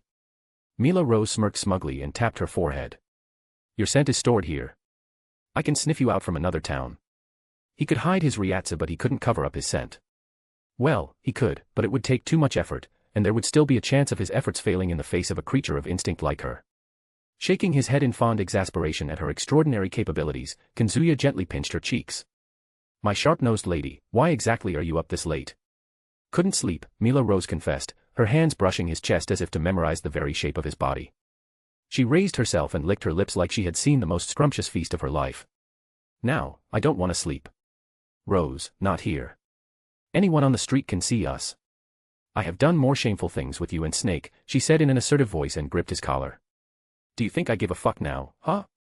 She could drag him back to the sanctuary of her room, a more private place, where the equally passionate Sung Sun could foil her plans. Or she could give in to the wild urgings of her heart and claim him here. The stupidly courageous lioness chose the latter. Recognizing the futility of resistance, Kazuya's hands found their way to her waist. "No, probably not. I've taken away all your shame if there was any in the first place." She threw her head back and laughed boisterously.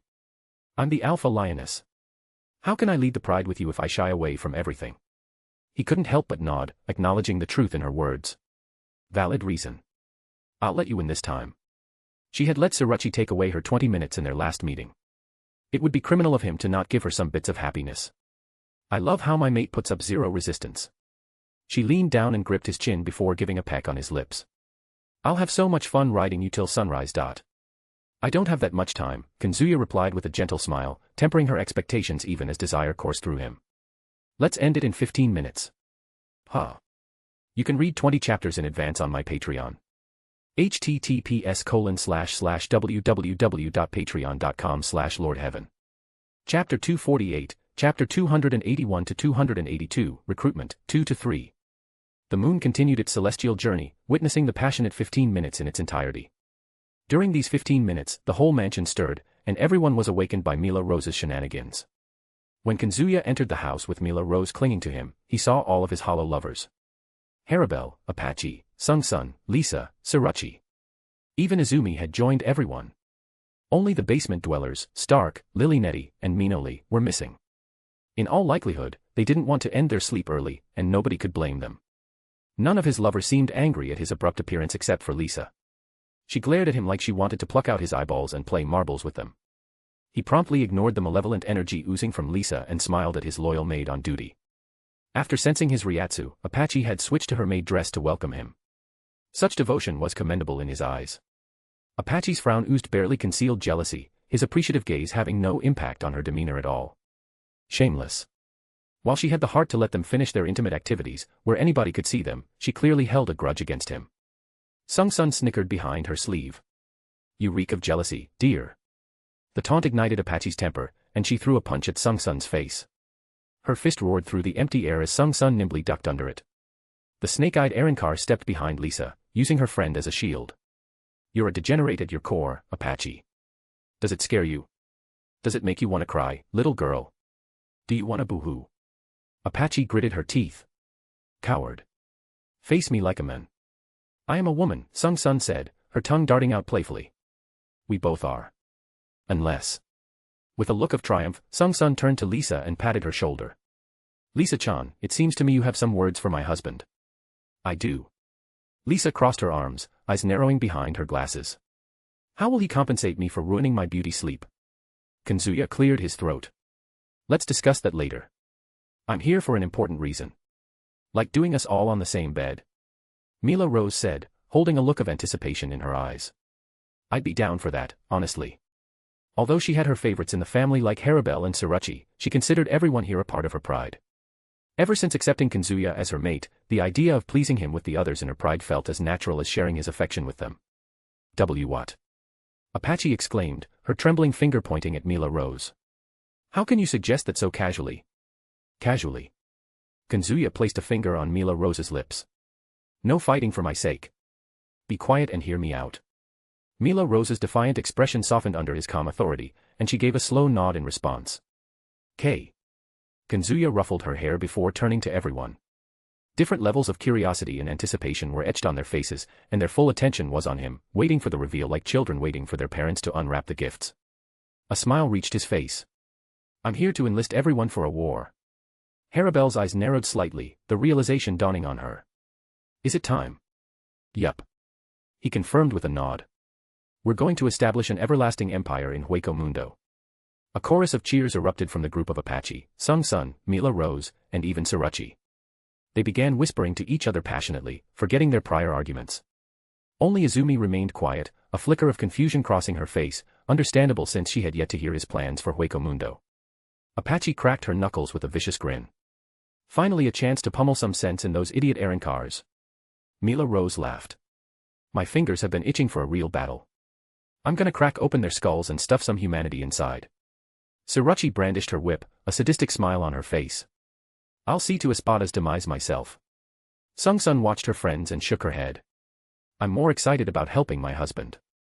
It'll be my first battle as his beloved wife. I must give my all and prove my worth outside of his bedroom. The last part made Apache blush as she took a glance at Kazuya. He pretended not to notice her meaningful gaze and maintained his serious expression. Lisa pushed up her glasses. Am I allowed to join in on the fun? From her calm expression, one wouldn't imagine her head being full of conflicting thoughts such as, I shouldn't be part of a Hollow's war, aren't I a half-hollow, and, I don't care about it. She couldn't change her overthinking nature. Of course, Sung-sun said. Who else will have my back out there? Treat me to some ramen later, yeah. Sung-sun winked at Kazuya. I'll invite husband to make him pay. A crazy idea. I'm really down for it. The pair exchanged a lively high five, acting as if they weren't going to war with some of the most powerful hollows in existence. He was partially to be blamed as the two ladies considered themselves to be untouchable by his side. He had to do everything in his power to maintain this unshakable belief. Harabelle stepped forward, the sound of her slippers making everyone silent. Kazuya, let's make sure no deaths are involved. She wanted to build a haven for hollows, to end the cycle of endless violence, while avoiding any sacrifices. It was asking too much of her lover, she knew, but she also knew that only he could pull it off. What may be miraculous to many was just a tiny bit of trouble to him. Kazuya nodded solemnly. We'll incapacitate those who don't want to surrender. Still, we can't avoid death entirely. Some deaths will be outside of our control. The flicker of regret in his eyes told of the conflict within. Mercy toward enemies was not his first instinct, but he understood the need to maintain balance. Killing many Arankars might draw the attention of the royal guards. For this, he needed Harabelle and the others' support. The upcoming battles would give everyone a chance to get stronger and potentially evolve in a safe environment. As for Aizen, he wasn't worried at all. The recent events had painted Aizen as a mistrustful man in Yamamoto's eyes. A cunning man like Aizen would avoid leaving the Soul Society until the heat around him died. Now was the perfect chance to strike and cripple Aizen's influence in Hueco Mundo. Harabelle breathed a sigh of relief. I trust you, Kazuya. When do we leave? At dawn, he said, rubbing his chin thoughtfully. And no provoking the Espada in my absence. Kazuya proceeded to hand them every piece of information required to execute his plan. For the next few minutes, the room remained silent save for his voice. Harabelle, Apache, Sung-sun, and Sirachi listened with an unwavering focus, while Lisa and Mila Rose didn't bother with the strategic warfare as they felt content listening to orders. Point me in the direction, and I'll rip anyone to pieces for you, was Mila Rose's justification. She simply had no desire or patience to stress her little brain for overcomplicated tasks. Lisa's justification, I'd rather not waste my energy on this. I trust you, and Harabelle fitted her laid-back personality. Kazuya's gaze fell on Izumi, who stood off to the side, an unspoken sadness in her eyes. She longed to join them in this warfare as she had qualifications to be a great war asset against hollows. She had Quincy powers of a pureblood Quincy, her raw capabilities reaching the Jillian class of hollows. However, her powers would kill hollows, which went against the very foundation of this war. He walked over to her side and whispered a soft "hey" in her ears. Hey, Ototo-kun, she replied, a forced cheer in her voice. I'll watch over the place while everyone's gone. She could have protested, could have begged to join him, but she chose to swallow her desire and be more open to his wishes. And he wished for her to stay behind, otherwise, he would have asked her to join him by now. Thanks, Izumi. I'll make it up to you later. She giggled at his compliment. It's fine, Ototo. You've done so much for me. Let me repay you in some form. She trailed her words and fidgeted with her fingers. Though I wouldn't mind going on a date with Ototo. She tried to act reserved, yet when it came down to it, she couldn't stop her desires from slipping out. He couldn't help but chuckle. All right. As he talked, or rather, flirted with Izumi, Apache grabbed his hand and dragged him away. Apache. She moved into his arms and gave him a hug that would put bears to shame. But as quickly as she'd embraced him, she pulled back, looking flustered. Sorry. I don't know what came over me. Kazuya smiled, shaking his head. No need to apologize. No, I brought you here to tell you something important, she said, regaining her composure. I don't know why I hugged you like that. He knew the reason. Her aspect of death, devotion, was growing stronger. He refrained from explaining anything and let her decipher the truth for herself. Like I said, it's fine. He stroked her face. What's so important? Nell came here yesterday. She said she is moving to Hueco Mundo. Nell. Kazuya's brow furrowed in thought. Wasn't she busy with her tiny hollows? I asked her about that. But she didn't say anything. She seemed sad. A look of concern crossed his features. I'll meet her there. Apache nodded, biting her lip as if struggling with something. Kazuya. Yeah. It's nothing. She shook her head and lowered her gaze to the floor, then looked up with a hint of defiance. Don't make us wait too long, or I'll stop wearing this stupid dress for you. At first, she was hesitant to share her thoughts, then she started threatening him. The cause of her uncertainty had to be related to her biggest ambition, becoming a Vasto Lord. Kazuya gave her a gentle hug. I'll see you in Hueco Mundo. Kazuya's next stop was his mansion's basement training ground, a rocky desert dwarfing the mansion above. The spatial Kido spells had him intrigued. He'd pay Kisuke's friend, Tessai, in blood to learn these spells. He would devote his time to Kido practice once he got rid of Aizen. His versatility, impressive as it was, seemed but a pale shadow of what he could achieve. He craved more. Drawing breath into his lungs, he cupped his hands around his mouth. Get your asses over here. His voice, amplified through Ryatsu, made the very space tremble, carrying his will to every corner of these barren grounds. The seals around the training grounds meant he could use his Ryatsu as he pleased. In response to his summons, 3 figures dashed to his side. "No need to yell, leader," Lily Nettie said, stirring her ear with her pinky finger. "Right, Minoli." The eye-patched Erinkar with short blonde hair nodded her head with a quiet Nobody would even think of this tame woman as the same species as those soul-devouring monsters. Stark weaved his fingers through his messy hair, looking at Kazuya with his right eye closed. "Hell must have frozen over for you to show your face here." "Ouch. Do I look like someone who doesn't care about his friends?" Stark glanced at Lily Nettie and knocked on her helmet. "I'm not saying you don't. It's just, I get bored just sleeping around, you know." Lily Nettie and Minoli would often go to play upstairs, whereas Stark would be stuck here all alone.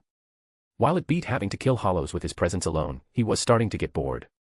He did join Lily Nettie once, however, he quit after an hour of unbearable awkwardness he brought with him. Stark wasn't a fit for the good fellows upstairs. Kazuya chuckled. "Got it. I promise I'll spend more time with you all after I take care of this thorn in my way." "Aizen?" Stark asked, rubbing the back of his head. "Call on me when you want to take care of his Erinkar army. I dislike fighting, but it's the least I can do to help you. I was here for that. Join Tyr and the rest in the morning. We're going to war." Stark nodded his head. "We'll be there." Lily Nettie punched Stark's belly, making him bend at the most awkward angle. "Ask Minoli before agreeing to this." Stark rubbed his belly with a groan. "What the? Minoli, you aren't coming." Minoli turned her gaze to Kazuya instead, her eyes inquiring him, "Can I?" nonverbally. He was her leader, after all, and she had no desire to make any decision against his will. Kazuya reached out and pinched her cheek. "What do you want to do?" Her left widened in surprise, her right would too if it wasn't completely swallowed by her hollow hole. She stared at his face, contemplating to herself or simply afraid to give a voice to her thoughts. He took back his hand and dusted his shoulder. "Do you want to join us in the fight, or do you want to stay here? If you do come, I'll give you a VIP seat for Espada's end. You don't have to fight anyone either." "Ah." She glanced at Lily Nettie, who responded with a smug face. "I'll go." "There you go." Lily Nettie laughed and patted, or rather slapped, Minoli's back. "No need to be scared of this big guy. He's a softy inside like Stark." Stark let out a sigh, looking like he had resigned to being toyed about at the hands of Lily Nettie, the manifestation of his resurrection. Kazuya patted Stark's shoulder with a sympathetic, "I know your pain," look. They were in similar boats except his resurrection was sexier, instead of cute, and a whole lot more unhinged. Stark frowned. "Is Grimjow's group coming? Wasn't he with you?" Kazuya asked, a little puzzled by the question. He had left Grimjow's rowdy group with Stark and Kasuk. "I didn't see him with Kasuk when you shifted here. He never returned after he left to help Kasuk that night." Kazuya clicked his tongue. "That fucker must have escaped when Kasuk was fighting Aizen. Why didn't you bring it up earlier?" Stark scratched his cheek. "I wanted to confirm it with Kasuk. He never showed up here, then I forgot." "Where do you reckon he went?" "Hueco Mundo." You can read 20 chapters in advance on my Patreon. https://www.patreon.com/lordheaven. Chapter 249, Chapter 283 to 284, Bamboozled. Hope y'all enjoyed a nice holiday season. Aizen and his less-than-perfect version of Espada had an iron grip over Las Noches and Hueco Mundo as a whole. Their grip was iron, yes, but even iron would shatter if struck at its weakest point. Kazuya had assembled nearly all the pieces needed to strike, save for Grimjow's missing unruly squad. Nell would fit seamlessly into Grimjow's place, and he intended to invite her for the upcoming battles. Only Soi Fon remained a potential obstacle in his campaign. A subtle smile curved Kazuya's lips, he hadn't come this far without mastering the art of turning foes into allies. He could handle her in 2 ways, with his own wits or through Yoruichi, who could distract Soi Fon long enough for him to proceed with his plans. Still, he kept his confidence in check, acutely aware of how quickly such comfort could turn to ice when Aizen was involved. "Let's find Anohana." Shinigami went about 2 ways to find someone with concealed Ryatsu, through following their Ryatsu trail, or the old-fashioned search. He neither had time nor need for either of these methods. He was, after all, a Vasto Lorde-level Erinkar. He shifted into his hollow form and closed his eyes. A radiating pulse sent out from him as the center, registering the Ryatsu of each and every soul in the city as dots of light similar to distant stars. The Visored and Harabel remained hidden with their Ryatsu concealing shikai, but Anohana shone as the brightest star in his mind's eyes. Having the senses of a Vasto Lord Erinkar and the fine control of Ryuryoku like Quincy had its benefits. That place. I'm not even surprised. He made his way back to the most popular Shinigami spot in the town, the old wooden bridge standing over the flowing river. He stood by Anohana's side with a friendly smile. "Hey, gorgeous. Would you mind accompanying me on this lovely dawn?" She glanced at him, her gaze steady yet distant. It seemed quite obvious she lacked the desire to argue with him on one of the most important days in his life, which doubled for the Soul Society as a whole. "Perhaps ask me again when you return from Hueco Mundo." He chuckled at her rather shrewd answer. "Your stance won't change in 2 days.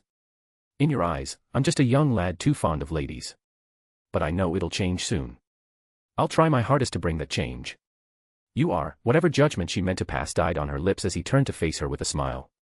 The smile which became radiant under the red hues of the rising sun. An unfamiliar warmth stirred within her, a soft flutter that quickened her heartbeat. Suddenly, meeting his eyes felt daunting, and she averted her gaze like a maiden too shy to meet the eyes of her lover.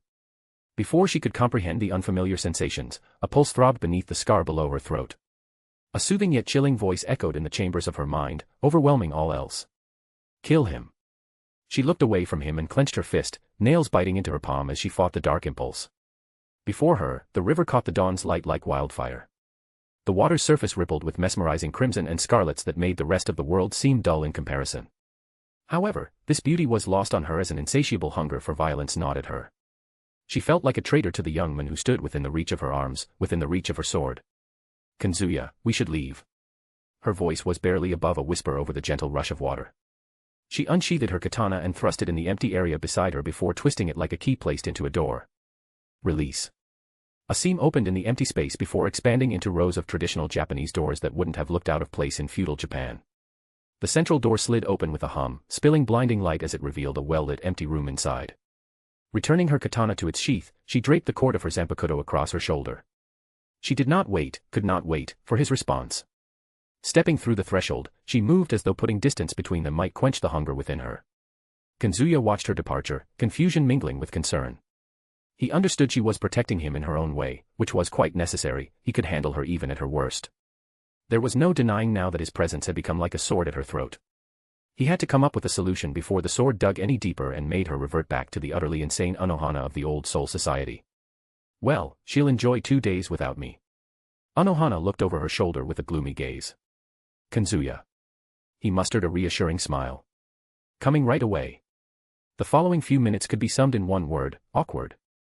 Anohana remained quiet even on the other side of the Senkaman, which, for some strange reason, took them to the main door of the 4th Squad's base. Kazuya couldn't help but think his time could have been saved if Anohana had taken him directly to his quarters. Without word or ceremony, she thrust open the imposing wooden doors and stepped within. He, too, followed, the silence stretching between them like the strained wire. As they walked through the serene gardens of the 4th Squad, Anohana avoided his gaze entirely. Not because his appearance displeased her, in fact, she found his features easy on her eyes. But locking eyes with him only stirred the whirlwind of her dark urges, a battle she had to win for her pride, her confidence, and their relationship. At least the Shinigami on duty greeted him with smiles and adoration. The nurses, especially, gave him looks of admiration, mixed with seductive cues. "Retsu, where are we going?" he whispered as he leaned to her side. "I have to meet up with Soi Fon and leave for Hueco Mundo." She shot him a sharp glance before fixing her eyes ahead, pointing toward a secluded warehouse at the far end of the grounds. "Come with me." He crouched and swept her into his arms. The world blurred around them as he flash-stepped to their destination. The air felt heavy with a medicinal scent that was barely masked by the scent of nature coming from the surrounding gardens. Setting her down carefully, he scrutinized the warehouse before them. Though it appeared like an ordinary building, the warehouse gave him a strange feeling, like there was something hidden beneath its ordinary surface. A layer of secrets that his eyes couldn't unravel. Anohana fixed her braids before tapping his forehead lightly with a finger, her gaze locked on his lips and chin instead of his eyes. "Stop asking questions like a child. Head inside." The insistence behind her actions strongly implied that she was setting him up. But for what? He sensed no Ryatsu within the building, which only deepened his suspicion. "Huh. Wait, I get it now. There is. Go inside," she repeated in a much firmer tone. "If you have any speck of affection for me, you'll not deny my request." "All right. All right." He exhaled a weary sigh and pushed open the door. The first glimpse of the warehouse laid bare Anohana's secret plan. The Ryatsu concealment had been there to hide the presence of a female Shinigami, who sorted out crates of medicinal supplies and put them in orderly stacks. The tall vice-captain, who had accepted his proposal not too long ago, paused in her labors to wipe the sheen from her brow. She drank some water from a bottle before continuing her work. He knew that her composed demeanor would completely shift once she realized his presence. "Speak with her," Anohana said and shoved him inside before she locked the door. "Don't take too long." The sound of her footsteps faded, leaving the two of them enveloped in the quiet stillness. Aizen spun around, sensing his Ryatsu at last. Kazuya. Panic rose in her eyes. Had she held anything in that moment, it would surely have clattered to the ground. "When did you?" It was evident that she, too, had been unaware of Anohana's true intentions. Like him, she had been tricked into coming here. The Ryatsu concealment had trapped her inside a building with him with nowhere to escape. "Easy, Aizen," he said softly. "No need to panic." She took a deep breath, her cheeks tinged with a faint blush. "I'm not panicking. It's just..." While she gathered her scattered thoughts, he quietly closed the distance between them. If Yoruichi was here, she would be quite proud of his stealth. He placed a hand on her shoulder. "Retsu tricked us both." Aizen placed her hand on his, her gaze carrying complicated emotions. "It's all because of me. I didn't know how to face you after that. After that day, I can't think straight when I think about you. I get dizzy, and I run away. I am a coward." Her eyes glimmered with a hint of tears. She looked away with a nervous laugh, her hand moving to scratch the back of her head. It's embarrassing to say it out loud. She had been terrified of the possibility that her escape from his house infuriated him. That he would stop seeing her as cute, stop desiring her as a woman, and even worse, stop loving her. All of her fears simply existed in her imaginations. He brought her into his arms and stroked her back. "Aizen, you charged in to help others when Arancars invaded. Doesn't sound like a coward to me." "I guess I'm not afraid of getting hurt," she admitted, her voice barely above a whisper as she rested her forehead against his chest. "Are you upset with me?" "Of course not." She wrapped her arms around his back and leaned into him. He rubbed her back and let her enjoy a moment of comfort. He knew Soi Fon would be furious about his delay, but right now, that seemed a distant concern. "Kazuya," Aizen murmured after a stretch of comfortable silence. "How come I didn't notice your Ryatsu earlier? Didn't you see the field around the warehouse? You only noticed my Ryatsu once I stepped inside." "Oh. I didn't pay any attention." She giggled softly. "I knew something was strange when Captain Anohana asked me to sort supplies. She hadn't done this type of work since she got promoted to the 10th seat. The fact that she was told to work alone also raised doubts in her mind. Still, she followed her captain's orders and came here. Retsu is sneaky like that," he said. "Anyways, thanks for helping Momo the other day. Please, don't mention it. It's understandable they didn't have the money to buy anything." Footsteps approached outside, prompting him to gently tousle her messy hair. "I should get going." "Oh." She stepped back hastily, unable to contain the hint of disappointment in her eyes. "Sorry. I didn't mean to keep you." "It's fine, geez. I'll see you in 2 days." He briefly explained his upcoming mission, watching as concern flickered across her face.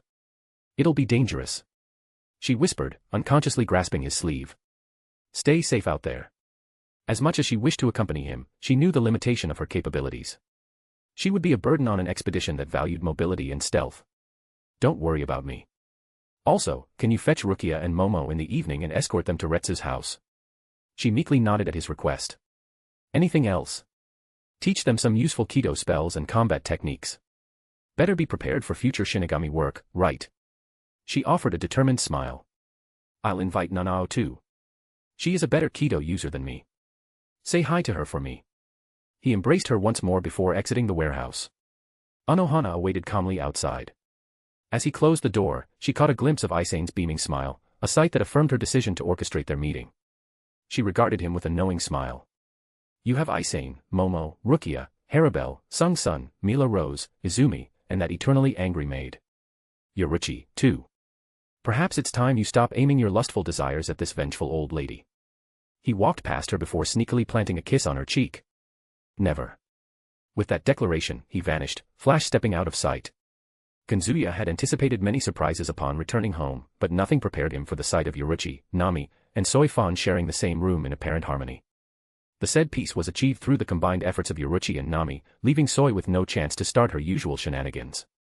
He slipped through the open window, landing softly on the floor as 3 pairs of eyes turned toward him. Soi Fon and Nami sat on opposite ends of the bed, a noticeable distance between them. Yoruichi lounged casually on the bed, her head resting on one hand, a casual grin on her face. "Partner." Nami beamed her brightest smile. Looks like everything went according to plan. Yup. Great. I'll rest in your inner world. He nodded, understanding her need for rest. Maintaining a physical presence would be a breeze for her if she wasn't hosting Tsubaki's soul within her own. As Tsubaki's soul rejuvenated, Nami's soul became unstable, like a cup already full trying to hold more water. See ya. With a graceful nod, Nami's form dissolved into shimmering crimson flames, swirling before they were drawn back into his Zanpakuto. Turning his attention to Soi Fon, he offered a disarming smile. Hey. Soi Fon's face darkened, her fist clenched on her lap. I told you the exact time of our departure. You still kept me waiting. Are you going to sabotage the mission out of spite? Yoruichi sat up and flicked Soi Fon's forehead with the causality of an older sibling bullying the younger sibling. She ignored the hateful glare of her former disciple. Hey, it's fun. It's why Kazu does this to everyone. She went for another flick. However, this time, Soi Fon was prepared for it. Enough. Soi Fon growled. Don't interfere with official business. Yoruichi crossed her arms, unbothered. Oh, come on. He's only a couple of minutes late. Stop acting like he violated your little chrysanthemums.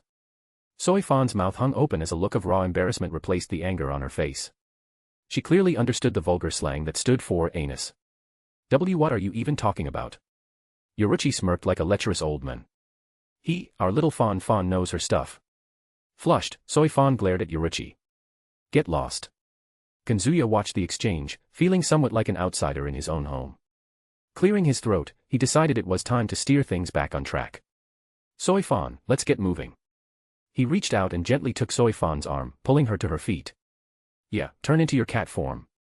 I'll need you with me. Yoruichi threw her arms in the air. Aye, Captain. You can read 20 more chapters on my Patreon. Patreon.com/LordHeaven. Chapter 250, Chapter 285, To the Garganta. Kazuya, the Black Cat, and the somewhat pissed-off petite assassin set out for their next destination, Mayuri Kuratsuchi's lab. To reach Hueco Mundo, they required a pathway through Garganta, and while the Shinigami may possess other, more unconventional methods of travel, none were as efficient as those offered by Mayuri, or so Soi Fon explained to him. Since Yamamoto had given an order, the mad scientist wouldn't make too much fuss about lending a hand. Soi Fon strode up to the wooden door that was like every other squad in Goti 13. She jabbed a finger at the communication panel embedded beside it. Open the door. A moment of static crackled before a disembodied voice responded with indifference. Identify yourself. Stop wasting my time and open this damn door. Soi Fon brandished her fist, fully prepared to smash through if the operator asked another question. The operator rolled out the CCTV-like camera from the wall, which stopped on Kazuya. It's you. Kazuya waved his hand with a nonchalant smile. I guess I didn't destroy enough shit last time. And no, please. I'm opening the door. The mechanical hiss of hydraulics echoed as the door slid open. The 12th squad would be spared from another hefty repair, at least for today. Soi Fon gave him a sidelong glance, a flicker of curiosity in her eyes. You've some history with them. She could only wonder about his history with Mayuri's squad as now wasn't the time for such conversation. Noticing his gaze upon her, she let out her typical before moving inside the 12th squad's grounds.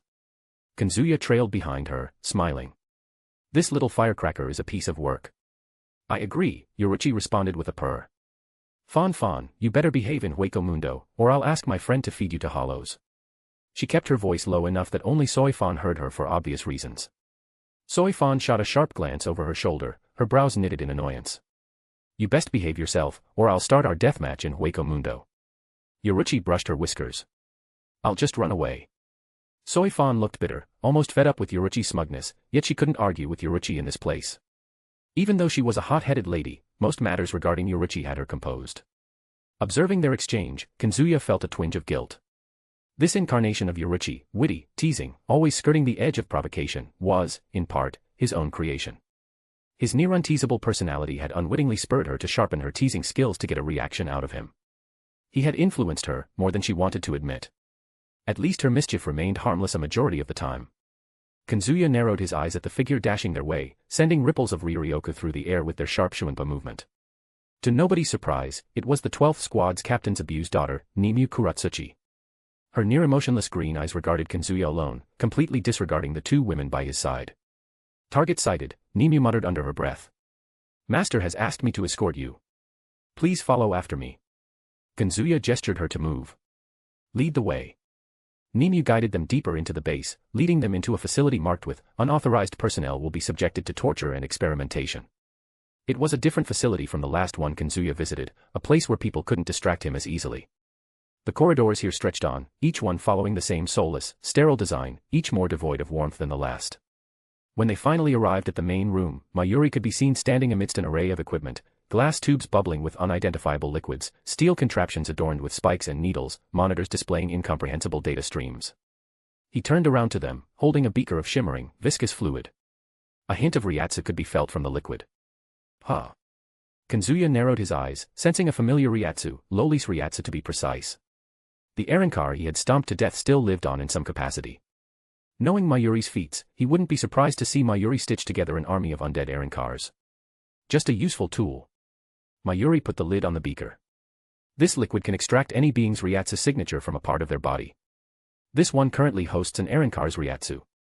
To be precise, it's one of the samples you helped me collect. Kazuya raised a brow. Where is my compensation then? Mayuri raised his chin, his lips curling into a grin that exposed sharp, unnatural teeth. Consider the fact that you're not on my dissection table sufficient compensation. You did try that, but failed miserably. Kazuya shrugged. Anyways, your compensation would be some poison disguised as life-changing elixir. I'll be a fool to trust you with anything. He had simply no trust in Mayuri, and he wasn't afraid to say it to the crazy scientist's face. Soi Fon looked between the two with a scowl on her face. Let's get down to business. Captain Kuratsuchi, I take it you have prepared the means for our transit. Mayuri waved a dismissive hand. Yes, yes. Always in such a rush, aren't you, Captain Soi Fon? I have to get back as soon as possible. Mayuri moved to tinker with the control panel, and a section of the wall slid back, revealing a secret chamber. Come with me. The hidden chamber was dominated by a large, ornate frame standing in the center like a door. Thick cables snaked from the frame to a series of pods lining the walls, each one housing a sleeping hollow suspended in some viscous medium. While not at Jillian or Ajucha's level, these hollows were more powerful than fodders who invade the living world every now and then. Behold, Mayuri proclaimed with a sweep of his arm. My own pathway to Hueco Mundo. Let's get it open. He tapped a sequence into the control panel, and the pods lurched to life. The hollows writhed, their screams muffled within the confined pods. The frame vibrated, a burst of spiritual energy weaving together until a dark seam yawned open in the same manner an Arankar's Descorer split open the void. Even the pathway felt a lot more stable than what a lower-level hollow could manage. If it was anyone sane, they would have hidden the hollows somewhere. But Mayuri, he openly and proudly displayed the sadistic workings of his technology. Still, Kazuya was a little impressed by Mayuri's method of achieving the effects of an Arankar's Descorer ability through multiple hollows' survival instinct, which were triggered through the torture device in Mayuri's hands. Kisuk would have come up with a different solution, one that might require more technical knowledge, but Mayuri had no issue with torturing hollows, Shinigami, Quincy for his goal. He was simply heartless. Yoruichi seemed pissed at Mayuri's method, but she knew better than to open her mouth and ruin everything. Soi Fon crossed her arms, looking plain disgusted. You are insane. Is it stable? Of course, Mayuri said with a knowing grin. As stable as any pathway through the Garganta can be. But the longer you wait, the more these creatures, abominations, suffer. Spare me your bullshit, Soi Fon snapped before glancing at Kazuya. Let's leave. I don't want to see his face more than I have to. Without his response, she dashed inside the Garganta opening. As Kazuya tried to follow Soi Fon, Nimue stepped in his way. Kazuya-kun, she whispered. Please, meet me after you return. Kazuya hesitated for the briefest moment.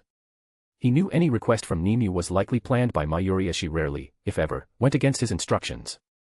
Yet refusing her could bring consequences he wasn't willing to inflict, mainly being beaten and stomped on the ground by Mayuri. He glanced at Mayuri, who shrugged and turned his back. All right. A faint shadow of relief crossed Nimue's face before she stepped away from his way. I expected partner to free her from Mayuri since you're a connoisseur of freedom and all. Contrary to Nami's beliefs, he didn't feel strongly for Nimue's freedom. He did strongly despise the way Mayuri treated her, however. Someone so pure and loyal didn't deserve this horrible treatment. I'll need to convince her to go against her only purpose, which is serving her creator. I don't have that much time on hand. Understandable. Have a nice day. He stepped into the inky darkness of the Garganta. The sensation was disorienting momentarily before everything turned normal. You can read 20 more chapters on my Patreon. Patreon.com/LordHeaven. Chapter 251, Chapter 286, Fire and Flesh. The throne of Las Noches had changed hands from the self-proclaimed God King Baragan Luzenbaron to Aizen Sōsuke, but to Sailaporo Grands, it made no difference. The demotion from Primera to Octava hardly bothered him, in fact, he preferred it. Under Baragan's reign, power was everything, and it festered an environment that was all about strength. But knowledge had a place under Aizen's reign. Aizen himself was a mass of knowledge. Watching Aizen miraculously create Erankars was always a sight for Sail. What's more, Aizen never concealed his vast knowledge on hollows and Shinigami, teaching Sail something new with every conversation.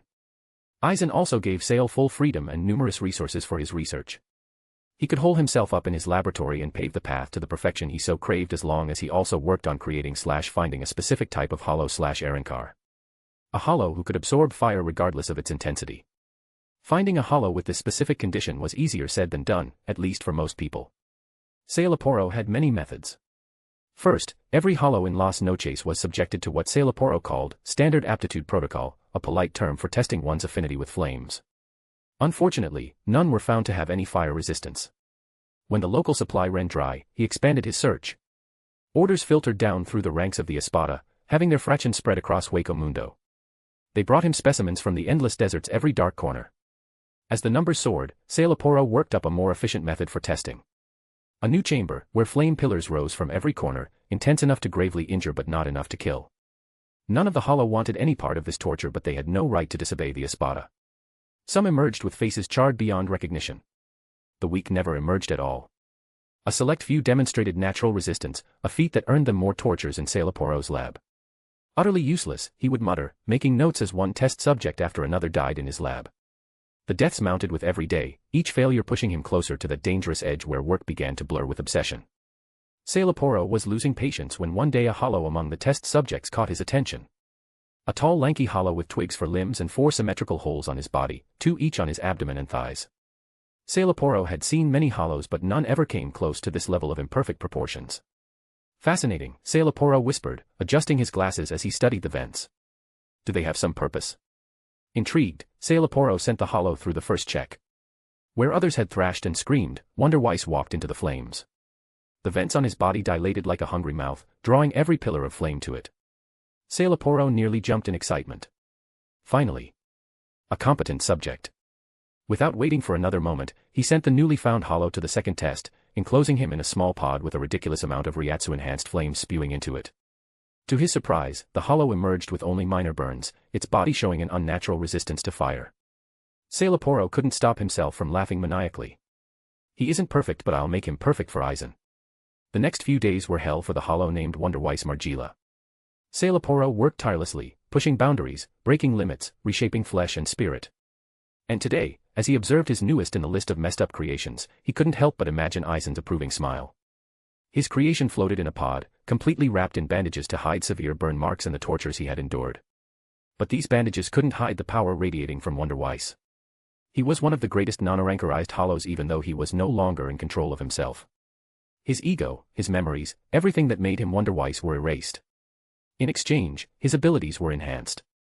Even though Wonderweiss was barely in a jutsus, he could contend with a Vasto Lord in raw power. The rest of his abilities also grew massively, especially his ability to absorb flames. Now, the only task left was informing Aizen. Once Aizen evolves the test subject into an Erankar, he'd gain an even greater boost to his flame absorption. Sail was curious, excited even. He had to witness the full potential of his creation, and how perfect it would become after going through the process of Erankarization. The wait for Aizen felt like an eternity. When Kanami Tozen finally appeared, the news wasn't what Sailaporo had hoped for. Instead, he found himself in Las Noches assembly chamber to socialize with his colleagues. After the Karakura town incident, only 6 Espada were left, and all of them were sitting around a long table, except for 2. Sailaporo was leaning against the wall with his arms crossed on his chest. Another Erankar stood in the opposite corner, showing the same disinterest in the conversation as Sailaporo. Unlike Sailaporo, this Erankar looked like a normal hollow rather than an evolved Erankar. Most of his crow-like mask was intact on his face, he had no legs beneath his Espada outfit, and he also had numerous giant bone-like spikes protruding in the backside of his body. Espada number 10, Eislinger Werner, was the most imperfect Erankar in Sailaporo's eyes as he possessed the least power out of all. Once Aizen finds a proper decima, you'll make a fascinating test subject. Most of the current Espada were placeholders, everyone was aware of that fact. Okuora sat on one side of the table, and Yami stood behind him like an unmoving boulder. The duo tagged along everywhere, only 2 Arankars worthy of their Espada rank. Okuora looked at the blind Shinigami with a look of apathy. Tozen, everybody knows you're blind. But are you mute too? Yami simply laughed with his hand on his chest. Heh. Smirked the youthful Arankar sitting in front of Okuora. He had unevenly cut curly black hair framing his small face. Luppy Antenor, Espada number 6, had a face that could easily be passed for a girl. The 3 pink stars above his left eyebrow only added to his feminine image. Tozen, me personally, I wouldn't take that insult. Ha ha ha, it's a pity Tozen can't bear witness to this princess pinnacle beauty. The ultimate beauty. The Espada proclaiming to be a princess was a large, bulky, and muscular Arankar. The remnants of his hollow mask resembled a small tiara with thorns. He had long, wavy black hair, large glossy lips, icy blue eyes, and curly long eyelashes. Espada number 9 Charlotte Chulhorn's overt attempt to appear feminine with his ridiculously masculine build could terrify many. Tozen shook his head, unbothered by the taunts. I have orders from Lord Aizen. Soon, 2 Shinigami will enter Hueco Mundo. Okuora, you are to intercept them for a battle. Don't kill them. Okuora looked away. I can't kill them. Then why would I bother with some pathetic Shinigami? Oh, you will. Tozen flicked the tiny box in his palm, which cast a blue light across everyone's face. The projection showed a silver-haired young man in a Shinigami uniform. This is the Shinigami you have to battle. Kazuya. Ah, let me. Charlotte screamed as he leapt from his seat. He clenched his fist with determination. He is beautiful, almost as stunning as me. This must be fate. As the ultimate being of beauty, it must be my destiny to overcome him. Making flamboyant poses in the middle of the room, Charlotte threw one justification after another to face Kazuya. Luppy scowled. Go ahead. It's not like anybody else wants to. The room suddenly froze as Okuora's cold, ancient Ryatsu filled every corner. He is mine. It was all Okuora said before leaving the room. Yami shrugged and followed Okuora out of the room. Do not kill them, Tozen repeated Aizen's order. Tozen, when will our king be here? Sale asked. The task he gave me, it's complete. Tozen turned his attention to the mad scientist, the clear goggles hiding any emotion behind his pupilless gaze. I'll inform him. As of right now, he has no plans to return anytime soon. Oh. Luppy smirked, intrigued. The throne feels empty without the king. I'll be the king, growled a voice. Smashing open the door, Grimjow walked in, his hands tucked in his pocket. One day. Charlotte pressed a finger against his lips. My, if it isn't the most confident Arankar. You might become a king, but Charlotte will always be the most beautiful princess. Grimjow clenched his jaw. Tozen, what's the punishment for murdering an Espada? Oh my. Charlotte giggled. I better leave, or this brute will violate me. You can read 20 more chapters on my Patreon. Patreon.com/LordHeaven. Chapter 252, Chapter 287, Tears in the Sand. On the other side of the tunnel, Hueco Mundo, Kazuya couldn't hold a chuckle. Soi Fon's slack-jawed expression was a one-to-one replication of that popular Pikachu face meme. Rarely the frontline fighter, Soi Fon had never been to Hueco Mundo. She had never tasted this dry, warm air. Never had she felt the sense of dread of these moonlit deserts of Hollow's ashes. Yoruichi hopped on Soi Fon's head, extending a paw to close her former protégé's mouth. Don't let the hollow flies make a nest in there. Soi Fon grabbed Yoruichi's paw and flung her off. Yoruichi merely twisted mid-flight and gently landed on the ground before bouncing onto Kazuya's head. Fon doesn't like my wisdom, she whispered. She hates me. Soi Fon closed her eyes and took deep breaths, exhaling her anger. The Soul Society isn't very familiar with Hueco Mundo. We'll have to rely on ourselves to navigate. Kazuya couldn't resist reaching out and patting, with his meanest smirk spreading across his face. Let big bro guide you. The muscle beneath her left eye twitched, a sign he had learned to recognize as a precursor to violence. You're courting death. Being treated like a little sister was worse than being subjected to physical torture, it was simply humiliating. The only thing keeping her fury in check was the mission's importance, and even that thread seemed to be breaking with each passing moment. She was about to explode. Kazuya frowned as his smirk vanished, leaving behind a face of genuine concern. Relax. Control your Ryatsu. You don't want to give away our location this early. Random Arankar encounters weren't on his wishlist, but with Soi Fon's spiritual pressure spiking, the possibility felt inevitable. It was just a matter of when one of those powerful hollows would catch their presence and interrupt them. Soi Fon's head bobbed in unconscious agreement, fully on board with the idea of having less obstacles in their way. You are right. I should consciously restrain my Riryoku from leaking. Thank you for being reasonable for once. She fixed him with a stare no less empty than the desert around them. I'm always reasonable. It's you who always fails to read the room. You mess with my head. Enough fighting, you two. Let's focus on our objective. Yoruichi scolded them in a firm voice. She patted his face with her paws. Didn't you want to get the hell away from this place as soon as possible? Well, plans changed. I'm gonna stick around for a while. What? Even Soi Fon's attention snapped to him. She had seen him try to end the mission in a day. Reasonably, she felt curious about the change in his mind. And frankly, she wished to learn more about him as he'd inevitably become a captain in the future. Although she never made active attempts to get to know her fellow captains, she had gone out of her way to investigate him. For one, his lack of history made it seem like he appeared out of thin air and became this prodigy Shinigami, which she called bullshit for the lack of better words. He put on a facade, that much she knew. Yoruichi's return with him couldn't be coincidence, her Yoruichi-sama never did anything without purpose. Perhaps that's what drew Soi Fon's attention most, the mystery of why her once-beloved mentor loved this jerk to death. The man who loved to tease her at every chance, learning more about him became her secondary goal in coming to Hueco Mundo. Kazuya cleared his throat, breaking her train of thoughts. Soi Fon, Yoruichi, and I need a moment for lovers' conversation. The words struck like a physical blow to her chest. Soi Fon's jaw clenched so tight he could hear teeth grinding. Her gaze tried to burn a hole through him. Her hands curled into fists, trembling as she restrained herself. The restraint she had to exercise, otherwise she would end up smashing her fist in his face. Yeah, what pissed her off, he asked, though the mischievous glint in his eye suggested he knew exactly what he'd done. Was it something I said? Yoruichi's ears drooped as she shook her small head. Fon changed in my absence. There was a time she followed me around like a duckling. Could she be sexually frustrated? You tell me. Clearly, you're the more experienced person between the two of us. He scratched the back of his head. Maybe your sudden leave left her bitter and angry, maybe she didn't care about your exile status and wanted to come with you. Am I right? The words pierced Soi Fon's chest like the blade of Suzumabachi itself. Her eyes widened, the moonlight making her tears glimmer. His soothing voice, coupled with the brutal truth of his words, created a pressure in her chest that destroyed her composure. She had to turn her back on them and rub her eyes. She tried to look casual but she failed horribly. Just go already, she said in a trembling voice, her throat grasped by emotions. We don't have all day. Kazuya smiled before making a dash for the nearby sad dune. Looking over his shoulder, he could feel Soi Fon's loneliness from her silhouette despite the 100 feet distance between them. Yeah, after your battle, hug it out with her. I don't want to see this anymore. The words came harsher than intended, but it didn't change his stance on the matter. Since when did you start caring about her?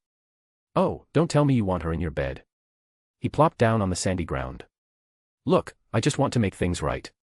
And her current anger, it's justified. You should have at least left a letter. Of course he wasn't going to admit that he wanted to use the little firecracker as his information agent. She climbed down his head and faced him with a serious glimmer in her golden eyes. Things were different back then.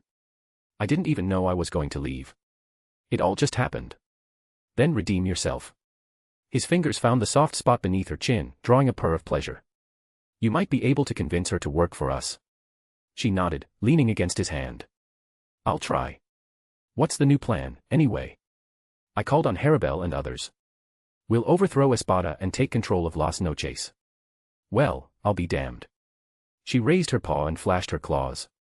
Would you mind if this kitty tests her new sharpened claws? Go ahead. It'll be a good training session for you. A knowing smile played across his features. Or you know what, you can go full ham. I'll be there if your hollow tries to take control. Her eyes shone with excitement. There were few moments with him that made him look quite considerate, this was one of them. She slowly climbed his lap and curled up. Kazuya, once this is over, let's do a lot of training at your place. Time had stagnated or even worsened her skills. She had to sharpen her claws, or else she'd get more bullied by him and his women. You mean on bed? Bloody hell, you perv. She laughed, clearly amused by his comment. Can you not be horny for 1 minute? He couldn't help but chuckle. It's hard to not be when you're around. At least you admit you're in the company of the sexiest catgirl this world has ever seen. He stroked her head, feeling the silky fur beneath his fingers. Let's go back. They met up with Soi Fon, who seemed calm after her previous emotional outburst. She didn't even look at him like they were archenemies. Rather, she showed no hostility, at least for the time being. Kazuya, we'll go in opposite directions and scout for information. She paused and pointed at the distant sand dune, the one which had been occupied by the two a few seconds ago. See the mark on that cave? We'll regroup there. Confusion flickered across his features as he searched the featureless cave. He couldn't find the so-called mark Soi Fon spoke of. Soi Fon flash stepped to the boulder. Half. Letting out a grunt, Soi Fon smashed her fist into the side of the cave. A fist-sized see-through hole was carved. She made a few more holes from every side of the cave before returning to them. There. This should be easy to spot from a distance. She looked quite relaxed after letting loose some steam in the form of good old punch random things. Crying also helped in her case as she had let out her long-suppressed feelings. He placed a hand on her shoulder. Do you feel better now? She crossed her arms with an almost proud smirk, which vanished in the next instance. The sudden Ryatsu wrapped around her, and the entire area was cold and suffocating. Raising her gaze, she saw two hollows, Eren cars approaching at a rapid speed. Eren cars. Chapter 253, Chapter 288, Built with Pride. Kazuya's brow furrowed slightly. The Espada showed up in less than 10 minutes, the response time was too perfect. Either the Espada had developed an insane monitoring system for Garganta openings, or someone had informed Espada beforehand about their arrival. Aizen. He must have gotten the news from his hidden informants. Does he plan to kill you and Soi Fon here? He also knows about Yoruichi. So 3 captain-level enemies down in one strike. 3 in 1 sounds like a deal to me. Something felt wrong in Kazuya's gut. Aizen's ego was almost as big as Hueco Mundo itself, and the men had always treated the captains not as enemies but as spectators to his ascension to godhood. Even their last battle, humbling as it was, couldn't have changed that fundamental aspect of his character. No, he would want all captains present for the culmination of his centuries-long plan. His mind raced through other possibilities. Perhaps Aizen was using the Espada to train him, to have him rise as a rival. Or worse, employing Okuora and Yami to stall him and Soi Fon, keeping them occupied while other plans worked elsewhere. With Aizen, no trick was off the board. I think he is starting the Zanpakuto rebellion. Possible. Very possible. A sense of uneasiness wrapped around him. Even with Yoruichi and Soi Fon by his side, Kazuya had doubts about quickly taking care of the Erenkar duo, unless he used his hollow form. Okuora's segunda etapa was that significant of a variable. And worse, their only way out depended on Mayuri opening another rift in Garganta for them. He could leave on his own but it'd put him in the wrong spotlight. Or you can put on my mask and sweep the 2 then sneak over to the Soul Society to confirm it with your own eyes. My mask. The thought made his spiritual pressure fluctuate slightly. In theory, he could replicate the Vizard's hollowification by merging with Nami's hollow form. But while the Vizard's hollow came from their souls, whereas his would come from his Zanpakuto, which once shared a soul with him. Complications would definitely be born with Tsubasa added into the mix. A light pull at his sleeve brought him back from the depths of his mind. Soi Fon looked at him with a fierce gaze. Were they present in Karakura town? Only him. Okuora. Kazuya gestured towards the pale Erenkar. He's the Erenkar I fought in Karakura town. A familiar smirk curved Soi Fon's lips, that dangerous, defiant expression he'd seen countless times before. The one you said I couldn't beat. Oh fuck. She obviously held a grudge. Suddenly, a wave of spiritual pressure erupted from her, taking a tangible form around her, rippling through the air and distorting the space like heat waves. With their cover blown, she had cast aside all pretenses. From this moment forward, it would be an all-out war with the Espada. The mission itself couldn't be accomplished without getting rid of the 2 Erenkar before her. Kazuya exhaled slowly. He could read the exact thoughts brewing in her little head. He tapped his cheek thoughtfully, regarding the 2 Erenkar above him. I'd love to throw it down with you both, really. But I'm here on an important business. Any chance we can pick this up at a later date? Just once, it would be nice to have a peaceful start in Hueco Mundo. The rest of his day only included battles. The Soul Society, too, had a strong chance of being wrapped up in conflicts between Zanpakuto spirits and Shinigami. Oh poor partner, I can wipe out every life and achieve peace for you. Do you want me to? Yami erupted into laughter. That's the cutest way I've seen people beg. Okuora, what do you say about it? Let M go or beat the shit out of them. Okuora remained impassive, his hands tucked casually into the pockets of his hakama. Would your Shinigami let a hollow leave the Soul Society? Probably not. Though it's rude to define our relationship with those terms. Kazuya offered a friendly smile that didn't quite reach his eyes. I know I'm your favorite. Shinigami. Interesting, yes. However, you're far from my favorite. Okuora drew his Zanpakuto in a reversed grip and brought it before his face, showing a reflection of the moon above. Karakura town was a mere example of the punishment you're about to receive. Maybe, just maybe, Okuora would forget about Aizen's order in the heat of battle and finish the job he started in Karakura town. As much as Okuora respected Aizen for showing him a purpose, he wasn't going to follow every one of Aizen's orders like a dog, especially when a hollow rivaling Aizen's strength had shown up recently. Aizen had stopped being his first priority. Soi Fon stepped forward, her small frame radiating defiance in the face of Okuora's overwhelming spiritual pressure. You aren't fighting Kazuya. Your opponent is me. Her challenge was towards Okuora, the Arrancar Kazuya told her she could never beat. More than victory, this was about pride, about shattering the ceiling others had placed above her head, about showing Kazuya the brilliance of second squad's captain, and showcasing her growth to her former mentor. She became brash and moody but her heart still the same, Yoruichi whispered, her voice carrying a hint of pride beneath its jovial tone. A heated furnace. Once she sets her mind on something, nothing can change it. Kazuya let out a sigh. Soi Fon's challenge had driven the final nail into the coffin of his hopes for a violence-free morning. What do you say, Okuora? Okuora's expression slightly shifted, the subtle crease between his brows revealing a hint of annoyance. Not interested. The only Shinigami worthy of being above trash is you, Kazuya. Soi Fon cast away the kimono part of her shihakusho, letting the fabric flutter away in the wind. Every muscle in her body looked tense and ready for battle. She tightened black wrappings around her wrists, her eyes never leaving Okuora's face. Trash, you said. Let's see you say the same when I'm done with you. Wait. Kazuya's warning came a bit too late. Where Soi Fon had stood, only stillness remained, her shuinpa so refined it left not even a sound in its wake. Then she reappeared before Okuora. Knowing the skill of her opponent, she held nothing back and unleashed a tempest of strikes. Each blow was crushing and lethal as it should be when performed by one of the few Bakudo masters in the Soul Society. It was literally a storm of death. Even Yoruichi, the flash goddess, found herself narrowing her eyes to track her protégé's movements. She's going all out from the start.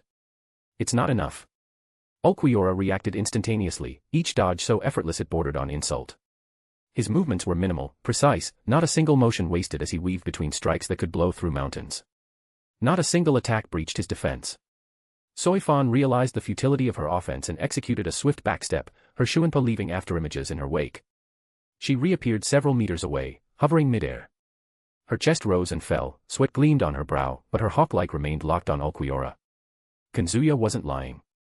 You're extremely powerful for a hollow. The dense spiritual pressure around him wasn't an adequate display of his ability. Okuora's emerald eyes met her praise with apathetic detachment. And you're indeed the trash I assumed you were. Soi Fon's jaw tightened, but she masked any trace of irritation. Instead, she allowed his contempt to fuel the fire within her, choosing to let her actions show him the difference between a captain and an Arrancar. Overconfidence led to the downfall of many in the past. She pulled out her zanpakuto, a wakizashi, Japanese-style short sword, with a yellow hilt. I'll gladly put your name on that list. Sting all enemies to death, Suzumabachi. You owe me one for standing firm in the face of Muramesa's sweet talk. Her zanpakuto spirit uttered a few vague words as brilliant white light engulfed her blade, which shrunk in size. As the radiance faded, a black and gold gauntlet had taken its place, a small gold chain linking the gauntlet to the stinger-like blade adoring her middle finger. You can read 20 more chapters on my Patreon. Patreon.com/LordHeaven. Chapter 254, Chapter 289, Shades of Love. Okuora studied Soi Fon's shikai transformation with a look of mild interest. Is that your shikai or bankai? Either way, it looks underwhelming. Soi Fon's response came not in words but in action. She vanished in a flash, her shuinpa carrying her through space with such speed that the air itself seemed to shear apart. She materialized behind Okuora, striking swiftly at his shoulder, only to pierce empty space where he had stood a fraction of a second before. Her opponent had read her killing intent like an open book. Too slow, Okuora's voice drifted from above, where he hovered with his hands tucked into his pockets. Slowly, he withdrew his right hand and pointed at her, and emerald energy began to coalesce at his fingertip. I'll end you here. He wasn't fond of this battle but the next one with Kazuya. Warning bells clanged in Soi Fon's mind. She knew the devastating power of Siro, and that destruction would be on another level when used by someone as strong as Okuora. The volume of Reishi and its density was much greater than any other Siro she had seen in her life. No, it was strong enough to warp the existence of the space around Okuora's finger. She made a split-second tactical decision that would leave everyone scratching their heads. She rushed directly at Okuora as he channeled Ryuryoku into his Siro. Okuora snorted and darted away with Sonido, which concealed his Ryatsu for a brief moment, just enough time for him to fully charge his Siro. The warped beam roared toward Soi Fon, devouring the very light it came into contact with. She knew she couldn't take it head-on. Soi Fon's muscles responded before her mind could process the threat, flash-stepping to the right with all the speed her shuinpa mastery could muster. But even the famed speed of the Onmitsukido's commander proved insufficient against Okuora's Zero. The searing beam caught up to her. Ridiculous. She twisted her body desperately, trying to save her vitals from being torn into shreds by Zero Ray. The green Zero crashed into the ground, pulverizing the spot with an explosion and sending shockwaves rippling through the sand. Through the settling clouds of sand, Okuora's eye spotted Soi Fon standing on a dune of white ash. She clutched her right arm that was bloody and burnt. Despite her best efforts to dodge, the high-speed attack had grazed her. She might have been gravely injured, if not dead, without her flexibility and agility. Most Shinigami would have been vaporized there. You're tougher than you look. Soi Fon couldn't help but grit her teeth in frustration. She, too, had a power that left even more destruction in the wake of its explosion. However, she loathed revealing her bankai to anyone. She'd absolutely never use it in front of Kazuya and Yoruichi unless the situation desperately called for it. Loss for words. Okuora asked sarcastically. What happened to you proving me wrong? Did the Zero hurt your pride more than it harmed you physically? Soi Fon remained steady, refusing to rise to his bait. 2 strikes, that's all she needed to end this fight. She had to engage the battle calmly. Her hand dipped into her sock, and she withdrew a small vial of yellow liquid. It was a healing agent, the special concoction from the Onmitsukido's secret archives. She poured it over her arm. The burning pain faded away, the flesh covering itself with a new layer of skin.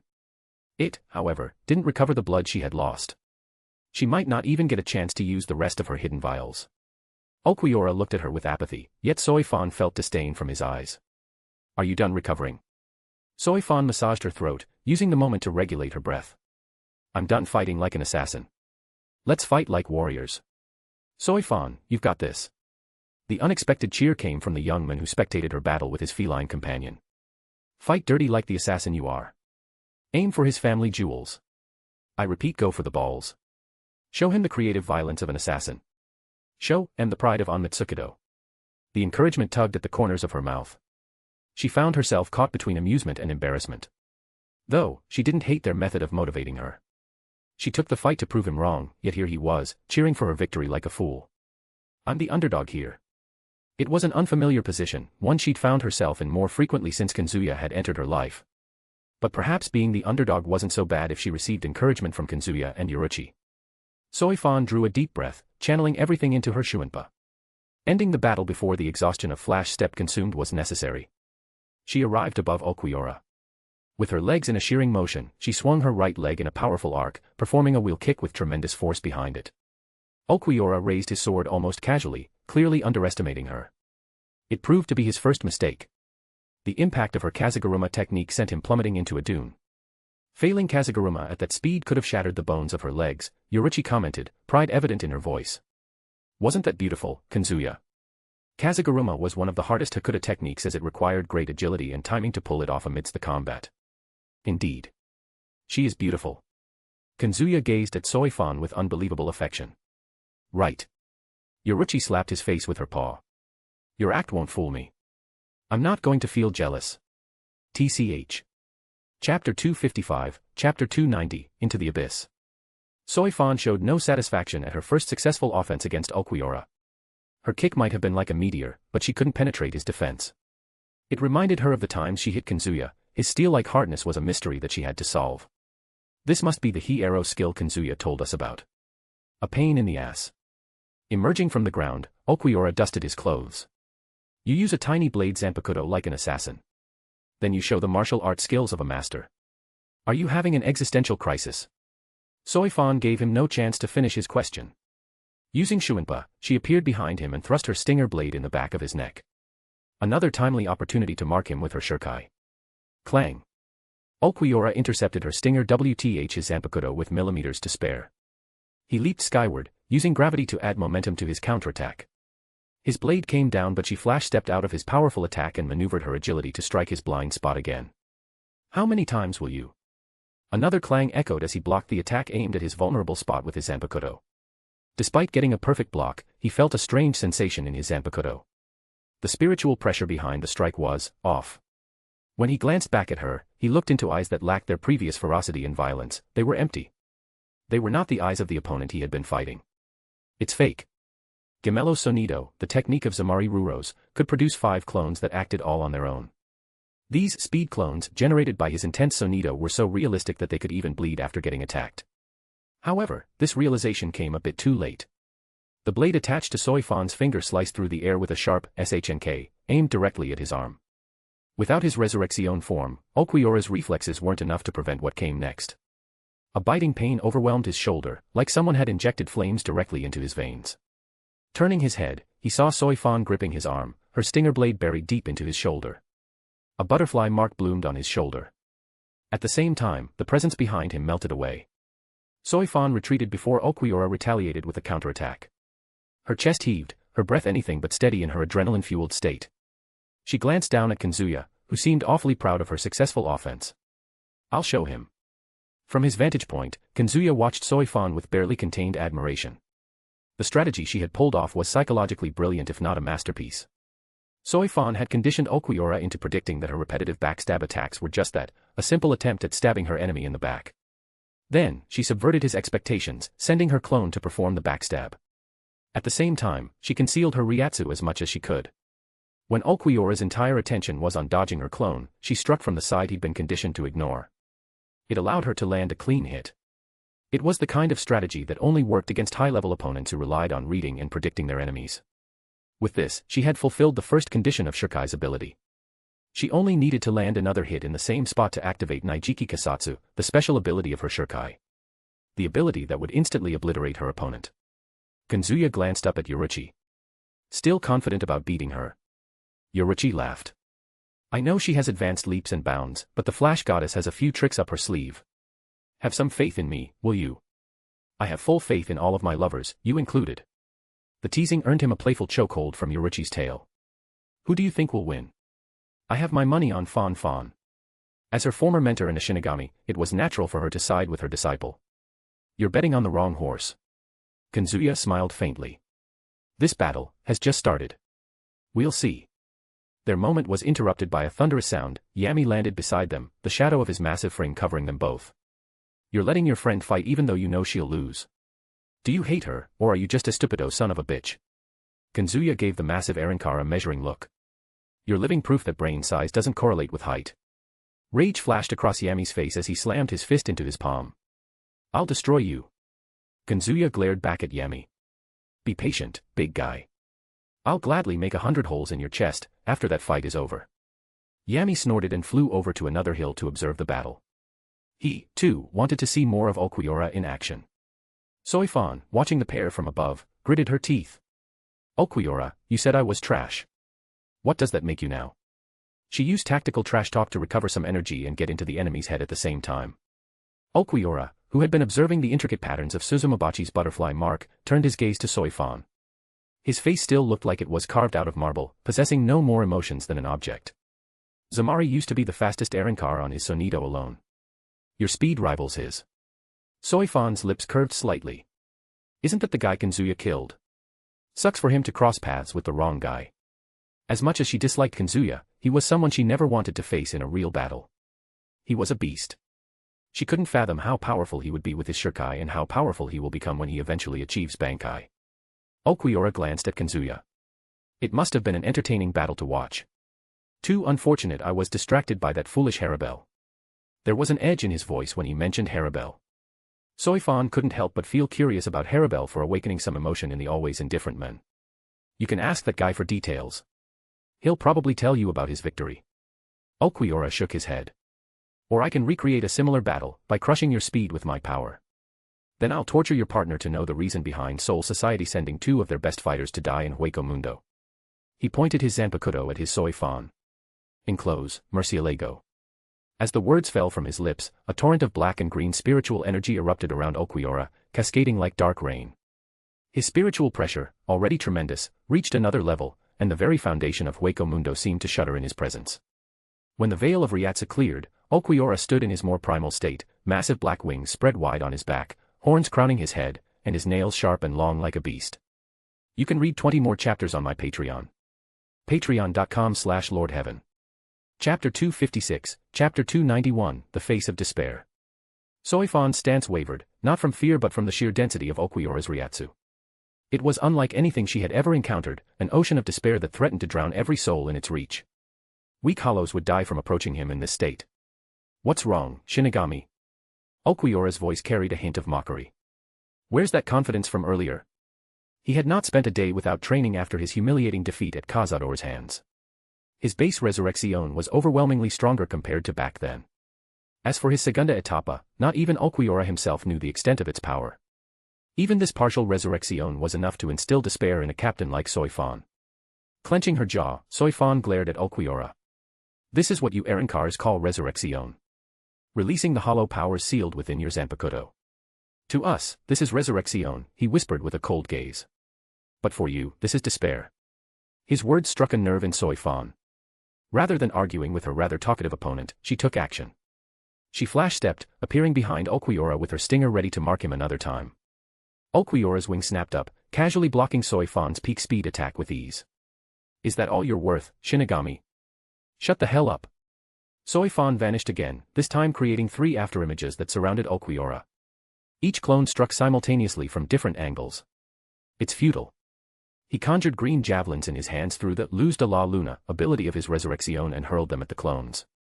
The lances were packed with tremendous energy, and they tore through all but the real Soi Fon, who had to evade the lance or risk getting blown away. She barely managed to step out of the lance's trajectory. Okuora's figure blurred, and suddenly he was behind her, holding a lance against her neck. His wings gave him a tremendous speed boost, and Sonido allowed him to slip past her Riryoku sense. He caught Soi Fon by surprise. Soi Fon's eyes flickered with shock. A shock that lasted barely a second. Shinigami, he whispered, the lance grazing her neck and drawing blood. At least you'll die after witnessing true speed. I'll let you die in despair. She grabbed his wrist, using her smaller frame to land a flip kick at his face. The javelin cut through her hair. A few strands fell, cut clean. She quickly launched a series of rapid strikes with Suzumabachi. You fight well for trash, Okuora noted, deflecting another of her attacks effortlessly. Perhaps I underestimated you, slightly. Okuora finally went on offense. He relied not on his speed, nor the versatile range of his lances, no, he faced her head-on, intending to show her despair through the sheer difference in their power. Soi Fon used Suzumabachi's stinger blade to block lethal attacks, but she only had one, whereas Okuora had a smaller version of lance in each hand. Wherever his lance struck, her flesh would be singed and burnt. Though the wounds were skin-deep, the pain diminished her ability to focus. Soi Fon gritted her teeth, knowing she had no way of maintaining this pace. She couldn't compete with the Arankar in endurance or speed or explosive power. Her only advantage was her experience and pure skills, but he overwhelmed her with his power and the vast difference in Ryatsu. What's worse was that she had no retreat from Okuora. The moment she stepped away, he'd appear behind her and slice her head cleanly. He wouldn't take the time to run his mouth like the last time. Wounds began to cover every part of her body as she engaged Okuora. But no matter how hard she tried, she couldn't find a way to even defend his onslaught, much less find an opening to land that crucial second hit. She couldn't ascertain a clear way to victory. Your speed is diminishing, Shinigami, Okuora observed coldly, all too aware of her strategy. You'll exhaust yourself soon. Soi Fon's eyes narrowed. She had one trump card left, one she'd hoped to avoid using in Hueco Mundo and keep it a surprise for Yoruichi. A power she had yet to master fully. What's more, she would be left too exhausted in the aftermath of using it, becoming a burden to Kazuya in this mission. But pride meant nothing if she ended up as a headless corpse. Her stance shifted as she used the experimental technique that combined her mastery of Hakuta, Shuinpa, and Kido into one force. Violent wind currents erupted around her, casting her hair into wild disarray. Her uniform's backless design proved its worth as concentrated Kido spells took the form of swirling wind, creating a tempest around her body. The wind current focused on her right arm. Soi Fon smirked, wiping blood from a small cut on her cheek. You talk too much for someone who acts so cold. Okuora let go of his lances and conjured a bigger version in his right hand. The original version of Luz de la Luna. He flew at her with deliberately slow speed and swiped the lance in a perfect crescent arc. I'm not losing. Soi Fon roared and met Okuora's lance with her Shunko-enhanced fist. The collision created an explosive shockwave. Soi Fon's smaller form was launched backward, crashing through a cave wall into darkness. Her Shunko couldn't compete with Okuora's raw power, not when she was wounded and exhausted. This time she had underestimated her opponent and overestimated herself. Okuora flew down to her and grasped her throat before dragging her out into the moonlight. Blood painted her sleeveless uniform, flesh scorched where his lances had struck. She looked nothing like the fierce captain who had challenged him. You thought you could match me in power. What a joke.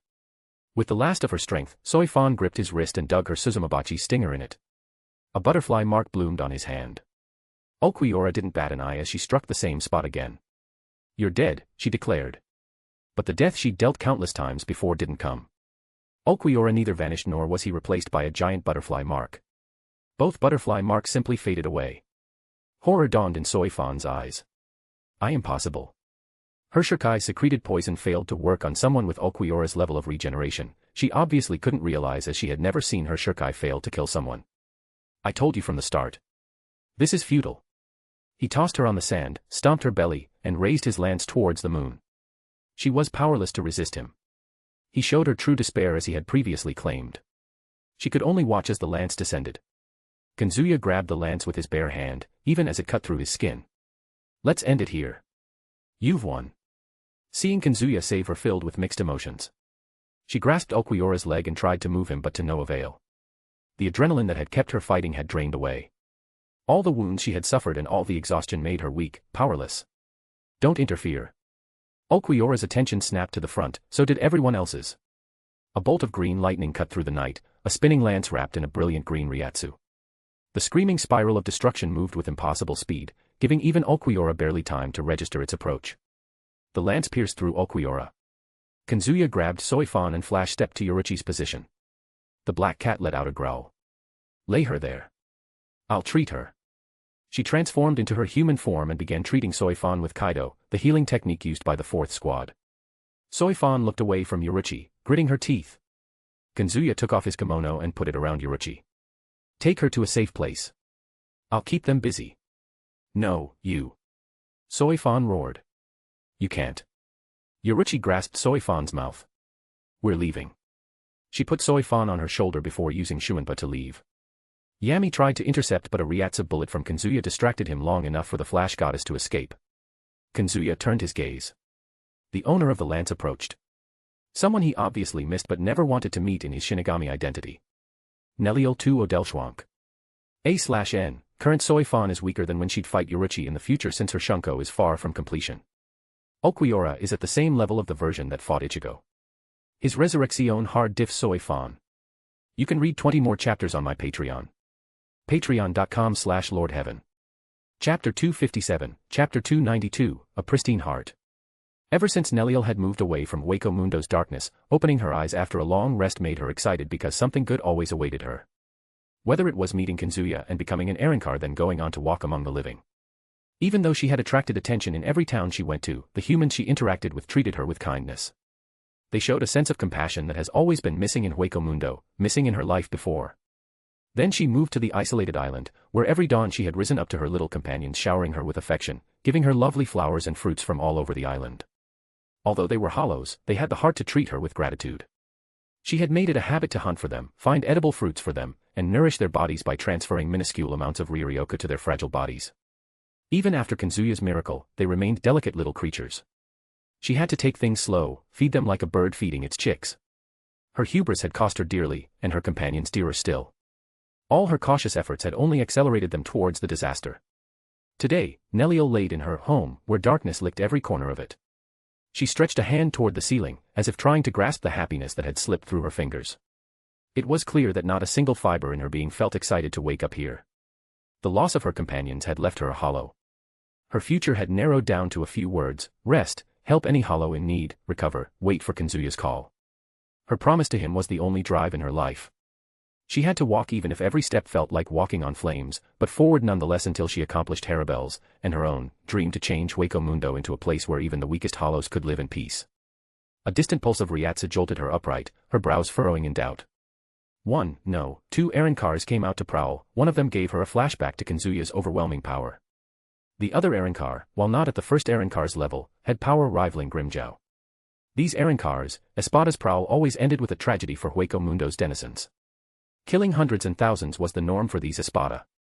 I have to go. Grasping her katana, she stabbed it into the stony ground and pulled herself to her feet. The idea of facing two powerful Arrancars to save someone didn't frighten her. Her sword had tasted the blood before, and would again if necessary.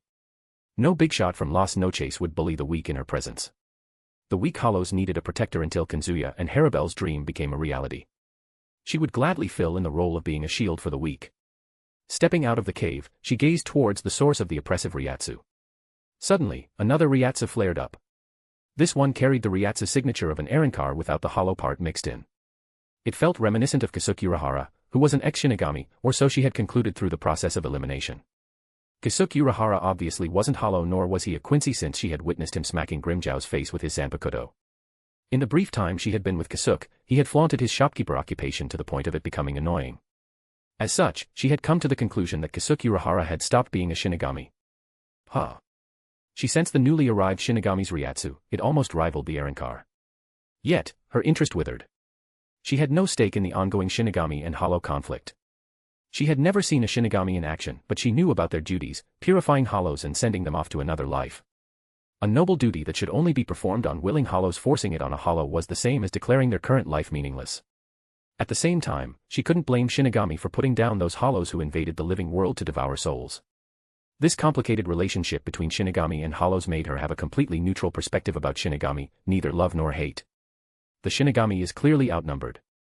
Aren't they asking to die by coming here? She couldn't believe a Shinigami would be stupid enough to walk into the enemy's territory. They had to be here for some purpose. Nell held her Zanpakuto horizontally, her left palm pressed against the flat of the blade. Praise. The Zanpakuto glowed as a hazy pink smoke emanated from it. She narrowed her eyes before uttering the final phrase to her release, Gamuza, Capricorn Night. Light pink spiritual energy erupted around her. From the clouds of dust, Nell's released form emerged. She now had great resemblance to a mountain goat-like centaur, complete with a black horse's tail that had a white ring at the base of it. Her hollow mask's horns became longer and more curved, framing the sides of her face, particularly the cheeks. She had regained parts of her hollow armor from her Ajucha's form, the white spalders that came across her shoulder blade to her neck, the white elbow guards, and white gauntlets. A black armor covered her exposed arms. Held in her right hand was her ever-so-reliable double-sided lance. To avoid alerting the Shinigami and 2 Arankars, she had released her Resurrection far from the action. Her next move was to restrain her Ryoryoku in order to hide her presence as much as possible, which she had been honing ever since she came to the living world. With her released form, she wanted to approach the Arankars without using Sonido. Despite the great distance, her heightened spiritual awareness gave her a near-clear picture of the conflict. The stronger Arankar chose to give the Shinigami an honorable one-on-one battle, an expected result considering the high as heaven pride of every Espada. Shinigami can use shikai and bankai too. Since the Shinigami chose to invade Hueco Mundo, they must possess shikai at the bare minimum. Maybe the Shinigami had an ace up its sleeve that could turn the tides of the battle, or something to escape with their life. There must be something fueling their confidence that led them to Hueco Mundo on their own. Nell had too little knowledge to have a solid understanding. What she did know was that she wanted none of their lives to fizzle out here. After a long trek, she arrived at a dune, which allowed her to observe every participant of this conflict as more than tiny dots. The Shinigami engaged in battle was a woman, or that's what she made from the Shinigami silhouette. She was petite and small, yet holding a ridiculous amount of power. Apart from the 3 she had sensed earlier, another observer stood nearby, a tall, silver-haired male, with a black cat occupying his shoulder, who could hardly be spotted against his black kimono. Because he had his back turned on her, she could neither see his features nor figure anything unique about him. His strong silhouette reminded her of someone.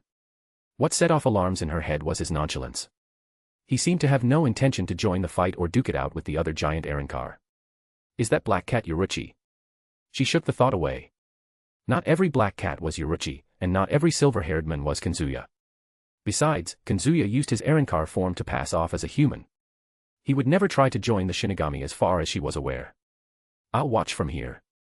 The battle's momentum shifted dramatically when the Shinigami landed a hit with her stinger-like blade. In response, the black-haired Arankar released his Resurrection, his spiritual pressure exploding to new heights. Alarm went off in Nell's mind. The surge in Ryatsu could end horribly for the Shinigami man and woman, and even the cat. While she could forgive herself for letting Shinigami be hurt, she would never forgive herself for letting an animal, especially a cat, die tragically. The cat must not be harmed. To Nell's surprise, the black cat seemed unfazed by all these powerful Ryatsu around her. She has to Yoruichi. Then that means. Her fingers clenched around her lance.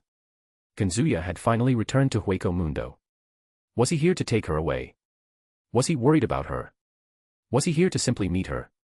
The possibility sent warmth spreading through her chest, a feeling she had forgotten in Hueco Mundo. Why is he with a Shinigami? There has to be a reason. As she stood puzzled, Kazuya glanced over his shoulder. Nell's body moved on reflex, dropping to her knees behind the dune, her centaur form pressing against the sand. Her heart thundered in her chest. Why am I hiding from him? She should be rushing to greet him, yet all she could feel at the moment was anxiety, fear even. Not fear of Kazuya himself, but of disappointment in his eyes, in Yoruichi's, in his entire family's. The thought of their judgment pressed down on her chest, making her breathless. No, no. He will understand me. Taking a deep breath that did little to steady her nerves, she rose back to her hooves. The battle had escalated during her moment of weakness. The Arrancar now dominated the battle, the lighting like lances in his hands leaving the Shinigami increasingly bloodied and battered. This battle is over. The female Shinigami tried to enhance her abilities through a technique, which proved futile. The battle was already set in stone.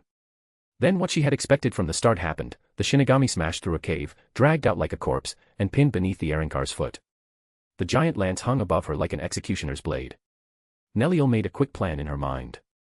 Grab the trio of Shinigami, Kazuya, Yoruichi, and flee from the scene. But Kazuya moved first. He grabbed the Arrancar's lance with his bare hand, and its sharp edge cut through his palm. The blood dripped down, covered the yellow lance, and then turned the white sand crimson. Time seemed to slow down as Nell stared at the dripping blood, drop by drop. Something primal awakened in her.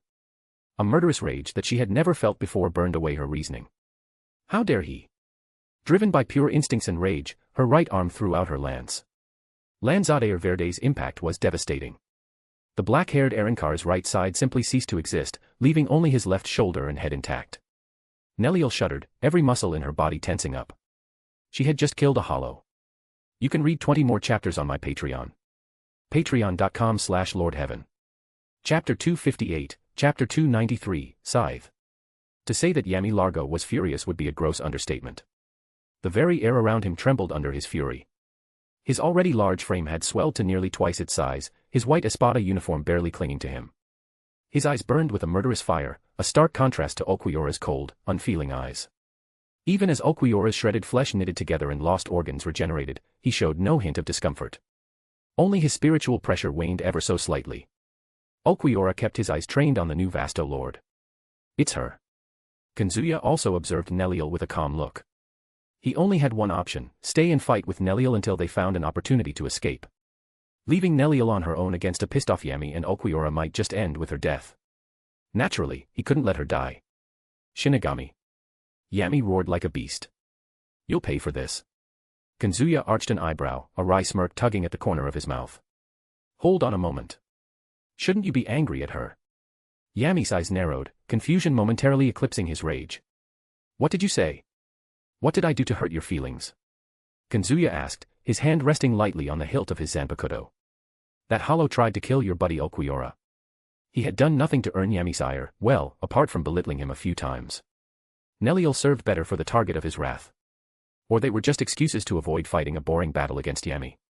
Not even sparing your allies. As expected, my partner is truly one of a kind evil bastard. Nami seemed to be falling deeper for him amidst all this chaos. Yami, leave him to me, Okuora said coldly. He is mine. Kazuya didn't know whether to laugh or cry at Okuora's words. Since when did he become so popular that two peak Espada had a dispute over him? Yami's narrowed eyes zeroed in on Nell. I'll kill her then. His massive form launched forward with surprising speed for his size. His landing kicked up a thick cloud of ash and debris. Nell leaped away from him just as a red ball of bullet tore through the smoke screen. Her hand reached out, and as if responding to her command, her lance shot back to her grasp. Cazador, you need to leave now. Nell growled. I'll hold them off. Kazuya met her gaze, genuine confusion creasing his brow. Cazador? You've got the wrong guy, Mississippi. My name is Kazuya. Okuora stared at Nell and Kazuya, analyzing and picking apart the meaning behind this unexpected interaction between a Shinigami and a Vasto Lord. Why is she calling you Cazador? Beats me, Kazuya replied with a shrug. I never forget a face, especially not one as pretty as hers. I'm damn sure we've never met before today. The skepticism in Okuora's gaze only deepened. That's a white lie. There is something between you two. I don't care what you believe. Let's fight like men. Kazuya felt the rush of Ryatsu a split second before Okuora appeared beside him, lance swinging at his face. He parried just in time to avoid a disaster. Hey, no sneak attacks. Your reactions are impressive, Okuora remarked between strikes. But ultimately, you'll fall just like your friend. Then I'll torture that Vasto Lord to get more information about you, because I know there's something tying you to her. Funny you came to that conclusion, Kazuya retorted, pushing back against Okuora's lance. I'm just looking for a good fight. Okuora let go of his lance, pivoting smoothly to perform a spinning kick. Kazuya put his sword between his belly and Okuora's heel. The impact still knocked him back, creating distance between them. The Espada locked eyes with him. Lying won't save you. Kazuya's mind raced. Okuora had begun to glean too much information. If this keeps up, Okuora might figure something out. I have to take his mind off Nell. He slowly unsheathed the katana, and when it reached the halfway point, his voice dropped to a whisper that somehow carried across the battlefield. Weave, Shinkano Tsubasa. Okuora watched him intently. I was waiting for it. Flames of scarlet and dark crimson seeped from the blade, setting the sword ablaze. When he drove it into his chest, there was no hesitation, just the motion of someone who had done this countless times before. The flames consumed him, swirling around his body like a raging inferno and spreading through his body as if his very blood had become fire. The flames began to separate from Kazuya, coalescing into 3 distinct, floating blades that hovered around him. Ah! Why 3? This goddess has buffed your shikai with her unparalleled grace and divinity. Nami chuckled. Okay, I'll be serious. 2 of them are from me. The last one is Tsubasa because her soul is like half-formed. Together, we have made your shikai more powerful. Father, join all 3 and Mayako together. Nami and my strength combined will create something unique to you. He had grown so rapidly, so tremendously, that his Zanpakuto spirits were still struggling to match his pace, evolving even now to keep up with him. Smiling, he joined the 3 shikai aspects of his Zanpakuto. What manifested in his hands was a weapon as unique as it was beautiful, a double-bladed scythe of scarlet and black. Forged in the flames of the abyss, bathed in the blood of gods, allow me to present to you the crimson blades of abyss. I don't like the name either, father. As Kazuya's fingers curled around the scythe's handle, muscle memory he hadn't known existed guided his movements. He spun the weapon effortlessly, the blades whistling and dancing as if he had been practicing it for years. It felt right, more so than the katana form of his Zanpakuto. He could feel both Nami and Tsubasa's flames flowing in the scythe, the same flames that coursed through his own veins. The strong connection allowed him to direct both flames with mere thoughts. More than that, he discovered a new ability unique to his scythe. Ah, partner, a sultry voice purred from the scythe. Handle me with care, would you? Father, I'd like to tell you that I'm the glue holding both scythes. I'm between both ends of Nami. It's so warm between both of you. The warmth is coming from our flames. No, it's your and father's love. Baka. Kazuya couldn't help but chuckle softly. Even amidst a battle, they found the leisure to joke around. Nami's mischievous and passionate nature was evidently rubbing off on Tsubasa. With a casual swing of his scythe, he beckoned Okuora. Thanks for waiting like a good boy. Let's continue. You can read 20 more chapters on my Patreon. Patreon.com/LordHeaven. Chapter 259, Chapter 294, Burning Pride. Okuora's response was immediate and rather predictable, the same Sonido trick to appear behind and press his lance against Kazuya's throat. The move would have caught Soi Fon off guard, but Kazuya. Who are you holding, huh? The words came from behind Okuora. His eyes widened imperceptibly as he felt the burning steel touch his neck. At the same time, Kazuya in his grasp dissolved into embers. Unlike Soi Fon's technique, it wasn't an afterimage. No, it was a flame clone given temporary life by the scythe form of his shikai. Imbuing clones with life and presence for a short while was a child's play for his evolved shikai. Cornered, Okuora reacted by unfurling his wings with explosive force. The sheer velocity of the motion sent a gust that forced Kazuya backward. Yet not before the scythe had carved a smoldering ring on the Espada's neck. His regeneration kicked in, allowing him to appear as if he took no damage. Surprise flickered across Okuora's typically stoic features. You've become much faster in so little time. How is this possible? Kazuya rested the scythe across his shoulder, casting a glance toward Nell and Yami's standoff. Well, I've been training with the toughest woman in the world. She'd probably kill me if I showed 0 improvements. Okuora nodded in understanding. Even he trained from time to time. Otherwise, he wouldn't have reached this level. At least now you'll not be trashed like your friend. Fighting Soi Fon drained some of Okuora's energy, however, he was still confident in coming out on top in this battle. After all, he had clashed head-on against Kazuya without his resurrection last time. Kazuya laughed. You can't back up your big talk. The two eyed each other sharply before they both disappeared, moving so fast that none could follow their figures. Their clash began with a resounding boom as Okuora's lance met Kazuya's scythe in a shower of sparks. Okuora matched him strike for strike.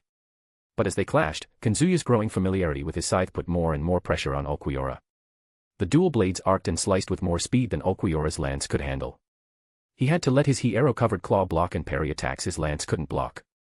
The flame scorched Okuora, the wounds closing near instantly. Neither man got the edge over the other. However, one could spot the ease with which Kazuya wielded his scythe. There was not a single hint of panic in his movements whether it came to dodging the lance aimed at his face or his heart. Okuora's attacks packed more power than Anohana's training form, but his crazy mentor was so much faster with her sword that it wasn't even a comparison.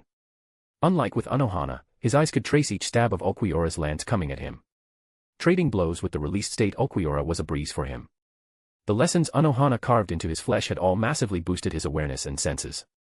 He had the leisure to counterattack and utterly destroy Okuora, but he refrained from it. He didn't want to alert Aizen with too much growth. His goal wasn't to kill Okuora, after all, it was to stall time for Nell to conclude her battle with Yami. "You are like a different man," Okuora remarked between exchanges. "Now it makes sense why Lord is interested in you." "Tell your lord to stop fantasizing about me," Kazuya replied. "I'm only interested in ladies, Shinigami preferably." Okuora looked at him in disdain and feinted left, then struck from the right, only to be met by one of Kazuya's flame clones intercepting the blow. The clone dissipated upon impact, providing just enough distraction for Kazuya to launch an offensive. Ha! He swung the scythe in a wide arc, flames erupting along its path. Okuora dodged narrowly, the heat singeing the edges of his attire. The move created some distance between them, though both knew it was only for show. They could close the gap in an instant if they so chose to. "Is there a limit to your regeneration?" Okuora frowned in disgust. Hollows usually sacrifice their regeneration for greater raw power. "I made my own choice. It's always amusing to see those who attack me despair over the futility of their attacks." The despairing face of Soi Fon flashed through Kazuya's mind. She would have lasted longer in her battle if she acted rationally. Instead, she had made the stupid decision to compete with Okuora in power. "I'm guessing your friend over there chose power over regeneration." Okuora looked over to Yami, whose left arm had been ruthlessly cut off by Nell. The spiritual pressure around Yami grew with his rage. Idiot. He recklessly rushed into a fight with her, a Vasto Lord. He could have saved himself the humiliation if he developed his pesquisa like I told him to. She is one powerful lady. Kazuya rubbed his chin. Hugging her might be a bit challenging with those legs, though. Okuora seized on Kazuya's momentary distraction, hurling his lance like a bolt of green lightning. Kazuya tilted his head at the last instant, the projectile slicing past and exploding an old structure. Debris rained down. Kazuya acted as if luck had saved him. "Nah, I'll pass on her. She's not worth breaking the taboo. Okuora, let's end it fast. I gotta go back to my ladies before my resolve breaks." Rag. A massive explosion of Ryatsu drew their attention. Yami's release sent earthquakes across their surroundings. Huh. He is massive. Okuora had enough of Kazuya looking all distracted. He formed another lance and used Sonido to slip past senses. His lance made a green streak as it lunged at Kazuya's heart. But the target burst into flames. Surprise. The real Kazuya dashed through the flames produced by his clone and smashed his fist into Okuora's face. The solid smack sent Okuora down to the ground. Just as Okuora's wings steadied him, he saw 5 Kazuya dashing at him with grins. His eyes couldn't tell the original from the fake, they all exuded the same Ryatsu and carried the same physical attributes down to their scent. Ludicrous. Okuora used Sonido to retreat from the menacing group and hurled his javelins at them. But every one of Kazuya dodged the javelins without much effort. After all, they all shared Kazuya's speed. They caught up to Okuora soon and clung to him, restricting his movement. These cheap tricks, Okuora scoffed and blasted 3 clones with his wings. They are useless. Kazuya, who hovered behind Okuora, had his Ryatsu completely restrained. Not even Okuora could sense him standing there. Still, he knew he had to act fast and use this opportunity to deal heavy damage. Here it goes. Make Anohana proud. Nami's voice echoed in his mind. Eyes filled with concentration, he imagined Anohana's technique and mimicked it. 6 simultaneous slashes ripped through his own clones and slashed open Okuora's back. His scythe left a searing cross-shaped wound. Okuora let out a sharp cry, more of surprise than pain. His flaring Ryatsu destroyed the leftover clones. And for the final touch. Okuora wasn't decisive enough to retreat at the first chance. Kazuya's heel came down and struck Okuora directly between his shoulder blades. The impact sent Okuora plummeting toward the ground, but he stabilized with his wings. Kazuya gave chase with Shuunpa and landed on Okuora's back, his momentum driving Okuora into the ground. Kazuya firmly planted his heel in Okuora's back and grabbed the giant bat-like wings. I'll take these as my prize. The Espada struggled, but the earlier wounds had slowed his reactions. And quite frankly, he was outclassed as he suffered one heavy injury after another. No. With a fierce pull, Kazuya tore the wings clean from Okuora's back. He threw them away and flash-stepped back to the air. Blood sprayed and covered Okuora's white uniform as he stumbled forward, collapsing to his knees. These clones are pretty useful for battle. It was a little unfortunate that he needed his shikai to utilize Nami and Tsubasa's flames. Exorcism complete. Nami cheerfully giggled. Or not. Be careful, father. Okuora's wings regenerated slowly, but they weren't as strong and solid as before, they were merely ornamental. Kazuya grinned. It's a good thing Soi Fon made you reveal your trump cards. She also softened you up for me. I'll let her know her defeat wasn't for nothing. Okuora looked up, his expression unreadable. Despite his injuries, there was no fear in his eyes, as if he had accepted his death a long time ago. You remind me of someone. He whispered. Someone I intended to kill using this form of my resurrection. His spiritual pressure ramped up as a dark green and black aura manifested around him. Before Okuora's Segunda Etapa transformation was completed, another massive Ryatsu flared nearby. Both fighters turned their gaze toward the source. Lanzadere Verde. Nell yelled, hurling her lance at Yami. The weapon drilled through Yami's hierro and a hole through his colossal belly. He let out a roar of agony, his movements shaking the earth like earthquakes. Kazuya couldn't help but smile. Nell had flawlessly accomplished her job. Chapter 260, Chapter 295, Short Work. Cazador? You've got the wrong guy, Mississippi. My name is Kazuya. Nell hesitated, her eyes searching his face. She could sense it, his familiar aura, the unmistakable presence that she hadn't felt in so long. It took her a long moment to discern that he tried to hide his identity from the two errand cars. She had no clue as to why he would do such a thing, but for him, she was more than willing to play along. Her moment of contemplation was brutally interrupted as Yami's massive shadow fell over her. He tried to literally crush her beneath his feet. The ground shook violently as Nell darted backward.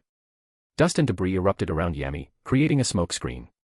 A crimson ball of bullets suddenly pierced through the dust cloud.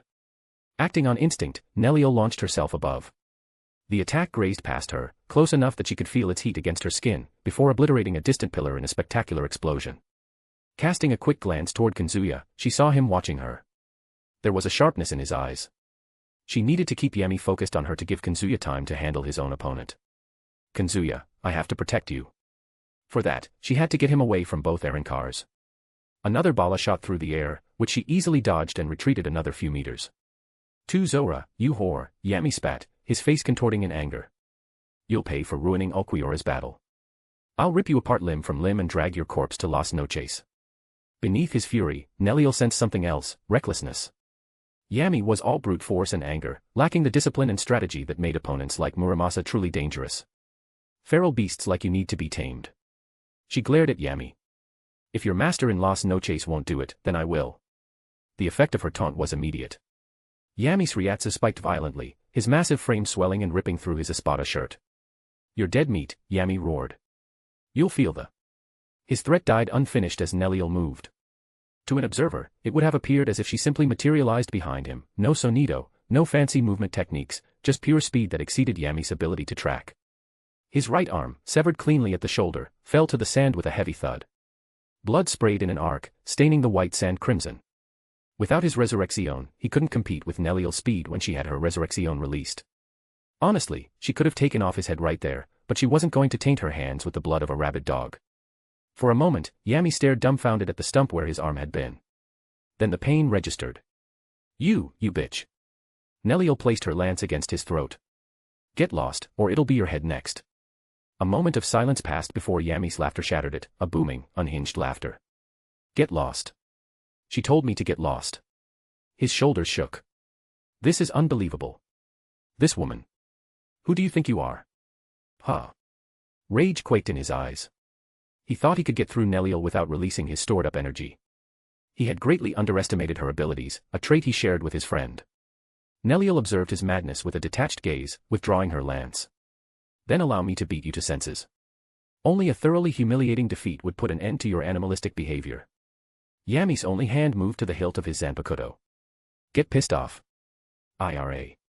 Enraged beast. Yami's Zanpakuto exploded in an outpouring of red spiritual power, and his figure grew to a monstrous size. His white mask fragments fused with his face, becoming his actual lower jaw.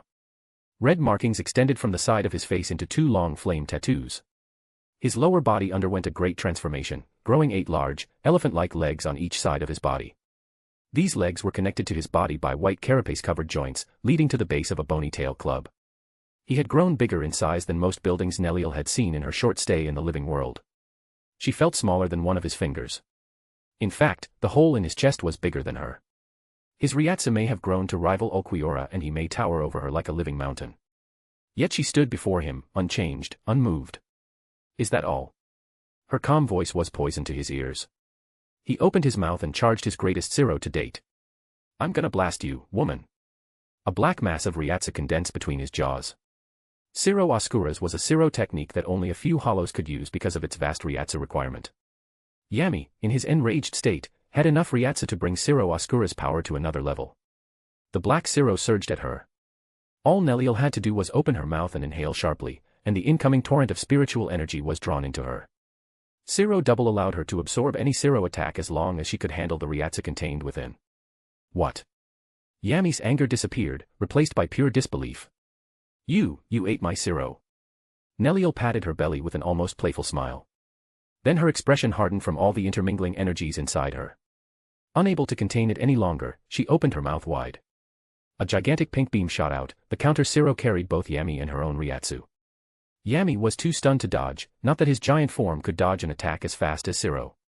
He howled as the beam engulfed him, the force pushing him back and scorching his tanned skin. Smoke rose from the charred sections of his body. You'll pay for that, he roared, thrashing wildly. His massive fists swung with reckless abandon. But his movements were slow, telegraphed, easy for Nell to anticipate. Stop running and fight me.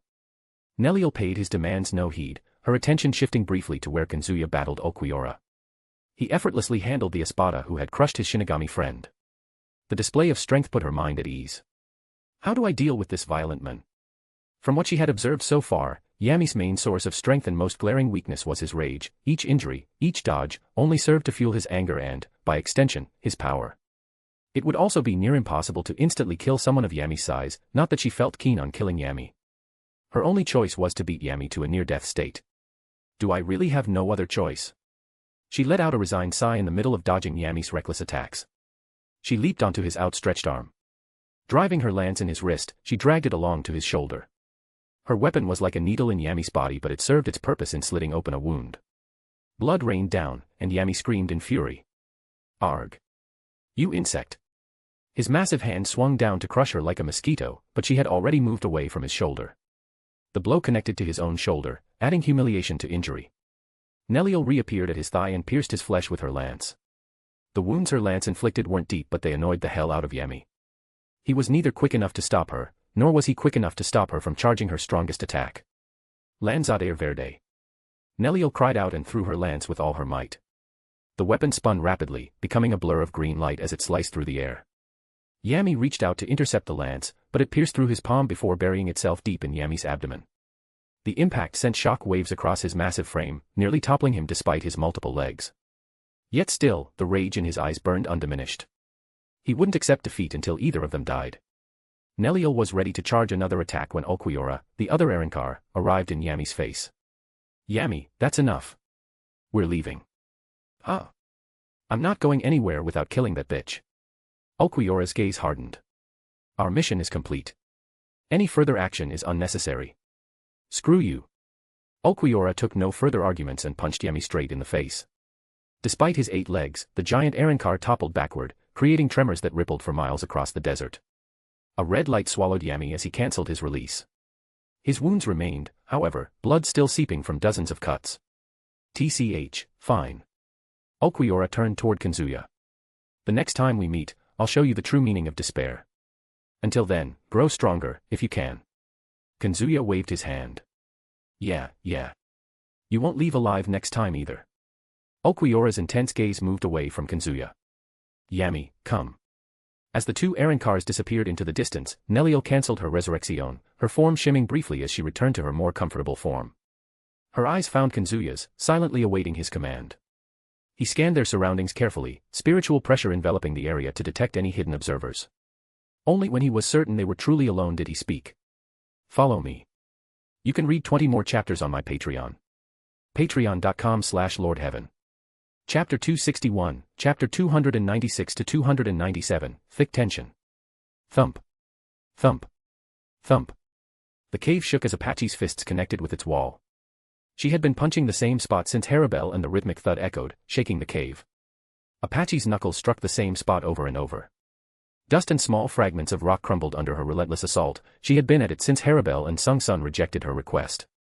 Her excuse was simple. Nell was out there. Why couldn't she be there too? However, Harabel and Sung Sun wouldn't budge no matter how much she pleaded. Those are some nice punches.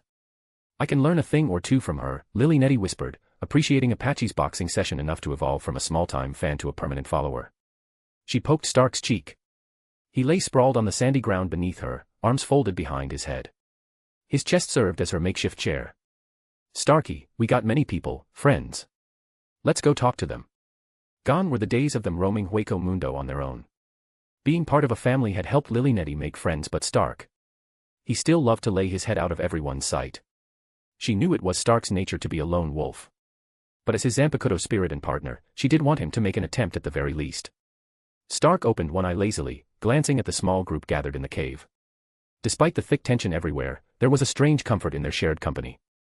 Now's not the time for socializing. Don't forget what we're here for. Idiot. You're always saying that. What's the point of friends if we don't spend time with them? Lily Nettie pouted. Her gaze drifted to Minoli, who sat alone near the cave entrance, her knees drawn to her chest. The distant look in Minoli's eyes stirred something akin to concern in Lily Nettie. Come here, Minoli. Minoli blinked, pulled from her thoughts by the unexpected call. She hesitated before rising slowly and walking toward them. Yes. She was incredibly polite and respectful, as though she did her best to avoid offending Lily Nettie. Lily Nettie might be a bit airheaded, but she was sharp enough to observe the mask Minoli put in front of them. Lily Nettie offered a friendly grin. You've been awfully quiet. Everything okay? Minoli shifted uncomfortably, avoiding eye contact. I'm fine. Just thinking about things. Lily Nettie tilted her head, her gaze becoming devoid of emotion. Thinking about returning to your Espada buddies? Minoli's eyes widened, a flash of fear crossing her features. Stark grabbed Lilynette's arm. Lily, slow down. Lily Nettie shook off his hand and gave him the "don't interrupt me" gesture. Minoli has been sulking in the corner for a while. I think she is missing her old pals. I don't. Lily Nettie bounced to her feet and gripped Minoli's shoulders. Kazuya ain't the type to keep people against his will. If you want to leave, we'll let you go. Stop doubting me. I don't want to go. Minoli yelled and slapped away Lilynette's hand, surprising everyone, including the green-haired Erenkar herself. Even Apache paused for a second to see the commotion. They abused me, betrayed me, and then left me to die. Kazuya. He saved me. He gave me another chance. I'm a bitch, but I know when to be grateful and when to stab someone in the back. Her usual demeanor cracked under Lilynette's edging. Minoli, you. Listen to me. Minoli took a deep breath, her shoulders relaxing slightly. I chose to follow Kazuya on my own. Even before that. I was sick and tired of the bloody politics in Espada. I wanted to leave, but there wasn't anywhere I could go. Lily Nettie studied Minoli's resolute expression, and a small smile its way to her face. I'm glad you're being honest now. The bootlicker act was getting on my nerves. Minoli let out a sigh. I was trying to mix in. I didn't think it'll piss you off. We like genuine people. Moving forward, you have to be yourself. Minoli nodded, despite knowing that Lily Nettie would be the first to stop her in case she showed her true self. Lowly Avern may have goaded her, but she never felt about any of her terrible deeds. She had inherited some of Lowly's messed up personality despite the constant abuse and bullying. Minoli looked towards the direction where Kazuya's Ryatsu could be felt. He is fighting the strongest Espada. I was just concerned about him. Hee, we aren't worried. Right, Stark. I'm worried for his opponent, Stark calmly replied. And that made. They all shifted their eyes to the mansion's maid punching the hell out of the wall as if it was her greatest enemy. A few meters away, Sung Sun observed the exchange while leaning against a smooth section of wall. Her eyes drifted to where Mila Rose stood, arms crossed and expression calm. Kitty, Sensei got an assignment for you. Mila Rose scowled. You aren't my teacher here. Keep your book lesson shit to home. Srirachi stepped to Mila Rose's side. Why not hear her out? She owed Sung Sun too much and decided to persuade Mila Rose into doing Sung Sun's bidding. Of course, she would be the first to reject Sung-sun if the so-called assignment was unreasonable. Lisa arrived by Sung-sun's side. Yeah, Rose. Hear out your friend for a second. TCH. Mila Rose clicked her tongue. All right. What is it? Look at her, Sung-sun murmured, her sleeve partially concealing her concerned expression. It hurts me to see Apache like this. Calm our upset friend for me and our husband. He'll be sad if he saw her tortured like this. Don't manipulate me with his name, the lioness growled. Besides, punching stuff blows off the frustration. It's the least we can do after stopping her. Sung-sun nudged her. Taking her mind off of Kazuya would be even better. Like anyone here can do that. His Ryatsu was just that prevalent to anybody familiar with him. They could focus on nothing but him as long as he continued his battle. Please, Rose. Even Haribel-sama is beginning to worry. We can't have our queen go into a war with a heavy heart. Mila Rose glanced at Haribel, who leaned against a wall in the corner, her eyes observing Apache's every movement. Her calm for show as anyone could feel her turmoil through her heel restlessly tapping the ground. Sung-sun would have done it herself, but she would be the last person Apache would listen to right now. After all, she had supported Haribel in denying Apache's request. The lioness let out a heavy sigh. What do you expect me to do? She's not exactly in a listening mood. You have a way with her, Sung-sun said. When you're not at each other's throats, that is. Suruchi patted Mila Rose's shoulder. Just be yourself. Her friend had a natural talent for touching people's hearts with her passion. She had lasted so long with a broken heart because of Mila Rose. Ugh, fine, Mila Rose growled, running a hand through her wild mane. But you all owe me for this. She walked up to Apache and placed a hand on her shoulder. Apache, save this energy. We'll be fighting a lot of boneheads later. Leave me alone. Every word was accentuated with a heavy punch against the wall. Being in a jigai limited her Ryatsu and physical ability, otherwise, the cave would have long collapsed on top of them. Mila Rose moved with the grace of her lioness title and stepped between Apache and the wall. Her palm caught the next punch. Apache's glare was murderous enough to kill. Move. Instead of backing down, Mila Rose grabbed the front of Apache's maid uniform. Stop acting like a big baby, she roared, her voice reverberating in the cave. Do you think you're the only one pissed about this? Do you think I want to stay here when my mate is out there fighting a fucking Espada? Haribel cares for him like a mother. Do you think she doesn't want to go out there for him? Apache could only stare, taken aback by the raw emotion in Mila Rose's voice. But he told us loud and clear to stay put no matter what happens. Mila Rose released Apache's uniform and placed a hand against her cheek. We should respect his decision like a good wife. Apache's fist unclenched slowly, shoulders slumping. I know. I fucking know, damn it. I just want to protect him. We promised each other that. I feel fucking useless like this. She was sick and tired of never getting a chance to fulfill her side of the oath. Me too, Apache. Mila Rose stepped closer and brought Apache in her arms. But following his orders, by waiting here when he wants us for the main event. That's a form of protection too. Apache let out a bitter chuckle as she pushed Mila Rose away. Wise words coming from someone who wanted to claw his eyes out for being a man. She could hardly believe Mila Rose was the same person who held a grudge against Kazuya on their first meeting. The lioness had changed for the better. The tension dissipated as the two recalled their old days, when they had been just a group of 5 roaming Hueco Mundo, ducking from Barragan's wrath. And today they were going to topple the empire Barragan made with the friends from Shinigami, Visored, and Arrancar's side. Mila Rose smiled. Fuck you. I have been working hard, observing, analyzing, sinking my fangs into new tricks. I've been leveling up, grinding my ass off to become the best mate possible. She hadn't stopped to think a bit ever since she bounced back from her depression. Nobody would stop her from achieving her goal. Yeah. You're becoming real wise. That also means you're getting old. In other words, you're becoming a hag. Hag. Fuck off. Mila Rose flipped Apache the middle finger. I'm young. I haven't even gotten the chance to bear Kazuya's cubs. That's how young I am. Apache grinned mischievously. Having babies has nothing to do with age. Just accept that you're becoming an old cat. You gotta act fast, or you'll lose the chance. You will become infertile. Mila Rose's eyes widened in horror. No way. That's impossible. It's a thing. Go ask Sung-sun for confirmation. She gritted her teeth and waved her fists around. I'm pushing him down tonight and taking all of his seed for myself. Nobody will get in my way of receiving his baby. Flame of determination burned in her eyes. Huh. Her determination turned to surprise the next moment. Both women froze, their eyes widening as they processed what they felt. They threw their hands in the air together. He won. Let's fucking go. He'll be coming to us. I wouldn't celebrate too early, Sung-sun chimed in. You see, husband's Shinigami companion was hurt. He'll prioritize her over us.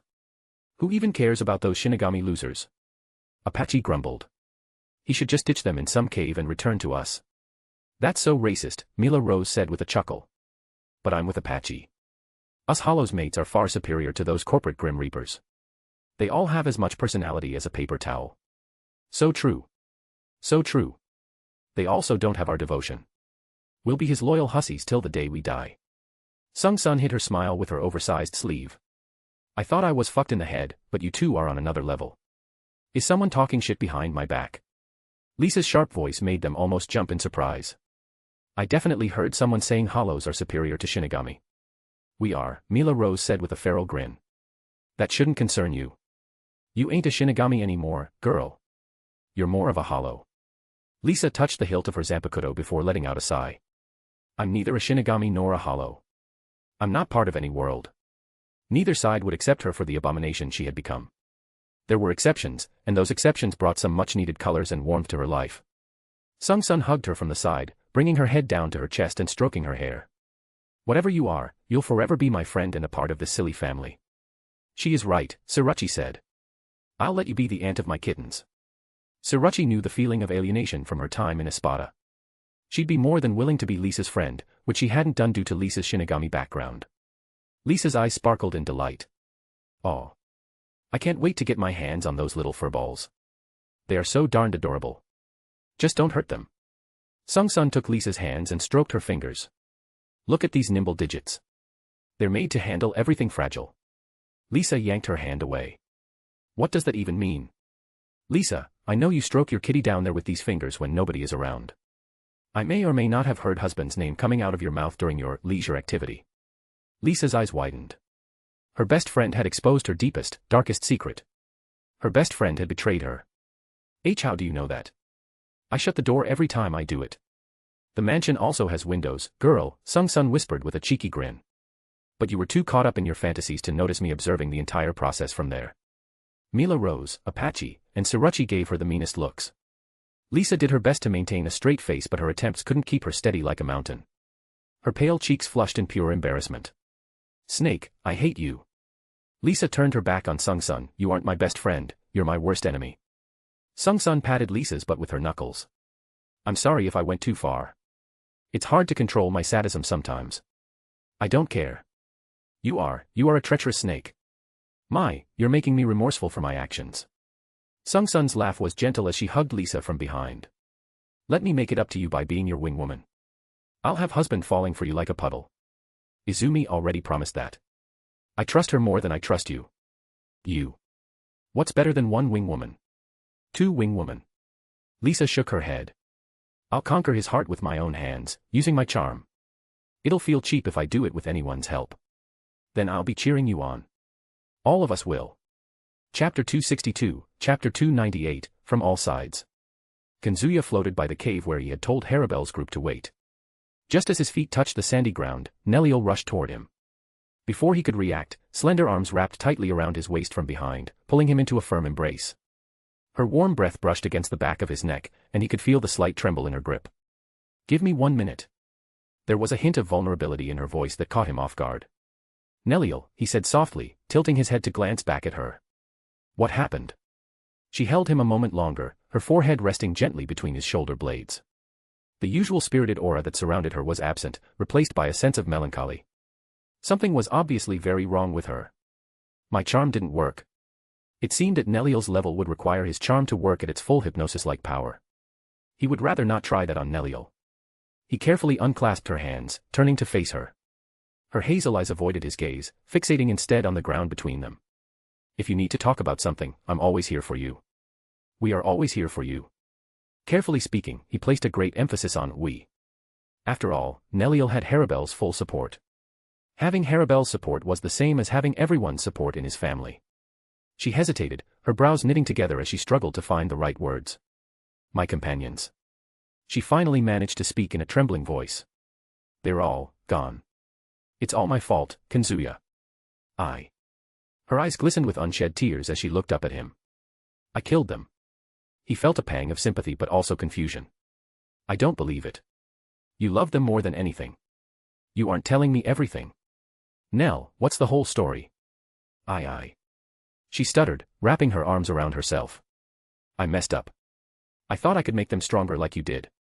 But they started eating each other. 3 of them formed these huge tornadoes and dragged the others in it before I could stop it. I tried, Kazuya. I tried everything, but... His gaze softened as realization dawned. They became Jillians. He had expected them to become Jillians eventually but never this quickly. It seemed like Nell had accelerated their growth through some means. She nodded slowly, a single tear escaping down her cheek. Why wasn't I more careful? My negligence killed them. I killed them. Gently, he took her hands in his, squeezing them to reassure her. You know Jillians are formed by hundreds and thousands of souls. Your friends are still alive in those Jillians. She shook her head, her green hair swaying softly.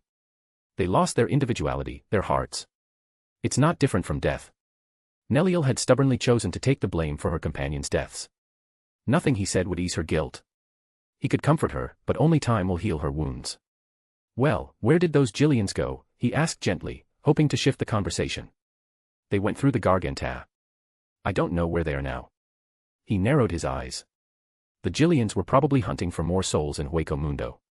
He couldn't say it in front of her as she would never want her companions to hunt other hollows. Oh, Apache. He turned to find the trio, who had been stalking him from the shadows. They were a perfect opportunity to distract Nell from her issues. Nell, let's go meet others. He dragged her inside the cave, where he was jumped by Apache, Mila Rose, and Sung Sun. The trio hugged him, Apache in the middle, Sung Sun on the left, and Mila Rose on the right. You dumb husband, when will you stop making us worried for you? I almost got wrinkles because of you. She is also becoming a hag. Apache burst into laughter. That leaves me as the youngest and prettiest of us all. I am. Mila Rose fiercely headbutted Apache. Stop yapping. You shouldn't even open your mouth without your master's permission. Apache headbutted her back, starting a battle of headbutts like a bunch of unruly kids. Thankfully, he was there to break them up. Girls. I don't have much time. Let's not waste it on fighting. Shuichi hugged him from behind. Only whores fight with their mouths. Real ladies solve their issues with swords. Kazuya hit her shin with the back of his heel. Shush. Nobody asked for your wisdom. A sadist like her absolutely loved sprinkling oil in the fire and watching it flare even brightly from the distance. Shuichi let out a giggle before pressing her head against his back. I'm glad you returned safely. What she said, Apache said from the middle, her arms tightening around his waist. I'm pissed I couldn't be at your side. It was just a warm-up. The real battles will be coming up. That's where I'll have you fight for me like a slave. Apache gulped before nodding her head like a duckling. His words had stroked a part of her heart that she was quite unfamiliar with. Her devotion aspect of death gave her incredible satisfaction to do things for him. Even being called his slave made her feel fulfilled.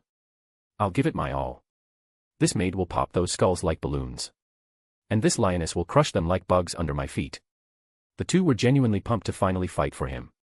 Having a peaceful life was a blessing for them, but it also suppressed their natural fighting instincts as a hollow. Today, all of their pent-up fighting spirit would be unleashed upon Las Noches. He felt a little bad for the punishment awaiting the opponents of his ruthless hollow lovers. Husband, Sung Sun called from the side before lowering her voice to a whisper. Did Nell expose your secret? Things worked out just fine. Sung Sun nodded thoughtfully. Husband, check that out. He looked over to Nell, who was having a face-off with Harabel. Neither woman said a word and simply communicated with their eyes. Is everything all right? Harabel asked. You look troubled. Harabel saw no signs of physical fatigue in Nell's movements. From her perspective, Nell lacked her usual energy.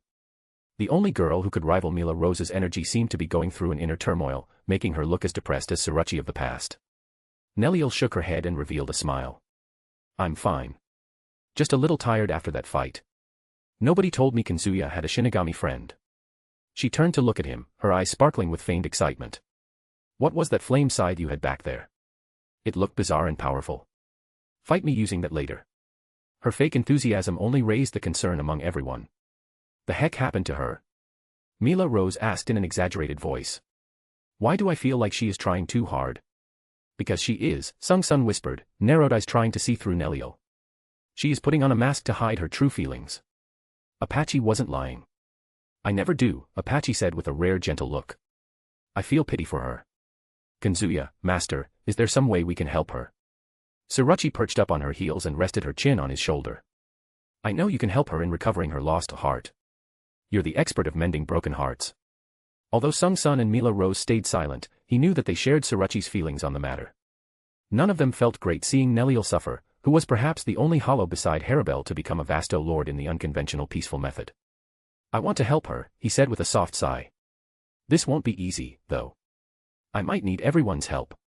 Apache playfully nudged his abs. You know this maid will do anything for her master. Just give me your word. So will this wife, Sung-sun said coyly. Anything for my husband. Mila Rose sank her fangs in his neck. All my mate gotta do is ask. Yoruichi couldn't help but giggle. You know I'll scale 9 heavens and earths for her men.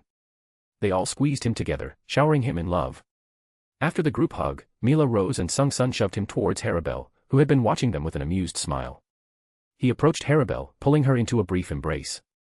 Were you worried? When am I not? She shook her head. Are we leaving now? Not yet. I'll have to check on my colleague. Just a colleague? Harabel asked, a subtle teasing in her voice. Or is she? Our relationship is purely professional. Can't say what the future holds though, he said, rubbing the back of his head. Rather than hiding anything, he openly revealed his honest feelings. She got beat up pretty bad by Okuora. It bruised her confidence. Harabel seemed satisfied with his answer. Reaching into the pocket of her sweatshirt, she pulled out a delicate necklace. Dangling from the silver chain was a sharp, triangular tooth of sky blue hue. The tooth resembled a shark's, more importantly, it had a clear resemblance to Harabel's sword arm. It's beautiful. Did you make it? You don't believe me, she asked with a tiny mischievous smile. Come, I'll put it for you. He leaned down and let her drop the necklace around his neck. She took her sweet time in properly locking the necklace and adjusting his shihakusho to hide it from everyone's view. As the cool metal touched his skin, he felt a subtle pulse of ryatsu emanating from it. The spiritual energy was soothing, reminiscent of the calm ocean depths. It was Harabel's own spiritual energy. Do you like it? I love it. Not as much as I love you though. I love my sweet tear more than anything in the world. She revealed a faint smile, a little touched by his confession. The necklace also has a special feature. If you imbue it with your ryatsu, it'll react and release a wave of our mixed ryatsu. Let me guess. You can sense that mixed ryatsu from far away and rush to my aid. She patted his chest as though praising him. A mother has to look after her lovable son. Appreciated. Anyways, who helped you with this? Lisa. Her experience as a Shinigami really helped. I really couldn't have made it without her. He glanced around the cave once more. Where is she? She went out for fresh air. Harabel glanced at Sung-sun, who began whistling like it had nothing to do with her. Don't worry about Lisa. Go, finish your business. Kazuya nodded and let his gaze drift through the cave. Stark had only glimpsed at him to reassure his safety before he went back to napping. Lilinette was nearby, energetically recounting some old story to Minoli, who seemed absorbed into Lilinette's dramatic storytelling. Minoli looked far more lively than she did in his mansion. Minoli is starting to fit in. I'm happy for her. Harabel followed his gaze to the duo. I'm sorry I couldn't pay much attention to Minoli. Being a teacher is tough, isn't it? A little, she replied with a smile. Watching those kids grow before my eyes, it's rewarding for the effort. He reached out and placed a hand on her stomach. Soon you'll have your own. Her gaze softened to an endearing level. I can't do it without you, father. You can read 20 more chapters on my Patreon. Patreon.com/LordHeaven. Chapter 263, Chapter 299, You Bet. In a dark, almost pitch-black cave, Yoruichi was huddled in a corner, finding comfort in the robe of Kazuya's shihakusho. Across from her, Soi Fon leaned against the rough cave wall, staring at the ceiling absent-mindedly. Nobody would expect the place these two shared to be deadly silent, yet somehow it was. The recent events had their minds completely distracted. Soi Fon let loose a small smile that she herself didn't notice. He drove them away. The victory hadn't surprised her, she'd learned to expect such things from him, her assigned partner. What had truly shocked her was the centaur-like Arrancar's devastating attack, the lance that had nearly obliterated Okuora. The destructive power of the lance awed her even now. It was comparable or greater than her bankai's missiles. Well.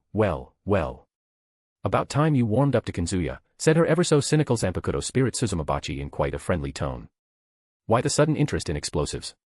Still bitter about losing a fight your bankai could have won. Soi Fon's eyes flashed with fury. I lost because Okuora had multiple trump cards up his sleeve, she shot back at her Zanpakuto spirit. And your ability failed to kill him. Think of my poison like a fish swimming through reishi, Suzumabachi calmly explained. If the water is too dense, the fish will suffocate like my poison. As Kazuya warned you, stupid Fon, Okuora was out of your league. Way out of your league. Soi Fon's teeth clenched, unable to argue. Speed, power, Ryatsu, Okuora's release form had completely outclassed her in every aspect. I will give you credit for moving past your Yoruichi worship and fighting seriously in this battle. Suzumabachi let out a sigh. Now if only you'd work on that atrocious fashion sense and find yourself a decent man, I'd be the happiest Zanpakuto spirit in the world. Shut up, Soi Fon snapped. I don't need a man. Never have. Never will. Moreover, she had no time for any romance outside of her duties and responsibilities to the Soul Society. Pathetic excuses from an insecure little brat. What did you just call me? Your bankai was your only shot at victory, but your pride got in the way again. Stupid. It's my code of honor, dumbass. My bankai goes against everything an assassin should be. Besides, Okuora wouldn't be stupid enough to stand still in the face of her bankai attack. Hee hee. Ah. Suzumabachi's cheerful laughter echoed in the chambers of her mind. You point fingers when you know damn well the reason for bankai manifesting as a missile launcher, you hot-headed, stubborn, sexually frustrated, borderline gay brat. The harsh words left Soi Fon momentarily speechless. Suzumabachi had insulted Soi Fon before but never degraded her to this level. Suzumabachi was in a brutal mood today. What do you hope to achieve from ripping into me like this? It's natural for a Zanpakuto spirit to see their wielder grow, become stronger and worthy, Suzumabachi said with a sigh like she was a mother frustrated with rebellious daughter. Your sexual frustration is half the reason for your stagnation. How could you focus on anything with that always sour and frustrated mindset? Suzumabachi dug deep into Soi Fon's biggest insecurity, her lack of growth in the last decade. You're just saying it to get me together with a guy. The truth is much more simple. I've hit a wall. I'll need time for a breakthrough.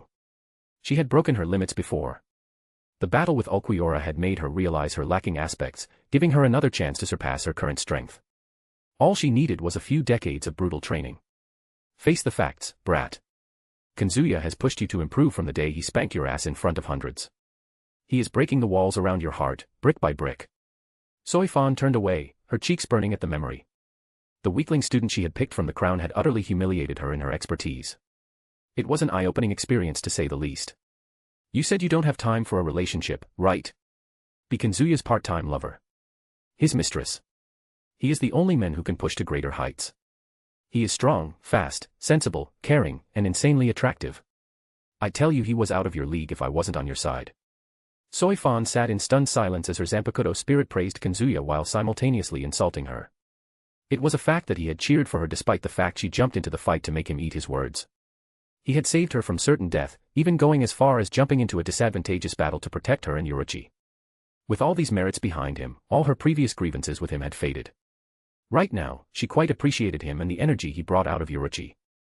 This is all too crazy. Soi Fon shook her head vigorously, nearly getting dizzy from the motion. He is a sadist scoundrel. He'll make my life hell. How could you say that after seeing how he treats Rukia and Momo with your own eyes? Why don't we bet on that? I don't gamble. She had been falling too much for these challenges lately. It'd be one thing had she won them all. But no. She had lost every single one. Her losing streak had begun to worry her about her match with Yoruichi. Honestly, she wished to postpone this battle indefinitely until her misfortunes came to an end. Suzumabachi chuckled. Remember that favor you owe me? I'm calling it now. You must take this bet. Remind why I owe you again. To not abandon your sari as high and dry like Ranjiku's Zanpakuto spirit. I had the chance to break free, but I chose to stay. Soi Fon's eyes widened. She had read reports about the invasion, which also detailed Ranjiku's sudden inability to use her shikai. If it wasn't natural, who was responsible? Some creepy guy. He tried to whisper sweet promises in my ears. He didn't know I was already used to Kazuya's voice. Ah, his voice is holy. If you become his girlfriend, I'd make him sing me a song every day. Soi Fon made a mental note to investigate further later. Fine, let's bet. If Kazuya bullies me or mocks me in any way, you lose that favor. And if I win, you'll ask him out on a date. I know him better than you do. He is a jerk who likes to tease women. As if he could get rid of his urges to make fun of me after my loss. We'll see soon. Breaking from her internal dialogue, Soi Fon glanced at her former mentor. Yoruichi-sama, Kazuya is taking his sweet time. Is he having trouble deciphering your trails? Didn't leave one, Yoruichi casually replied while dusting the sand off of her tail. He doesn't need any. Is he omniscient? No. Then how will he find us through this Ryatsu blocking Kido? Soi Fon almost lost her calm at Yoruichi's careless reply. Yoruichi reached up and patted the dust from her cat ears. Don't worry. He'll feel out my heartbeat. Silly guy is too infatuated with me. You can read 20 more chapters on my Patreon. Patreon.com/LordHeaven. Chapter 264, Chapter 300, This is Sparta. When Kazuya walked into the cave, he saw Yoruichi's golden eyes glowing in the dark like a cat. She walked up to him, took off her robe, and put it around him. It did its job, her words were cut short when he gently tilted her chin and pecked her lips. The gesture was so swift and unexpected that it took her a moment to process what had happened. She stared at him, speechless, before bursting into laughter. You caught me by surprise. I'll let this one slide. Ha ha. The worries for your husband made you sluggish. I knew I could steal one. You're quite clever for a man of your size. I'm not that tall. You're just a shorty. He placed a hand on her head and patted her cat ears. Doesn't make me love you less, though. She slapped his hand away before gesturing to Soi Fon with meaningful glances. He nodded his head in understanding. As she transformed into her cat form, he moved to sit beside Soi Fon. Let me use Kaido on you. Yoruichi hadn't used enough Kaido to completely heal Soi Fon. The petite assassin wasn't in her top condition, both physically and mentally. Soi Fon turned her head away. Just say what you're thinking. I know you're dying to spit in my face for my loss. His lips curved into a gentle smile. And why would I do that? Because I boasted I'll beat Okuora. I couldn't. Then you had to intervene and save me. I was all bark no bite, my arrogance is making me mad, it must have pissed you off too, right? You put up a phenomenal fight. Only a loser will dismiss your effort. Soi Fon whipped her head around to stare at him. The wide-eyed, why do you have to do this, look on her face puzzled him. Stop saying stuff you don't mean. Deep down in your heart, you look down on me for challenging Okuora. I'm the least deserving captain in your eyes. Just be honest with me, I can handle it. Kazuya studied her carefully, noting how she seemed almost desperate for his criticism, desperate for him to bully her. However, he had no intention to say anything mean out of pure respect. Even when Okuora was about to kill her, she hadn't begged for help. She'd been ready to accept the consequences of defeat with dignity. Well, the only aspect I can criticize about you is your impatience, he said thoughtfully. But even that might be unfair. You needed to end the battle quickly before Okuora wore you down. A Vasto Lorde-Class will always have better endurance than a Shinigami. Soi Fon's shoulders slumped in defeat. Why is it like this? Why do you want me to be mean? Have you finally accepted your masochism? He narrowed his eyes sharply. Or you made a bet with someone that I'll bully you. The slight flicker in her expression confirmed his suspicion, she had made a bet with either Yoruichi or Zanpakuto spirit. With how unconcerned Yoruichi seemed about their conversation, his judgment leaned toward Suzumabachi. Soi Fon buried her face in her knees, refusing to meet his gaze. He glanced at Yoruichi. Yeah, did something happen when I wasn't around? Nothing worth mentioning, Yoruichi replied lazily. Fon probably lost her marbles from that fight. He looked between the two before shaking his head slightly. I'll head out for a bit. Stay together, all right. Take care. Yoruichi let out a yawn. I was going to take a nap anyway. Soi Fon waved her hand without bothering to lift her gaze from her knees. Ranjiku Matsumoto strolled through the quiet corridors of the 4th Squad's barracks, her wooden sandals clacking softly against the floors. She hummed a light tune, her long blonde hair swaying with each step. Her spirit had greatly reinvigorated ever since the incident at Karakura town. The missing Zanpakuto spirit couldn't dampen her mood. It wasn't like she talked to Heiniko every day. Today, she was on a mission here, not an official one, of course. She came to meet Kazuya and convince him to brew her a serving or two of his delightfully delicious tea. Slacking off in good company was always better than doing it alone. She'd use this chance to improve her relationship with him. Captain Shiba had already voiced his decision to make Kazuya the next captain of the 10th Squad. With his support, she'd get even more chances to procrastinate on her work. It was all for the sake of lazing around. She cheerfully climbed the stairs and slid open the door to Anohana's office. Anohana sat there with her usual serene smile, hands folded neatly in her lap. She was the picture of Japanese beauty. Aizen Kotetsu fidgeted slightly, tucking a stray lock of silver hair behind her ear, her eyes darting between Anohana and Ranjaku. Momo Hinamori sat nearby, absent-mindedly tracing patterns on the low table with her finger, clearly lost in her thoughts. Near the window, Rukia Kachiki leaned with her arms crossed tightly over her chest. Her knitted brows revealed her frustrated state as she gazed out of the window. Ranjaku knocked on the wall. "Oh my, a gathering and I wasn't invited." Anohana inclined her head gently. "Matsumoto-san, welcome." "I was in the neighborhood," Ranjaku replied with a casual shrug. "Thought I'd drop by and see Kazuya and Aizen." Aizen glanced at Anohana before speaking softly. "He isn't here right now." Ranjaku raised an eyebrow, noticing the slight shift in the room's atmosphere at the mention of Kazuya's name. Rukia and Momo dropped their previous attitude and shifted their attention to her. "Where is he then?" "He went on a confidential assignment," Anohana said dismissively, her eyes closing as if she wanted this to be her final answer. "I'm not at liberty to discuss his whereabouts." The mention of a confidential assignment made Ranjaku's eyes lit up like a starving cat who finally stumbled into a mouse. "Not even to me. Only those permitted by Captain Commander are." "Come now, Anohana-san," Ranjaku purred, leaning forward slightly. "I thought we were like friends. Are you forgetting the drinks we shared on those moonlit nights? Is this all the time we shared amounts to?" A gentle, almost imperceptible smile played on Anohana's lips. "Matsumoto-san, there are boundaries that must be respected between our personal and professional lives." Ranjaku's playful manipulation failed to stir anything in the ever-so-gently smiling Anohana. She felt like she was looking at an empathyless demon rather than the most gentle healer of the fourth squad. Always knew she was a bit of a demon. You can read 20 more chapters on my Patreon. Patreon.com/LordHeaven. Chapter 265, Chapter 301, Disruption. Everyone when I publish 2 chapters in a week, surprised Pikachu face.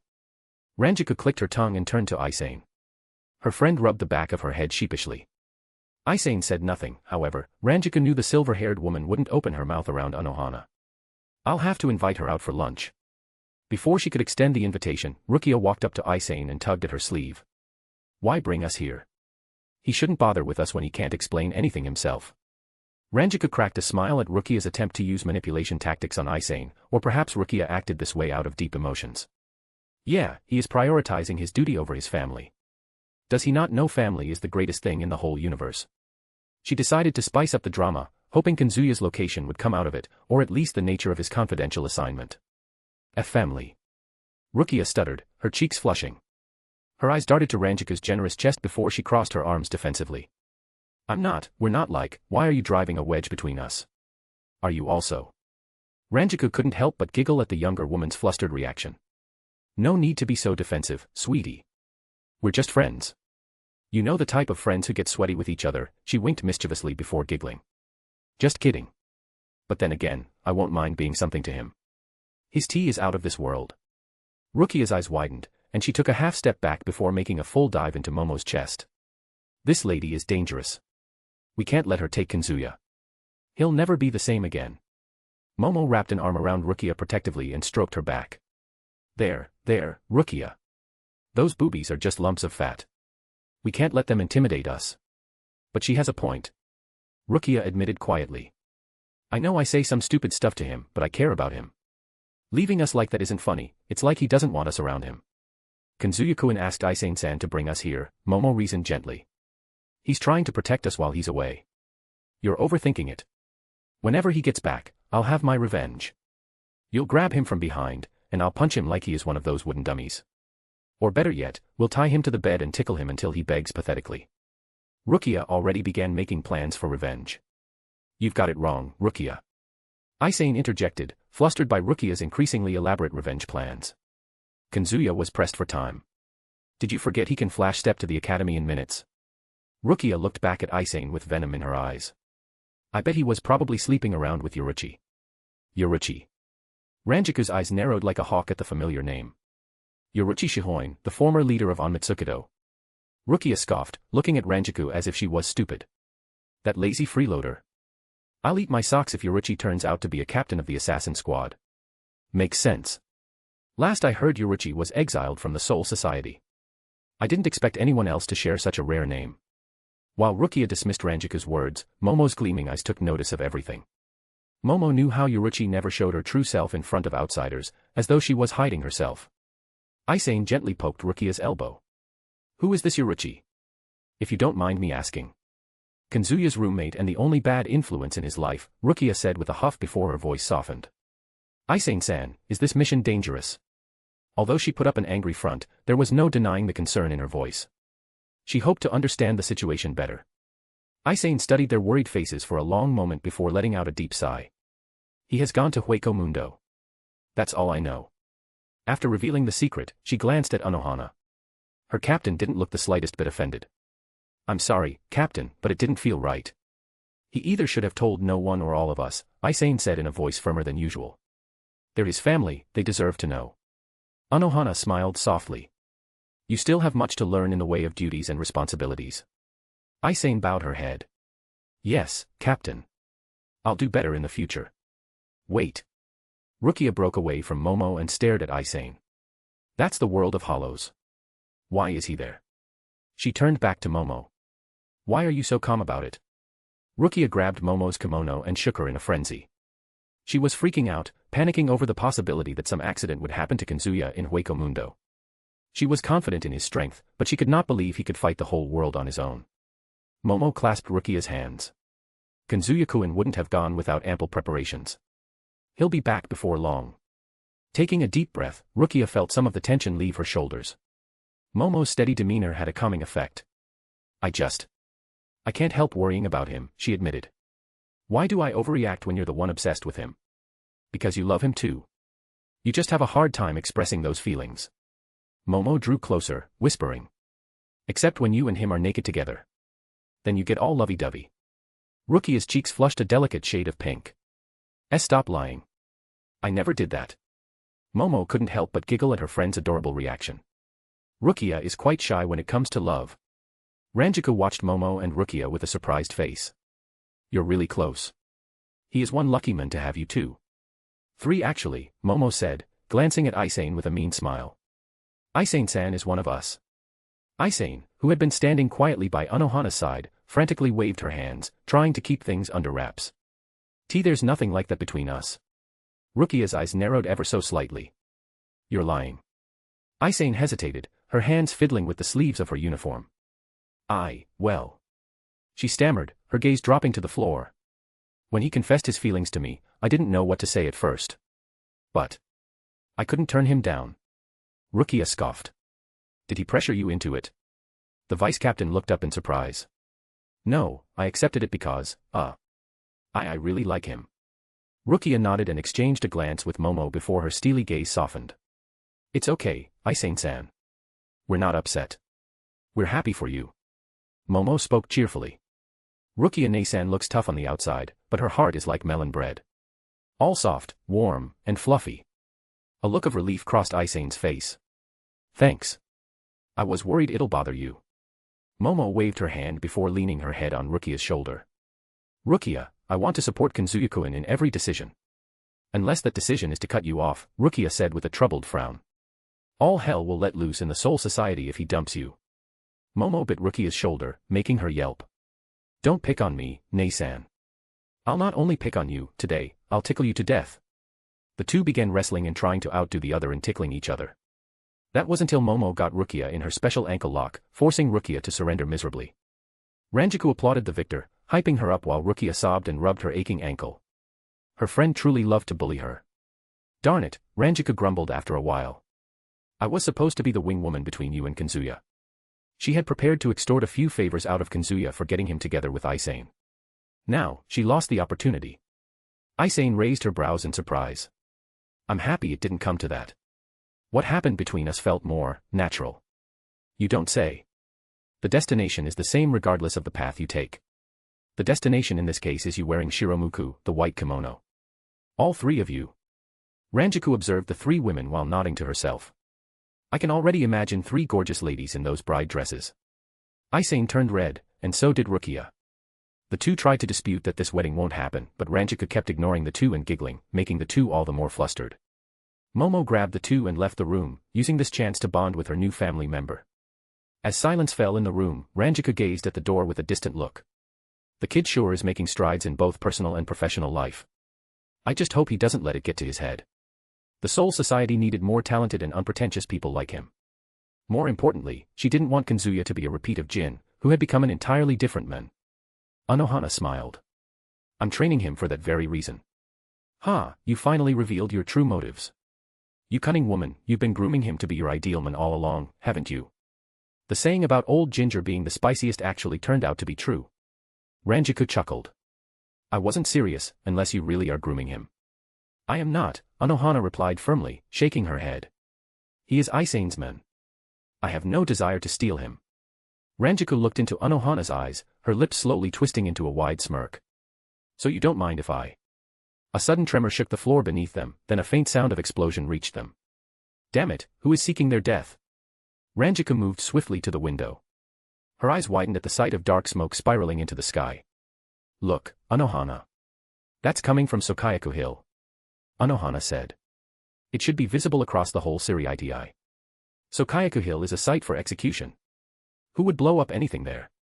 The black smoke reflected in Anohana's eyes as she spoke, someone with dangerous intentions.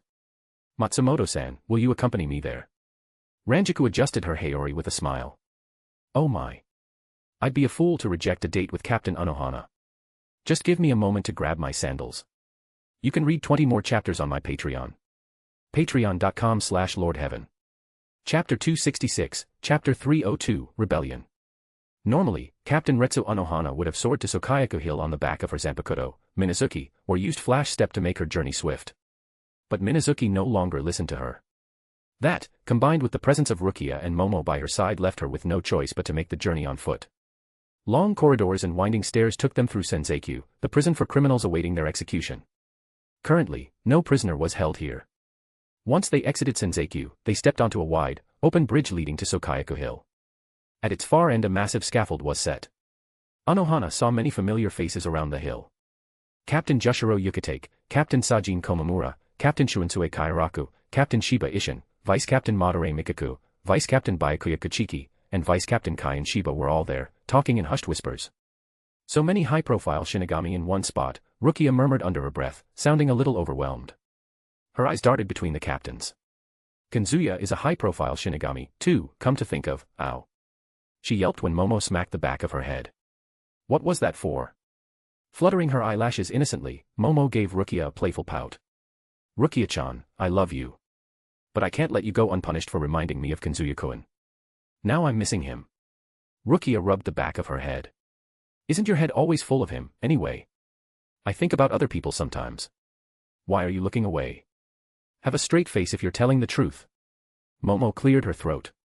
Rukia-chan, did you know Sokayaku Hill is an execution site for high-level offenders? It is. Aizen chimed in, helping Momo distract Rukia. I never want to be on the receiving end of Sokayaku's fury. It's said to have the destructive power of 1,000,000 Zanpakuto combined. Avoiding an execution here is as simple as leading a crimeless life, Anohana said, feeling like she'd be the last person lecturing others to avoid the life of crimes. I trust Kazuya won't let you do anything drastic. Unless you do it to the man himself, Anohana kept those words to herself. Calling Momo out was simply useless as both her and the target of her obsession had long accepted this out-of-line behavior. Kazuya had a different mindset, though it was only because of this mindset she had found someone who showed no disgust for her bloodlust. These two wouldn't hurt a fly, stated Ranjaku Matsumoto, who had suddenly fallen in step beside them. Her teasing glance drifted playfully over to Momo and Rukia. Anyway, let me introduce you two to Captain Shiba. That spiky-haired man over there is him. She gave a short wave. However, Ishin seemed too absorbed in his discussion with Kaien to notice her. Momo straightened her back and bobbed her head politely. He is one of the nicest people around.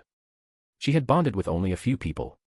Ishin was one of those rare ones due to his open kindness. Ranjaku looked confused before the realization settled in her. Oh, right. You stayed at Kukaku's before your academy entrance. That lady makes fireworks with the temper of one. Did she give you a hard time? No.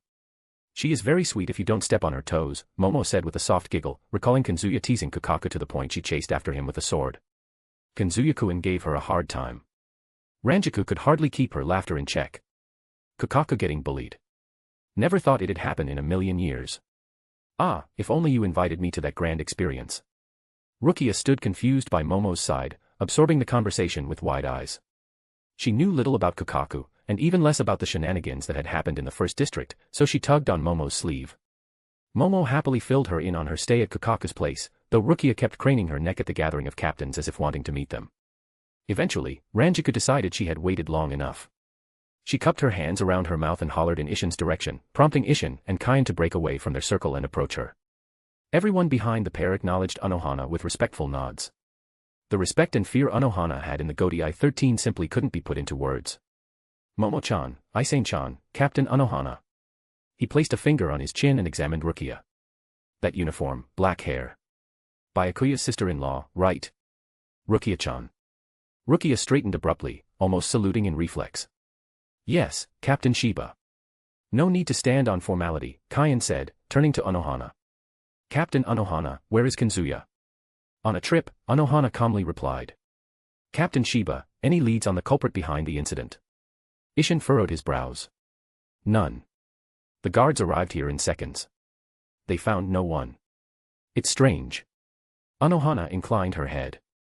A nagging suspicion about Aizen tugged at the back of her mind, though she hoped for this to be merely an accident, one that didn't involve either Aizen or any of his grand plots.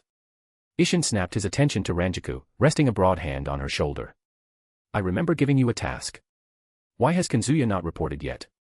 Captain, Ranjaku said, forcing a bright laugh. He needs some time to settle down in the 4th division. He'll show up soon. Promise. She told lies with a brave face, quite confident in her ability to invite Kazuya. A penetrating gaze bore a hole in her back. Anohana wasn't pleased with Ranjaku's attempt to poach her best Shinigami and her pupil. Sorry, Anohana-san, Aizen. Have to follow orders. Aizen rubbed the back of her head. Just don't ask him to be exclusive. We need him too. We. Don't you mean you? Aizen blushed. Stop messing with me. Ha ha ha. Ishin was too dense to pick up any hints from the not-so-subtle conversation between Ranjaku and Aizen. He clapped his hands. Good job, Vice Captain. You might be lazy, but you always get the work done. You're quite reliable in a sense. Ranjaku smiled foxily. Does that mean I can take the next week off, Captain? No. Ishin shot down her hope in an instant. You can have a day off. It's the most we can afford in these times. Ranjaku threw her arms in the air, her jiggling breasts making her grown-up captain blush like a maiden. She was too lost in her bubble of happiness to notice her captain's reaction. I'll take it. She calls herself a responsible adult, Rukia whispered, shaking her head. Humph, all big-breasted girls are stupid like her. Momo, close enough to catch the complaint, felt like she was listening to Shiro grumble about his arch-nemesis, big breasts. Don't judge girls by their breasts, or you'll become a breastist. It's not the time to make boob jokes. This situation is quite grave. As their chatter died down, Ishin reminded Ranjaku to return to the division office before he gave a small farewell wave. He then strode off to handle more pressing matters like napping under a tree, napping in his office, or napping at his home. Kaien offered a polite nod to Anohana before jogging after his uncle. He, too, was off to spend some sweet time with his wife. Moments later, Captain Shunsui Kairaku approached Anohana and her companions as though he was waiting for Ishin to leave. He tipped his straw hat in greeting, though the many lines of strain on his brow indicated his easy smile was mostly for show. Good afternoon, Hinamori-chan. Kuchiki-san, Shunsui greeted warmly. It's wonderful to meet Kazuya-kun's, official girlfriends. Wait, official. Does he have unofficial girlfriends out there too? She started chewing her thumb's nail in frustration. Of course there are. Ugh, why can't he be content? That's slimy. Momo quickly placed a hand on Rukia's back, patting it as if trying to calm a pet. Deep breaths, Rukia-chan. I am. How could I survive without breathing? Rukia huffed. I'll get him to list everyone, official or not. That's the spirit, Momo said before bowing her head to Shunsui. I apologize for my friend's erratic behavior. She tends to lose her reasoning without kissing Kazuya-kun every morning. Love has made her like this. Rukia looked mortified. Stop making me sound insane. Shunsui got a good chuckle out of their interesting relationship. Me and Jushiro used to be like that in our academy days, those days when Dai-senpai used to lecture me to overcome my laziness and put more effort into training. He had gone from a juvenile rookie to a veteran Shinigami in those years, but Anohana's role had remained the captain of the 4th squad. Rukia's eyes widened. Anohana-ne-sama is that old? That amazes you? Anohana asked with a chuckle. Captain Commander has been leading the Godai 13 ever since its establishment over 2,000 years ago. He's much older than me. Anohana wasn't the type to shy from admitting her age. She'd be quite relieved if Kazuya could accept it too and give up on the idea of being with her. But she knew he wasn't going to. I knew that from the academy. Still amazes me that people that old are so powerful. Momo nudged Rukia playfully. We'll be two if we stick with Kazuya-kun. Rukia crossed her arms and looked away. I don't know. He'll probably ditch us before that. He'll never do it. Let's ask, Aizen ne-san. Aizen's cheeks flushed from the endearing way Momo addressed her. Even her blood sister never added this sweetness in her voice. Why yeah, Kazuya-kun won't. I'm sure of it. See. Rukia pouted. I don't believe it. While the two bickered, Shunsui motioned Anohana aside, and they stepped a little ways from the group, just far enough for a private conversation. It happened the day Kazuya left, Shunsui whispered. Do you think he is behind that? Shunsui, who knew everything about Aizen from his trip to Living World, immediately made his doubts known to Anohana. It's entirely possible. A distraction for his plan. She paused, letting out a quiet sigh. I can't be sure of his motive, if this is indeed his doing. Shunsui narrowed his eyes. He's a complicated one. Anohana glanced over her shoulder, spotting Aizen looking her way. Her vice-captain had her ears keen for their conversation. Before she could say anything to Aizen, a looming shadow crept over them, blocking out the sun. A massive manta ray shape had covered the sky out of nowhere, its pale belly descending slowly on the Sokaiku hill. Anohana's eyes went wide in surprise. Minazuki. It was Minazuki's physical form expanded to an enormous scale. As it descended, she saw a group of people riding its back, each one radiating an unsettling reiatsu that she had never felt before. Leading this group was a hunched figure with unnervingly long nails that clicked together in an ear-grating noise. His pale face curved in a smirk. Zanpakuto spirits, let the rebellion begin. You can read 20 more chapters on my Patreon. Patreon.com/LordHeaven.